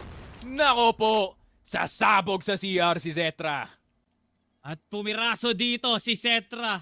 Wala na siyang nagawa. Wala siyang bawi, wala siyang rebat. Ay, nako. Hindi lang pala si Fefe, kundi si Cetra din. Wala nang mas ibang magandang description 6 kung paano mo sinabi. Yun na yun eh. Diba Wala nang break it down yun eh. Pre, paparating yan, men. Kinol ko na yan sa start ng New Mexico natin na may magiging biktima dito ng triple, quadruple, quintuple nade dito ng STS. And si Zetra pa nga, of all people, ang naging biktima dito. And the sniper is a very important point in this map, especially in those long-range fights. Pero ngayon, meron ng kasama si Envil, pangalan ni IKSA dito sa mid side. Pero kahit may kasama ka pa, sabi ni Kano, papatayin ko kayong dalawa! Kellar! Paparating na para tumulong. Pero pati si Kano, kahit tumulong pa kayo dito sa may mid side, papatayin ko lang kayo! Kano! Going absolutely haywire, and this is the form we are looking for this kid. Pero mapapalamig sa dito ni Yobib. He wants to make his own case. Now, as total shutdown sa sistema ng Virtus Pro. At may dahilan na, pre, para magtawag sila ng timeout. Ano nang gumagana, pre? Wala na. Pira-pirasong Cetra. Walang rebat na KLR. Elvin, hindi man lang nakapwesto. Yobib, binibigyan ng pagkakataon, pre. Buelo ka na. O eto na clutch. Stallions pa yung naghahanap dito kay Yobib. Ano nangyari? Wala pa rin naipalag si Yobib dito, pre. Team Stallions, when they had the utmost confidence, ang hirap nila hatakin pababa, pre. Hindi sila pangkaraniwang Pinoy na pwede mong hatakin pababa at sira-siraan, pre. Team Stallions, sa taas ng level nila, ascend lang sila ng ascend dito sa Mexico. Grabe, and you cannot blame itong si 02, no, for feeling the way that he's feeling. Ramdam yung galit sa 2 kwarto dito ng bootcamp nila eh. Kasi, ayun nga, the amount of control that they are losing dito sa mapa natin from the sheer waiting, no, from VP is not really ideal para sa kanila. Gusto ko yung ginagawa ni KSA, not gonna lie, yung tamang papasa-pasa lang dito sa EB, and maybe is gonna be playing that corner from time to time. Pero at this point kasi, pare, yun yung favorite spot ni Kanumen, yung corner. So he knows exactly where to shoot and who to shoot dun sa sitwasyon na yun. And feeling ko nung nakita nila si KSA dito sa CR, Salvatore, I mean, they had all the idea that Elvin was right next to him, man. Kasi, ayun nga, there's no reason to be playing to corner in that angle. Unless you're trying to surprise kung sino man ang nasa kabila. Pero hindi nagulat yung STS. Saan nagugulat sa ganyan, pre? Araw-araw silang binabangungot nung nag-iensayo pa lang sila na ganito yung mga mangyayari. At wala lang mas malupit pa na lesson kundi ang experience, no? That those sleepless nights, pre, sa pagka-grind, sa pag-scrim against Pacific MATTJESS led them to this moment sa loob nga ng New Mexico, pre. Sobrang, pre, the dynamic, yung quality, sobrang iba. Literal na parang bronze na lang yung gumagana, wala nang utak. Sinong makakapagsabi kay Kano at kay JJ, wala nang mag-aantay dyan sa may lane, ismukan na lang natin yan, rektahin natin yung CR. Ballsy play, na pag sa international mababasa yan. Pero in this match, nakakalampas sila ng ganyan. And look at yung pag-a-armor dito nila Yobi at Casey. Hindi naman mali yan. Literal na yan dapat ang ginagawa nila. Pero, diskarte. Stallions. Yun ang association talaga. Yun yung main point ng mapa na to, Salvatore. This is why New Mexico is not ideal for the competitive side kasi the main thing that wins you in this map is the diskarte. Diskarte nga ang papapanalo sa'yo dito. If you can find a way to slip in dito sa CR or dito sa B-side, pwede pa to. Pero, Virtus.pro, not intending to give any map control anytime soon. Kellar, nagsispray dito sa EB, pero makakadaan naman si JJ na walang bawas masyado. Kano at KLP pa sasalo ng HE. Pero, stop pull muna pa. Ano lang yun? Fake lang yun. Yung Stallions. Para sila nakuha ang pick, no? Mananahimik na muna sila panandalian. What is this quick switch up? Grabe ang kargada. Bit-bit ngayon ni JJ. Harap-harapan sa pagbubuka. Hinahanda niya na ang iba to. JJ. Wala pa rin kaalam-alam nga dito. Si Cetra pa lang ang aware. There goes the quick scope. And the split is now happening. Yobib now with a kill. KSA with a follow-up. Now down to 5, B2, insane sceneries dito lang sa loob na nga ng A-site. At si Kano, na tanging nag-iisa na nga lang. Meron nga bang magagawa ang isang greatest of all time sa apat na timeless ang lakas? Kano is gonna get spotted by Cetra. Sinulid sa karayom. Virtus.pro 5-7. And STS naman ang magta-timeout dito, pare. Parang kailangan nila mag-reconvene at mag-regroup after that round. Wow. Virtus.pro obviously hindi sila masyadong nag-react dun sa ginawa ng STS dito sa CR and nag-antay na lang talaga silang mag-side take or full commit itong STS pagdating nga sa kanilang plano. Unfortunately, maganda yung plano ng STS, pare. Unfortunately, hindi nga nila nakuha yung first pick on the first swing, which just like what I said, pagdating sa New Mexico, magkamali ka lang talaga ng isang beses sa BL side, sira na yung buong plano nyo, and that is exactly what happened. So very nice shots and very nice holding galing dito sa BP, pare. The layers that this team has to go to para lang makapasok ng A-site is insane. Literal na sandwich play na yun, pre, para lang mahuli yung mga taong parotate ng B-Alley. Can't believe it was still not enough, no? Grabe talaga. Nakakalito for Virtus.pro. Paano sila nakalampas dun? And same goes for Team Stallions. Where was the defense, no? Where was the post plat na hinahanap nga nila? At brusko na nila yung alley, pre. Yun nga, no? This isn't as open as yung mga ibang mapa natin or as we suggested, itong power supply nga na I think solidly 2-3 nades pwede ka na pumasok ng site pero wala. Layers upon layers dito sa mapa natin ang kailangan i-uncover ng Stallions, and the onus is on them, pare. Second half na tayo, nasa kanila na yung BL side. Do they have any other choice but to win at this point? Virtus.pro, think they can keep doing what they're doing dito, pare. Okay na yung default Parang naaagapan na nila yung waters, naaagapan na nila yung split. Hindi na nila kailangan i-prioritize dito yung CR, yung mga entrances at choke points na lang dito sa New Mexi. We need one true outlier para sa Team Stallions, no? Yung tipong hindi manggagaling kay Kano at kay Loy yung lason na pwedeng matamo sa Virtus.pro, no? And I'm not saying it's JJ, pre. KLP, eto na ata yung panahon para bitawan yung pag-a-arctic, no? Dagdagan mo ng mas malakas na puwersa ang pag-e-entry ng Stallion sa alley gamit ang EBR. Like, pick up ang gusto nga nila, pre. Pero, e-entry sila This is going to be really, really tough. Pero si KLP naman yan. Malay mo naman, pre, gumana pa rin yung arctic niya. But at the end, if you want, results kaagad, nang hindi nag-aantay ng ilang rounds na bigay, kailangan na mag-adjust dito ni KLP. In layman's terms, sinabi ni Salvatore sa kanyang clanmate, tumama ka pre.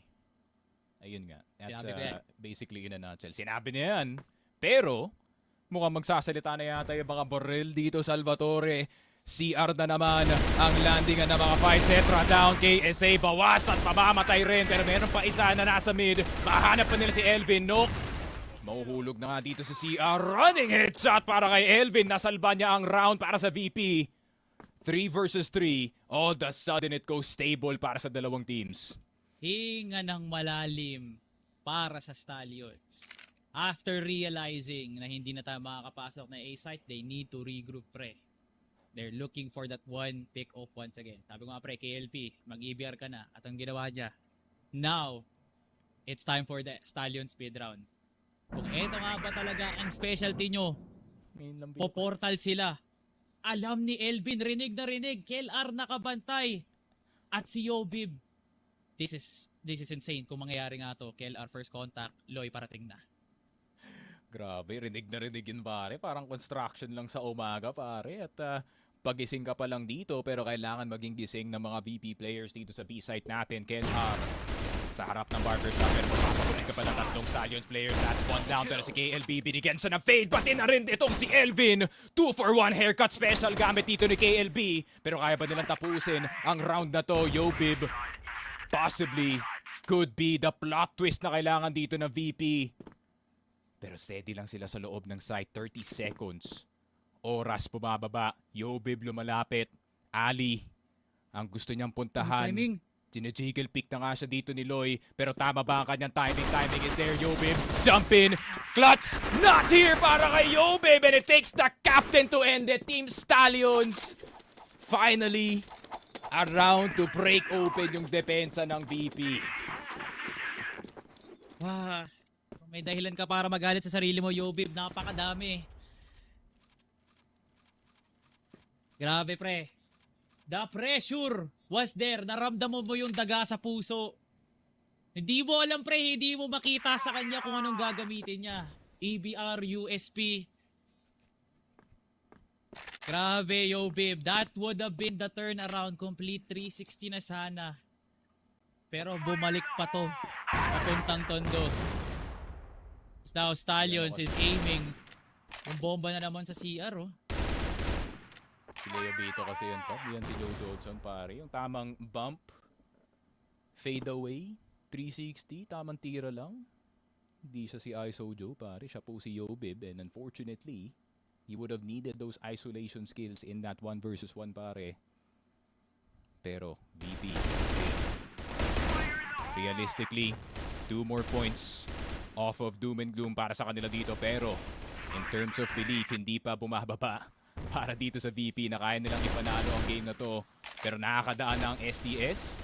CR control, nasa kamay nila. Pero nasa nyo ba kayo ibang miyembro? Nasa waters, ha? Ingay na naman, pre. At parang aware na kakata ngayon ng Stallions na dahil maingay naman na tayo, ba't di pa tayo mag-ingay talaga? Sa B-site mismo, Yobib, timing is of the essence, pre. Wala pa rin siyang dahilan para mag-cross. KLB nakarating na ng arko. And what a save para dito kay KLB. At nagkakapalitan na lang na pangalan dito sa kill feed, pre. 2 for 2. Pero pasok ang Stallions. Kailangan na nga pumasok dito ng Virtus.pro. Oras on the board pero feeling ko dito matatapos sa pagsabog ng C4.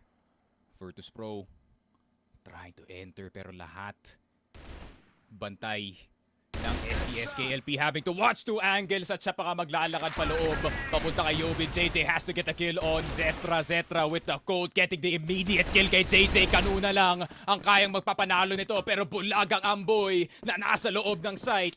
8-6. VP nandito pa. Buhay pa, pre.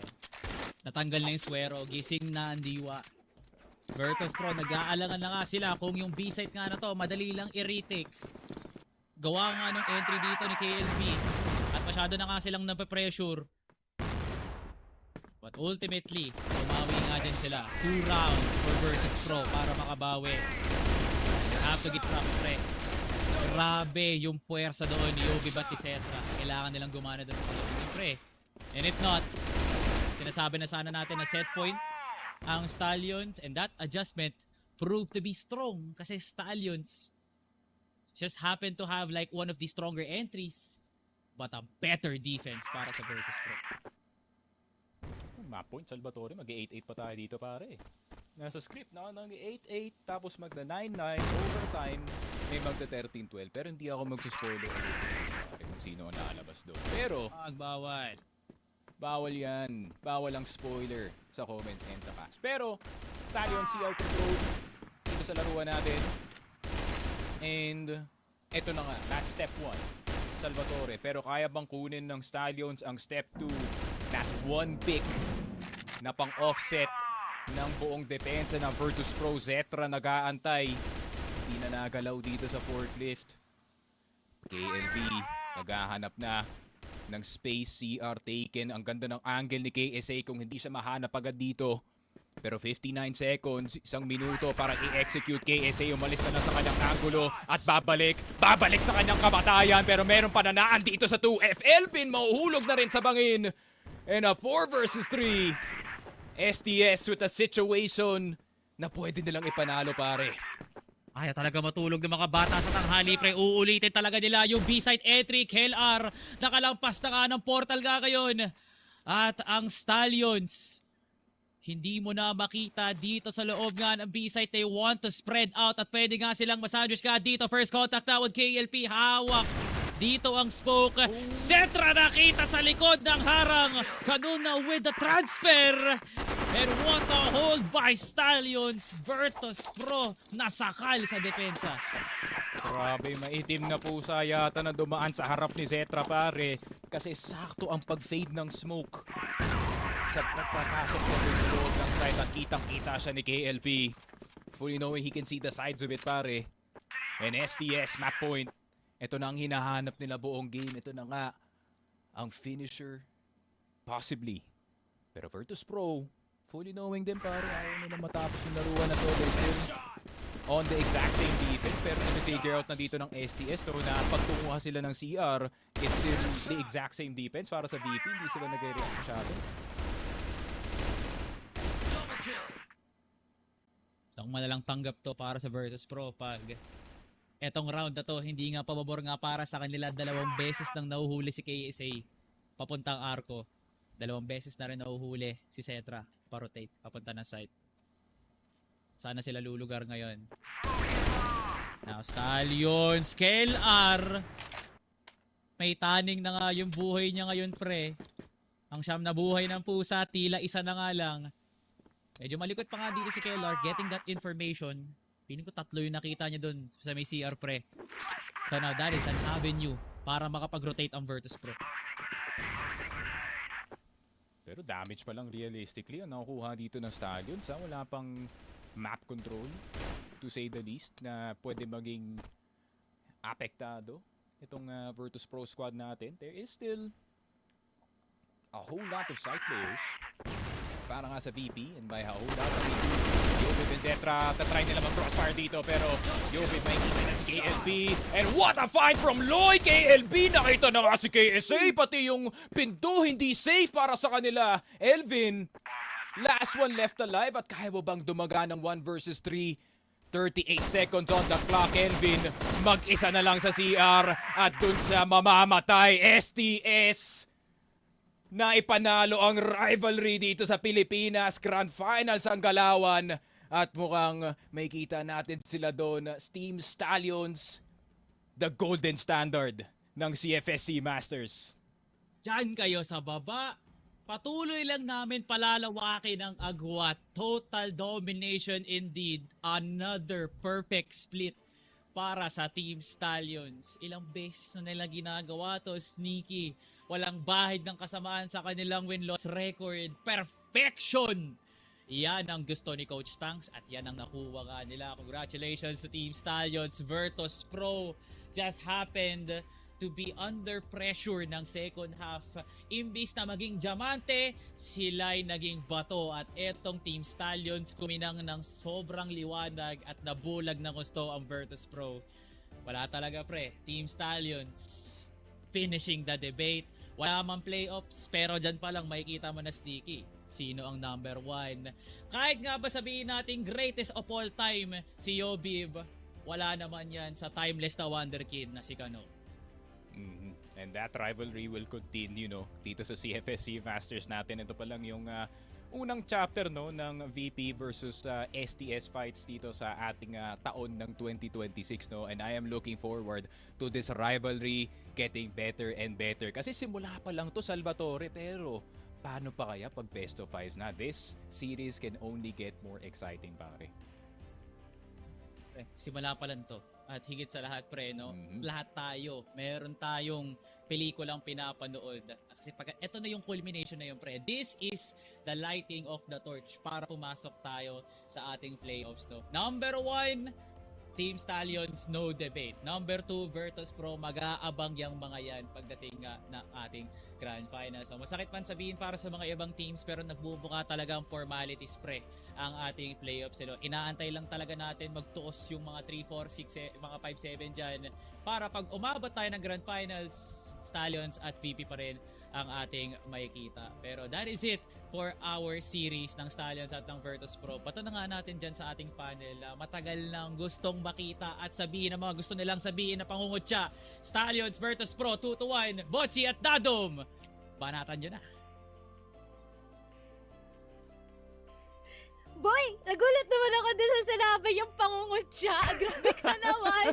Di ba nag-enjoy lang kami doon sa Papalag yung Mexico kasi navedadom na andain nating nakitang attempts, changes of positioning, set plays, adjustments, pero mukhang si Team Stallions pa rin ang nangibabaw dito.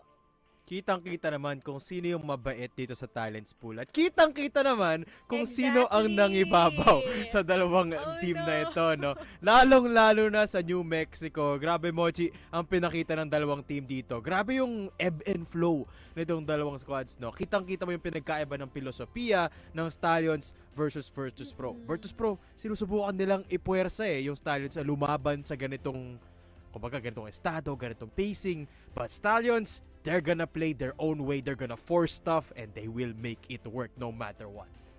Exactly. And that is also the scary thing here, no? I feel like being stubborn can both be a sword and a shield, can be a pro, a con, a strength, a weakness. Depende lang talaga sa kung paano mo ito gagamitin. At sa case na ito, talagang pinakita nila that that is indeed their strength, no? Parang literal na try and try until you succeed. Kahit na sobrang gasgas na yung kasabihan na yun.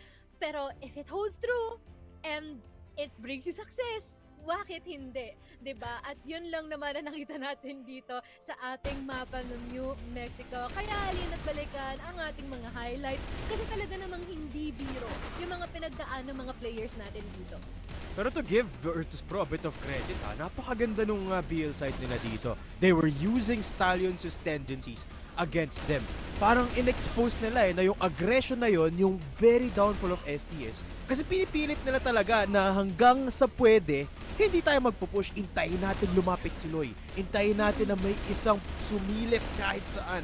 And for a while, it worked. But it only worked noong nandun sila sa BL. Pagdating sa GR, Stallions did not need to wait for anything at doon na lumaki ang lamang nila. Agree. And also want to highlight din, no, na despite the heroics dito ni Cetra, no, na bigyan pa siya ng pay na pangyayari dito na occurrence sa kanya, na, which is quite unfortunate. And as yung mga attempts din dito, no, nila KLR, unfortunately, hindi talaga siya umubra. I think the best way to frame this is kinapos talaga sila dito. No, I feel like the firepower is just a bit too much and the movement and as well as the adaptations were a bit overboard para dito, no, for Team Stallions, and it's overboard for all the right reasons kasi talaga ng mga na-maintain nila yung W's for all of the weeks dito sa ating group stage. And you can definitely see sino yung mga nangibabaw.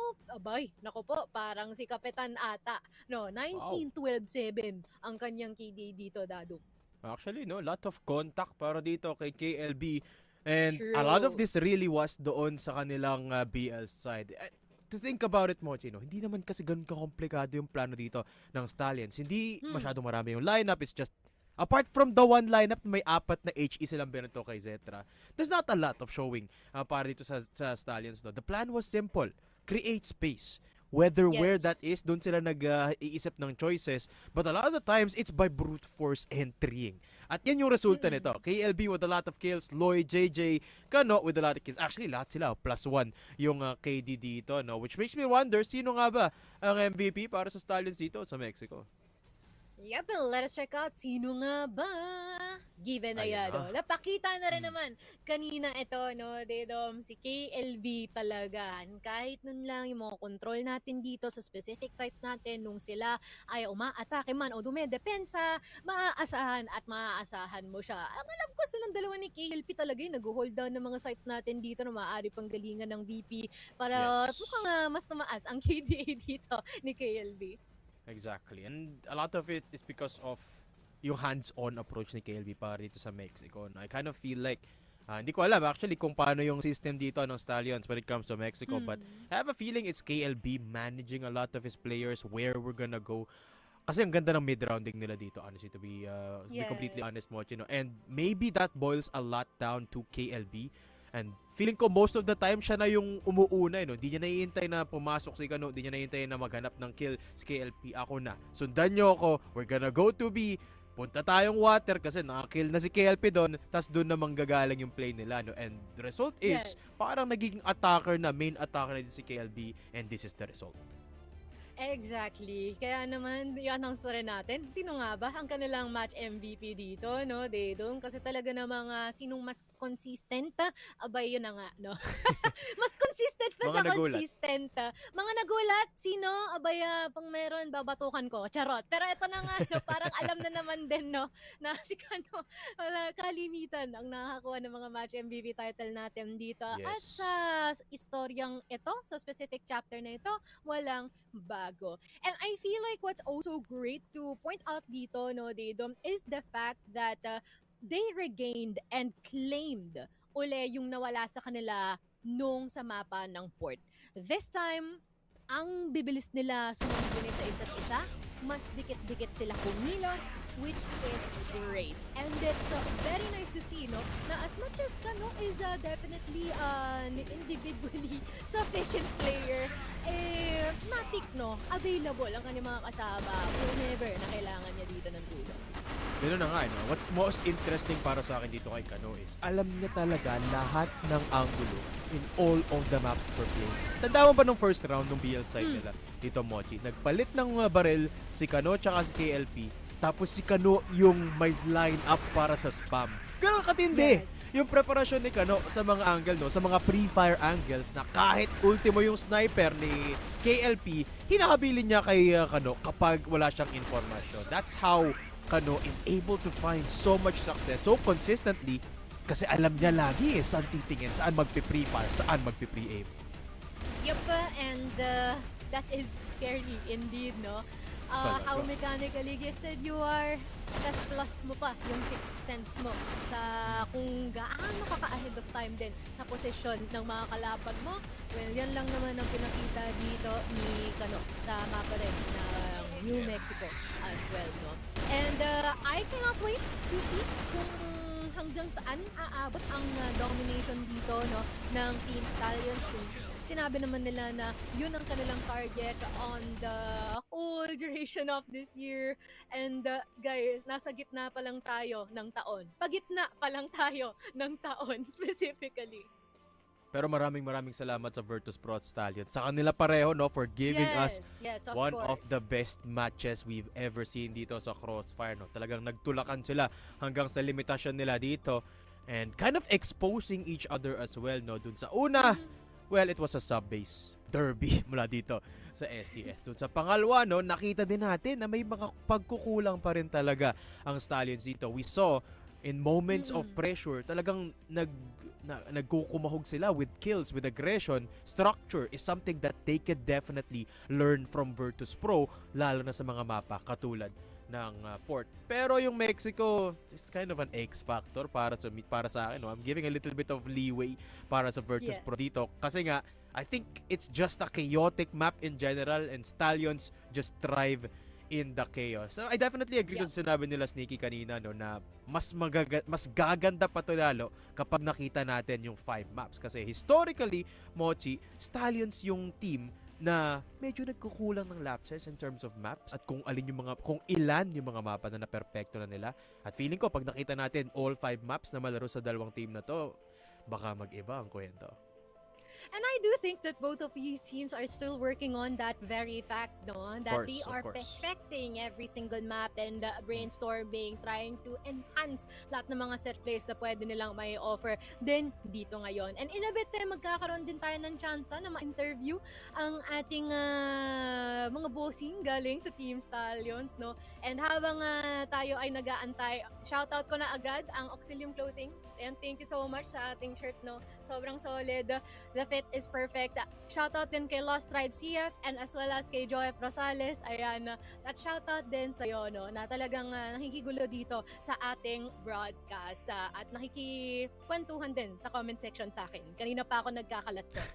Anyways, I feel like it is time for us na rin, no? Na ipakilala natin kasi balita ko parang syempre iconic more than ever ata ang magiging interview natin dito, Daydog.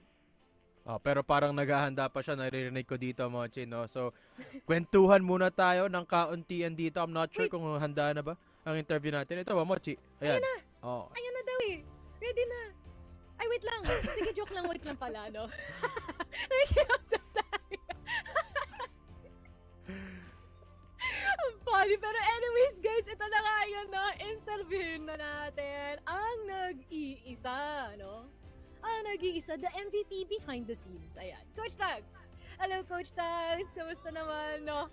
Grabe, umabot tayo ng 3rd map, pero panalo pa rin naman. Kamusta naman? Masaya lang. Yun lang. Alright.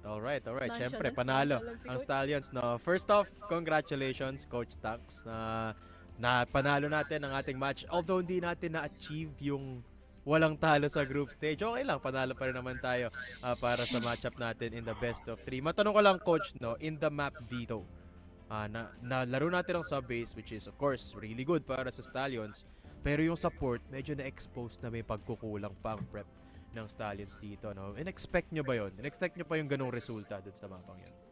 I'll give it to them. Naka-momentum sila ng support. Pero it's mostly on our part. Kulang lang kami sa fundamentals. Pero a loss is a loss. Okay na yan kasi gusto namin na-sweep yung buong tournament. Pero yun talaga. I'll take the win. Alright. Mochi. Actually, curious ako, Coach Tanks, no? Nung the moment na na-open ang ating New Mexico, I actually assume na pupunta siguro tayo with Ankara or New Compound, pero napunta tayo dito sa New Mexico. Ano yung naging insights natin doon, the moment na makita natin na yun yung magiging decider map natin? If we can beat one of the best teams in China, hindi ko na para sabihin hindi namin kayang talunin kahit sino local team dito. Fair. Perfect answer. That's absolutely fair, no? Ito, Coach Tanks, one last question from me. Malayo ang narating ng Stallions ever since Masters last year. Pero ito, tanong ko. Last year, Masters, same stage, Grand Finals. Natalo tayo ng then Evos Arcilla, no? Ano sa tingin niyo yung pinagkaiba? Masters, last year, Coach. Di ba, Grand Finals? Yung pangalawa? Tinalo namin sila last year ng Grand Finals, 3-0. Nakakalimutan. Sa regionals, Coach. Regional. Yung Masters. Sa Masters po, Coach. Ayan. 3-1. Yeah, it was a 3-1. Natatandaan ko yan. Yes. Sige, proceed. Coach, same stage, same players, different year. Bakit mas madaling natalo this time ng STS ang Virtus Pro? Good question. Mas madaling natalo? Well, we've improved a lot, no? hindi ko rin masasabi na madali kasi nag-2-1 nga eh. Kung madali yung 2-0 sana. They fought. I'll give it again. I give props. I give credits sa mga kailangan bigyan ng credits. I'll give it to VP for doing good job sa work, which is their map, by the way. And yeah, siguro ano na rin, dala na experience namin sa international and the mindset that we have right now. If hungry kami manalo last year, we are even hungrier now to win it all. Motivation, Mochi. Yun ang sagot ni Coach Tanks dito. Of course. Obsession. Obsession. Obsession. Even better. Even better. Ooh, that's tough. That's actually tough. I like that. Pero Coach Tags, I guess no, grabe no, sobrang tindi nga ng araw na ito. We started with the interview both of you na coaches natin and now it ended down to you. I feel like it's just deserving for you na i-shoutout na lahat ngayong gustong i-shoutout and sa'yo lahat. Gusto mo sa'yo yan. Go ahead Coach, the floor is yours. Shoutout Mochi, Daydum sa buong prod ninyo. Thank you sa laging gandang show. Kina Sneaky, kina Salvatore, kina si Ramon, Daydum, si El na bago sa casting. Yes. Saka sa mga nasa behind the scenes, syempre kailangan din ma-call out yan sa buong prod ninyo. Pwede ba sabihin yung pangalan ng prod? So, Pwede Coach. Pwede naman. buong TNC prod. Yan. Good evening sa inyo lahat and maraming salamat sa laging paghatid, magandang paghatid ng laban sa CFPH. Hindi lang yung sa amin, lahat naman kaabang-abang di ba? Saka syempre sa Team Stallions na lagi nakasuporta, kay Boss Abdul, kay Boss Khaled, kay Faisal, syempre kay Ma'am Lizelle, saka syempre yung the man behind every boy's dream, si Boss Chris. Siya talaga yung taguyod nito bago pa ako coach, siya talaga. But nakamiss kasi nasa ibang bansa siya ngayon kaya we can of course ma-witness mo yung greatness ng mga bata. Tsaka syempre sa mga tropa ng mga boys na lagi nakasupport sa kanila, sa inyo na mga nanonood nitong sa CFPH, mapatagalog mo kayong pag-usaya. Alam ko may mga nagkaharutan, may mga nag-aaway sa comment section. It's all part of it, right? Yun yung nagpapasaya siya kanya. Kasi kung lahat tame lang, lahat nonchalant lang, hindi siya masaya, di ba? Kasi walang magiging bad blood, walang magiging rivalries. And kayo yung dahilan kung bakit sumasaya lalo yung scene natin dito. And syempre sa nanay ko, tsaka sa misis ko lagi nakasuporta sa akin. Tsaka sa friends ko. Yan.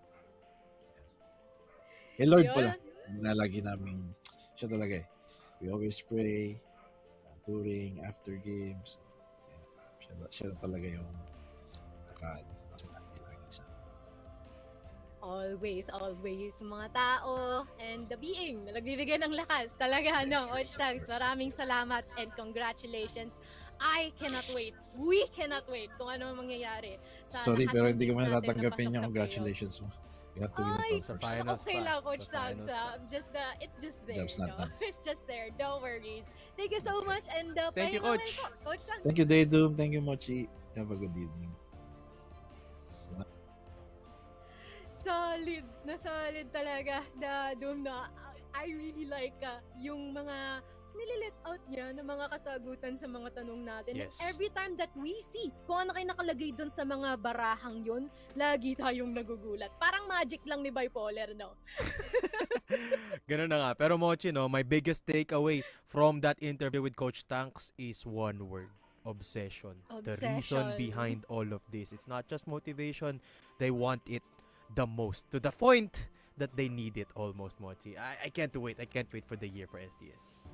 Me too. Kaya naman, let us check out na rin ang ating finalized standings dito sa ating group stage. Kasi guys, ito na ang ating final 6 na papasok sa ating playoffs.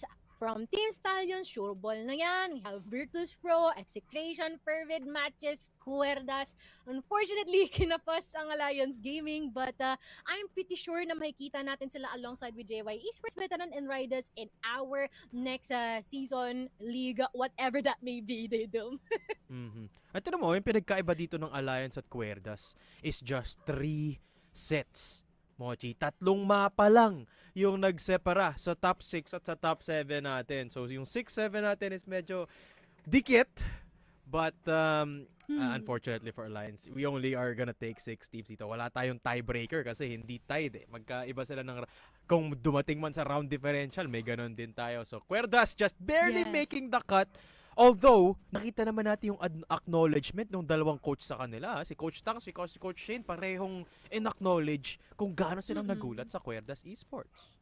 Yep, that is true. And I really love that acknowledgement din, no? Because I'm pretty sure that will be serving as fuel na lalong paggalingan nitong Ridaz Esports alongside with these. Actually, lahat sila na nandito sa 3rd to 6th natin, no? Kasi yung 1st and 2nd, given na yan, eh, no?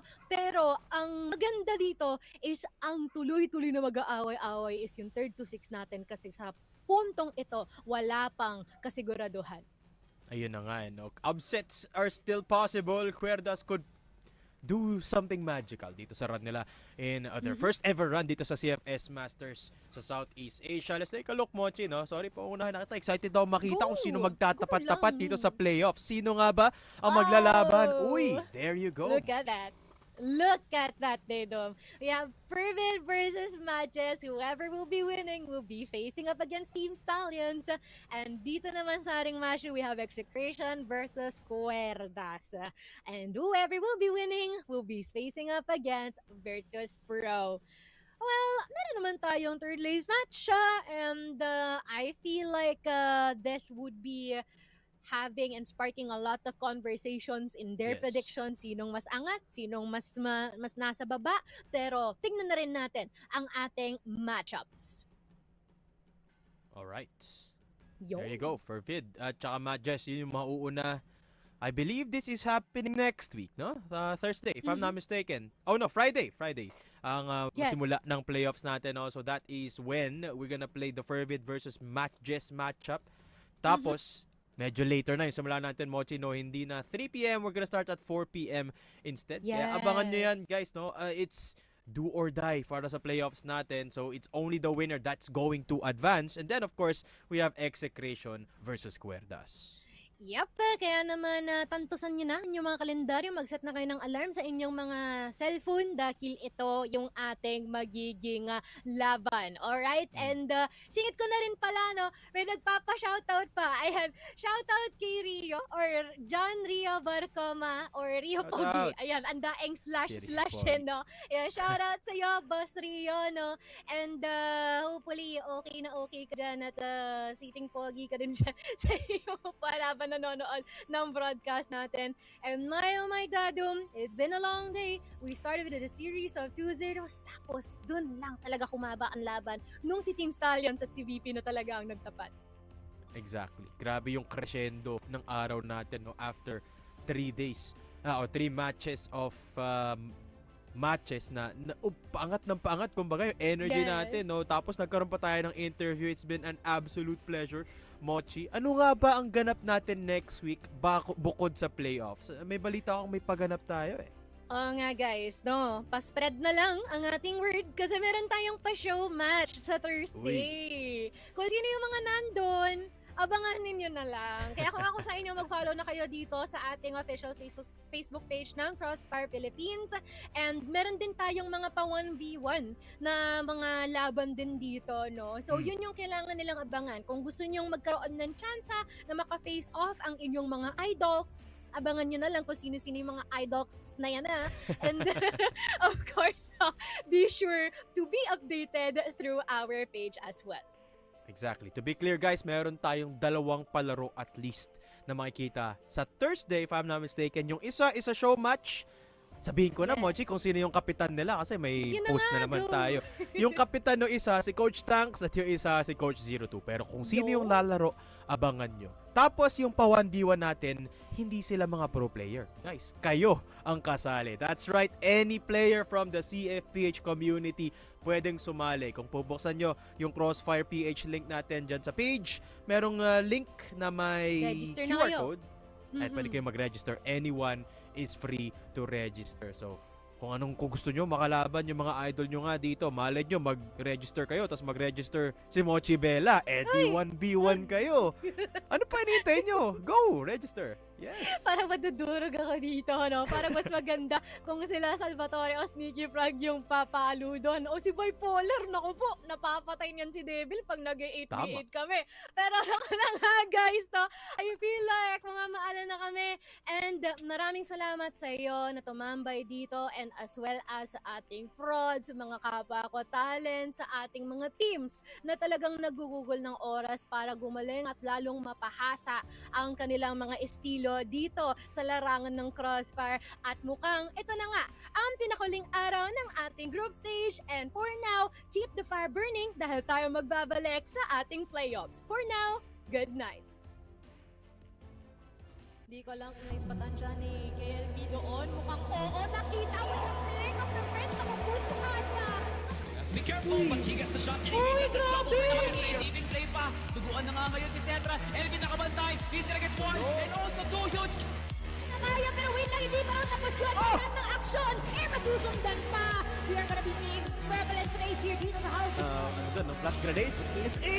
Kitang-kita niya sa KLB!